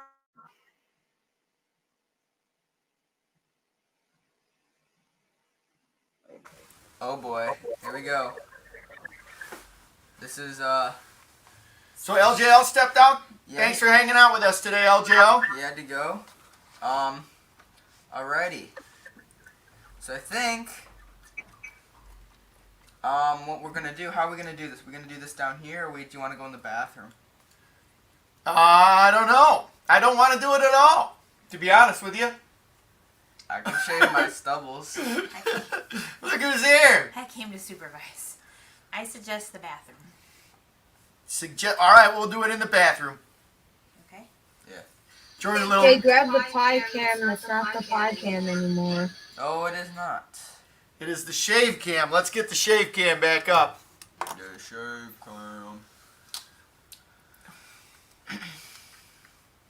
So, Grandpa's asking, does anyone out there have a Lionel Fast Track 072 right-hand switch? Do you know how to do this, George? Yeah. Sammy needs some switch points on that. So if anybody does, Uncle Bob wants to know what the wager is. Well, we had said there's a super chat. We're raising money for the Kendall County Veterans Assistance, and the thing was if we raise $250, if we raise $100, I'd get a pie in the face. $200, George would get a pie in the face. $250, my beard goes bye-bye. So guess what? My beard is on borrowed time. Borrowed time. So that's what we're doing right now. Getting ready to shave the beard. The beard. All right, so I'm getting the beard cam up here. Give me a second. Are you guys sure you want me to shave the beard? I'm pretty good looking right now. And you know how much better looking I'm going to be without my beard? I'm going to be so much better looking. You're not going to recognize them. Right. So much better looking. Oh, yeah, I don't know. I think, yeah. Here's a good question, George. Post-war GG1, green or red? Single stripe or 5-stripe? Which one would you want? I'd want the red one or the maroon one because I want the 5-stripe The one. Tuscan 5-stripe. That's Yeah. a good one. And I know Colton was talking about how he wanted a GG one. You want to talk a little bit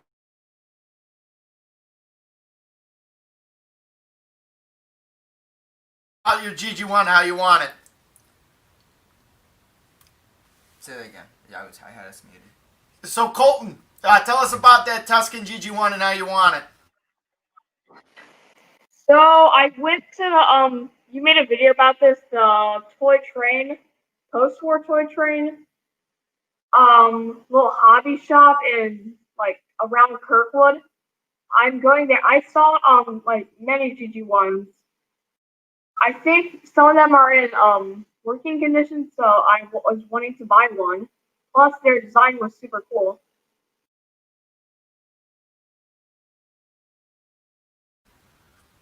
That is a really cool engine, that's for sure. Yeah. All right, so George, turn up.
There we go.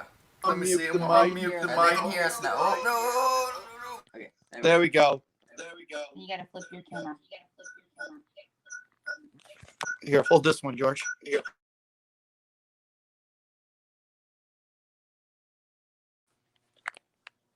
Hey. There we go.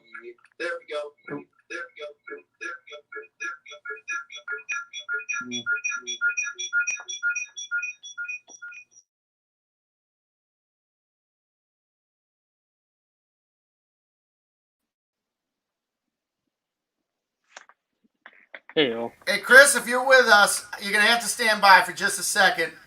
My beard is about ready to go the way of the dodo bird. I had a bet with people on here about shaving my beard, and I lost. So, we're going to go through a little segment here where I'm going to lose my beard, and then we'll come back and talk to you, all right? All right, cool. Can't wait to talk to you.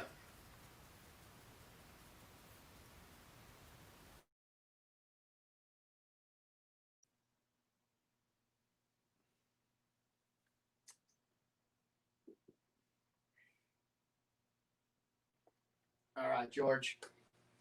Let's do this. Can everybody hear us? Ladies and gentlemen. Oh, selling Wally's beard shavings for $5 a hair on eBay. There we go. Anita, you can be the control of this and post up all of the funny. Don't touch anything. Funny. Oop, I didn't. I totally. Hold on. Oh boy. Pew, pew, pew. Hey guys. Still on there, George, on that one? Yeah, should be. You gotta come over here unless you want to watch. Wait, so what do you want me to do? Just do the you can actually take this. I'll give you more room to take it. So like when the funny comments come up here. You pin them, right? Huh? Gray hairs for $10. Hold on. Having troubles here. Bathroom vlog.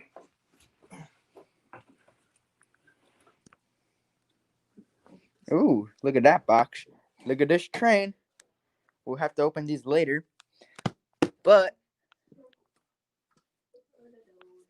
Your camera quality. just to give you guys a teaser. Quality. George's camera skills are great. There you go. You want me to like spin them? Yeah, if you want. Can't hear the beard cam. Can't hear the beard cam. Can you hear the Anita cam? The Anita Hold cam. on.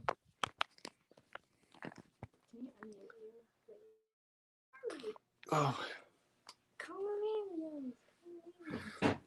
Let's, Okay, yeah. Can you hear us now? Yeah. That's unmuted. Should we put... Oh, shoot. Can you hear us? Yes. All right.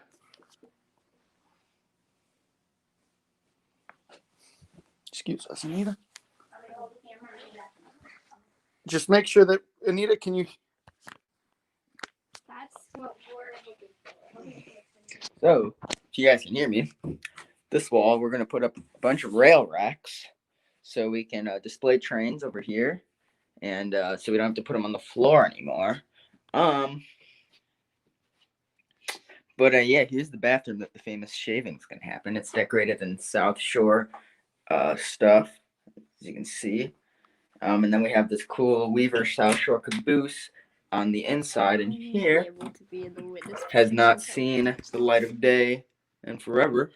But You gotta tell them the story of why the South Shore Line is important in our family. so the South Shore, the South Shore line is important to our family because my mom had ridden the South Shore line in college to go and see my dad at the Valparaiso University when he was out there studying in law school. So basically, that was kind of a special moment in our life, or my parents' life. But yeah, I'm not sure if you guys still got the glare. But yeah, so these are some of the. I don't know, where did we get these, Mom? I'm not exactly sure. Your dad found them, isn't it? Oh wow. But yeah, they're real cool, and yeah. Oh boy, what time is it, Mom? I don't know. I read my clock. Oh, neither do I. Yeah, there's me. Hey guys. George here. I thought he was gonna flex. But yeah. All right. Oh, jeez. Alrighty. South Shore Line. Little history. Yeah, we're giving him a history lesson. All right, let's do this. Where's Boy. the stuff? I'll go get it. Sorry. Anyways. Yeah. What we got, Anita? You can tell us what they're saying. I pinned Wally going to Mama, look 10 years camera. younger. That's what we're going for. So, Sure. all right, take this one and then shave it close. Then we got to get the shaving cream. I thought we got the shaving cream. Oh, see.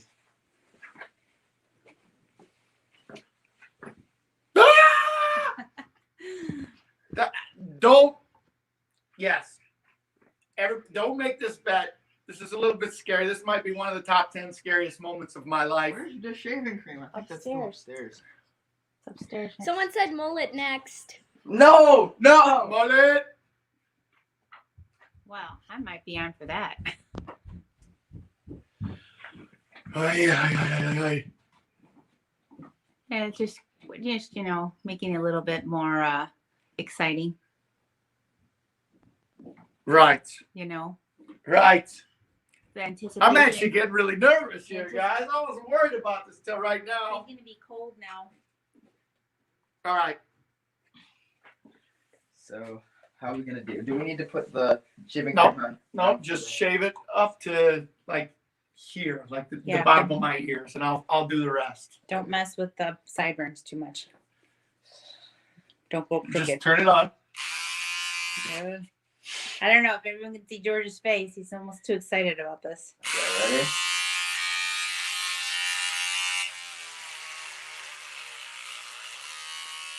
I think we should leave it at that. No. Because Wally won't be able to be in the witness protection program any longer. Anita, what are they saying? Anita? George, just make a mistake and shave his hair. George, just make a mistake and shave his hair. Okay. Oh, you can see what I can see what they're saying.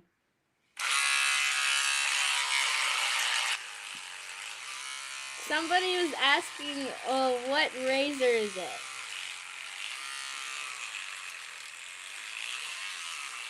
Oh, tax plays. I shouldn't be wearing this Iris train shirt. Iris is the one that threw me Under the bus. Yep. Ooh, there's some gray hairs here. I didn't have that many gray hairs. Those are selling for $10 on eBay. All right, just keep going with that. You don't have to read. I'll clean up. We got an announcement from Grandma. No blood, please, Grandma says. No blood. I agree, Grandma. No blood. Can I keep my mustache? Yeah, you can keep it. How about my soul patch? That's it. No, I just said my beard. I didn't say nothing about my mustache. 400, I'm getting the mustache up. Oh, man. 400. All right.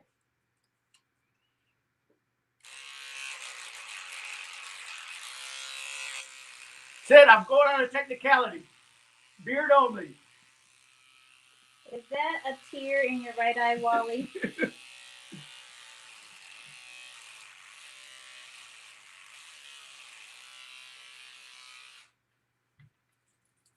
Yeah, this is. See how this looks.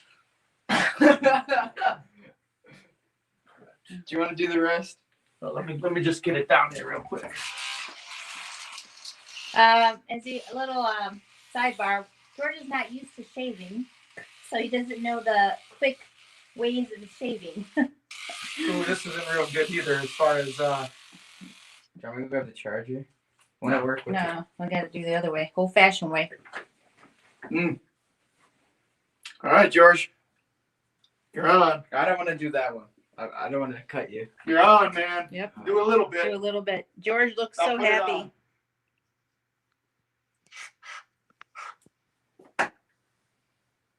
Can you? Oh boy.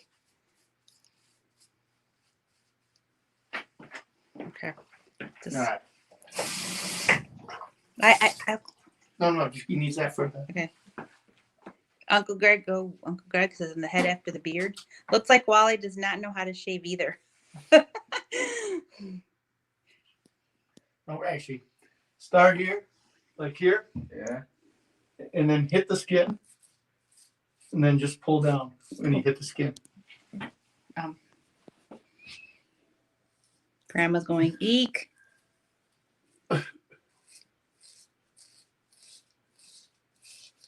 Wally, be ready to go to town real soon. All right.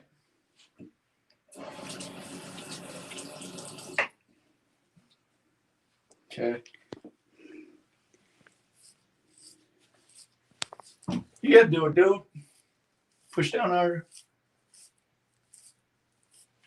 Just don't cut his ear off. Let's see that baby face. Yeah, I have to admit, I don't think Wally thought he was going to get that goal, so I don't think we charged the charger. Mm.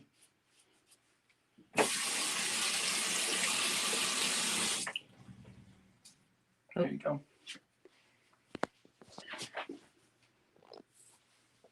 I wonder how the missus thinks about this, taking away the only good-looking thing about her husband. I like Wally both with beard and shaven. I guess I miss rubbing my hand on that soft face.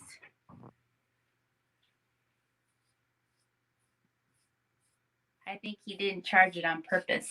I think you're right.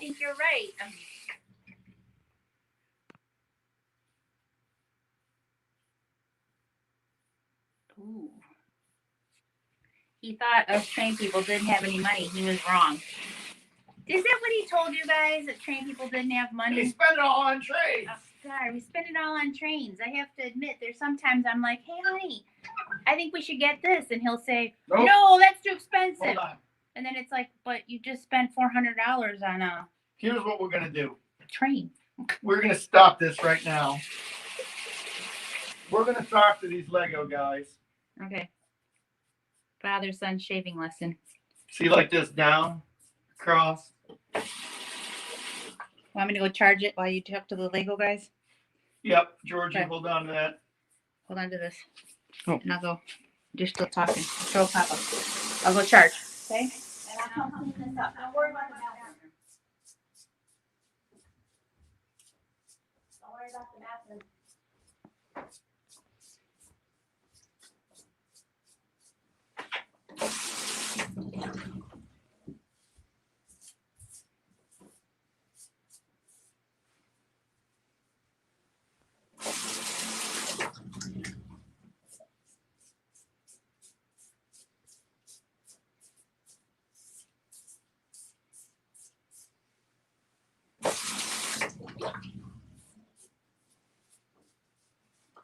You gonna read the comments, George? I can't see him, Anita. How about a little help, Anita? Can you see them? Yeah. What are they saying? There's Humanity Junction says 97 thumbs up. Let's get 3 more to hit 100 for the shaving. Ooh. Yeah, I think we need that. Let's see what else.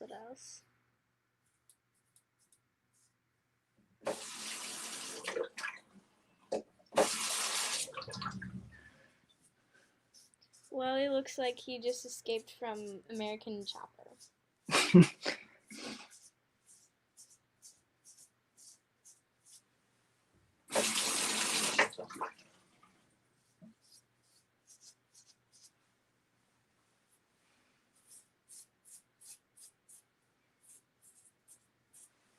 It's not wanting to come off. It's like, no.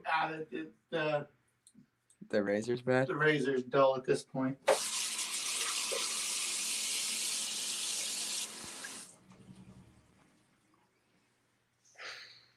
Um, 101 thumbs up, Well, that's cool.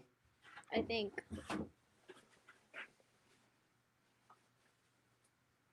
And 58 currently watching. Oh, wow.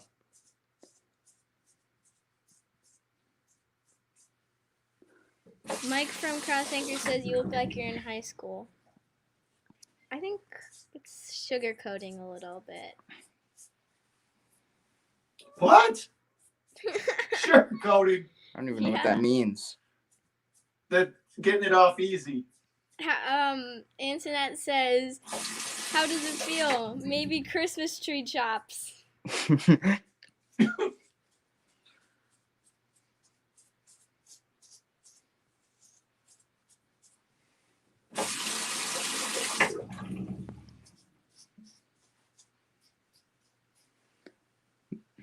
Nice.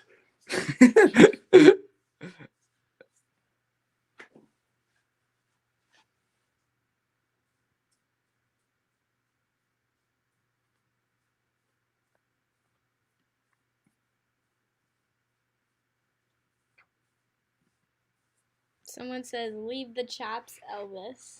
Oh yeah, heck yeah. I'm gonna have a good look. I get to keep the mustache. I'm shaving the beard. You should Get to have keep a- the mustache. How about like the Oh yeah. keep the bottom part. If You that's should- savable. like a Don't think it is. goatee? Like this part. No. Yeah. You should I have mean, like, so it's like round around your face. All right.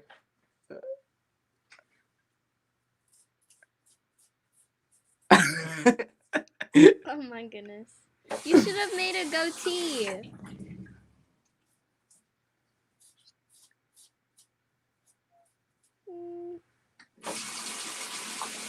Texas Pop, your Train phone is Master about to die. Do says- you want to finish this up and I can go start with those Lego guys? Almost done. Okay. What's my phone on? I think it's at Texas Train Master 2,248 or 20. whatever Okay. He says, if you reach $300, the next thing you should do is dance around in the snow wearing summer clothes instead of winter clothes. Oh man. That was my summer draws. Grandma says, Wally, you're scaring your mom. Wow. That's not a good thing.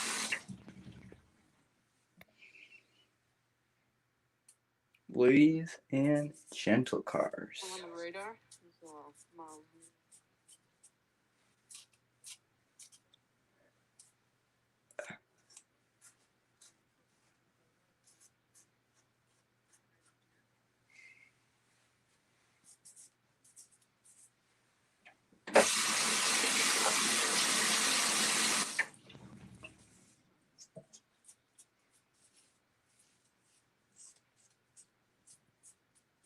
I think Antoinette's enjoying every single bit of this. Yeah, she says, okay, Grinch smile mustache.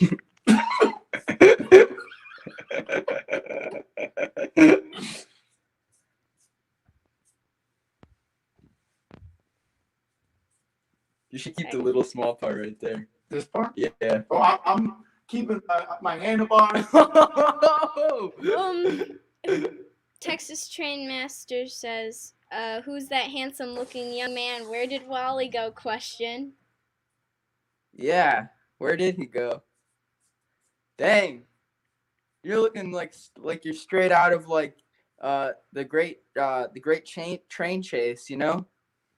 You should wear some good old overalls, you know? Mike from Cross Anchors says the mustache should go. No! That's the next milestone.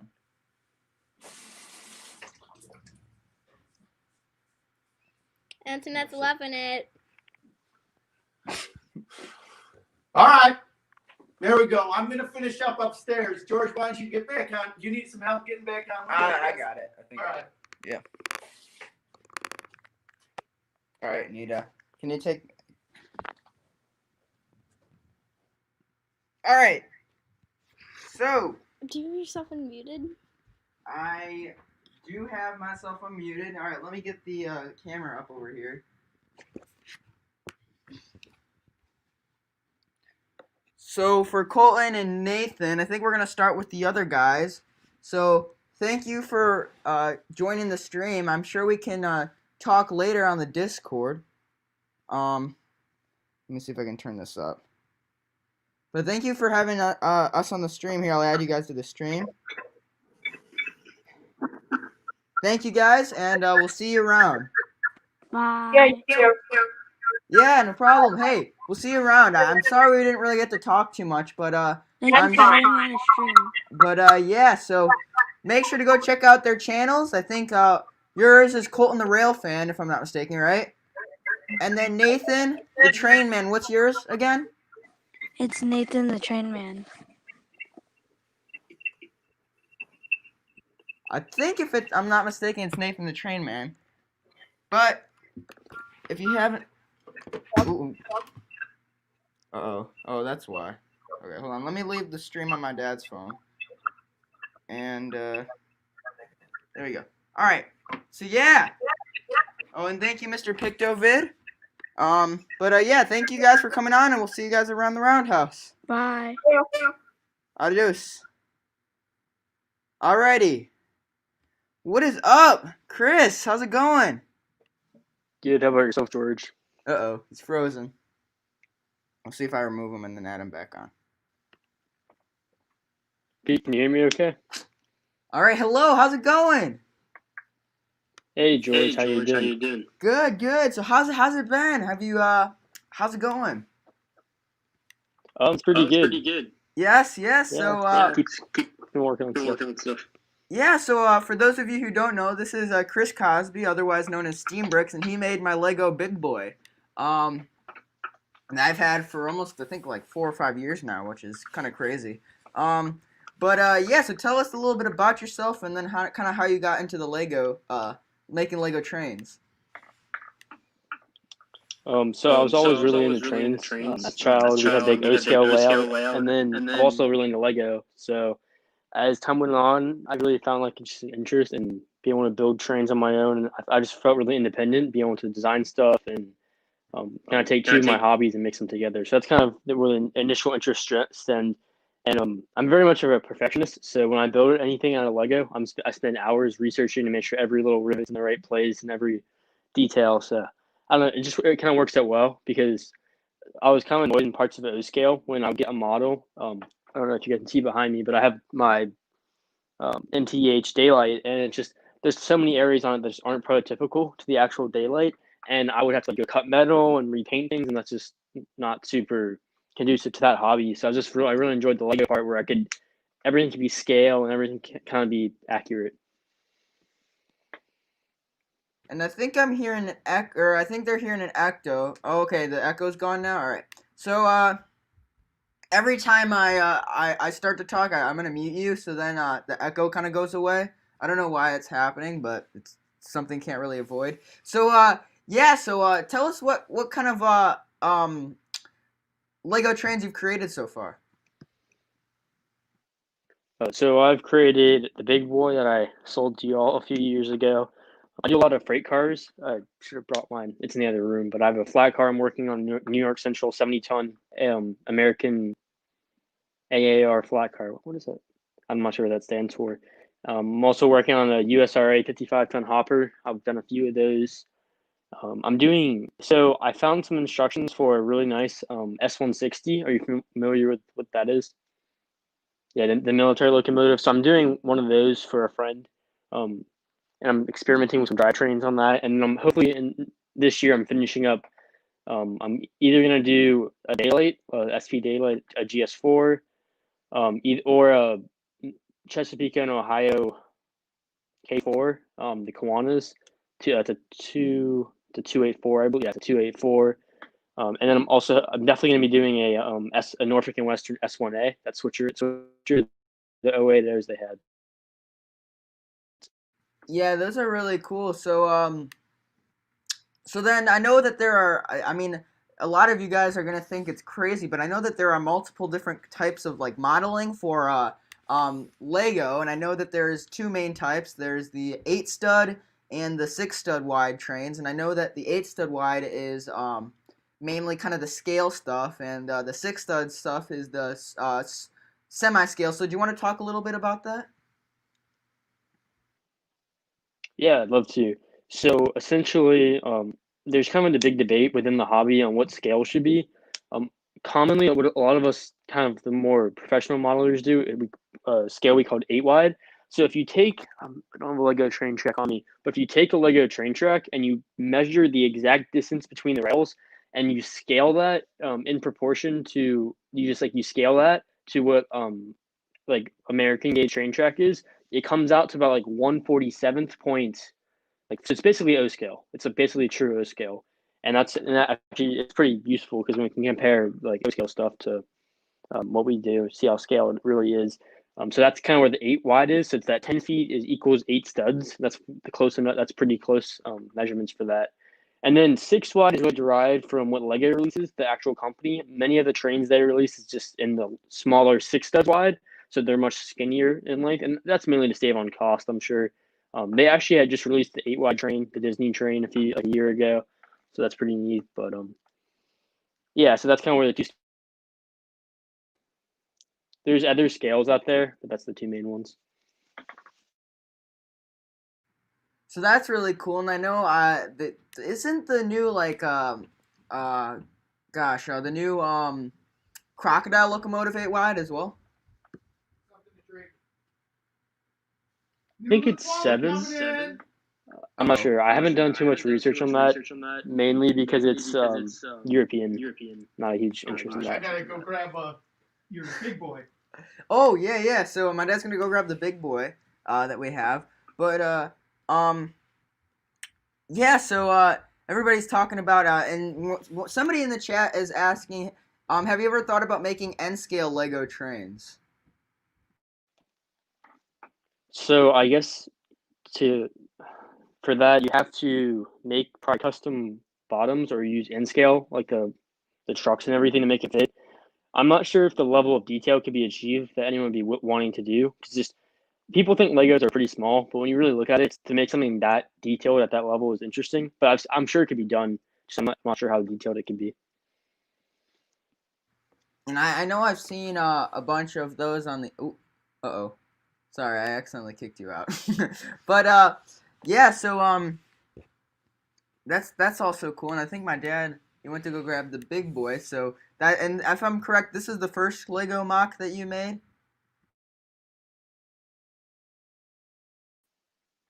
So it's the first one. The big boy was the first one I did on my own, which is kind of interesting. The first one I built was the largest steam locomotive ever.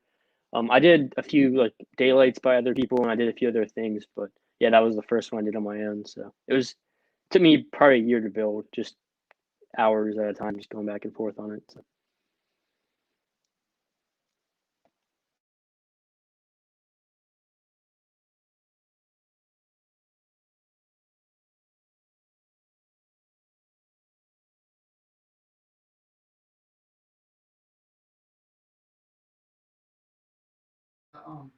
The cow catcher on right, George. Oh, I can fix that. But yeah. So here's the big boy. And all of both kind of blocking it. But yeah, there it is. This is one of Chris's or Steambrick's creations. But yeah, I'm not sure. I'll actually can see if we can hook up the cam for to show it off a little bit. You can use yours. Yeah. And then let's plug mine in. Okay. But yeah, so I'm gonna plug it or get my phone hooked up for this, and do you mind talking a little bit about it when I'm kind of panning over it?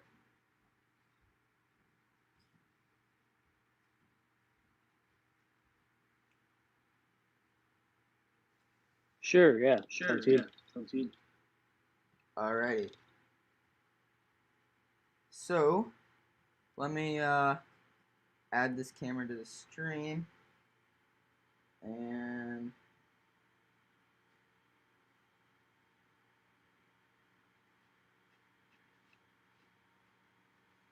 uh-oh. Alright. Oh wait. Alright, so here's the no. Oh.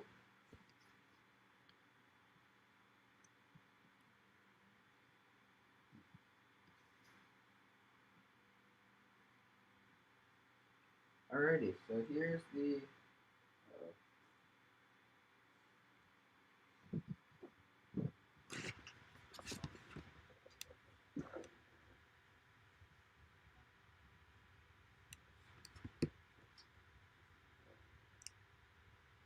here's the engine.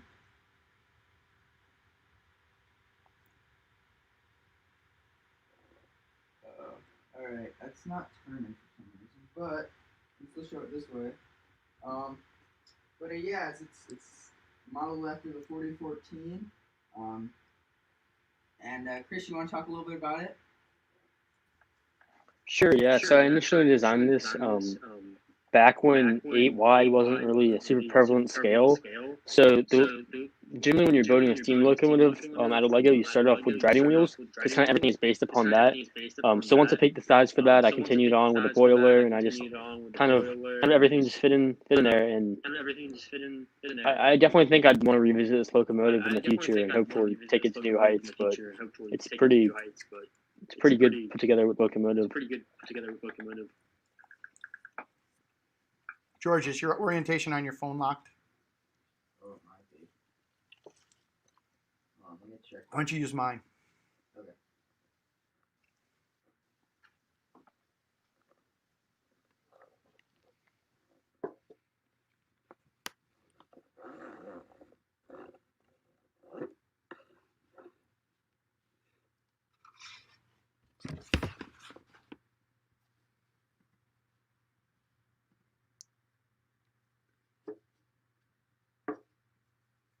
Got it up?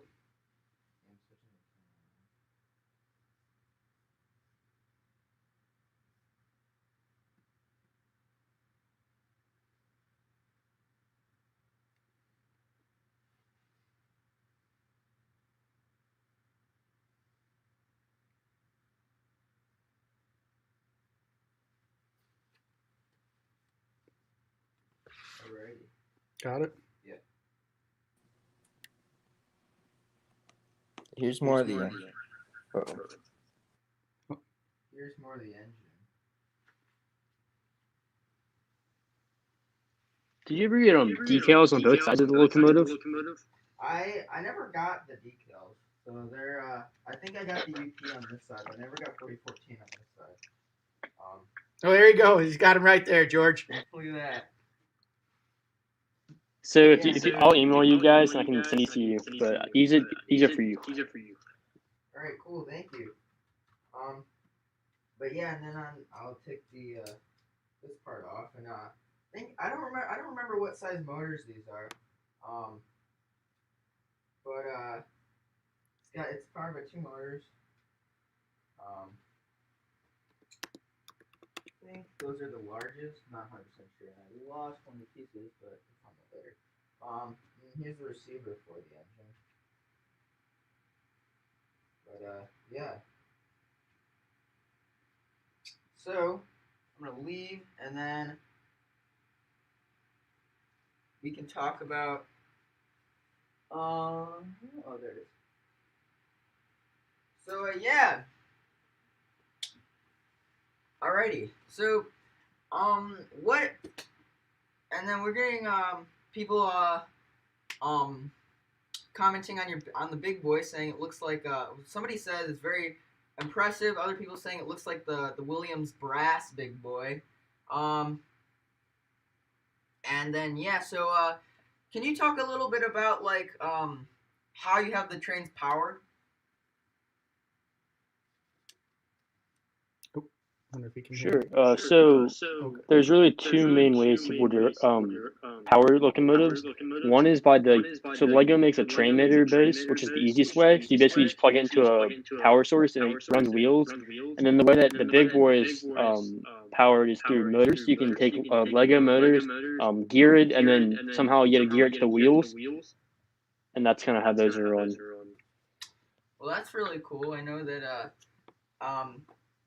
this engine runs off the power functions, and although it's kind of been more of a static display engine, my dream is to one day get it going so it'll run constantly and I can bring it to shows.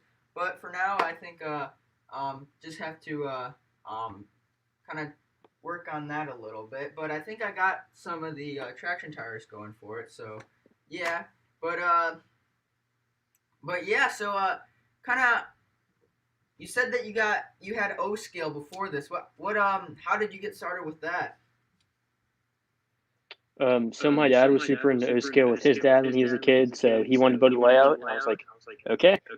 So we had a nice, I think it was maybe a 10-foot by 5-foot layout. It was pretty cool. That's really cool. And you did mostly MTH, if I'm not mistaken, right?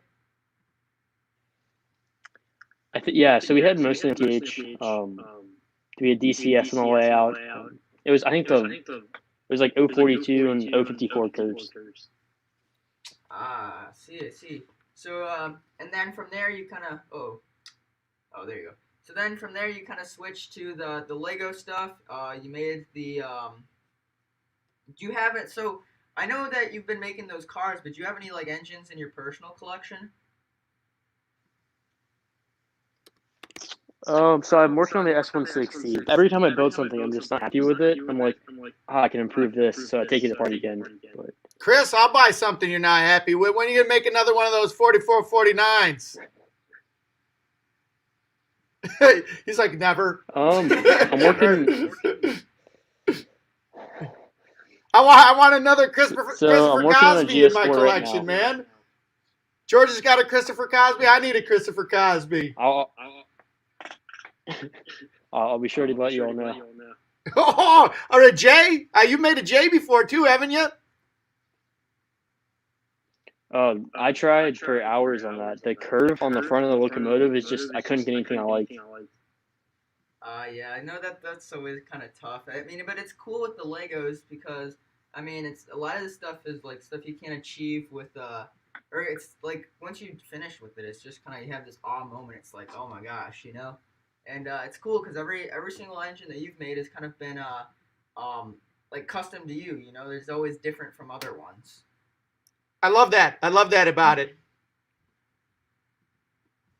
But yeah, and I mean, and there are probably plenty of other Lego big boys out there, but I mean, like yours is unique to you, you know. I've never seen one as nice, Chris. Never seen one as nice. Yeah, this. I think the big boy is very. A lot of builders do that because that's kind of like the what people gravitate towards. It's very famous. I know of a friend of mine who's pretty talented. Who's working on one, so I'll be interested to see how that turns out. Yeah, I think that's cool. And if I'm not mistaken, you have a YouTube channel, correct? I do not. Oh, you don't? Okay. Do you plan on doing something? Or I know you're on Flickr, if I'm not mistaken, right? Yeah, and then Yes, you are oh gosh, what's the name of the website? You sell Lego parts on gosh, what is the name of it? Bricklink. Yes, Bricklink. You have a Bricklink store, and that's what's behind you. If you want to talk, can you talk a little bit about that? Right. So I've kind of gotten into selling Lego parts. It's a really interesting market, to be honest. But I have like 50,000 pieces on my store right now, and it's been a really great way as a high school student to be able to make money and not have to spend hours at a job. It's been pretty cool. Yeah, that's really cool, and I think that I find that amazing. I think I remember you showing me pictures of when you were first started. How long have you been doing that for? I think I'm going into my fourth year. Oh wow, so it's been quite a while. That is really cool. And how do you do that? Do you buy sets and then break them up, or? Yeah. So let me see. I'll show you this. So I just bought like 10 of these. You can't even see it back there, but there's a bunch of bags in that bookshelf back there, and I'm parting out. It's like 15,000 pieces, but basically you can buy sets, sell all the parts, and make money on it. Oh, that's really cool. And then, so then I'm assuming you like it since you've done it for so long. But yeah. So then, do you plan on making a Lego train layout? So I'm considering getting out of the hobby, to be honest. I don't know. I kind of want to get back into a traditional scale, like train scale. I'm not really sure what I want to do, but if you guys have any advice, let me know. Alrighty, yeah.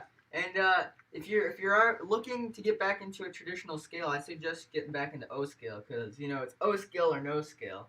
But yeah, I think that that's really cool. But yeah, and I know you do a lot of other stuff other than Lego trains, correct? I think you do Lego Star Wars, if I'm not mistaken. Here and there. I've sold off most of it, and I'm trying to transitioning out of Lego.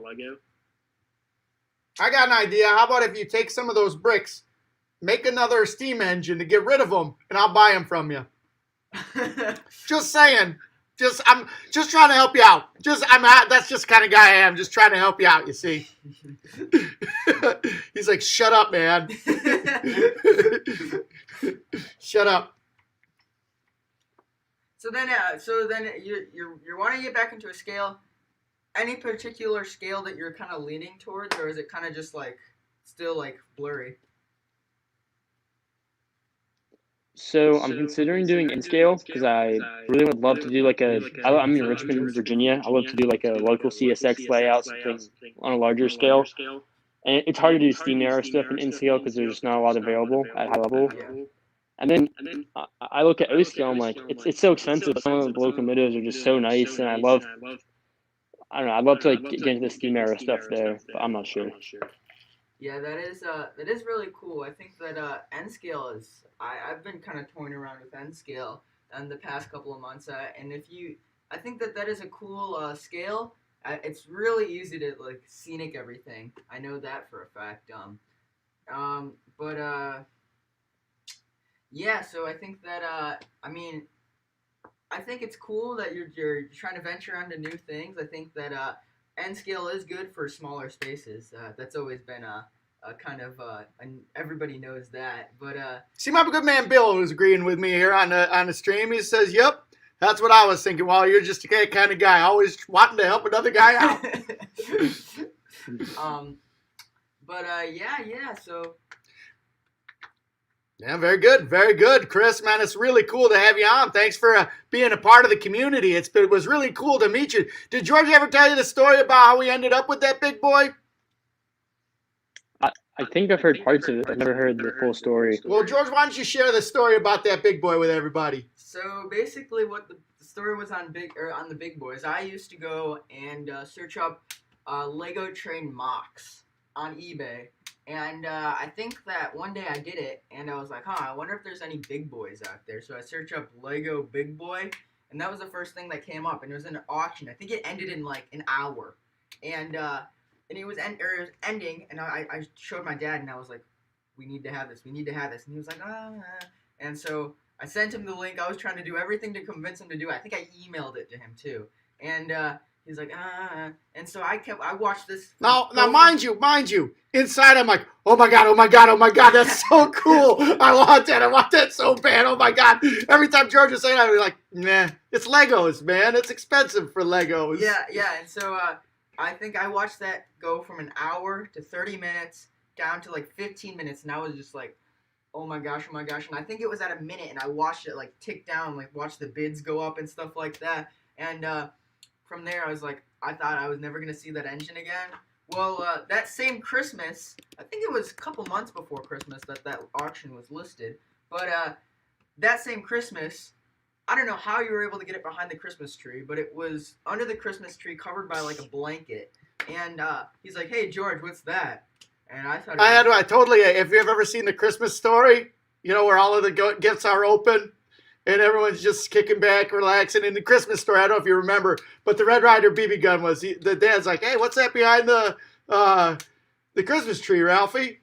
And so yeah, so I did the same. I was like, hey George, what's that behind the Christmas tree? And so I went back there and I took off the blanket, and it was that big boy. And I don't know, I was. We're still trying to get the pee stain out of the carpet. But yeah, that was so cool, and I think that I even had a Lego layout set up in the dining room for that engine when I saw that on eBay, and I was like, oh my gosh, and but yeah, and so I that same evening I took the whole engine apart and I put it back together, and then from there I've been trying to get it to run a little bit better, and I think last year I got some of those trick spricks, the wider curves in switches, and I'm trying to experiment with that kind of stuff, although I haven't had a chance to set up a layout or find a space big enough for those curves. But yeah, that was quite the experience, if I have to say so myself. But yeah. Oh, we lost him. There you are. Sorry, I tried to unmute. So yeah, it's definitely a challenge with Lego having these massive curves and trying to get things to work. I am experimenting with the drivetrain, and I will send that to you if it. I think it's more reliable than what's in the big boy right now. So. Well, that's cool. Well, looks like we're coming down on time. Thank you for coming on, Chris. I think we'll have to stay in touch. It's been too long. Yeah, man, it's great to have you on. We love it every time you pop on one of our live streams. It's like a celebrity, our Lego celebrity. I swear to God, Chris, I swear to God, it's like I got a Christopher Cosby. You got to see it. It's the nicest Lego piece you've ever seen in your life. Like, oh yeah, really? What is it? I was like, it's a Lego big boy. Yeah, I think we took that to a Christmas train meet for the Train Collectors Association. And every year we'll always have a family that comes with a bunch of kids, and I think they were all oogling over that, and I think I must have gotten like 40 questions being like, oh yeah, when did Lego make this set? And I was like, yeah, that's a Christopher Cosby. But so man, you tell me the price. I'll commission a Christopher Cosby before you get out of the business. I want a 611 or a 4449, or maybe an 844, whatever fits the mood. We've got a itch to scratch, I'll scratch it. Just kind of guy I am. All right. But anyway, man, thanks for coming on. We really appreciate it. We really love having you young guns in here talking with you and talking about trains. Yeah, I'll definitely keep in touch with y'all. Thank you again for having me on tonight. And hopefully I'll pop in some more Friday night train runs. Yes, and we'll see you around the roundhouse. Don't let the caboose hit you on the way out, buddy. Sounds So- good. Bye, y'all. All right, take it easy, man. Well, George, I'm staying out of the spotlight here because you're talking with Christopher Cosby, and Chris is kind of like a celebrity, you see. He's a celebrity. We love his Lego work. I didn't want to steal the spotlight. I didn't understand how the train community could make me look even better Dude, than I was before. you look like straight out of I mean, this is amazing. I have to thank all of you. You guys, I thought I was good looking before. I am good looking. I know I'm good looking. But how is it that the train community made me even that much better looking? I love it. I've got to thank you. And without any further ado, I'm going to show you guys the new look Wally. The new look. There we go. How about this one, huh? What do you think, George? I'm so good looking with this new mustache, yo. Yeah, this is good. I think that you look like you're straight out of like a vintage Disney movie. This is great. Right here, man. Look at my mustache, yo. This is Got good the loud stuff. shirt. Oh, my loud shirt. Oh, this is good stuff. I'm telling you. This is Kachuga. Kachuga. Kachuga. Yeah. That's what I'm talking about. So, you know what? I'm so good looking, I'm going to keep this mustache. But we were trying to think of that next goal, that next thing. $400 a mustache goes. $400 for Kendall County Veterans Assistance. The mustache goes. But I'm thinking everybody's probably looking at the mustache. Everybody's looking at the mustache and saying, no, that's a good looking guy right there. He should keep that mustache. Amazing. Look at all of these. Look at good looking. I'm looking at these things good looking. He's so good looking. You guys got to stop talking about how good looking I am on Rocking here. the Freddie Mercury mustache. Oh yeah, this is good. This is good. Yep. Let's see here. Wally is hiding. Nope. I just didn't want to display this awesomeness of this mustache. How good looking you guys have made me. Right. Magnum PI is back. Good looking guy, just like me. Look at this. Angel says he's a good looking guy right there. Ooh. Yep. I think that's what he read right there. Let's see here. Lehigh River Subdivision says he looks like one of them NASCAR studs. Yep. Kachuga. John 251 or 2618 says, Mother of God, that is one handsome man. Angel is saying, better not go to the bedroom, Wally. He must be talking about my wife and yep. My Dale Earnhardt stash, that's what I'm talking about. Kachuga. Larry Archer says, you know what? I'd like to buy a car from Wally. That's what this mustache is saying to him.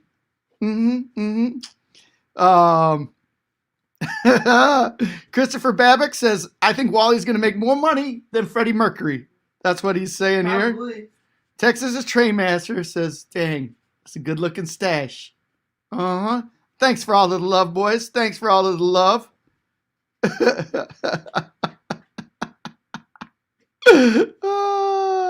Mr. Pictovin says he loves my haircut. I loves my haircut. Anfield Railroad in the lot. Ranfield Road layout in the law says Wally looking good. Well, thank you very much. I knew I was looking good. Lance Homer says Wally looking good. Grandma says eek. What does Grandma know? She doesn't know. Mr. Orlak says, new face from the 80s. That's what I'm talking about. Rocking my 80s. Angel says, I did it for Dale. Kachuga. You know what? He's got the mustache. I got the mullet, dude. You gotta grow out the mullet. Oh my gosh. Tim says, get rid of that thing. Paul Sr. from OCC can pull off that mustache. I can too. Carl Sanger says, at GFW trains at $500, Wally needs to wax something. Oh my gosh. I'll wax something, but not on this stream. I'll wax something. I've never waxed before, but $400 the mustache goes, $500 I'll wax something. All to a good cause. Kendall County Veterans Assistance. Let's see here. Tim's Trains. Loving on my mustache. Mr. Pictovin says, already contributed $5 before seeing that mustache. LOL. Mike says, looking good. See, Mike likes it. I'm telling you, right there. Mm-hmm. Boom, chakalaka. Let's see what we have on there. John says wax the eyebrows. Oh, Lord. No, Oh, absolutely Lord. not. We're not doing that. Uh, Everybody, I like your cut, G. Thank you. Thank you. He says, Grandpa says, I was a pitcher in college, and I looked like Catfish Hunter. Atta boy. Atta boy. Lehigh Valley says, John 2618, love the Super Troopers reference. Lance Homer likes it, says, looking good. Grandpa called me the Frito Bandito. Frito Bandito. Look at Mr. Pictovid says I could take Chuck Norris with this mustache. That's how good I'm looking, George. Bro, you get him with the roundhouse kick. Yup. Amtrak Lover 205, you're coming right at the perfect time. I'm showing off how good looking I am with my new shaved look for making $250 here and this nice mustachio. Apple Napkin says, I like your cut, G. Gus Hadley, the lunatic from Arno, says I look about 10 years younger. Dang, look at that. Angel says, yeah, George thinks he's Cletus McFarlane. Bernsey says, wax the stash. Oh, my God. And Grandpa says, if we give more money, can we glue the beard back on? Yeah, like hair by hair with a modeling glue. Oh, and John says, who is this man? I don't know him. Tim Strain says, get rid of the mullet, George, and $20 from him. No, I don't want to get rid of the mullet. So, Amtrak Lover says he loves both of our shirts. Why, thank you. I like my shirt, too. I think it's very, very stylish. So, Mr. Pictovid says, Wally, I thought Wally had confidence before, but now it's just overflowing at the shave. Well, that's because I got to thank this model railroading community for giving me this nice, new, good-looking look that I got right here. Without the model railroading community, I wouldn't have realized how good-looking of a guy I am. And right here, I realized just how good-looking that I am. Yes, sir. Yes, sir. Boom, shakalaka. Yes, sir. Got those shirts. Lehigh River Subdivision says I look like a Streamline F unit without the beard. And then 1-800-CLYDE says turn back the contrast. My cheeks are awfully white. Maybe I just need to get a good tan. So, all right, George. Now that everybody's getting over the awe of my my cleanly shaven face and my sweet, sweet mustache. I didn't know whether I should keep the soul patch or if I just go without the soul patch. But I looked and I was like, you know what? If I bring it out, my mustache is just that much better. Just that much better. Extreme Makeover Model Railroading Edition. That's what we got right now. Cross Anchors want to know how long I had that beard for. Probably like 5 months, maybe. Yeah, I grew it over the stay. I had a beard for a long time, but I shaved it.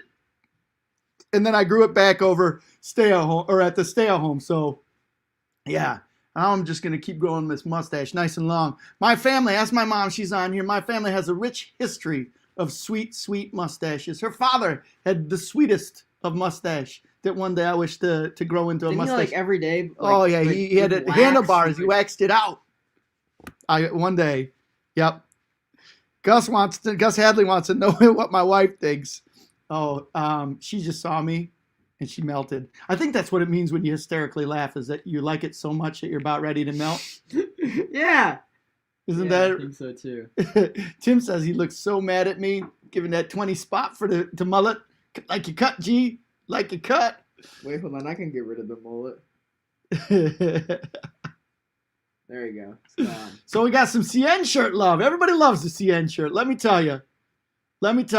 John says he loves my mustache. Love it. Caterpillar, get up there. It's going to be so good, this mustache.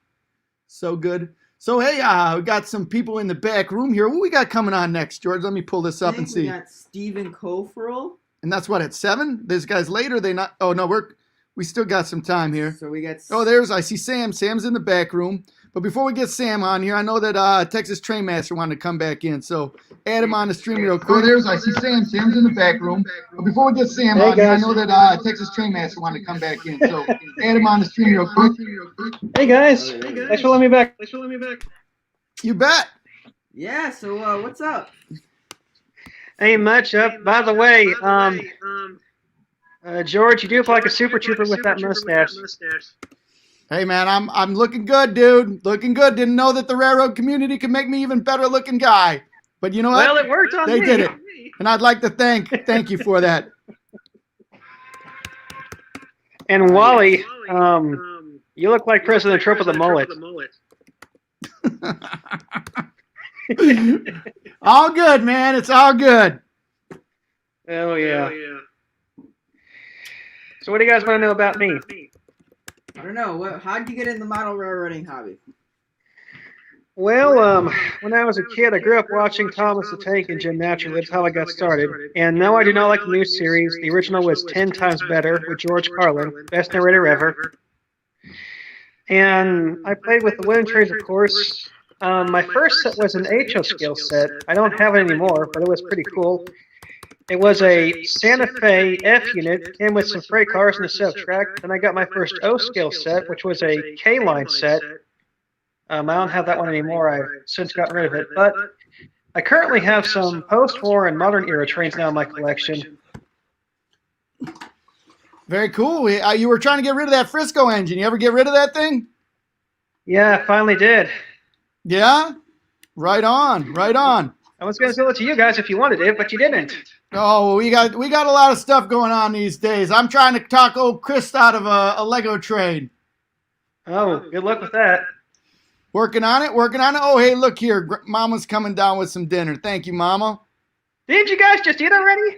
Oh, seems like time is flying by. You put it on that chair there. The black chair. Now, you raised how much for the Veterans Assistance? $250?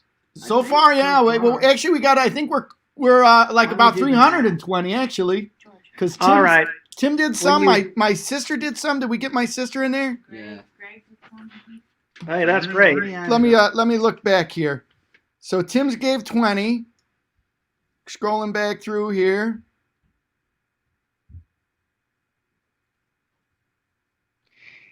If you hit $400, you should go outside in your summer clothes and dance around in the snow when it's freezing. Oh my gosh, yeah.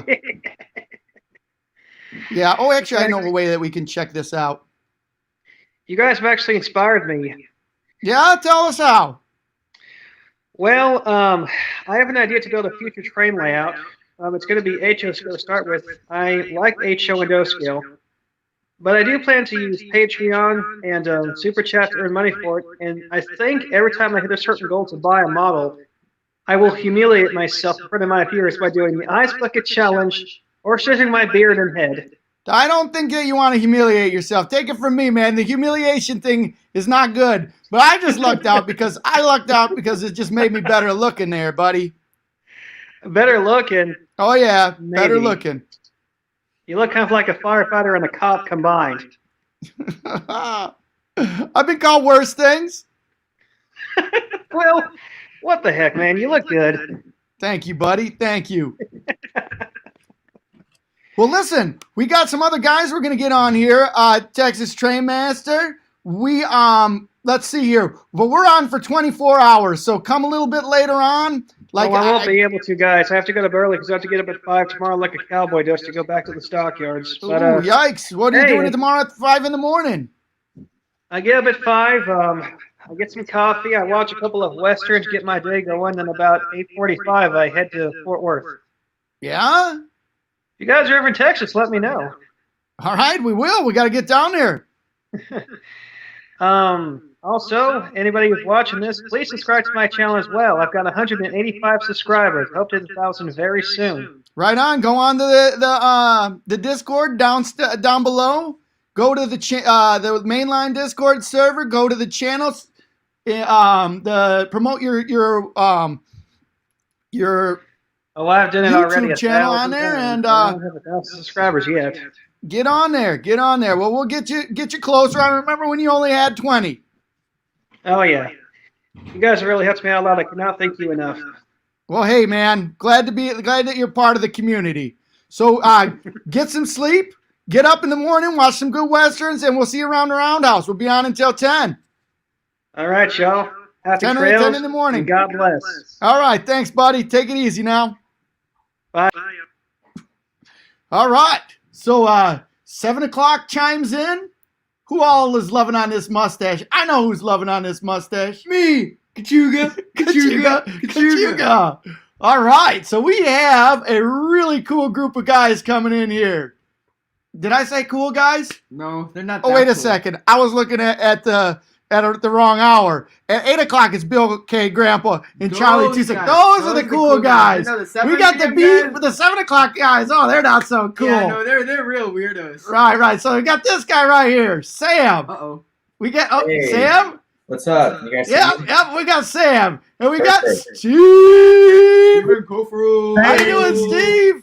Good. How you doing? And we got RJ. Hey, look at that. Hello, everybody. So, I told you not to put these guys together, George. What are you doing putting these guys together? And then we got Corey. And then just when you thought you had enough, here he comes. Yeah. Corey, the man that put it over there. I gotta thank you, Corey. I really gotta thank you because without that $50 you put me over the edge, I wouldn't have realized what a good-looking guy I was with my new I know. How's it feel? my Wally, new to be in freshly the, shaven face and my sweet 1980s mustache.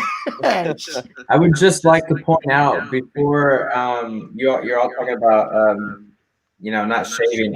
Before I left home for college, I was like I hadn't shaved like the entire part of November. I just shaved, so I'm sorry. Oh, I want to. Remember, I would have kept it. Oh, we missed the Sam beard. Dang, we could have been shaving together. It would have been great. We'd have been like twinsies. Yeah. Or if you could have kept a sweet mustache like me, I could have talked. You could have looked and seen how good looking I am with this mustache. Ooh, amazing. And you would have said, I want a mustache like that. So, hey, listen, guys, thanks for coming on. Great to see you. Yeah, no problem. Greatly Fantastic. appreciate it. How are you guys all doing? Did you have a good Thanksgiving? Yeah, I did. No. Food, but yeah, it was good. Steve, you always have a big Thanksgiving, don't you? Yeah, I had the whole family here. It's getting small of the group, but they all came down to check out the layout. Fantastic.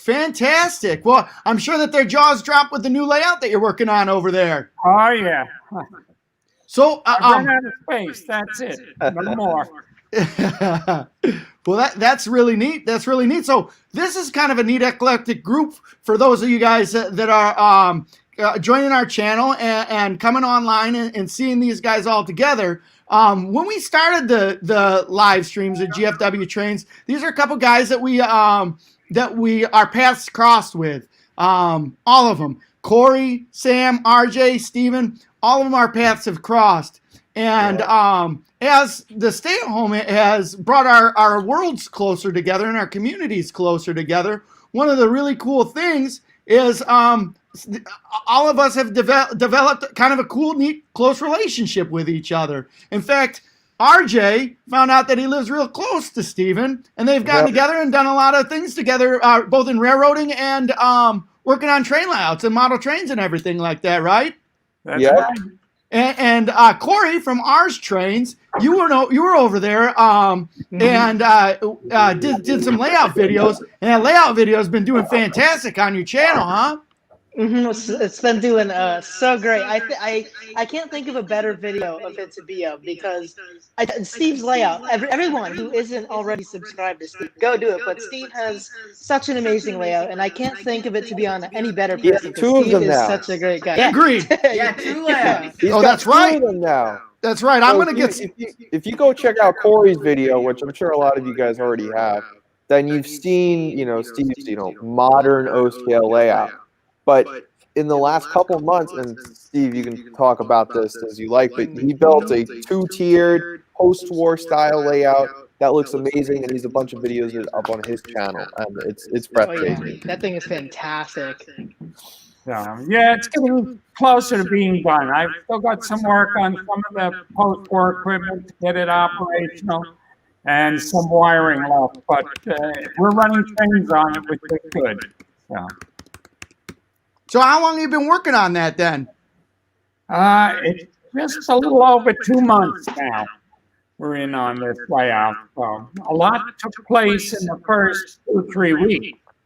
and then it started to slow down a little bit. That's always how it kind of happens, huh? Yeah, well, I got back involved with my other activities, and that's really a strain on my time. So. Yeah. And it's always fun running trains on a new layout too, even when it's not finished. Right. Well, Yeah. we've got the cold weather coming, probably another lockdown, at least here in New York, coming soon, and it's going to be train season all over again.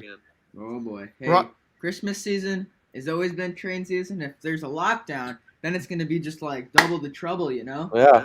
You guys are going to be doing a 3,000 subscriber live stream soon enough if they go into George is going to stay up for again. 48 hours. George, stay up. No. He's already been up longer than I thought. Although he yawned right as we started the stream. Yeah, right. Dude, I hit the second wing, Yeah, that was and I'm great. like, juiced. I can't keep my eyes shut. Uh-oh. Yeah, it's gonna be like that, and for maybe another 30 minutes, and then I'll probably like fall asleep. We'll never know. But, anyways, so how's it been? How you guys been?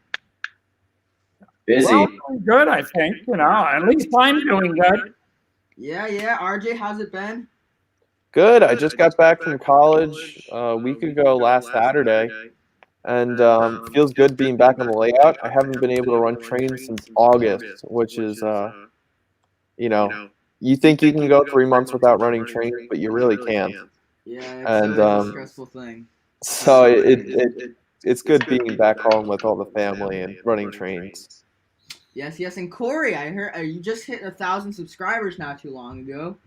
Well, 1,000 I subscribers. hit 1,000, but with RJ just hit 1,000. Oh, yeah, subscribers RJ not just too got long Oh ago. yeah, I forgot about that. Well, they're How'd you guys both forget over about that. that? They're like 1,100, 1,200 now. Right.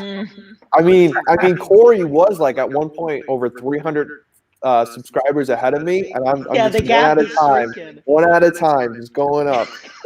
Boom. I It's gotta like a keep my race, you guard know? up, you know? Well, I gotta say, I knew from day one with both of you guys that you guys have some great channels. You're neat content creators, and it's only a matter of time. Only a matter of time before you guys have amazing blown up channels. That's for sure. That's for sure. And speaking of neat content, Sam, what you got in the pipes these days for content with you? Well, I've been at college for quite a while now, mixed with athletics, and so it makes it a very busy schedule. I am currently working on a video right now. I've already got it filmed. All I have to do is edit and put together. It's a video where I talk about the 2 brand new shows that I just picked up. I'm not going to give it away here too much, but one of the engines that I picked up is a F3 post-war unit. I'll say that much. Ooh! So I do a video on those, kind of giving a little bit of a background on each of them, and then kind of running them and showing them off a little bit. Both great post-war pieces, to say the least. Very grateful to have them. So that's kind of where I'm at on the personal channel. I was really hoping to spend more time on the podcast at college, but that was very difficult. But I think as the year winds down and once I get done with finals at college, I should have a lot more time on my hands. I'm sure RJ will as well to continue doing the podcast and podcast episodes. That's my goal right now. I'm not really focused so much on the personal channel as much. I really would like this podcast to be a hit. So I that's where mean, we're at right now. Sorry, Sam, but what we've done about 15 podcasts at this point. Well, I've done about 12, and you've done all 15. But we've never finished a podcast and was like, well, that went bad. Like every single time, it's like, wow, that was an amazing conversation that we had, and we're super excited to get it up. I love it. I love it. You guys, when you get going on those podcasts, the discussions are so dynamic. It's so cool to hear you guys talk about things. Such fresh looks on the hobby. And Sam, I got to tell you, you're one of the inspirations of this, and I think it's getting really, really close to fruition. George decided he wanted to do this stream here, and because George wanted to do the stream, we've had a lot of we put announcements about the stream out. We've had a lot of really, really good support from people all over, including people within the hobby, with the Train Collectors Association, Classic Toy Trains, O-Gauge Model Railroader. They've all come. And each one of them, I said, we're not ready to do it quite yet on the stream, but we would really like to have a forum, just like you talked about, Sam. You're the one that gave me the inspiration for this. Like to have a forum to have some model railroaders from our hobby with some of the movers and shakers in the hobby too. And so we've really got some traction rolling for that. And I think that's going to happen sooner than later, where we have some representatives from Lionel. We have some representatives from hobby shops. We have some representatives from the publications that really have their ears open. Not even necessarily ears open. That's not what I want. I just want it to be I a want discussion, scale just like we're Strasbourg having. items to whichever Lionel representatives are listening right now. Say that again? I want scale. Sam gets it's an I agree, inside I joke agree. between Sam, Sid, Matt, Blake, and I. But we're begging Lionel for some scale Strasbourg stuff. And it's interesting you say that. We were talking about that just not too long ago on the stream. I think that will be cool. Didn't somebody make the scale Strasbourg coaches not too long ago? So MTH has made scale wood-sided Strasbourg coaches, but they're not 100% identical to the ones that are actually used at the Strasbourg Railroad. And Lionel's been teasing that they're going to do like extremely accurate Strasbourg coaches and Strasbourg locomotives. Like they're not going to cut corners and use the same tooling and use it for, a bunch of different road names like MTH did. They're going to be as accurate as possible. They're going to go there and take measurements in the whole 9 yards. Yeah. I think that that'll be definitely really cool to see some of that Strasbourg stuff. I personally haven't ever seen any of that. I'd like to though. Next York. Yeah. Maybe, yeah. It's going to be good. It's going to be good. So then, Sam and RJ, do you guys want to talk a little bit about the podcast then? That's Sam. Take it away, Sam. Okay, yeah. So if you haven't heard of it yet, or if you're interested in listening to it, it is called the Model Train Talk Podcast. It is available on YouTube. We have a YouTube channel, and it is also available on Spotify. Now, the reason, like a lot of people, I think, on YouTube, they like to live stream of trains and discussions like this. And for me, my life has always been busy. Sometimes I just don't have time to sit down and watch the videos. So I wanted to be able to produce train content, but doing it while you're on the go. So the podcast makes it possible to record it 30 to 50-minute discussion on trains. Very entertaining. And the reason I put on Spotify was so you can listen to it while you're in the car or while you're doing some work around the house. I mean, pretty much everyone has AirPods nowadays. There's some kind of Bluetooth headphone, so you can listen to it while you do it there. And if you actually have time to sit down, it is also available on YouTube. We've had the honor to interview multiple people before. We've interviewed GFW, Steve. I've interviewed everyone here on the screen here. We've also interviewed Jason. We've interviewed Nassau Hobby. I'm not sure. Nassau Lionel Operating Engineer Society Vice President. Yes, and a bunch of other people. Basically, we're just recording the stories and the histories of everyone's past with model railroading and kind of bringing in the community in some way. And so we make it possible as well. If you have a busy lifestyle, just put in your AirPods and press play and listen. Well, very cool. Very cool. And it's interesting that you noted that. Well, earlier today, you're probably busy at practice, but we had one of the guys that has been doing that for a long, long time, not on the podcast format, but in the print format. We had Roger Karp on here. And he was really interesting to talk to. And when I talked to Roger before he was on the stream, I talked to him about all you guys and about how you guys are kind of carrying on the tradition where he is in print and you guys are bringing it in a video format, very similar to what he has, but just in a video format in the next generation. Right. That's glad to hear. I'm glad to hear that. Good. We're going in the right direction. So I'm stepping out here a little bit, George. Why don't you pull up your chair, get closer? What's for dinner tonight? Well, we got a couple sandwiches over here. Some Hot dog, not a sandwich, by the way. No. One Hot piece dog of bread. is not a sandwich. It's like a ham sandwich. I Look don't at know. this. We got a ham sandwich, some chips, Boom, some carrots. Look at that. George is taking his carrot. You know, to make you see better, I think. Wonder if they taste better without a beard. I don't know. Good question. Try one. Yep. All right. So step right up here.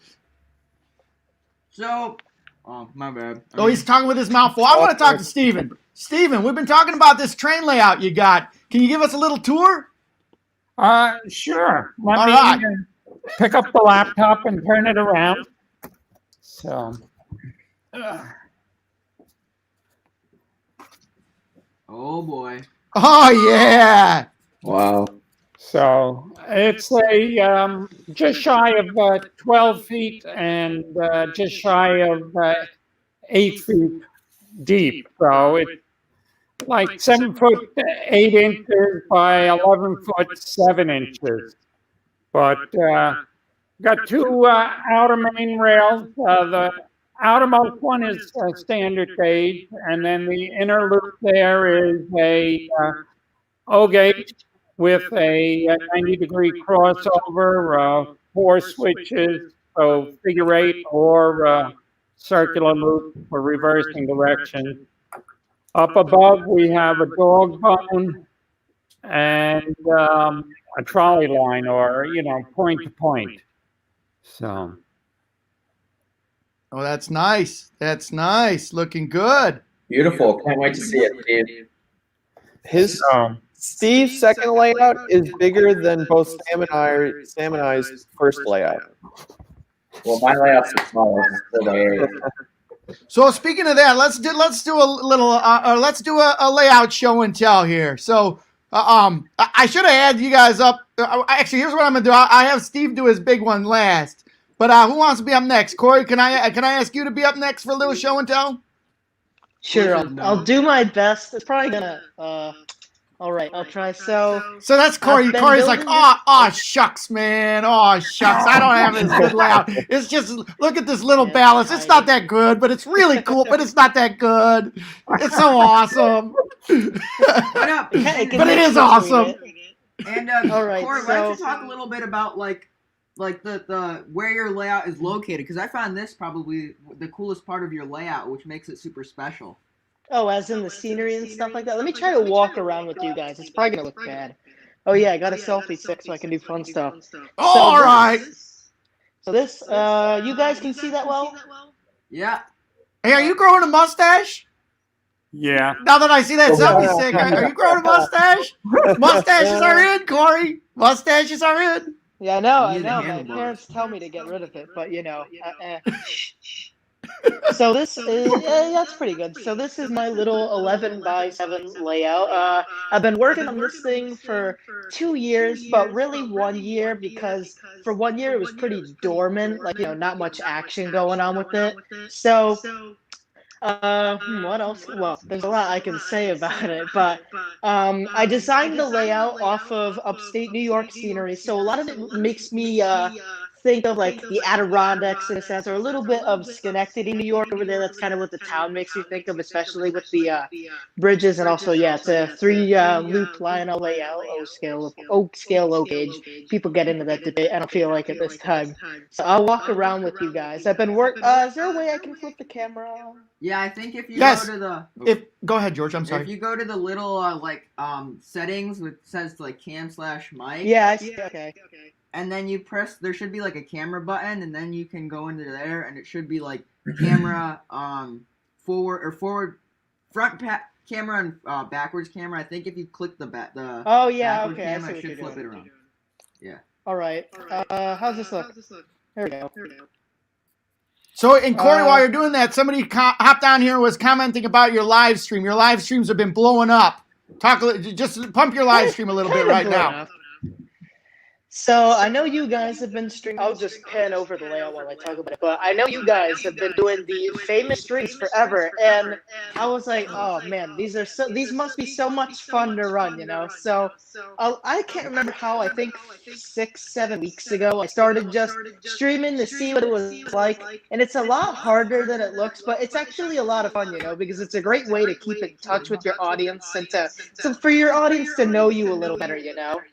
So those have been Absolutely. blowing up pretty decently recently. Oh yeah, waterfall there. Got some figures, and I'm not Oh, sure how that's well you guys cool. can see that.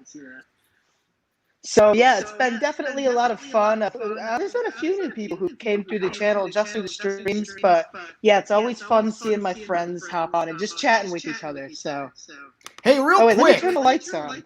Real quick, Corey. The girders for your bridge there. Did you make those? Where'd you get those? So my hobby, so this is kind of a tough bridge to make, you know, because it's on a bridge, so it's custom. So my hobby store has these flexible plastic girders, which are actually really handy. I can't remember how much we got them for, and the detailing isn't the best, you know. Oh, let me try to get the better angle there, but they look really nice, and my mom painted it up. Thank you, Mom. So man, I need to get some of those. That's really cool. We got a couple spots on our layout where I need to get something like up there. Mm-hmm. Oh, Those yeah, are then nice. All everyone right, I'm talks sorry. I about didn't the mean to post-war distract you. I've layout. been meaning to ask you No, that you're for a while, fine. though. Yeah, so everyone talks about the post-war layout. It's in pretty. It's nowhere close to as big as Steve's layout, of course. I'm gonna try to get it fixed up soon because this is supposed to be my little Christmas layout. So I'd have like trees and decorations all over, and then I'd have like a little Santa right there with fancy lights going around it. So I need to get that working. And then everyone talks. Okay, O-Gagers, close your eyes. Close your eyes. This might hurt you, but we have the HO layout over here. So All starting right, to kick make Corey some from the progress screen. on that. Guys, quickly look away. So yeah, I'm starting to make some progress on that. It's gonna be a 4x6 double mainline track D&H inspired layout. So a lot of fun. I'm getting my first train run around that. And then yeah, whoever wants to go next can do so. All right. Well, before that, we had one thing. Stephen Boyle said that he's really enjoyed Stephen's programs featuring Lionel trains representing the first trains in the U.S. Steve, why don't you tell me a little bit? Can you tell us a little bit about those layout videos you've been making? Well, that was what I call the historic series. It was based on Lionel's original heritage series. The first piece actually never made a catalog. It was on a separate mailing. And after the success of it, they decided to continue the series. And each year they released a new piece. It's brass, and it's built to scale. The pieces are fantastic. I could try walking you over to show you them on the wall, but really a nice collection they came out with. And I had had a few of them, and then RJ was here, and we decided that I needed to go out and procure the remainder of the pieces. So. Well, that's cool. Those are nice. Yep, and like I said, they're built to scale. I think I've got them all in there. Yep. Wow. So they're quite small. I mean, you're looking at the smallest engine is maybe 2.5 inches long, and the coal or the wood supply that would have been used for it is maybe 1.5 inches the car behind it. And then there were 2 cars that were built to carry coal and whatnot. Then there was the best one in Charleston. And then the last one I did was the DeWitt Clinton. Very cool. Yep. So. That's cool. Yeah, it was a very interesting series. I still have a little more history to do on the DeWitt Clinton because when I was doing it, it was just too much information to do in one video. So I might go back, and it deals more with the history of the railroad itself. So I'll see when I get to put that together and whatnot. Well, that's cool. Sam, I see that you have. Oh, we've seen your layout before, but why don't you give us a redo on your layout and show it off a little bit? I can definitely do that for you. Yeah, some things have changed. As you can see behind me, there is a Christmas tree. Oh, so that's for the So year. if we go to the top, you might be able to see some train ornaments up here. I have a line of thunder right here. We have the milk car right there. Oh, wow. Nice. The Santa Fe right there. And as we go down, you can kind of see some more ornaments. I'm using my laptop because my phone almost died, so bear with me here. Oh, okay. All right. That's really cool. On to the layout. As you can see at the top here, let me turn on the lights for the church. All right, so we'll start at the top first. Over here, we have the Plasticville Church. Now, what I did for the windows is the old ones came with cloth windows, but they were all faded by the time I bought it. So I ended up using wax paper, taping it up inside, and putting a LED light inside. So that's what we got going on there. Same thing with the Independence Hall towards the back of the layout. As you can see, I have placed some figures on some Menards scale vehicles. You can kind of see them there on the road. If we move over towards the back, we have I believe it's the Walk-In City block from Menards, a very beautiful building. I've done a review on that on my YouTube channel, so if you want to check that out, go hit my channel. It's Sam So Good Experience. And towards the back here, we have a MTH hardware store. And I do have a little caboose here as a display. I've added street lights and signs and stuff like that, so it does look pretty good.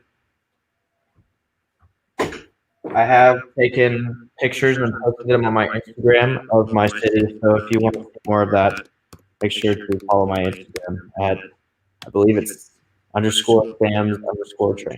So. Well, that's cool. And I think currently what my dad's doing right now is putting a link to your YouTube channel up into the chat. Definitely appreciate it. Yeah.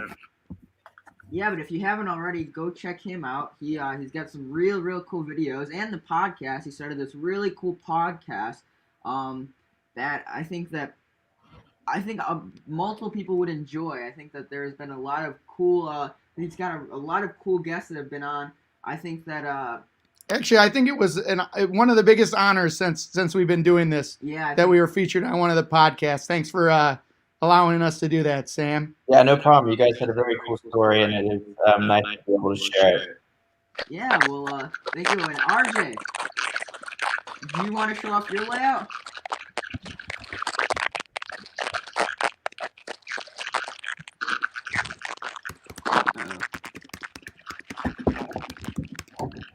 Can you hear me? Yeah, barely. There he is. There he is.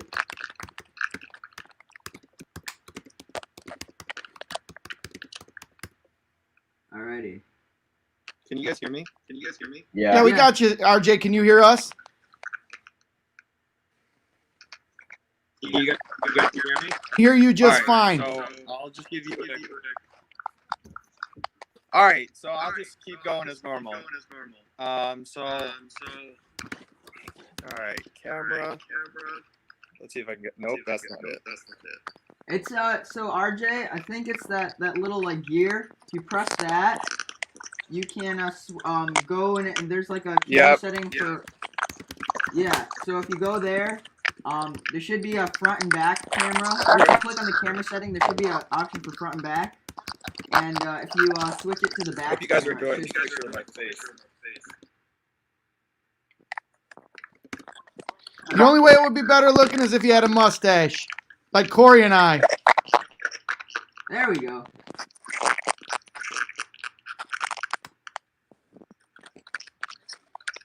Alright, so you can see the layout now? Yes. You want to make him? Oh yeah. Hold on a second. All right. Sorry for the technical difficulties. I don't have great Wi-Fi in the basement. But it's just a 12 by 8 kind of layout with 2 loops of Lionel fast track. All of the backdrops are hand painted by myself, and it's loosely based off of both Long Island, where I'm from, and the American South. So I just have this 2-yard storage tracks here, along with a MTH dual stall engine house. Oh, wow. Coming up front here, I have a little barn, and the flat's made by PGH Train Fanatic, who I saw kicking around on the stream. Oh, wow. And then, so coming over in the back here, I have a little suburban area, just because I wanted to have some houses. And then coming up front, I have a couple of Menards buildings. The fire station is based off of a show from the 70s called Emergency. It's a show that I would watch with my dad a lot when I was younger. So that's really neat to have on the layout. And then next to it is the Menards Piggly Wiggly, which is a really nice building with a great interior. If you had the lights on, you'd be able to see the people shopping carts on the inside. And then last in this little row here is a Bachman ice cream stand, and I love ice cream, so I had to have that. And then coming up here, which kind of blocked by this first responders train that I was running today for visitors to lay out, but Lionel passenger station, which I painted up to resemble my hometown station and how it looked in the 70s. It's still in use, and it's a pretty good map for it. And I'm really proud of how it turned out. Originally, it was red and green, and so I painted it up in the green and blue. And then I've got some Lionel passenger stations here, and I've got some custom signage. You can see that. And I went to my local train station and just took a picture of the signs at the station, printed them out, and then glued them. And then here's my Lionel K4, MTH K4, pride of my collection. Beautiful locomotive. And then back over here, this is like town city area, so I have a loop of easy streets. I love trolleys for no reason whatsoever, so I had to make sure I had a trolley loop. The diner here, every Island town has their own diner, so I had to have a diner. Pizzeria, the church in the middle of the town, so it's like a real American town. And then along the back, I have a couple of building flats, and the one on the far left, that's an apartment building on fire. Where if I were to turn on the lights real quick, you'd be able to see that it looks like that the third story windows are on fire.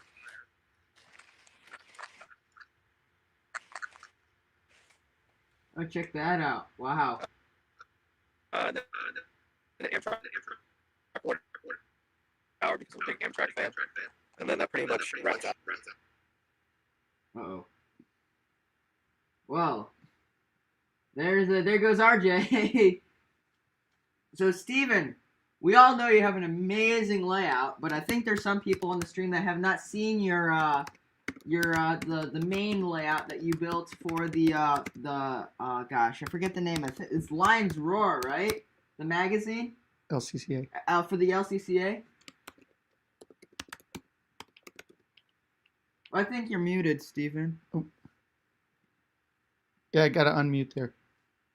Yeah, Steven, I think you're muted.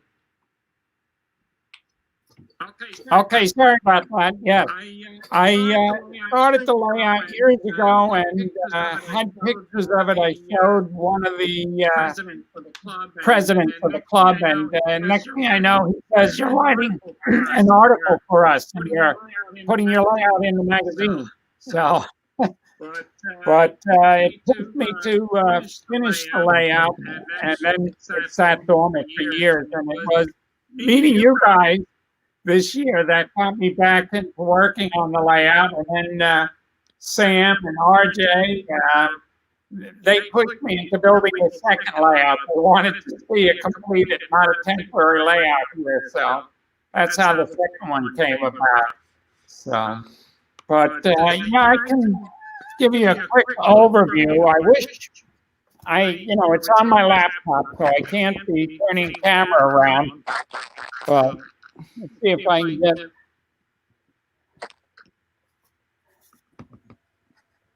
Check that out. Wow. Come on, man. So yeah, I have two main loops that circle on the table level. Then there's an elevated coal loop.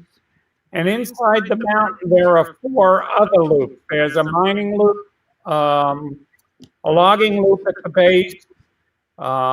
We have the coal loop, which runs around the mountain. And then I have an old general pulling a Western train. So, and a lot of the ideas for the layout came from Long Island here, my hometown, and my father's business and stuff like that. So that's how I came up with the idea. I was trying to get all 4 seasons in, so I wound up with the mountaintop having the snow on it, and you'll see bits of snow throughout the whole layout here. So, yep. Well, that's very cool. We had a question here. DB Tech wanted it was asking if you had a point-to-point controller on your trolley, and can we see it in action? Okay, the trolley does not have I have the plans to install one, but I can start the trolley up. It's a Long Island Railroad themed trolley, and let's see.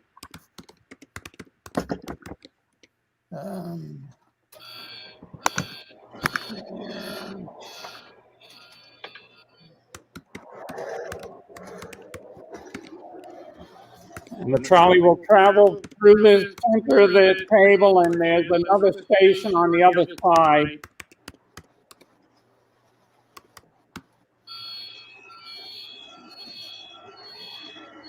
So yes, the plans are eventually to put the isolation pins in and then have it at each point stop the trolley before it returns. So.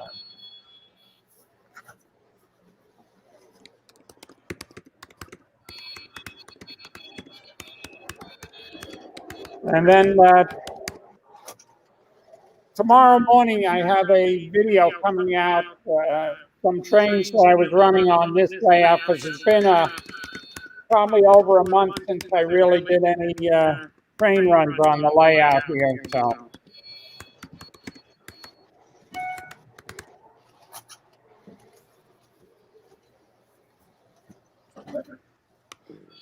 Pretty neat. Pretty neat.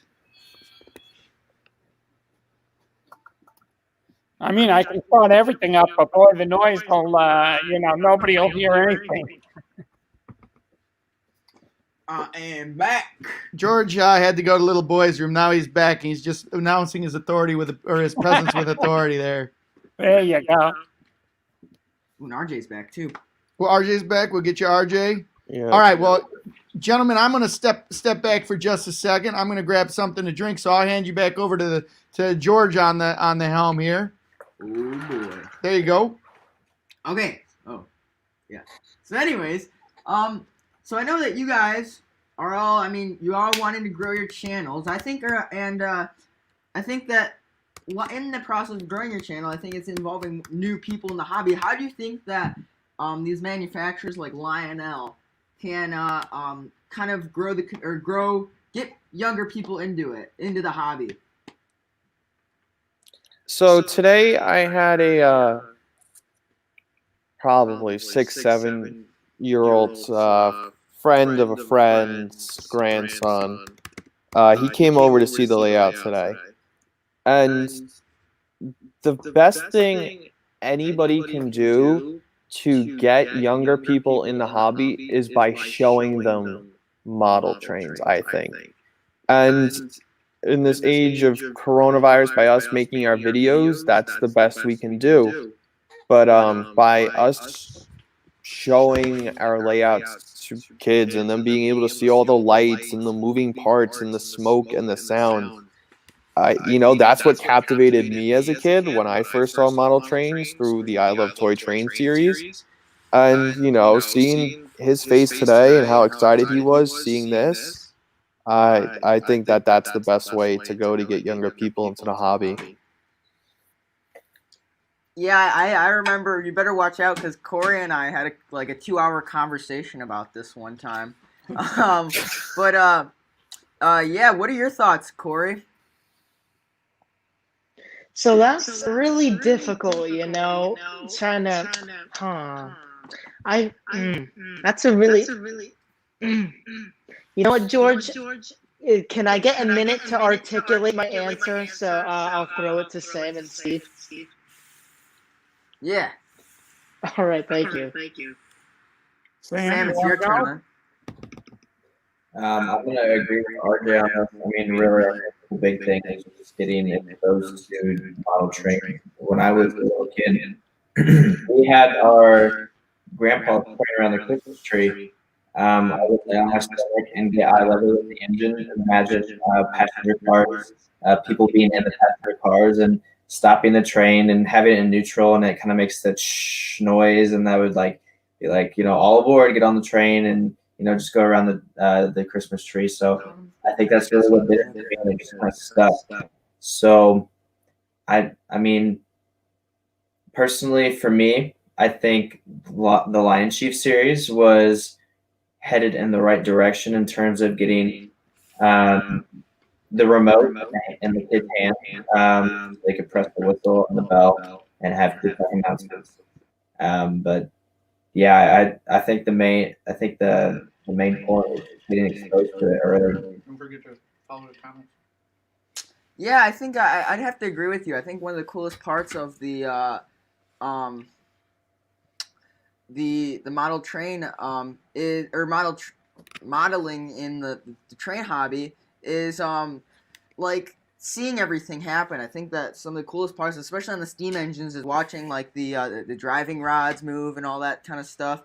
And yeah, and I know a friend of our Bill Coburness, he says he agrees. You have to let the kids play with trains, but yes, you do have to show them how to play with the trains. Yeah, because I remember I know Bilko, for the longest time, he was probably one of the pioneers in our area of letting like younger kids drive the trains. He had a whole layout set up for it. I mean, it's kind of one of the reasons why he started the train races, which he gave us some of the original trains that he used to race, which we're probably going to have to race later. We're racing them later. Yeah, we're racing them later.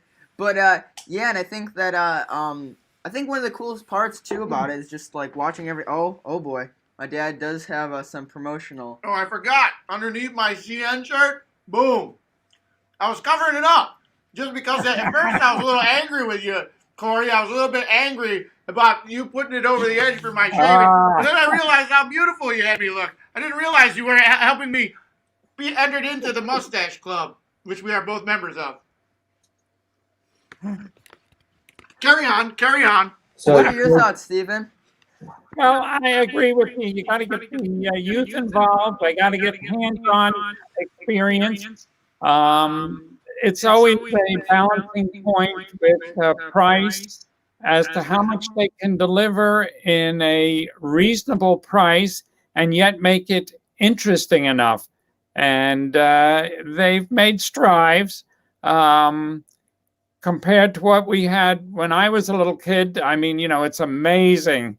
And that's what I love about the layout here. I run a lot of full command control, legacy, and whatnot. I do have the Lion Chief engine. I've got some down here. I've got Christmas over there. So I enjoy them as well, like I said, because they do meet the price point of getting the youth involved. But once again, it's actually letting them get their hands on it, play with it, showing them how to play with it. That's something my brother did for me. So. So now I think we're gonna have to watch out, because if we let Corey talk for too long, we're gonna be sitting here till like 1 in the morning. But Corey, what are your thoughts? Oh, remember that comment a while ago when somebody said I could talk the legs off a donkey? That might happen here. Anyway, so I think trains already have a lot of cool features kids like. Like the other day, I just got my very first MTH locomotive, and man, I love crew talk so much. It's so much fun, and it feels like it brings more life to the trains. But I feel like to further kids' interests in Lionel, I guess, I think Lionel's got to bring back the accessories, you know, because a kid can only run a trainer on a loop of track for so long before they get bored. So I think bringing accessories back, like, I'm not sure, like the milk car, I don't know, like the culvert loader or something like that, something to keep the kids engaged for longer, I think that'd be a lot more fun, because I've always loved accessories. I'm not sure where I'd really be in the model railroading world if Lionel didn't really have accessories or anything. I probably wouldn't really be hooked with model trains or something. But I think accessories play a huge role into adding that play fun, I guess, with trains, you know, because there's so much you can do with the accessories. Because like I said, again, like running a train around, yeah, that's fun. You got the cool lights and the sounds. I love that stuff. I think that's another key thing. Kids love steam locomotives. You have the lights, you have the smoke, you have the whistle, you got the rods and all that stuff. But I think the accessories play a big key in keeping kids, I guess, entertained. So as the technology gets better and better, I think Lionel can really make some cool accessories. Like, you know, they already have like some classics, like, you know, the Gate Man, the I don't know, I could go, I really could go on forever. But I think with Lionel's technology, they could definitely make some cool, I guess, new accessories. And another thing, my parents and I were talking last night about this, was that with all the technology that's in toys today and stuff, we were thinking Lionel could go, I guess, full, not really realism, but could add that extra step. So, like, get an app or so. Like, I don't already know they have an app, but an app where you can control your control your train realistically. So there'd be your throttle, your dynamic brakes, all the little things right there. And also, I know cameras are starting to get really cheap to make and put in the stuff. So I think it'd be really cool if Lionel put almost like a little camera inside the cab, so you could run your train from a tablet completely, kind of like what cross anchors do, you know. I love their setup, but well, I think that'd be a lot of fun as well, like a kid being able to look down and look like they're like in the cab of the locomotive, as well as run it with all the and I know that stuff's hard. You'd have like a, I guess maybe a begin or like an easy mode, a difficult, or a intermediate and difficult or something like that. But I think that'd be another way to bring that more fun side to model trains. And I know some, I see some people mentioning RC, yeah, kind of like rail scope. Isaiah, how's it going? But you could definitely add a bunch of RC stuff too, like the Gain Tree crane. You could totally bring that. Well, they probably already do have it, but yeah, stuff like that. I think that more play side, putting multiple toys together. What I like recently that Lionel's doing is putting Hot Wheels and Lionel together. Since there's so many, I myself was a huge Hot Wheel kid, you know, and I would have loved to have Hot Wheel and Lionel trains things. I would have put my two hobbies together, you know. But I really like what they're doing, like incorporating the race cars, all the Hot Wheels tracks, and then Lionel's and stuff like that. So I guess that's my 2 cents. And wow, I really did talk the legs off a donkey. I'm sorry. May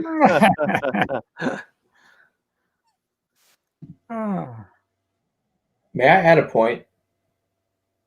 Sure, Sam. Okay, so Corey was talking about, you know, getting the youth involved through accessories. One of the most recent things, like for me, that I've just found out, I like taking pictures of my model trains. So that could be a different avenue that some kids could go down later, and, you know, kind of play with cameras and figure out how cameras work, as long as you use the trains as well, and just kind of exploring that avenue. And also, I've recently found that I really like editing. I like editing my videos more than I do filming them. So I kind of play around with different shots on the layout, and I find cool ways to edit them. I haven't been able to really sit down and kind of put those into a YouTube video yet. But along with Corey's accessory point, I love my milk cart. Like when I first got it, I set it right down on the track that operates it, and I just press the button, watch the milk cars fly out, reload it, and do it again. I probably sat there for like 30 minutes and just put that back and forth. So I definitely think, even for someone like me, it's definitely a good I way have to to. get kids into the hobby. I have to agree with you on that, Sam, and I think that actually something that would be cool for if anybody from Lionel's here listening, that'd be if like there's a train that you can take and like through like a computer program or something like that, but program the sounds or like the crew talks for where you can make your own crew talks and stuff like that. I think that would be a cool. MTH, you yeah, can that would kind of be- do that already with MTH. It's just extremely difficult because I'm looking to do that. Just so I can add my own home station stop onto a Long Island steam locomotive, or just a Long Island locomotive in general. And I mean, yeah, that'd be really cool. But with Lionel introducing their new legacy boards, which are just starting to roll out of the factory now, it would be nice to have that feature. But you're talking, I think we're talking like years down the line before Lionel would want to jump into that. And Lionel does, in my opinion, very generic crew sounds on all of their locomotives. And that's why I prefer MTH, because they have the actual crew talk sounds and not just Like, dispatcher, more engineer. region is basically what you're saying. Yeah. Right. That's something to talk to Sid's Trains about. I'm sure he would have it. Yeah. Or two to say. Corey, what MTH locomotive did you get? Or am I spoiling a video? RJ, I was gonna do an unboxing video on it. Man, you're like the king of unboxing videos, especially that other video you put out the other day. But I've got I'm probably another one not gonna coming. do a. Oh my goodness, dang, RJ, you really are. You got him stacked up. It's not really a spoiler anymore because I'm just not gonna do it. I'll reveal it eventually, but I find an unboxing video too hard to put with. But all right, RJ, plug your ears. This is really gonna hurt you. I got an HO. HOMTH Canadian Pacific GP38-2 with Proto Sounds 3. And man, I'm going crazy over that thing. I love it so much. I love all the different sounds it's got. And it's really good for $130. There's so much more features with it that you can get on like an HOMTH locomotive and all these other locomotives, you know. So I'm now definitely like how much It's I all love right. the HO thing. It's MTH and it's Canadian Pacific. I'll take it, even if it's HO. We got you addicted. We There's a got them little into acceptance MTH. there. But yeah, I'm definitely aiming towards something O scale now. I know the other day I saw some Delaware and Hudson Sharks MTH going too. on. Oh yeah, those going out too. Ooh, Mom, Dad, I know you're listening. Christmas is right around the corner, but yeah, I'll send I'm you the link, definitely Mom and Dad. looking. You heard that right up there. I have yet to get an MTH engine yet. Yeah, Sam, we're working on that with you. Yeah. You gotta take a break from Wait, hold on. post-war for a Speaking of while. MTH, though, I think that with RJ on here and the king of unboxings, I think that I need to show you guys something that is pretty special to some people on the stream. So, as you know, MTH recently did their warehouse clear out for the prototypes and stuff like that on the for kind of just like the samples and stuff like that they did do. And a friend of ours purchased some of the stuff from that auction. And well, here is probably the coolest thing that he got from that auction. Let me see if I can. He dropped it by our house to run tonight if we could get a chance. Yeah. So here, do you want to help me undo this?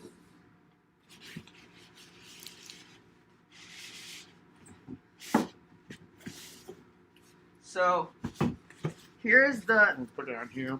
All right. Yeah. So here's the box for it, and this is, I think, the prototype for the MTH Great Northern Z6 Challenger. So he was telling us about how big it was. It's huge. Here it is. Here's the tender for it. Oh, that is huge. Certainly very, very big. Northern Pacific, not Great Northern. Oh, I said Great Northern, didn't I? But yeah, so I always get those two mixed up. But yeah, we'll have to take out the engine real quick. This engine is just like flattering. I've got something on the way from the MTH auction. Not a locomotive, but I needed to pick something up from the auction just so I can say I have an MTH prototype. And if Ravenhawk, he's still in the chat.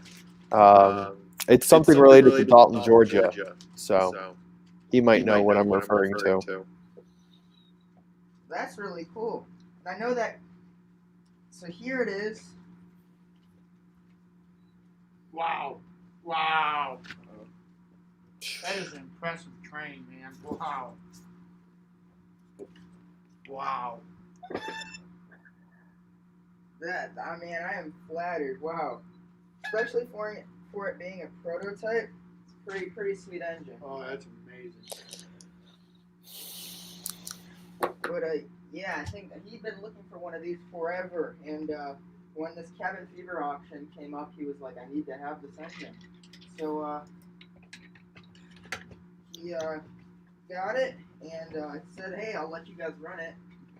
So I think this is going to be the first time it's actually ran on a layout.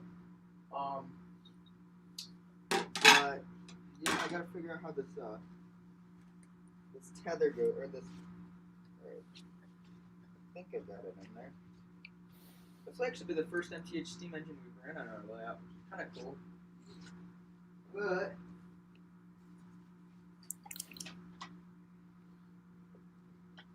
let's see how this goes. Can you guys see the engine, or should I back it up some?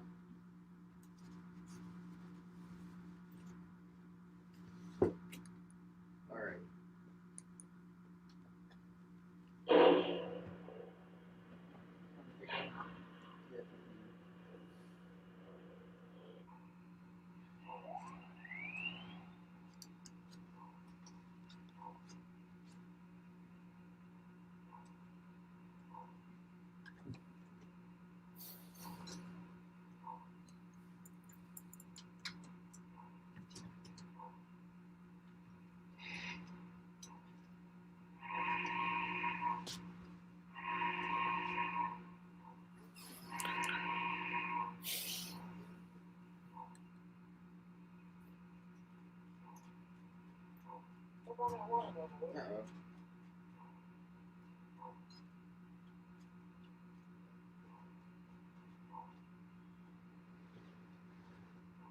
That's not good. What's wrong? It's not moving.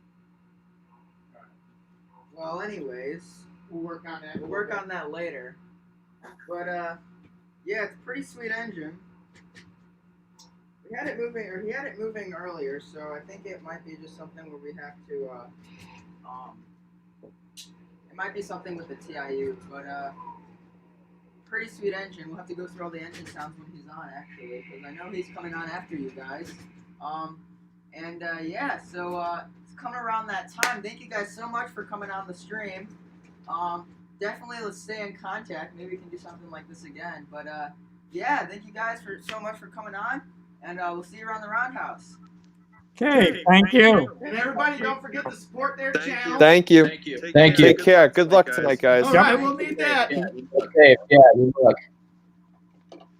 Yeah, thanks for having us. I gotta get going, but I'll see. What you got? 8 a.m. Central, right? I think that's when I'm gonna be back Yep. or something like that. Yep, Corey, you're going to be back at 8 a.m. All right. We got you. You're going to do some rail fanning with us? I'm not sure if I'm gonna go out actually, because I was supposed to test my signal today by the tracks, but I didn't get to doing that, so I'm probably not gonna do that just to be safe, you know. But yeah, anyways, thanks for having all of us again. It's been so much fun to talk to everyone. It's been a very long time since I've seen Steve and RJ and Sam, so it's been great doing that. So thank you for having us on, and let's finish this 24-hour stream. Oh, right on, right on. Well, Take thanks, care, Corey. Thanks, Corey. Take care, George and Wally. All right, we'll see you, Steve. Thanks. Thanks once again. All right, thank you. Thank you for everything. Thank you for your joy in the hobby. Yes, thank you, Steven. Yep. We'll see you. We'll see you. Take care. So Katrina, we are working on shirts with the logo where we talk about everything, but mostly trains. But Teespring, the company that I've been working with on that, the editing software that they had didn't allow for that much text without it being really small. It would only allow one line, and then it would stretch it out. And if I would have two lines, it was a little harder to do. So I'm working on that because I really want some tagline shirts, because that's the tagline, where we talk about everything but mostly trains. Bill says this, George, on that you have to pull the little over so it rubs against the post on the tender, and then just snap the connector together. So, and Bill says, I was hoping that you'd attempt to run it with DCS. I think we're going to do that soon. So Matt's Collections and Things says, can I go on soon? Matt, how long are you going to be around? We got another person slotted in for the next hour. We can have you join with those guys if you want. But let us know how long you're going to be on. Because we'd love to have you on later, too. Because we've got the next hour, and then after that, we've got a couple for the next couple slots. But as we move in past 11 o'clock to midnight, we have less and less people on there. Ooh, man, I'm looking up at that the video here, and with my new mustache, I'm looking like a 1970s or 80s cop. That's what I'm thinking. We gotta get you the aviators. Yeah, that'd be. Mr. Pick-the-Vid says, did you change your shirt again, Wally? You bet. Supporting Irish trains. Corey on here. He actually made the Fast Friday GFW train shirts that we have. And Wesley's saying, what's the email to schedule a slot? Well, we had scheduled the slots for the last 2 weeks, so we're kind of going on the fly with people who want to come in, and we're kind of after about midnight are the slots. So Wesley, if you want to email trainbuds@gmail.com, at some point when this stream slows down, I'll try and get on there. But after midnight, I think we're going to have less people on here, and you can come on. So we've got people planned up until about midnight. So just checking on that. 1 a.m. So Lance, thanks for joining us. Glad that you were here. See you around there. Oh, actually, you're saying goodbye to those guys. All right, right on. Let's see here. Officer Wally. Right. Wesley says I can do midnight, but we'll see what we got. We'll see. I think we have some people on at midnight, actually. But I don't know. Depends. Katrina says book 'em, Walter. Matt says I have a cool history lesson on some F units. Ooh. Well, we're looking forward to that. That's good. That's good. 1-800-Clyde says this is like a 24-hour news cycle. This may catch on with all of these special guests. Perhaps. So how's that train coming, George? I'm trying to get it going. All right, let me see here. George is working on that. We've got, oh, man, you got these guys. This is definitely the B team that we got lined up here, George, with these next guys. Definitely the B team. I mean, were you really scraping for these guys? I think I don't know. They're kind of some weirdos. So you know, they're not. None of them are beardos actually. None of them are beardos. That's true. But yeah. So yeah. So that's what's going on. I think gosh, we'll have to get him on the stream. I think hopefully I can get this engine going. I think this is a really cool engine that needs some love. Let's see.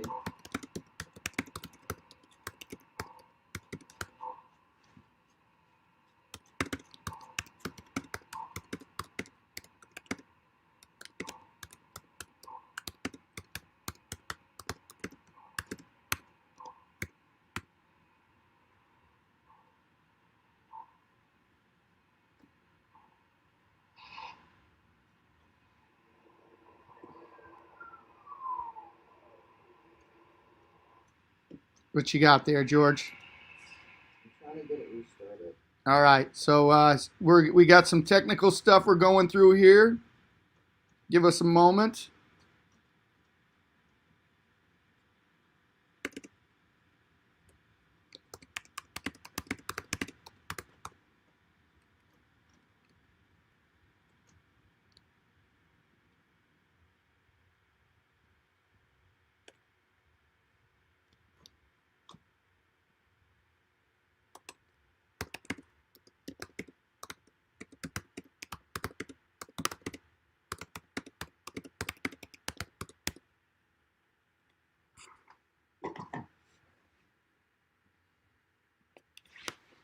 All right.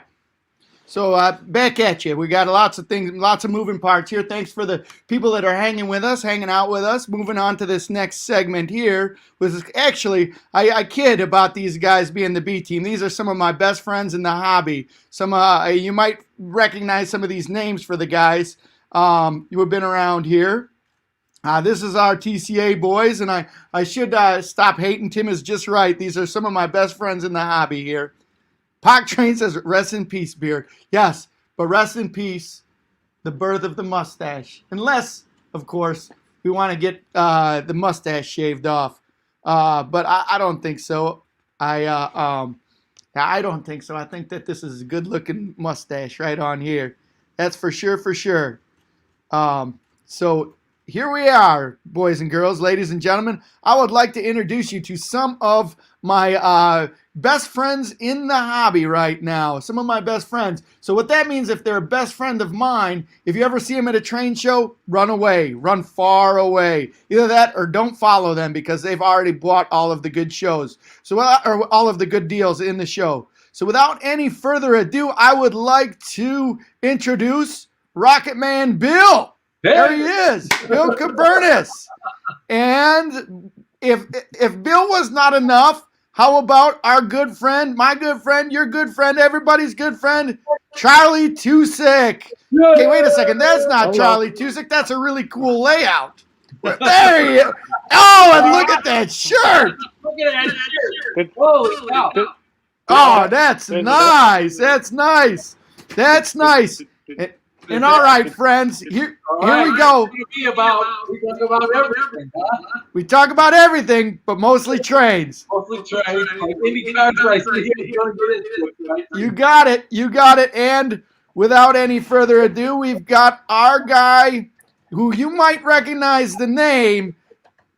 Everybody thinks that GFW Trains is the most famous George Werderick in model railroading, but he's not. Here he comes, the original OG George Werderick.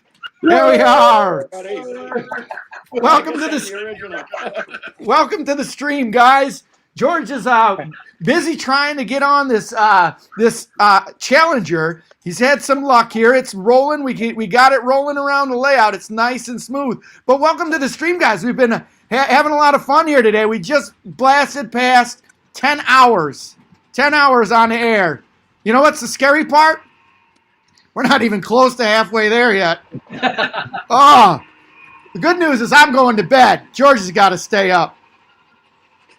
George, Wally hasn't made it to Franklin Island yet. Haven't made it to Franklin Island. That's right. That's right. Well, hey guys, welcome. So again, the people that are just coming on, let me tell you, these are some friends of mine. Bill is a long time train friend. We've done a lot of train stuff together all over the country. George Werderick's my dad, George's grandfather, the guy who he's named after. And quite the train collector. You can see it over his shoulder, his train collection there. And Charlie Tusick, another really good friend that we have in the hobby, a board of directors member of the Midwest Division of the Train Collectors Association. In fact, Bill's the president. He's the perennial president until we can reconvene to have a board meeting. It's like you're in purgatory. Right.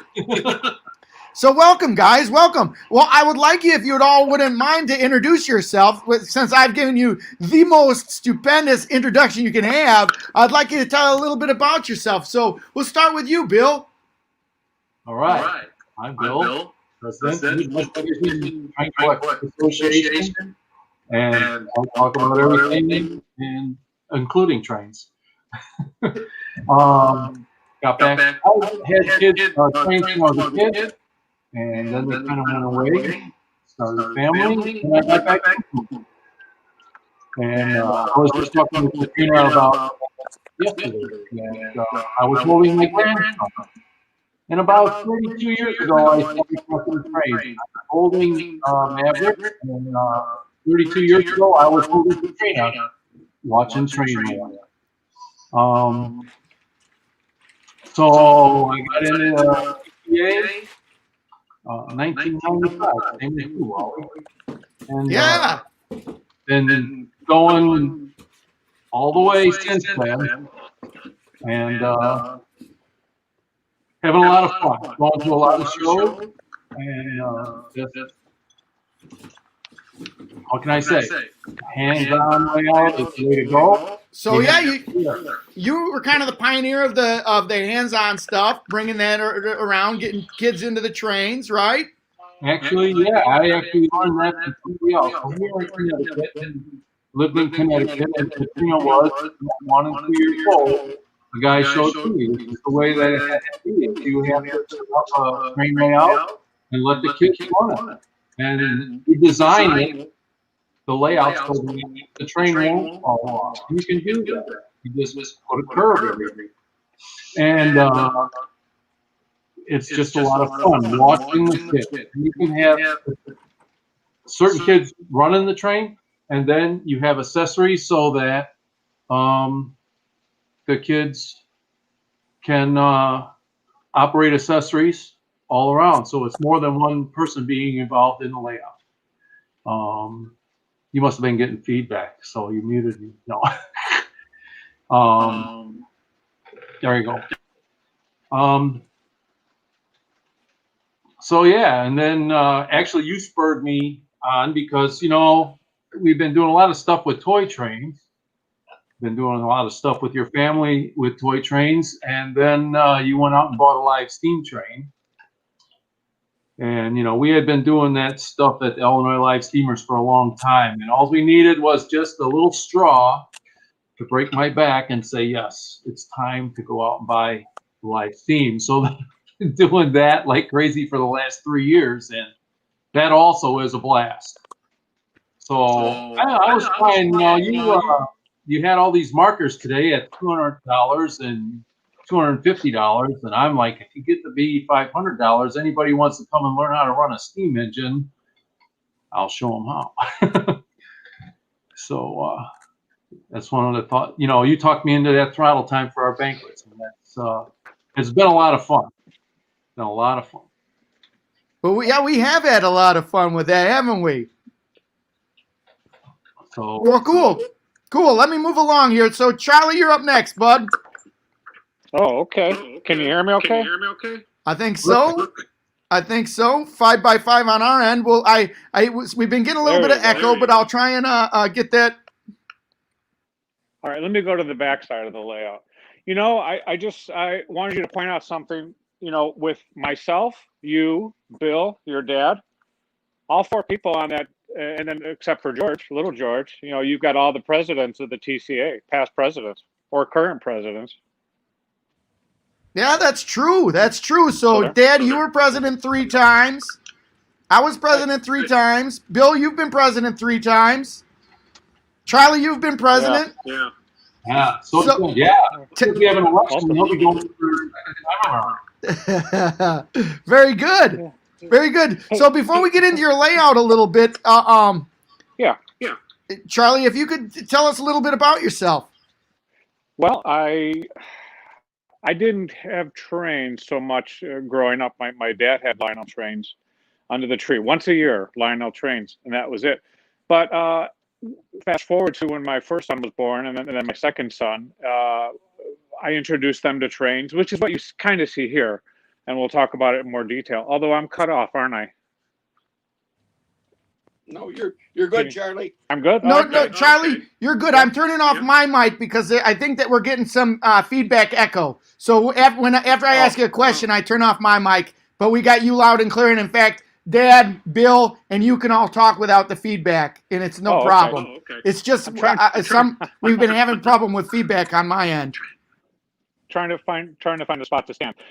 Anyway, about 95 or so, 96, started building a layout with my youngest son. And again, this is what you see.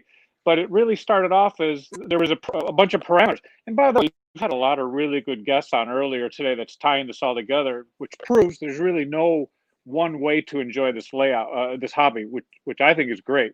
But I had some parameters.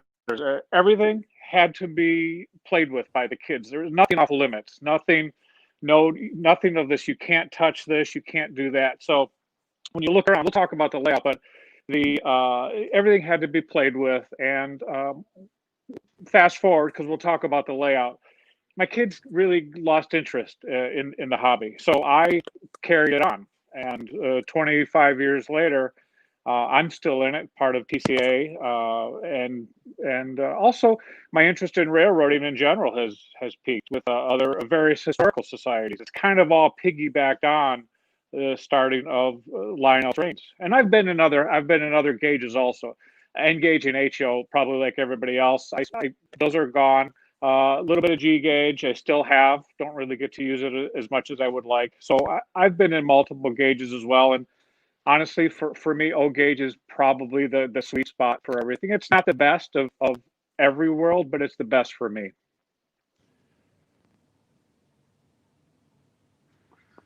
Cool. Well, very cool. Very cool. We're anxious to see your layout, but before we do that, I want to have my dad introduce himself there. So just a second here, and we'll get back to that layout. That's a good-looking layout you got there.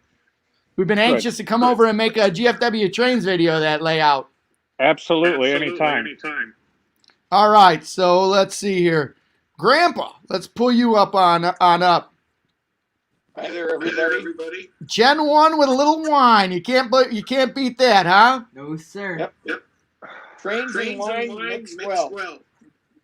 As a matter of fact, if you could have your tank cars filled with a little wine with a little sip every time going around, you'd be a much happier train collector. Very good, very good. Yeah, let's hear a little bit about you. We obviously know all about you, but I know you're not a man that's at a loss for words, so I'll say, talk a little bit about yourself, and I'm going to put myself on mute. And Bill, if he lasts longer than a half an hour, you got to cut him off, okay? We'll talk about the pots calling the kettle black here now. This bunch. Well, anyway, I'm an avid railroad fan, train collector fan. My training started when my mother bought me a train when I was 3 years old, and that's about 1946. And she got tired of standing on her head, and it was right after the war, and she got me I've showed it several times to people. I call it Word Rig number 1. Ran it on the layout here not very long ago. And I always had no money, but I've tried to buy trains every now and then as I was growing up. Lost a little bit of interest, started an HO layout. Then kind of when I moved, I quit that for a while. Got into the real railroad angle of things. The day after I graduated from high school, I went to work for the Monon Railroad, and which is many people talk about our love of the Monon. Well, I worked there for a few months, and then I got furloughed from the Monon, and I worked for the Rock Island.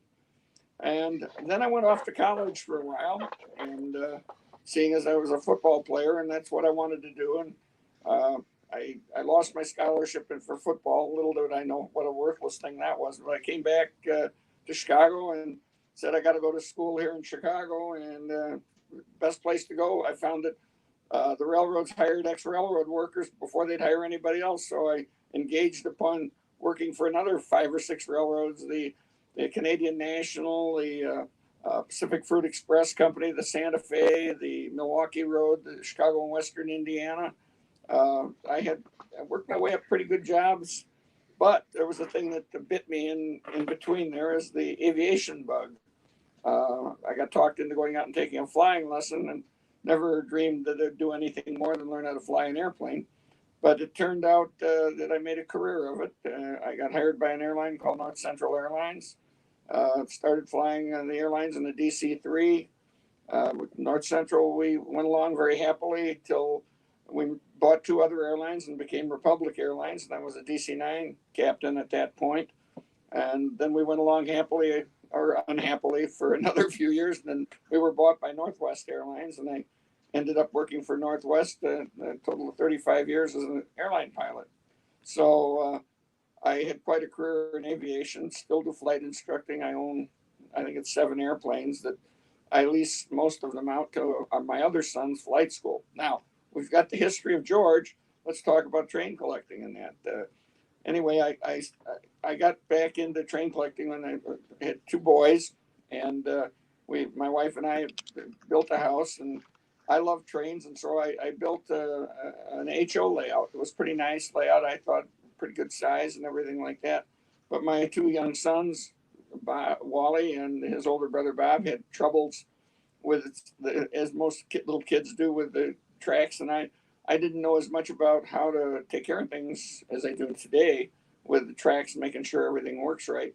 So I decided I used to have my old gauge trains, and I went down to my mother's house in Chicago, and there's all my old trains sitting in a cabinet, pretty lonely like. And so I brought them all out and I cleaned them up a bit, and I decided, why don't I try and build an O gauge layout? So where I'm sitting right now, I built an O gauge layout, and I kind of bit me. So once you get started, it's a never-ending sickness. I had to have more track, and then the next thing after that, I started adding cars and stuff like that I'd never dreamed I could have back when I was a kid. I'd go down to the hobby shop, and then I got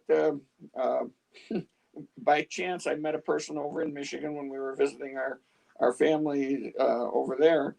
And the guy was a big wheel in the Train Collectors Association, an even bigger wheel, and that he was the Midwest distributor for Lionel Trains out of Lansing, Michigan area there. And he talked to me about trains and everything like that. And he invited me to come to a Train Collectors Association meet over in Grand Rapids, Michigan. And he said, if you sign it, you come in and like it. And he handed me an application and signed it. And he says, if you go back to Chicago and find somebody to sign it for you, you can get in you have a division there in Chicago, you can get in that. So I went back to the hobby shop where I'd been buying things from and asked him if he was a member of the Train Collectors Association. Little did I know he was a former president of the Train Collectors Association. And he signed it for me. And I got in the TCA back in 1977. And of course, the bug just never quits then, but I limited myself in purchases because I did have this little family that I was raising, and then had a couple little girls come along right about that time too. And but we slowly but surely built up a collection, and the boys really enjoyed running the layouts and enjoyed going with me to meets. As a matter of fact, we always talk about Wally when he got a little bit older. I would take him to the big swap meets and everything like that, and he'd paid a lot of attention to trains. And I used to, because as you can tell, I'm a pretty good talker, and I made a lot of friends, and I'd spend a lot of time talking between searching for trains, which used to aggravate him kind of. So I used to say to Wally, I'd say, go out there, you'll be like a bird dog. I'd say, go seek, find. And he'd head off looking for trains and things like this and stuff. And he'd come back, Dad, there's something over here. Hurry up. Let's get over there. So one of my favorite stories with this is I'm at the time talking to one of the preeminent collectors in the TCA, and Wally comes up to me, and he's a little kid. He grabs me by the shirt and he says, Dad, now. I said, what? I'm talking to the gentleman here. And he says, now, Dad. So he drags me over to a table, and there is at that time, and I know many of you aren't familiar with what's collectible in that. You're more into the newer operating stuff, but there's what they call a green generator car. And they're pretty rare and pretty expensive. And there was one sitting at a good price, and you had to be very careful about that because people would put phony generators on it. And so I reached over and picked the thing up just as one of the more renowned dealer collectors was about to grab it. And I says to Wally, I says, I wonder if this is real. And he says, yeah, George, it's real. And so I ended up with a rare piece. And over the years, Wally and I had lots of fun going out collecting trains. But I'm not just a collector, I am an operator. I like Charlie. I like to run my trains. Some of the ones I have, and you can see some of them over my shoulder. This is one of my display cases behind here. I don't run these very often. And the reason why is because the new stuff runs so much better, and I have a lot of new trains. I'm very proud of the layout I have. You probably, if you haven't looked at some of GFW's videos, there's one he did recently. I'm sure we're going to go into layouts more in depth at another time, but I have a layout that after we had the one here, we tore down the HO layout and we finished this part of the basement off, and we built another layout in the other room. Well, that lasted for, I want to say, 15 years, but it was the prototype bankrupt railroad, what I used to call it, because all the track work was pretty lousy and everything like that. It looked like the Rock Island just before they shut it down. And we had made a pledge that for the TCA's 2002 convention, we would be on the layout tour because they were having a hard time getting people to show their collections and layouts, and I said I'd do it. And so in the winter of 2001, just after Christmas, it was announced by Wally that we're going to tear down this layout and we're going to build a new one. And I says, I've seen this act before where people tear down layouts and then they never get anything as good. I always felt even a bad layout is better than no layouts. And but no, Wally helped me a big deal. He had a friend that did the bench work while I was in Florida, and I came back from Florida and bench work. Then we had another friend that's an expert at laying track design, and he and I did the track, and then I did all the electrical, and my wife did the scenery, and we have what I consider beautiful layout. I've had that since 2002. Very little I can change, so there's no changing other than cleaning it and trying to figure out new ways to operate it, which I won't go into now, but maybe there's another time we'll do that. So there you go. That's the history.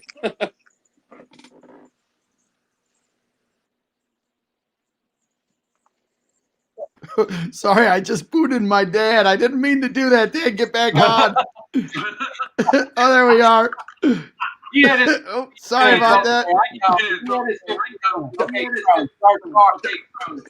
Tell me I've been talking to myself for the last 10 minutes. Yeah, you were on mute.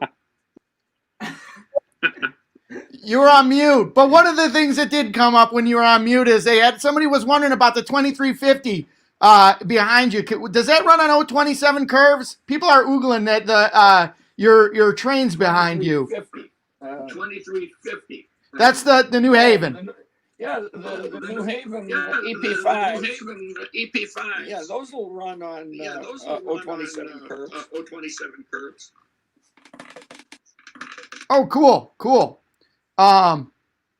They so all right, look better on O gauge, standard O gauge curve, but they will handle it, especially the newer Lionel EP5s that they've made those. All right, that's cool. So all right, getting back to you, Bill. Let's talk a little bit about your live stream. All right. So are you mobile? No. You're not mobile with your you're on your computer. On my PC. Okay. So your live stream, George. Let's move this back around here a little bit.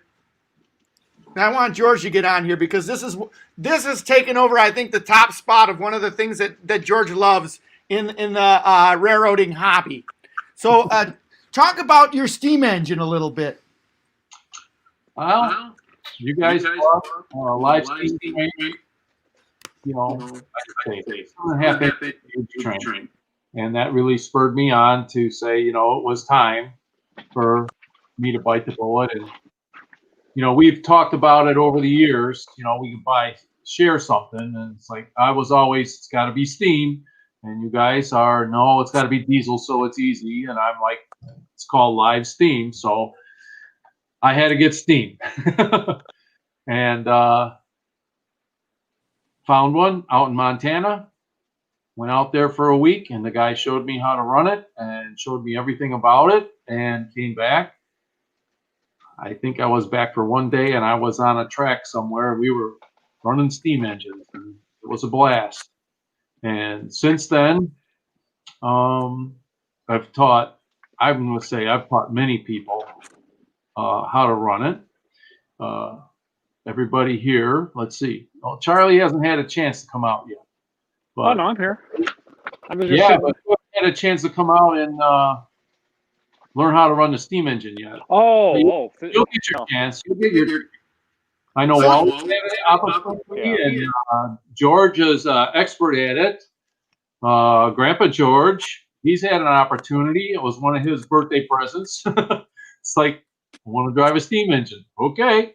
So on his birthday, which was around Halloween and it was snowing out, he learned how to drive a steam engine. It was great fun. So, Bill, my question for you on a steam engine, is it easy to drive? Tell me a little bit about driving it. Okay, so like in the real world, when it's one-on-one, you have an engineer, you have a fireman, and you have a conductor. When you're on a live steam train, you are all three of those guys. So you have to take care of the passengers, you have to take care of the fire, and you have to drive the train. So that's a handful. And you can ask Tim's Trains, and you can ask George, and you can ask everybody else that's running. It's a handful. You are constantly babysitting or doing something to make that train go. But that's part of it. That's like the fun part of it. So that's what I gotta say. It's a blast.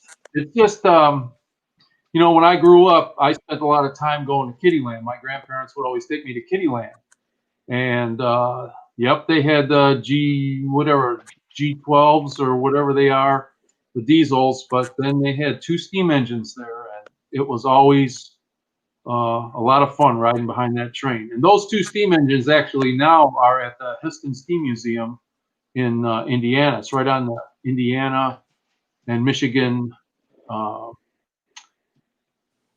border. So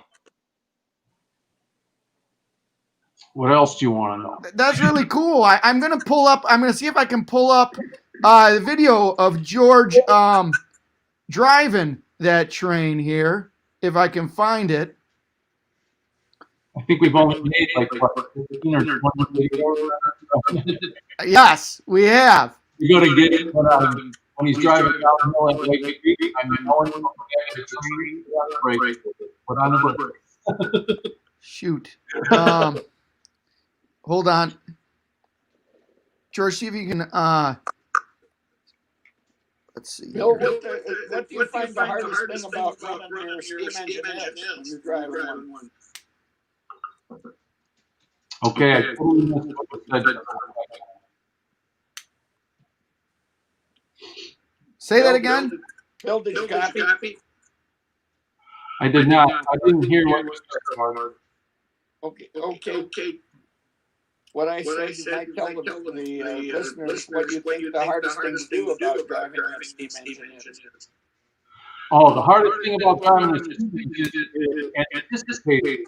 You have to know the track that you're on.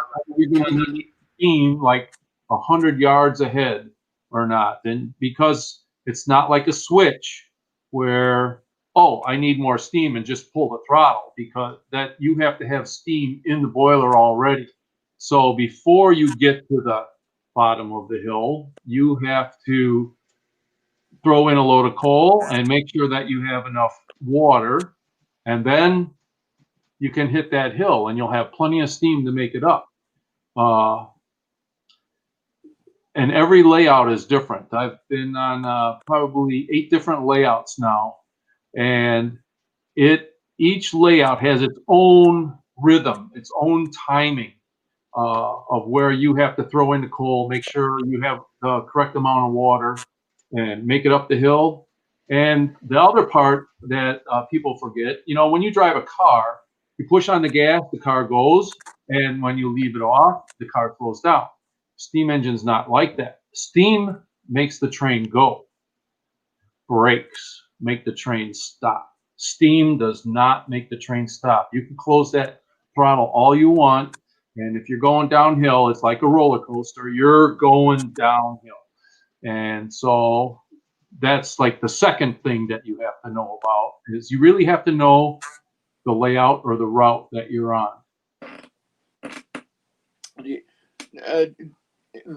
What's the most fun, shall we call it, layout that you've ever driven your steam engine on, and the most challenging?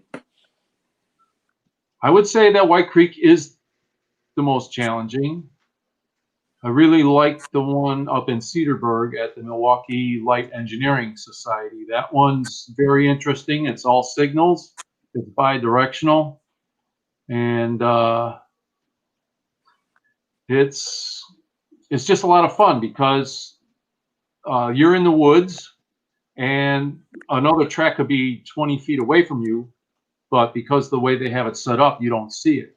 And it's just a fun layout to run on.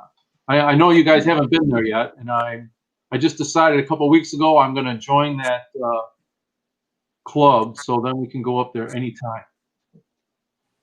So that'll be great.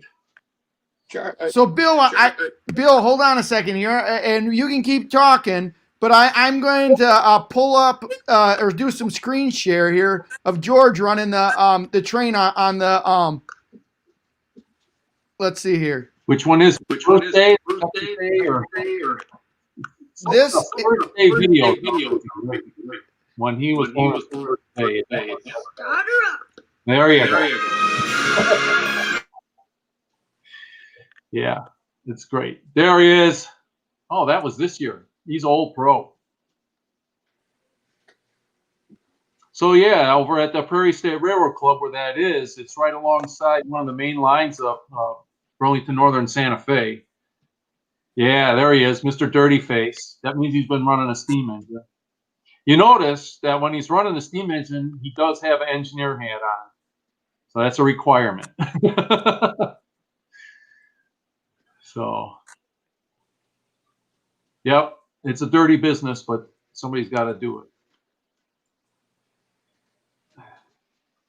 I might add to the audience, besides looking at this one, there's an episode of GFW Trains where we are at White Creek, and you'll hear Bill as we're going down a hill at night saying, "Brakes, George, brakes."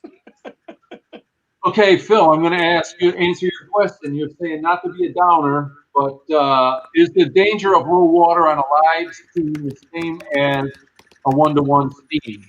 Is it just as catastrophic? And I'm going to say, in my experience, everybody's always worried about that. We have two safety valves on the steam engine. One goes off at 125 pounds, and the other one goes off at 130 pounds. I have never popped off my second valve in regards to steam. And okay, so catastrophic.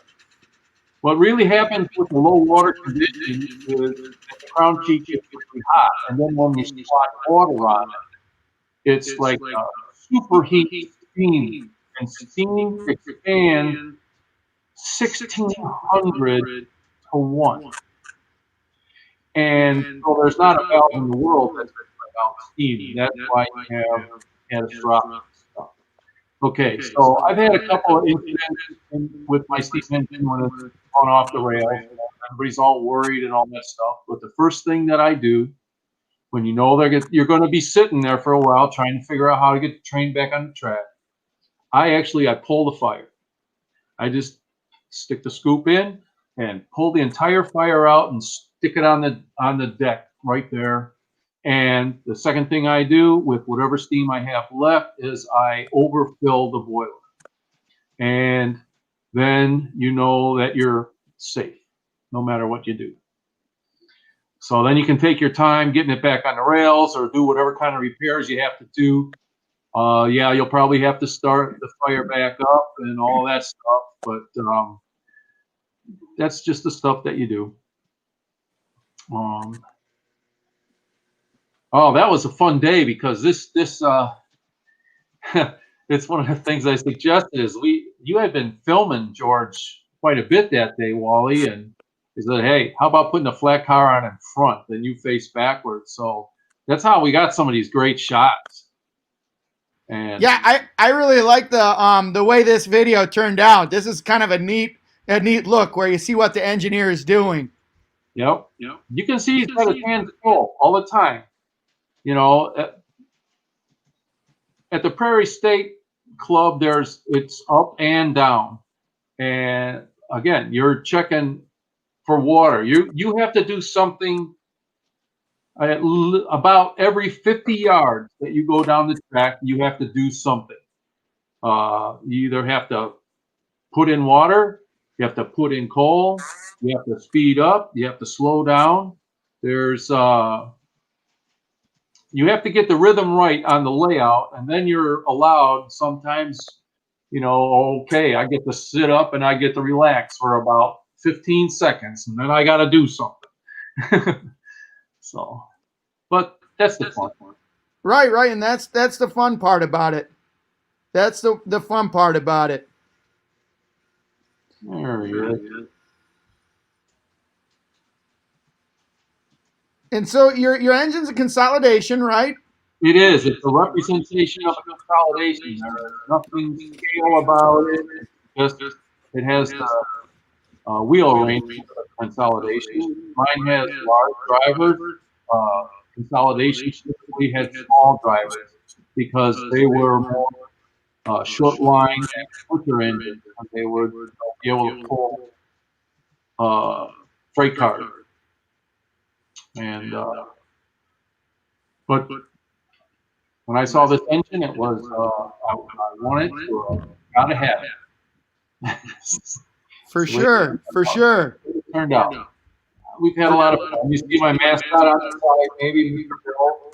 Love it, Mr. Bill, hanging off the side. That's right. I used to be much more involved in motorcycle driving. Mr. Bill was my daughter Katrina got Mr. Bill for me, and he was my mascot. He was on my motorcycle for a couple of years. Now Livestream taken over, and motorcycles have gone away. So, and he's also Mr. Dirty Face. He's been running that steam engine for quite some time. So I've been looking for a bendable Rocket Man to put on the other side. That's right. We'll take it right onto the top like he's flying. So, Bill, I'm gonna zoom this back out a little bit with the video, and I want to get Charlie on here real quick. Sure. Charlie was crawling around underneath his layout, and I'm getting a little worried about him. You see. I don't know what everybody can see or not, but I forgot to turn on. I tried to pre-stage everything, and I missed a couple items, and you got to see my backside. Sorry about that, everybody.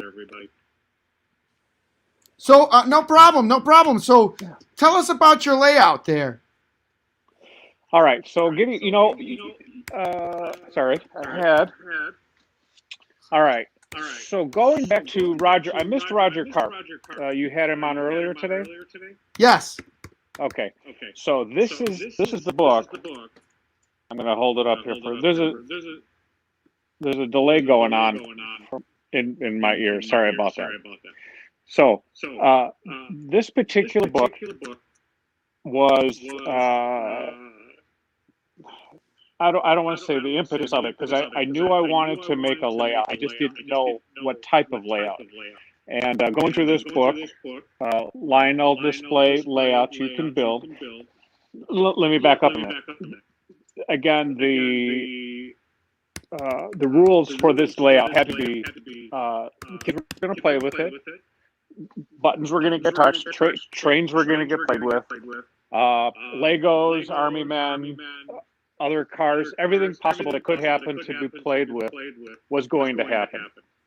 So when I saw this book in the bookstore, which is Roger Karp's book, I was going through it and I found a layout that fit the space that I had. This is 8 feet by 8 feet. It does move, but I'm limited to the space because of this pole. And also, and the height was determined because the kids had there was a particular toy that they had that had to be able to roll underneath it. So that's how the height was selected. Going back to all the buttons and displays that were going to happen.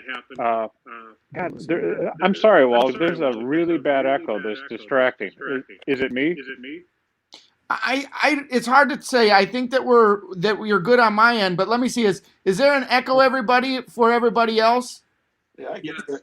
Yes, but I recommend this. If you're not talking, mute yourself. Wally, mute your mic again.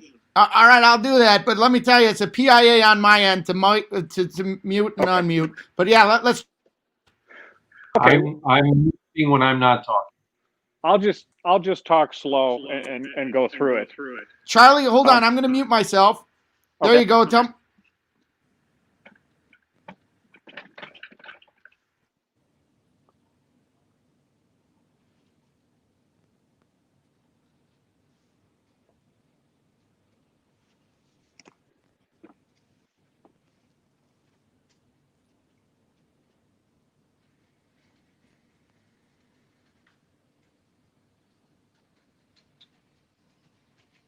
Did we lose Charlie?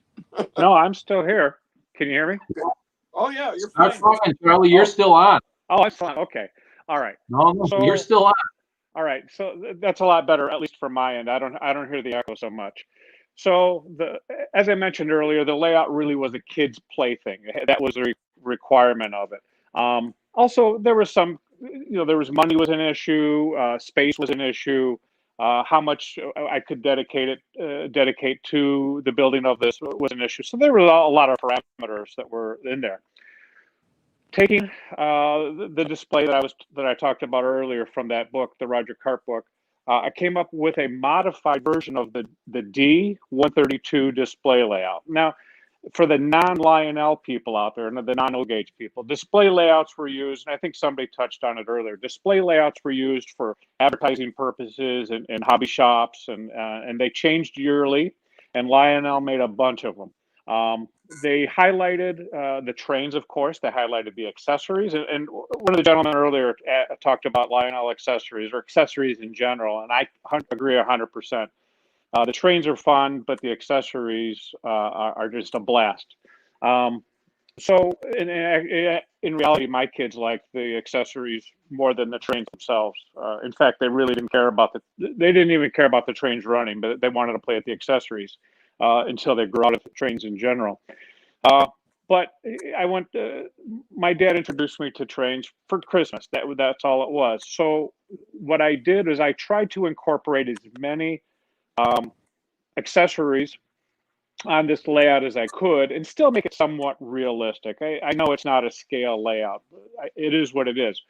But I do have certain things, and I'll try to operate them if everybody wants to see it. But there are items on here from, the Brascule Bridge in the back on the upper level is 1940s. There's a few pre-war items on here.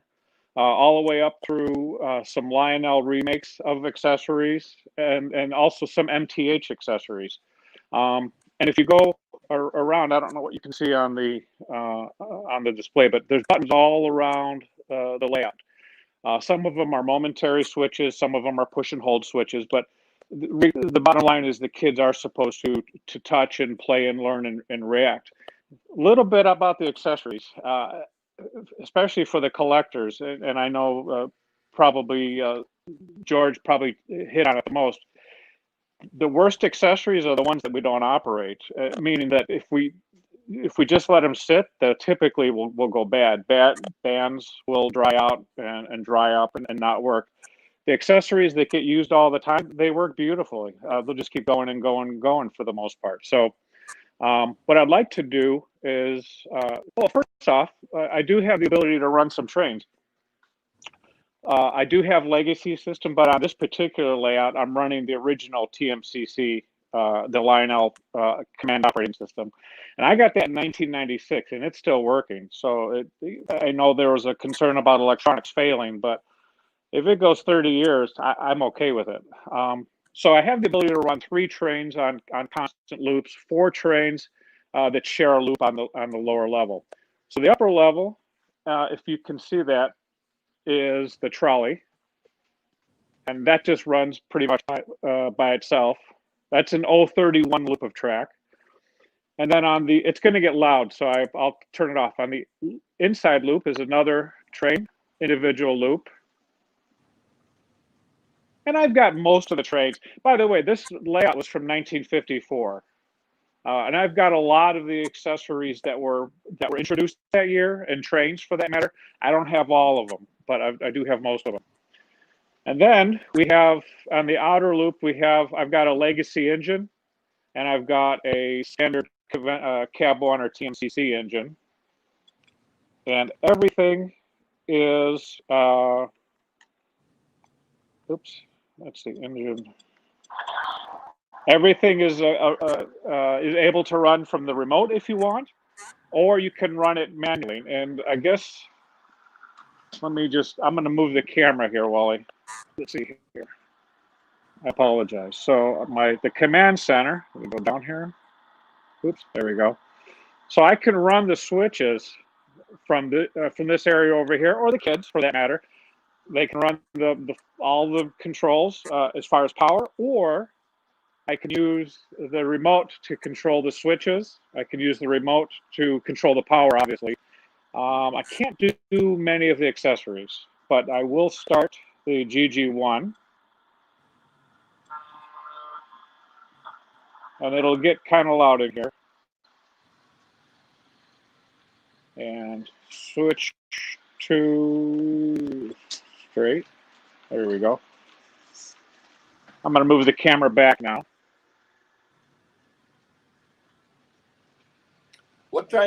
Charlie, what type of track do you use? Do you use Lionel Fast Track or anything like that? Yeah, no. So this is constructed. It's 2 4x8 sheets of plywood with carpeting on top of it, and to minimize the sound, and then standard Lionel O-gauge track. Oops. How did you hook up your switches to the command control? You use You know what? switches? I was hoping somebody wasn't going to ask that. I think it's called Jesus, if the room can help out. There's a device, George, it's underneath all the brains of this are located underneath the layout. There's something called a power master or a power or a accessory. There's a device, a little box. Yeah, it's a control master. I think it's called something like that. Yeah, I forgot, and I should know that. And so the remote. Oops, the engine keeps stalling here. So I'm trying to run it slow so that it's quiet. In fact, I'll stop this one, and I'm going to start the diesel, the little Chicago Northwestern diesel, and that will just crawl around at a slower speed, and it's a little bit quieter also. Switch to turn. There we go. Okay, so that'll go. Engine 32. I'm just turning down the sound as much as I can. So everything now should run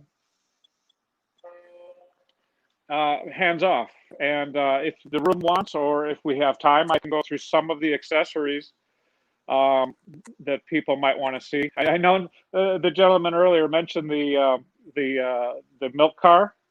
So for the people that might not be, and I'm going to say, when I say people, I mean the non-O-gauge, non-Lionel people may not be familiar with some of these things. So here's the milk car, the fabled milk car. And yeah, there's problems. Sometimes you have to tap it. But let me just get a little bit closer on that. Oops, sorry. There we go. So I can do that. Oops, let me get this out of the way here.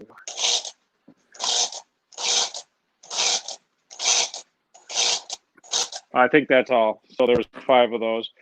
The milk car. Oh, the Bascule Bridge. Does anybody want to see a Bascule Bridge? A old Bascule Bridge that actually works would really be something to see. Yes. All right. Yes. The answer is yes. All right. So the Bascule Bridge. Oops. Let me set up the camera first. Sorry. Let me get this going. This is a little bit harder to reach here. Let me come up. Sorry, I'm going to try to not make people. Now this is from my dad, and if we had one thing that we weren't supposed to touch, this would be it. But we could play with it. We just couldn't really handle it. He showed us, as Bill mentioned earlier, how to operate it properly. And so before I started, when they work properly, they're supposed to, and again, this is for the people that may not be familiar with it. The bridge is right here. This is what I'm going to operate. But when it's set up properly, you're able to run a train, and if the E unit, electronic unit, or the mechanical direction, if you're not familiar with Lionel, would stop the train, the bridge would come down. It would stop the train, the electronics. The bridge would go up, come back down, and then the train would start again. This particular trolley doesn't have an E unit, or it doesn't have an adjustable. It's a forward, neutral, reverse, neutral, forward thing. So it's a bit loud.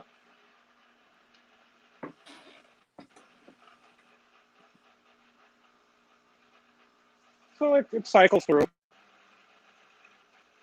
Okay, so my hands are off. I'm not touching anything.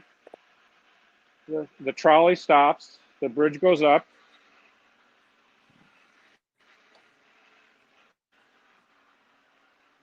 And everything works on a layout. Some things work better than others. But again, going back to that comment that was made earlier, the accessories that Lionel had, and American Flyer too. In all fairness, American Flyer had some very nice accessories. Really ingenious, considering the electronics. Everything was pretty much mechanical back then, but the electronics were very crude for what they had to work with, and they really were ingenious on some of the things that they made them do. And again, these are toys, by the way. These weren't scale models, meant to be handled.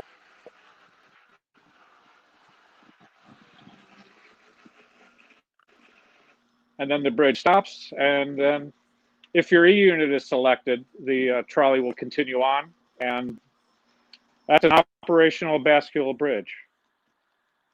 Well, that's very cool, Charlie. We got a request for the ice machine. Oh, okay. So, unfortunately, you have to sing Vanilla Ice as you're doing it. Baby. Yeah, actually, I can do that.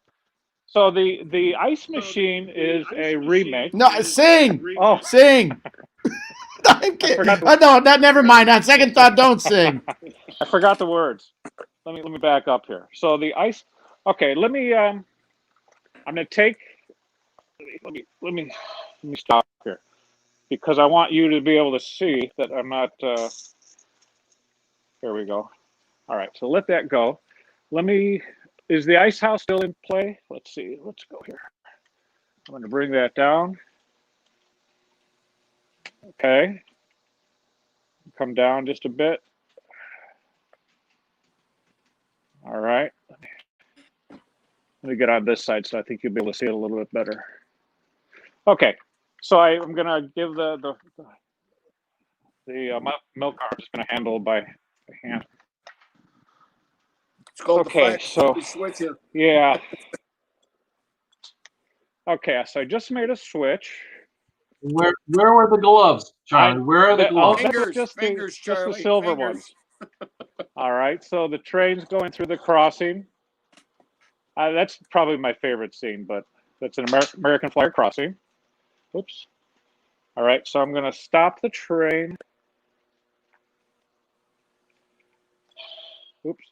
All right, I passed it up a little bit. Let me just redo this here. I'm going to adjust the camera. All right, so I have to maneuver this a little bit back. Oops. A little bit. There we go. Okay. Now the ice house. Here we go. And the little man will. Oh, drop one. Let me make sure that that's all the way. Fire that guy. He can't do it. He's got to push. Oh no!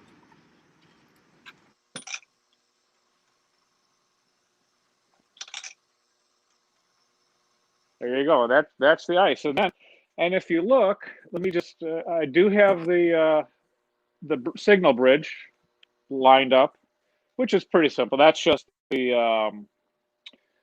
That's going to be. I'm going to point to it here.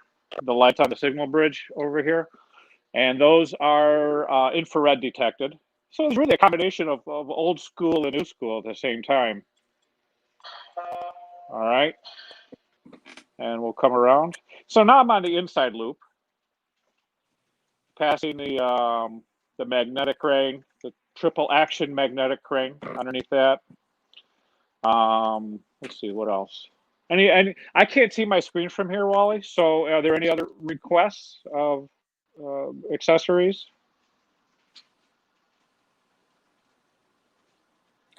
I think Wally's still there. No? He just hasn't plugged his mic back in. Yeah, Oh, okay. yeah. I've got a special request. Is there anything that makes a special Wally's iced tea? Sure, there's. No. Wally's no, iced tea accessory. I don't You know, think I so. figured out how to Yeah. do that, Wally. You get one of the number 38 water towers.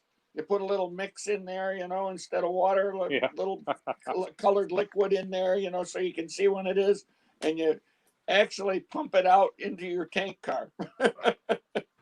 I like that. It's a great idea, Dad. Well, what I'd like to do here, we're running low on or short on time. We've got a bunch of the next crew that's filtering into the back room here, but it's so cool that we've got such a neat group of people here. What I wanted you guys to do, and I'm sorry if I'm echoing here, but what I really like you guys to do. Did we lose Charlie?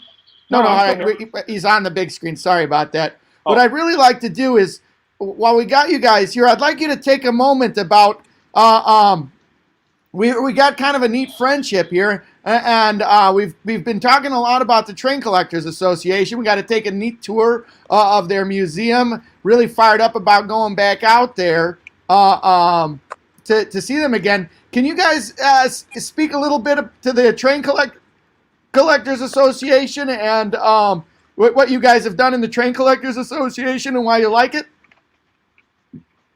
Well, who do you want to start with? Go ahead, Dad. Why don't you start?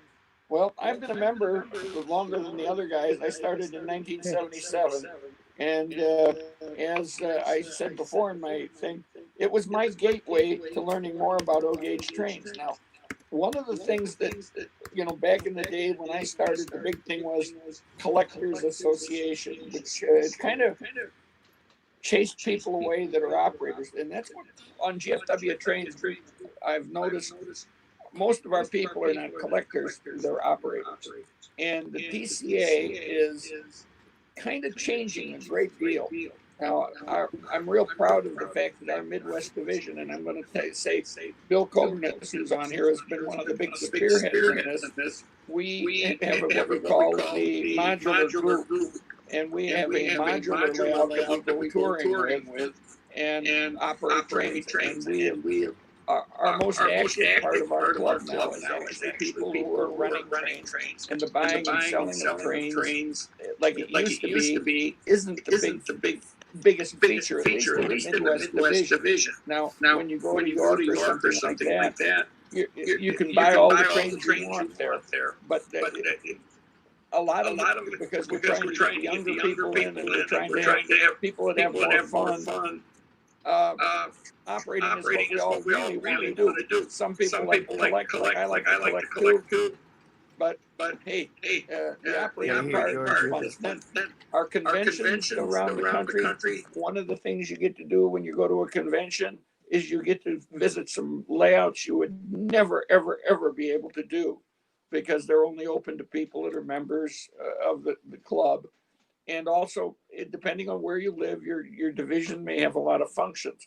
I'm going to let Bill and Charlie talk a little more, because I could talk all day about it, but let them get their viewpoints in. Before you do, Dad, I don't know if you get it, if you can with your iPad there, but can you give a real quick pan of the display cases behind you? We've had a couple of requests to see what's in the display cases. Sure, I'll see if I can turn the camera around there. This is going to be fun, ladies and gentlemen. Let's see. The man knows how to fly a 747. Let's see if he can turn around the camera on an iPad. We'll see. Probably not. I got the camera. Well, we can always go forward. You're going to have to tell me, how are we doing as far as the picture goes? It's black right now. Oh. That's because your fold cover is covering the camera. Don't have a cover on it. Oh, How about that grab? Let me go back again. yeah, well, Do you get the picture now?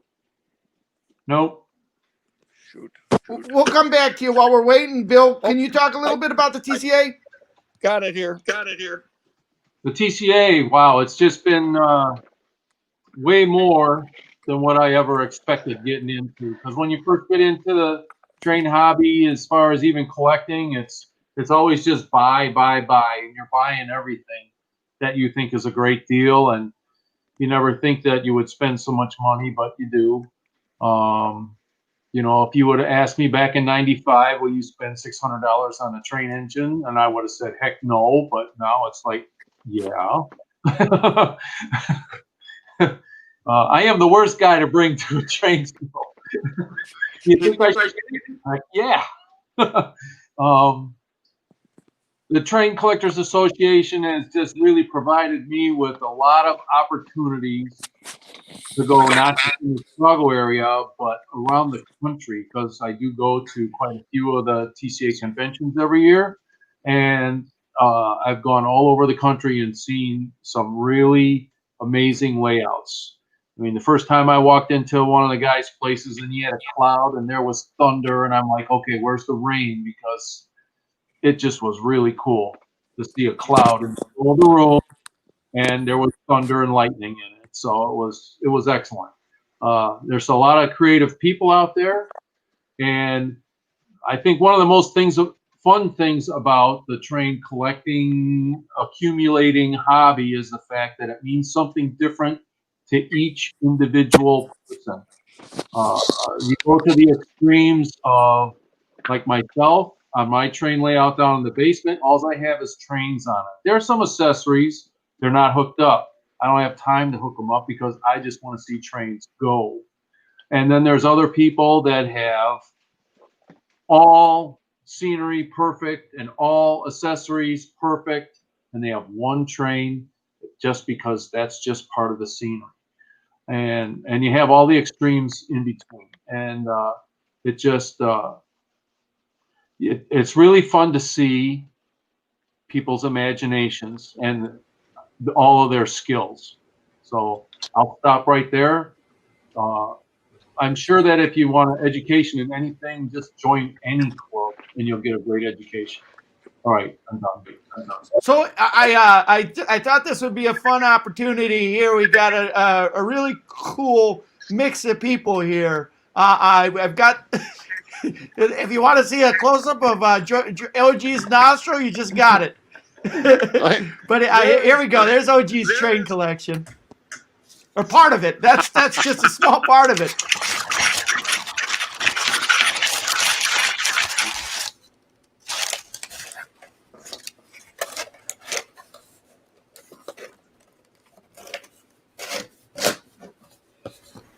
Wow.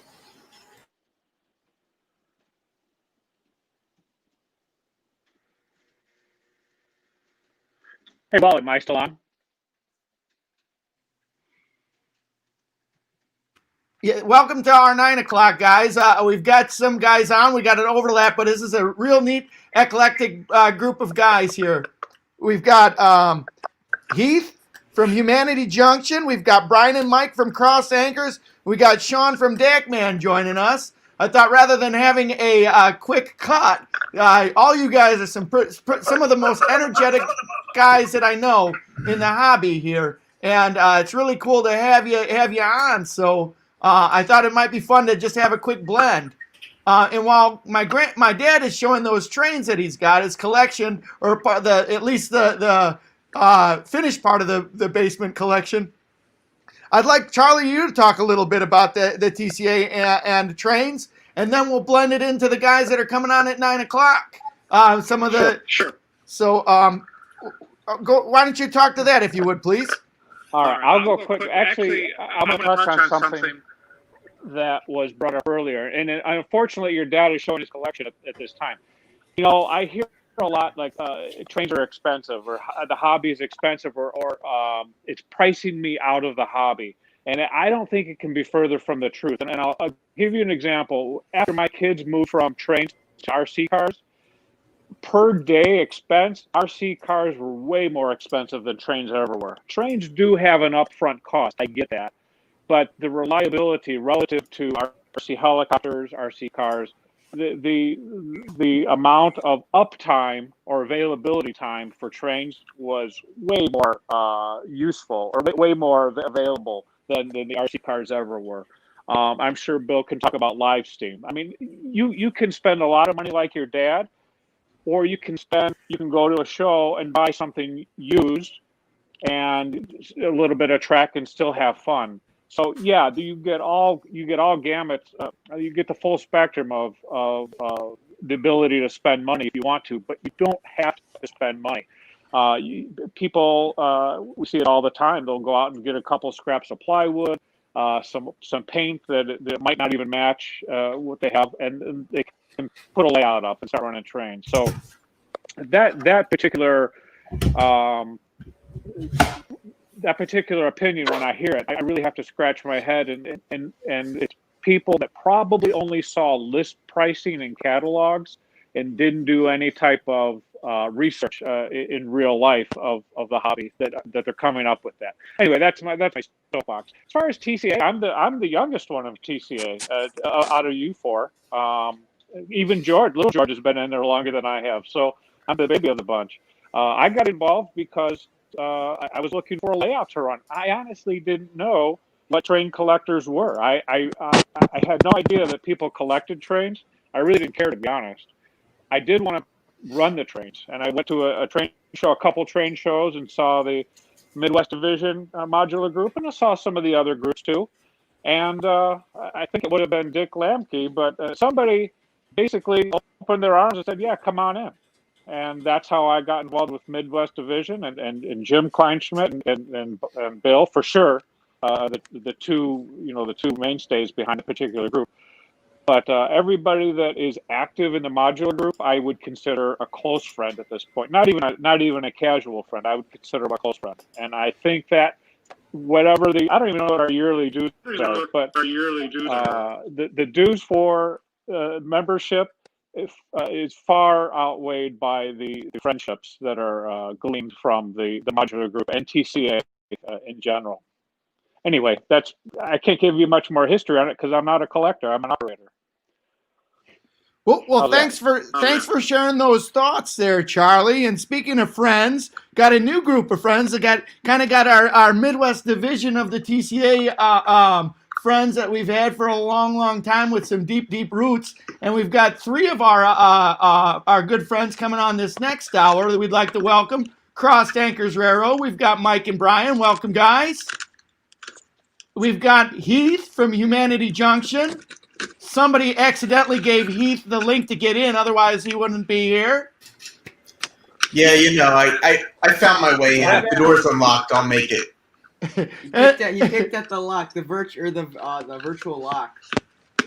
And we needed to have somebody smart around us, so we invited Sean from Deckman Productions. So we invited him in. Welcome, Sean. Thanks, Buck. And thanks for having me on the show. You bet. So my first question is, and this one's going to go right over there at Mike and Brian because they were kind of the instigators of this.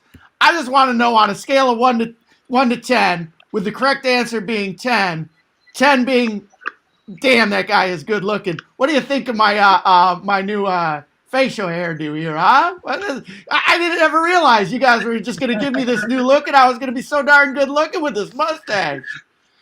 I may have instigated this a little bit, but I'm digging it, Roland. Right? No, I'm thinking this is a nice new look for me. But I'm not gonna lie, I'm pushing 400. Still, I don't know where we're at on that. I'm gonna have to check that out as we're going. So, guys, I'm gonna filter Bill and you, Dad. I'm gonna filter you guys out. Thank you so much for coming on, and Charlie, thank you so much for coming on. We're going to be on until 10 a.m. tomorrow morning, so tune back in if you want to come in. We'd love to chat with you some more. I know Grandpa's been on and off.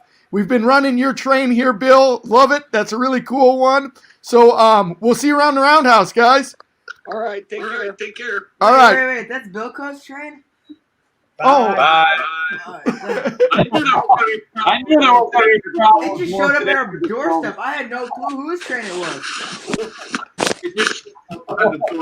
It just showed up behind the door. You're gonna run quickly. All right. What's You're up? gonna run quickly. What hour? What hour? I think train racing Are you will running? probably do, I think, maybe. So we've got guests coming until I would say about midnight, 1 a.m. So we'll probably start the train races. I know it's late, but probably about 1 a.m. All right. All right. All right, rock and roll, man. We'll see you on the flip flop. Right. See you around the roundhouse, man. Don't let the caboose hit you on the way out. So hey, guys, hopefully we got some of our audio issues ironed out, and we don't have any echo. Can we get somebody from the stream to give me a heads up if we got any echo? Because we have got our tech guys in here, we've got our smart guys in here, and now with my mustache, we also have the good-looking guys in here too. So yeah, I'm a little traumatized by that mustache. What? Traumatized? Just because you're still a beardo. First, I saw a grown man get hit in the face with shaving cream. Then I saw a poor kid get attacked by his sister with shaving cream. And then there's the whole mustache incident. I'm just, it's not a good day. Well, when you came back in the train room with that shirt on, the only thing that came in my mind was the Big Lebowski. The dude, man, I'm the dude. That's it. I was like, oh. Right, and I was drinking White Russians yesterday, so it was perfect. Perfect. All right, I'm getting an echo still here. Shoot. So I'd say you probably have to either lower the volume on the TV you're using to hear us.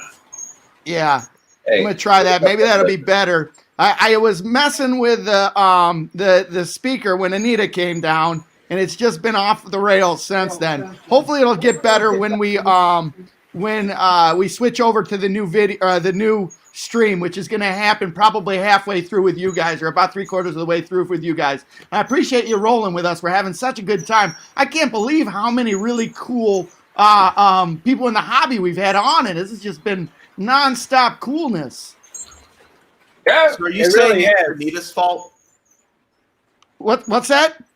So what I got from that you just said is that the echo is Anita's fault.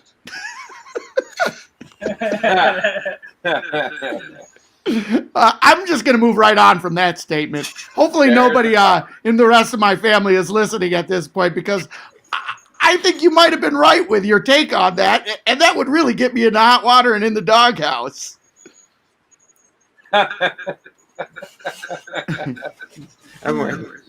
So, all right. Oh, yep. Blame it on Heath. Exactly. Blame it on Heath. Very good. Very good. See you around the roundhouse. See you around the roundhouse. Everybody's got their slogans. Love it. See you around the roundhouse. It's on my butt. You can't even see it. Oh, let me see that butt. There we go. Yeah, there you go. Mike just wanted to show off his butt. You know it. Right. So I see that George left. He must have been like, oh my God. It's like those guys from Cross Anchors are here. This is too much. Rolled. This is too much. Well, so we've got kind of a neat blend here, and I don't know how much you guys have been watching the live stream as we've been going through this, and we're getting through the 11th hour of this. I can't believe we're not even halfway. My gosh. Next time we have an idea like this, can one of you guys please just say, Wally, no, and then hit me upside of the head with a baseball bat. Just do that. I'm giving you all permission to do that. No, this has been fun. Actually, I say that in jest. I've had a great time. It's been a lot of fun to connect up with some of these people, and I'm so happy that we've had the opportunity to do it, because we've had some really cool stuff. I mean, some really neat stuff. And to that point, we started doing these live streams back in March, and in these live streams, it's kind of brought our world a little bit closer together. And actually, it all started with you, Heath. We were on Who's Big Bill Talking to Now on his, he's got a live stream that he does where he interviews railroaders, and he saw my son and I jabbering with each other and having fun, and he invited us to be on his live stream. Who's Big Bill talking to now? We had a great time, and Heath was on that live stream, and Big Bill was saying, hey, I got to get Heath on my live stream. I got to get him on here. And now that I've seen Heath, I agree with this. He knew that Heath would be a good interview. George and I are just on there yammering, smiling at each other, laughing at each other. But Heath's a damn good interview. So anyway, he's like, I got to get Heath on here. And at the time, Heath had probably, about 70 subscribers, something like that? It was under 100 at the time. And I like this. Heath said, hey, you know what, guys? I'm not going on until I got 100 subscribers. So that's how it started. So we said, all right, let's get Heath to 100 subscribers. And at the very next live stream we did, we said, hey, check out Humanity Junction, or we were calling it Human City Junction at that point. And we'll get to that name in just a second. Come check out Humanity Junction, the website, and check out Heath. And Heath came on, and we started talking with him, and it was a really neat dynamic there. And your channel's just kind of blown up, hasn't it? Yeah, it's kind of pretty exciting. I'm just over 700 subs now since March, and that's amazing. Pretty unexpected how quickly it grew. I mean, I do think a lot of it has to do with the time. We're in a very unique period right now, and that I've got time to do this kind of thing. And I don't know why I'm saying this right now, especially since you were one of the instigators on this whole beard thing too. But it's also got a lot to do with your content. Your content is great, and the way you produce it and put it together, it's really, really well done. I really appreciate that. I mean, I try and get across what I'm trying to get across as simply and efficiently as possible, and cut out a lot of the excess stuff. And I think that definitely helps. Well, I'll say this: it helps my subscriber count. It doesn't help my hours watched, but it's all a part of my the favorite episode of game. Your blooper. The blooper episode. Yeah, that was a pretty popular one. So Heath, we've got a lot of people on here that aren't familiar with your channel and haven't seen your channel. Can you tell us a little bit about your channel? Yeah, so I'm in New York City, and I don't have a lot of space to model. So a lot of the stuff I do is, what can I do in a small space? So it's all T-track modules and N scale, and I do what I can. I move stuff around and make space to make things happen. So a lot of what I'm trying to do is show that you can model when the conditions aren't ideal. Well, that's cool. That's cool. That's nice. And so the bulk of your videos that you've been making lately are both based on model trains, right? Yeah, primarily model trains. It just happens my last video that I made was a rail fanning video. I had to go out to New Jersey for some work, and I had to take the subway to the train, and the warehouse I was in was next to a freight yard, so I filmed it along the way. But the majority of what I do is all model railroading, all N scale, all modular layouts. I don't do as much indoor weathering as George does, but I try and. Wait a sec. I'm sorry. You have to say indoor weathering TM GFW trains. We've trademarked that. Yeah. Oh, I'm sorry. I didn't mean to steal that. Right. No, yeah, we've trademarked that. That's GFW trains exclusives. Yeah. We're gonna have to send out some lawyers to get the royalties on that one. Hey man, if you guys can squeeze any money out of a rock, let me know. Well, cool. And so, hold that thought for a second. I want to move over here to our guys over at Crossed Anchors. Now, if George and I did live streams, and we were one of the first people to get this moving and get the community coalesced, I have to say that Mike and Brian, you guys have been like, all right, if we were the engine, you guys were like a shot of nitrous oxide in the engine, man. Just like, bam, hit that NOS button, and you guys just came in and blew things up with bringing this community together and being forth or like forward thinking on things and thinking of things the next step ahead. And it's been amazing what you guys have done. And again, another huge growth channel. So, guys, first off, there are people on here that don't know you, and so a lot of people that do know you. So tell us a little bit about your channel and your activities in the model railroading community. Well, I'll start for a second. We started this back in June, and we decided that we were going to go like headstrong into it. And I guess we had put up a shorter video before then, maybe. Yeah, in May, it just went out to like a few people we knew.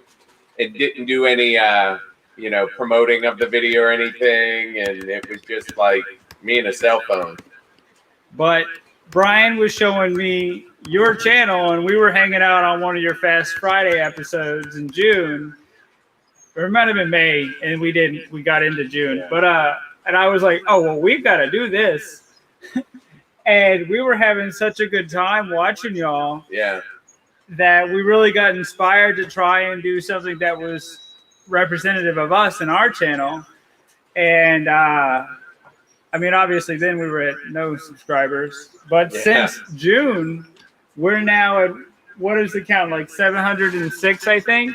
So we've hit over 700 now, which I'm catching up to me quick. I'm thoroughly like surprised over, to be honest. But I'm not surprised in the slightest. Not surprised. I'm not surprised in the slightest at the growth of any of these channels on here. Not surprised. It's just been fun though. What I don't know. I guess I mean this is. I'll say this though. This is a considerable amount more work than I ever thought this was going to be. This is not put the camera on, click on, and like it's like, oh yeah, YouTube famous, here we go. No. It's an involved process to try to do something on here, and just it's the amount of energy on it, but it is worthwhile in what we get to see and the community. It is. There's a lot of us. I heard other people saying in different ways. It's worth the the dues for the club. It's well worth the dues for the club for what you get in the community and the relationships you build. And the work into putting on the channel has been well worth getting to build the relationships and meet the community and work on this stuff. Because I guess that's what I know I kind of wanted was I needed some friends. And that's a good point of what I was trying to say is that what we're building here is our online club. We don't really have a local place for us to go and have fun. We tried to join a local place in Norfolk, and they just weren't doing what we were hoping to get out of a club. And so this has become our way of doing that, of doing the YouTube and doing our Discord, doing your Discord, and hanging out with everybody and trying to do even our STEM episodes so we can teach the new generations and newer people how to get along and move along and have a good time. Very good, very good. Hey, not to cut you off real quick. Ravenhawk is another gentleman that wanted to be on the stream. I want to get him in, and but I don't know his name. I've got a couple of emails of people. Sean, what's Ravenhawk's first name? Sterling. Yeah. Sterling. Yes. Okay, I got it now. All right, I'm going to send him along a link. All right, so Sean, you're the old dog amongst us. You're the guy that's been a huge channel for a long, long time. So he's a beast. Right. So tell us a little bit about your channel and tell us about your inspiration in the hobby. Okay, well, I got started in the hobby when I got my first Lionel train set in 1976 under the Christmas tree, and I've been bit by the model train hobby since. But I didn't start YouTube until right around 2010. But at that point, I was more in the G scale, and I had my O scale stuff packed away. So I was doing a couple of my own videos of trains, not taking it too serious. And then in 2012, I took YouTube a little bit more serious and decided that's what I wanted to do. But I wanted to do something different. I wanted to go to train shows and shoot videos and bring those to people's living rooms, which is because I was already there anyway, and that's how I felt. So I took all my crappy videos off, per se, and started over again in 2012. And that's what I started doing was going to training shows, shooting those videos, and bringing them to people's living rooms. And it just took off. And then, next thing I know, I'm doing Garden Railway tours, I'm doing conventions, I'm doing G-Scale club layouts. Then in 2015, I decided to get out of G-Scale and go back into O-Gauge, but I still have ties to the G-Scale community.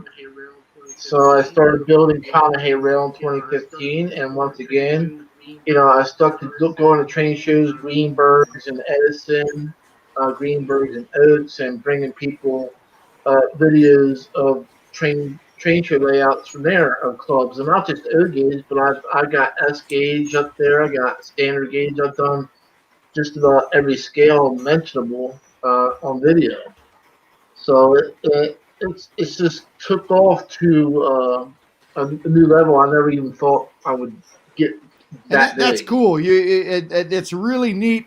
All of the videos that you have have a really high production value on all your videos too. One that I know that when I'm helping George put together these videos, when I'm putting these videos together, I strive, and I come real short. But that's one of those things where it's like, wow, these guys really know what they're doing, and they got it. And that takes practice. I mean, when I first started shooting videos, like I said in 2010, I was doing it with a 4 megapixel camera, which was really crappy resolution. When I started over again in 2012, I went 720, and then eventually, 1080. But it takes a lot of time and practice, and like you said, it takes a lot of effort to do something like this. People don't realize how much time it takes. So, like for say, I go to a Greenberg training show in Edison. I'll spend, and I get there right at gate opening, and I don't get home until like 3 or 4 o'clock. So I'm spending, 5 or 6 hours just at the show, getting different clips to make a video. Then once I get home, I have to go through it and edit it and create and produce the video and then upload that video on YouTube. It takes hours and hours to do something like that. Well, cool. Real cool. Sorry, I was talking with George here just because we've got so much neat content on this live stream. Derek Thomas, who was on here earlier, is going to come back on. He just let me know that he had some neat Lionel prototypes that he wanted to share with us. So we might be getting him back on here. But the cool thing is we've got an open time slot for you guys to be on here for a while. Cool. And George is contacting his cousin who is also going to be on here. And speaking of coolness, I'd like to welcome to the stream here Ravenhawk. And Ravenhawk, your reputation precedes you. As soon as everybody saw your picture, everyone's like, Ravenhawk's here, Ravenhawk's here. Hey, did you see Ravenhawk is here? So Good welcome God. to the stream, buddy. I am not Eric Siegel. You guys are horribly mistaken. Well, I just No, don't tell Eric I said this, but you're much better looking than he is. The only thing is you need to shave the beard and make a mustache. Join the mustache club. Trust me, you want this goatee because under here is a big ass crack. Well, wait a second. My wife saw how good looking I was. I couldn't believe that she thought I was so good looking. All she could do was shake her head when she saw me. My girl does the exact opposite. We've already tried. I tried to get I told her tonight that there were free mustache freaking rides for the ladies, and she just shook her head even more. I tried to get myself like the mustache that Lemmy from Motorhead had. Yes. I tried that last year, but my mustache grows so thin, it just didn't work out. Like if I nip it wrong, I lose like 3/4 of the hair on it. So that's great. It just wasn't going to work. Before I do anything else, Sean, I got to show you right here. Thank you for the package.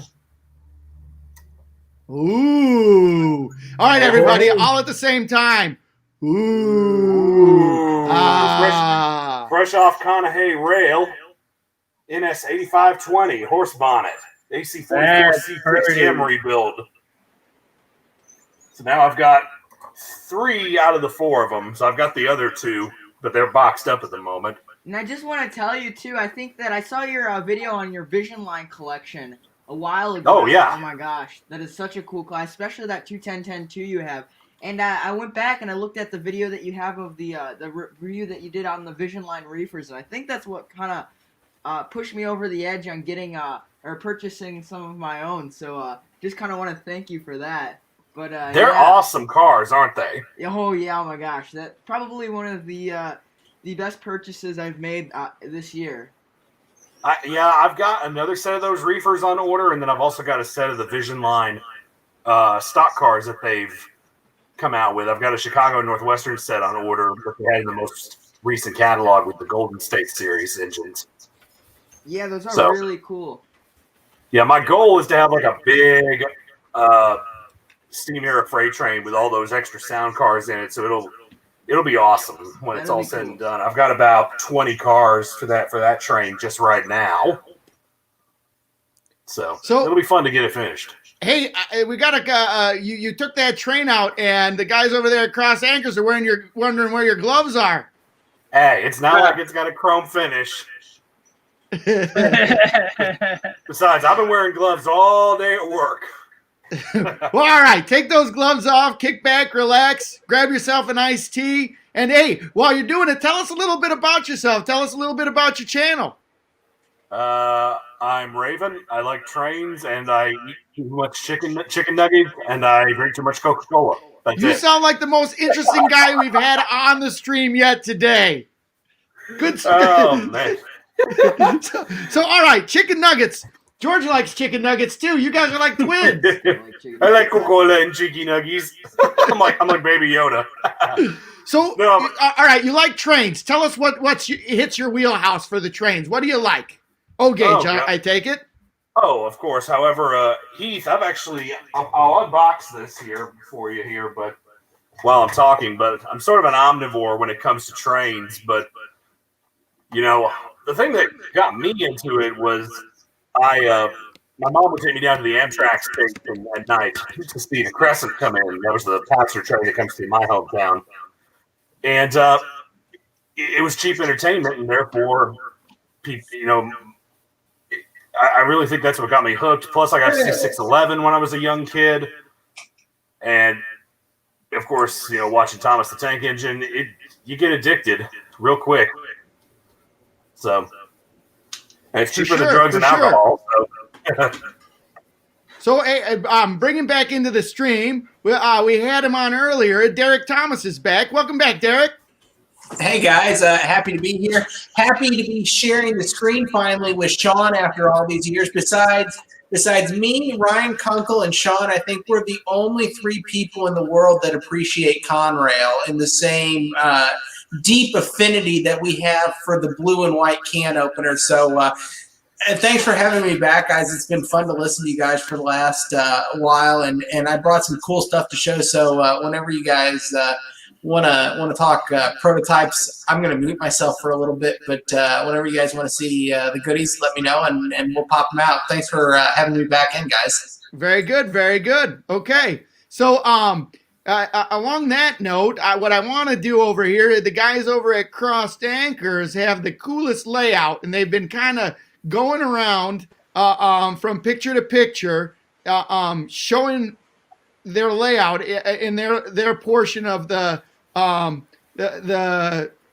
quadrants on the live stream. So I'm going to move over to these guys, zoom in on their layout, and ask these guys here, bring you back in and talk to me. Tell me about Cross Anchors Railroad, guys. I think it's hilarious you did this right as we have no trains on the camera. Well, hey, think of it this way. The trains aren't the feature. You guys are the feature. Tell me about Cross Anchors Railroad. Tell me about what you guys are doing there. Go ahead, Mike. This is your bailiwick, Brian. You're the train master. I know, but you like a lot Holy of the cow. channel. What we're here for. Stop it. This is a moment I want everybody to take notice of. Brian the guys and at Cross Mike are Anchors Railroads speechless. are at a loss for words. Write this one down. It's a red day. Right. All right. Here's what we're gonna do. Let's reset. Brian, take a drink. Take a drink of your iced tea. That'll get you going. Ready? This loosens them up. Here we go, guys. Look on top. My favorite thing is coming down. Yeah, the ore train's coming down. I caught him. I'm gonna move myself so you can see him. But is that the Pennsylvania SD70 up there? Yeah, it's in the middle of the two BNSF units. I had one of those units a few years ago, but I sold it. Oh darn! Maybe it's this one. I bought it a few years ago, and it was used. It was from the Trains auction. I bought it from Trains when they did their auction stuff. I sold mine to Legacy Station, so Now we got lots of trains rolling through there. Brian, tell me about Cross Anchors Railroad. Now you guys do 2 live streams a week, right? Yes. So and both of them are a little bit different, and both of them have a really cool spin. Tell me about your Thursday live streams first. Well, Thursdays, George was just on yesterday, and all right. With that is we try to tackle more younger or more novice people in the hobby, and with that, and bring them on, trying to expose them out into everybody, and to draw attention, but to just talk with what their aspects as somebody newer or younger in the hobby, and like a lot has been discussed as to their points of view, what the hobby is, and we found, but connecting it with STEM and trying to associate the science and the tech and how it all does exist in one of these layouts. And then if you're familiar with our channel, I'm the train guy, but Mike's the tech master. And like with all of our cameras and getting this stuff delivered is all of him out there, which really helps with the tech and being able to have multiple cameras and showing me, because that's a little beyond what I'm able to do myself. But it is also about being inclusive, because I've had problems running train clubs and it wasn't that easy. And that same story I heard from other people. And this is kind of like turning into our club, and where we are feeling comfortable and having fun with everybody and the best we can. And Mike, what do you think? Well, you brought up our STEM episodes on Thursdays that we do, and then we also have our Saturdays episodes, which is our late night after dark show, where Thursdays are more based towards learning and the younger modelers that enjoy the hobby and want to grow, and we want to feature their channels. I know we've had a bunch of people on that had lower than 100 subs that are now way above 100 subs, which we're quite proud about. But then on Saturday, what we like to do is have a good time, and we've been featuring veterans this month because it is November, and that's really important to us, us both being veterans. But generally speaking, our Saturday night is where we hang out. We have a drink of whatever your preferred beverage is, and we talk trains. We talk whatever you might actually be talking in a live club setting in a club. We will be talking here, and it's similar to a format like this, where you're able to actually invite people up and have the oddest and most fun conversations. We've had some really good times with and made a lot of new friends doing it, and that was really the point of it. Very cool. Very cool. So on the Saturday night streams, you guys kind of have a different flavor. And I love that. I love that. A little bit different flavor, got a little bit different dialogue that goes back and forth. So, what was your guys' thought when you started that Saturday night stream? Well, I mean, part of it had a lot to do with just like driving like sociability and being able to hang out and having that and just hanging out with your friends like you would if you were able to get together and run trains and hang out and BS with people who are like-minded like that. So that's the basic of the atmosphere I wanted to create, kind of like if you came over here to come visit the house, like you're hanging out here with us. And I love that aspect of your Saturday streams. It really feels like it's got that flavor. Well, thank you. We try. I mean, the fun that you and George have on Fridays, we've been trying to kind of emulate, I guess, that thought process and just the joyous part of it. Well, that's the best part of the hobby, the joyousness and the sociability. Yeah. Thursdays are more pushed towards being educational, and yeah, we do have fun as well, of course. But Saturday is we're hoping to just have fun. Yeah, very much so.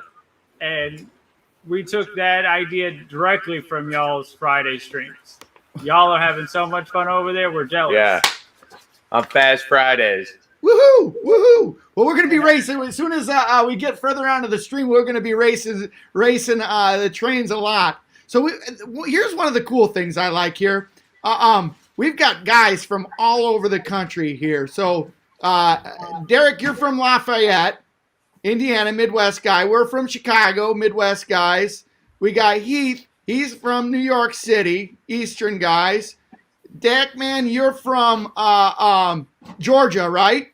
New Jersey. New Jersey, right? New Jersey. I'm the Georgia boy down here. And you're the Georgia boy. All right. So we've got guys all over the country. And we're in Virginia. And Cross Anchors, you guys are from Virginia.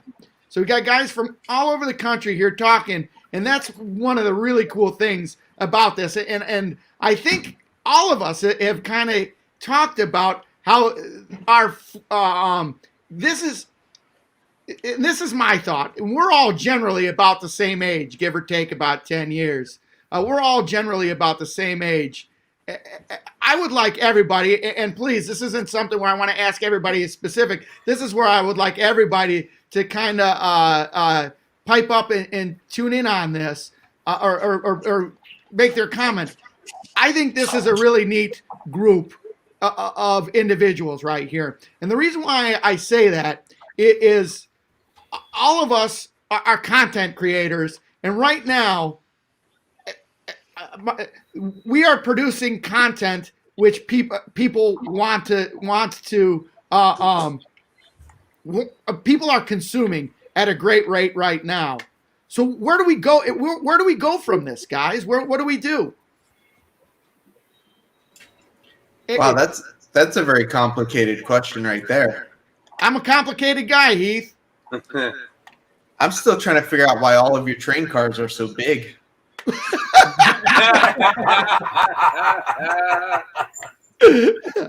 all of mine are like really tiny, and you guys have all these like I don't know what's going on. So confused. Hey, I have one of those. I mean, hey, I've got a little bit of the tiny stuff right here, Heath. I can't even see that. Is that real? What? Here's the funny thing. Here's the funny thing. This is brass. Really? No kidding. That's awesome. Yep, Overland models. That's awesome. Wow.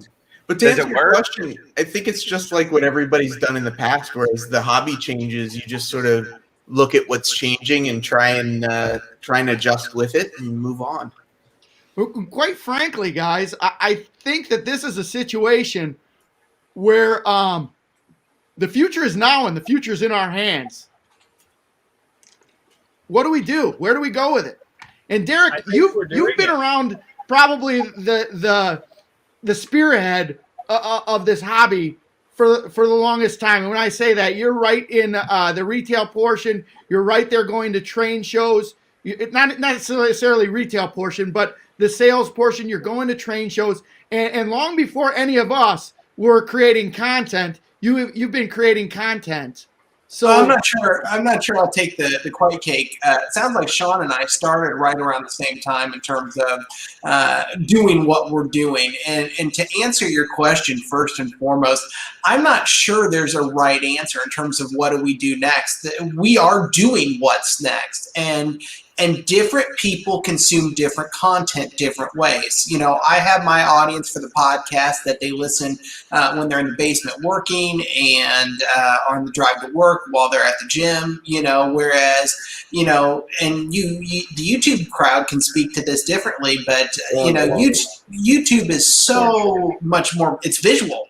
And so you can show so much more on a YouTube channel than you can with a podcast. And the reality is it takes all sorts of different kind of content, whether you're doing unboxing videos, whether you're showing weathering techniques on a layout, whether you're doing manufacturer interviews. You know, there is a market for all of that content. And every one of us that are creating content, and I spoke to this earlier today, I don't think there's a right answer here. I think everybody that's creating content is important and is valuable right now, because the reality is the more content that's out there for people to consume about the hobby, the more people we're able to reach. And I think, you know, the biggest challenge that we're up against isn't necessarily, you know, what kind of content to create. It's reaching people outside of our normal you know, areas of reach to show them that content. You know, I think everybody on the stream that's sitting here watching right now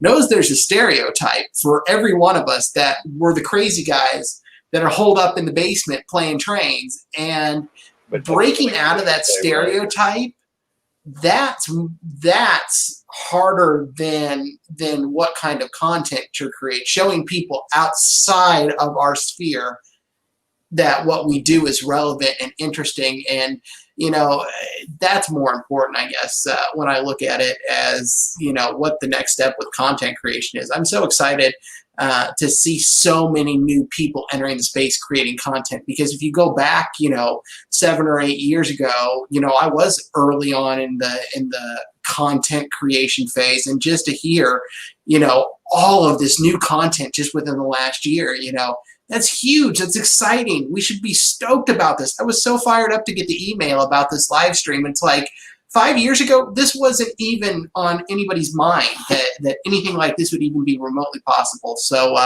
I'm just fired up about how many folks are out there creating, you know, awesome content. And then to speak real quickly to the retail side of things, you know, what we've seen at Stout Auctions here within the past year is, and I heard George mention the Vision Line reefers here within the last 15 minutes. There are things that are product right now on the secondary market that are selling for 2-3 times what they were over a year ago. So this pandemic has created a demand in the market. I remember going to York probably 4 years ago and picking up Vision Line reefers from Charlie Rowe for $225 for a 4-pack. We've been selling 4-packs of Vision Line reefers for $400, $450 over the last 3 months. So it's an interesting time to be in the hobby, because content creation is up. You know, people are talking about the hobby, and not only are they talking about it, but they're participating in it and they're actively buying as well. And so it's an interesting time to be a part of all of this, and it's a great time to be a part of all of this.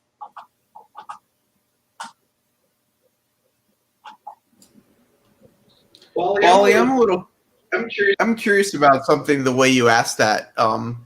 Like, one thing I notice is, like, there's a guy like Luke Towan, and he sort of took his HO model railroading and realized that what was getting him a bigger audience was sort of doing more of a diorama type of thing, not a model railroading type of thing. And he like shifted to do that, and he's very successful at that. I don't know if I'm necessarily going to change what I do because it's what people want to see. I think a lot of what I do it's because it's what I want to see. And if I don't see it out there, I'm going to kind of, you know, create it, you know, because I think there are other people like me. I mean, who knows for sure. But Yeah, so I don't know, like when you say like what's the future or where we're going, I think a lot of it is just really looking at like where I'm at now and making content for what I want to see now that I might not be seeing other people making. I have to agree with that, So Heath. I want to bring this conversation around a little bit.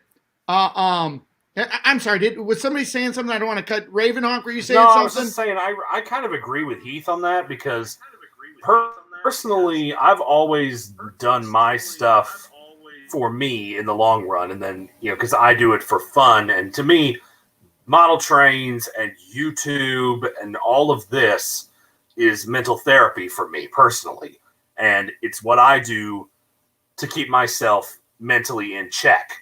And ultimately, if I like it, then great. If I don't like it, then there's a problem. But if other people happen to like it, then that's fantastic. People, you were saying when I first came on, like, oh, it's Ravenhawk, it's Ravenhawk. I never thought that would ever happen. So that's great.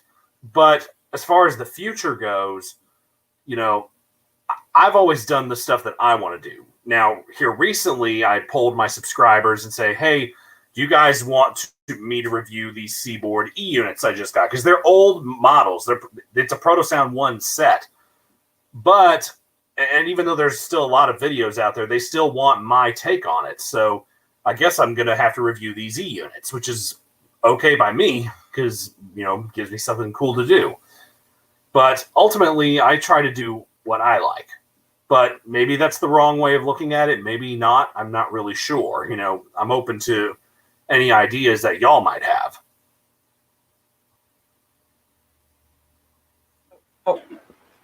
I think some of that has to do with what your goal is. If you just only want to be successful on YouTube, well, then you want to do something for your videos that is about the people watching your videos. But if you're trying to do what, like, say, we're trying to do in building a community and having a good time and having fun with your friends and making new friends,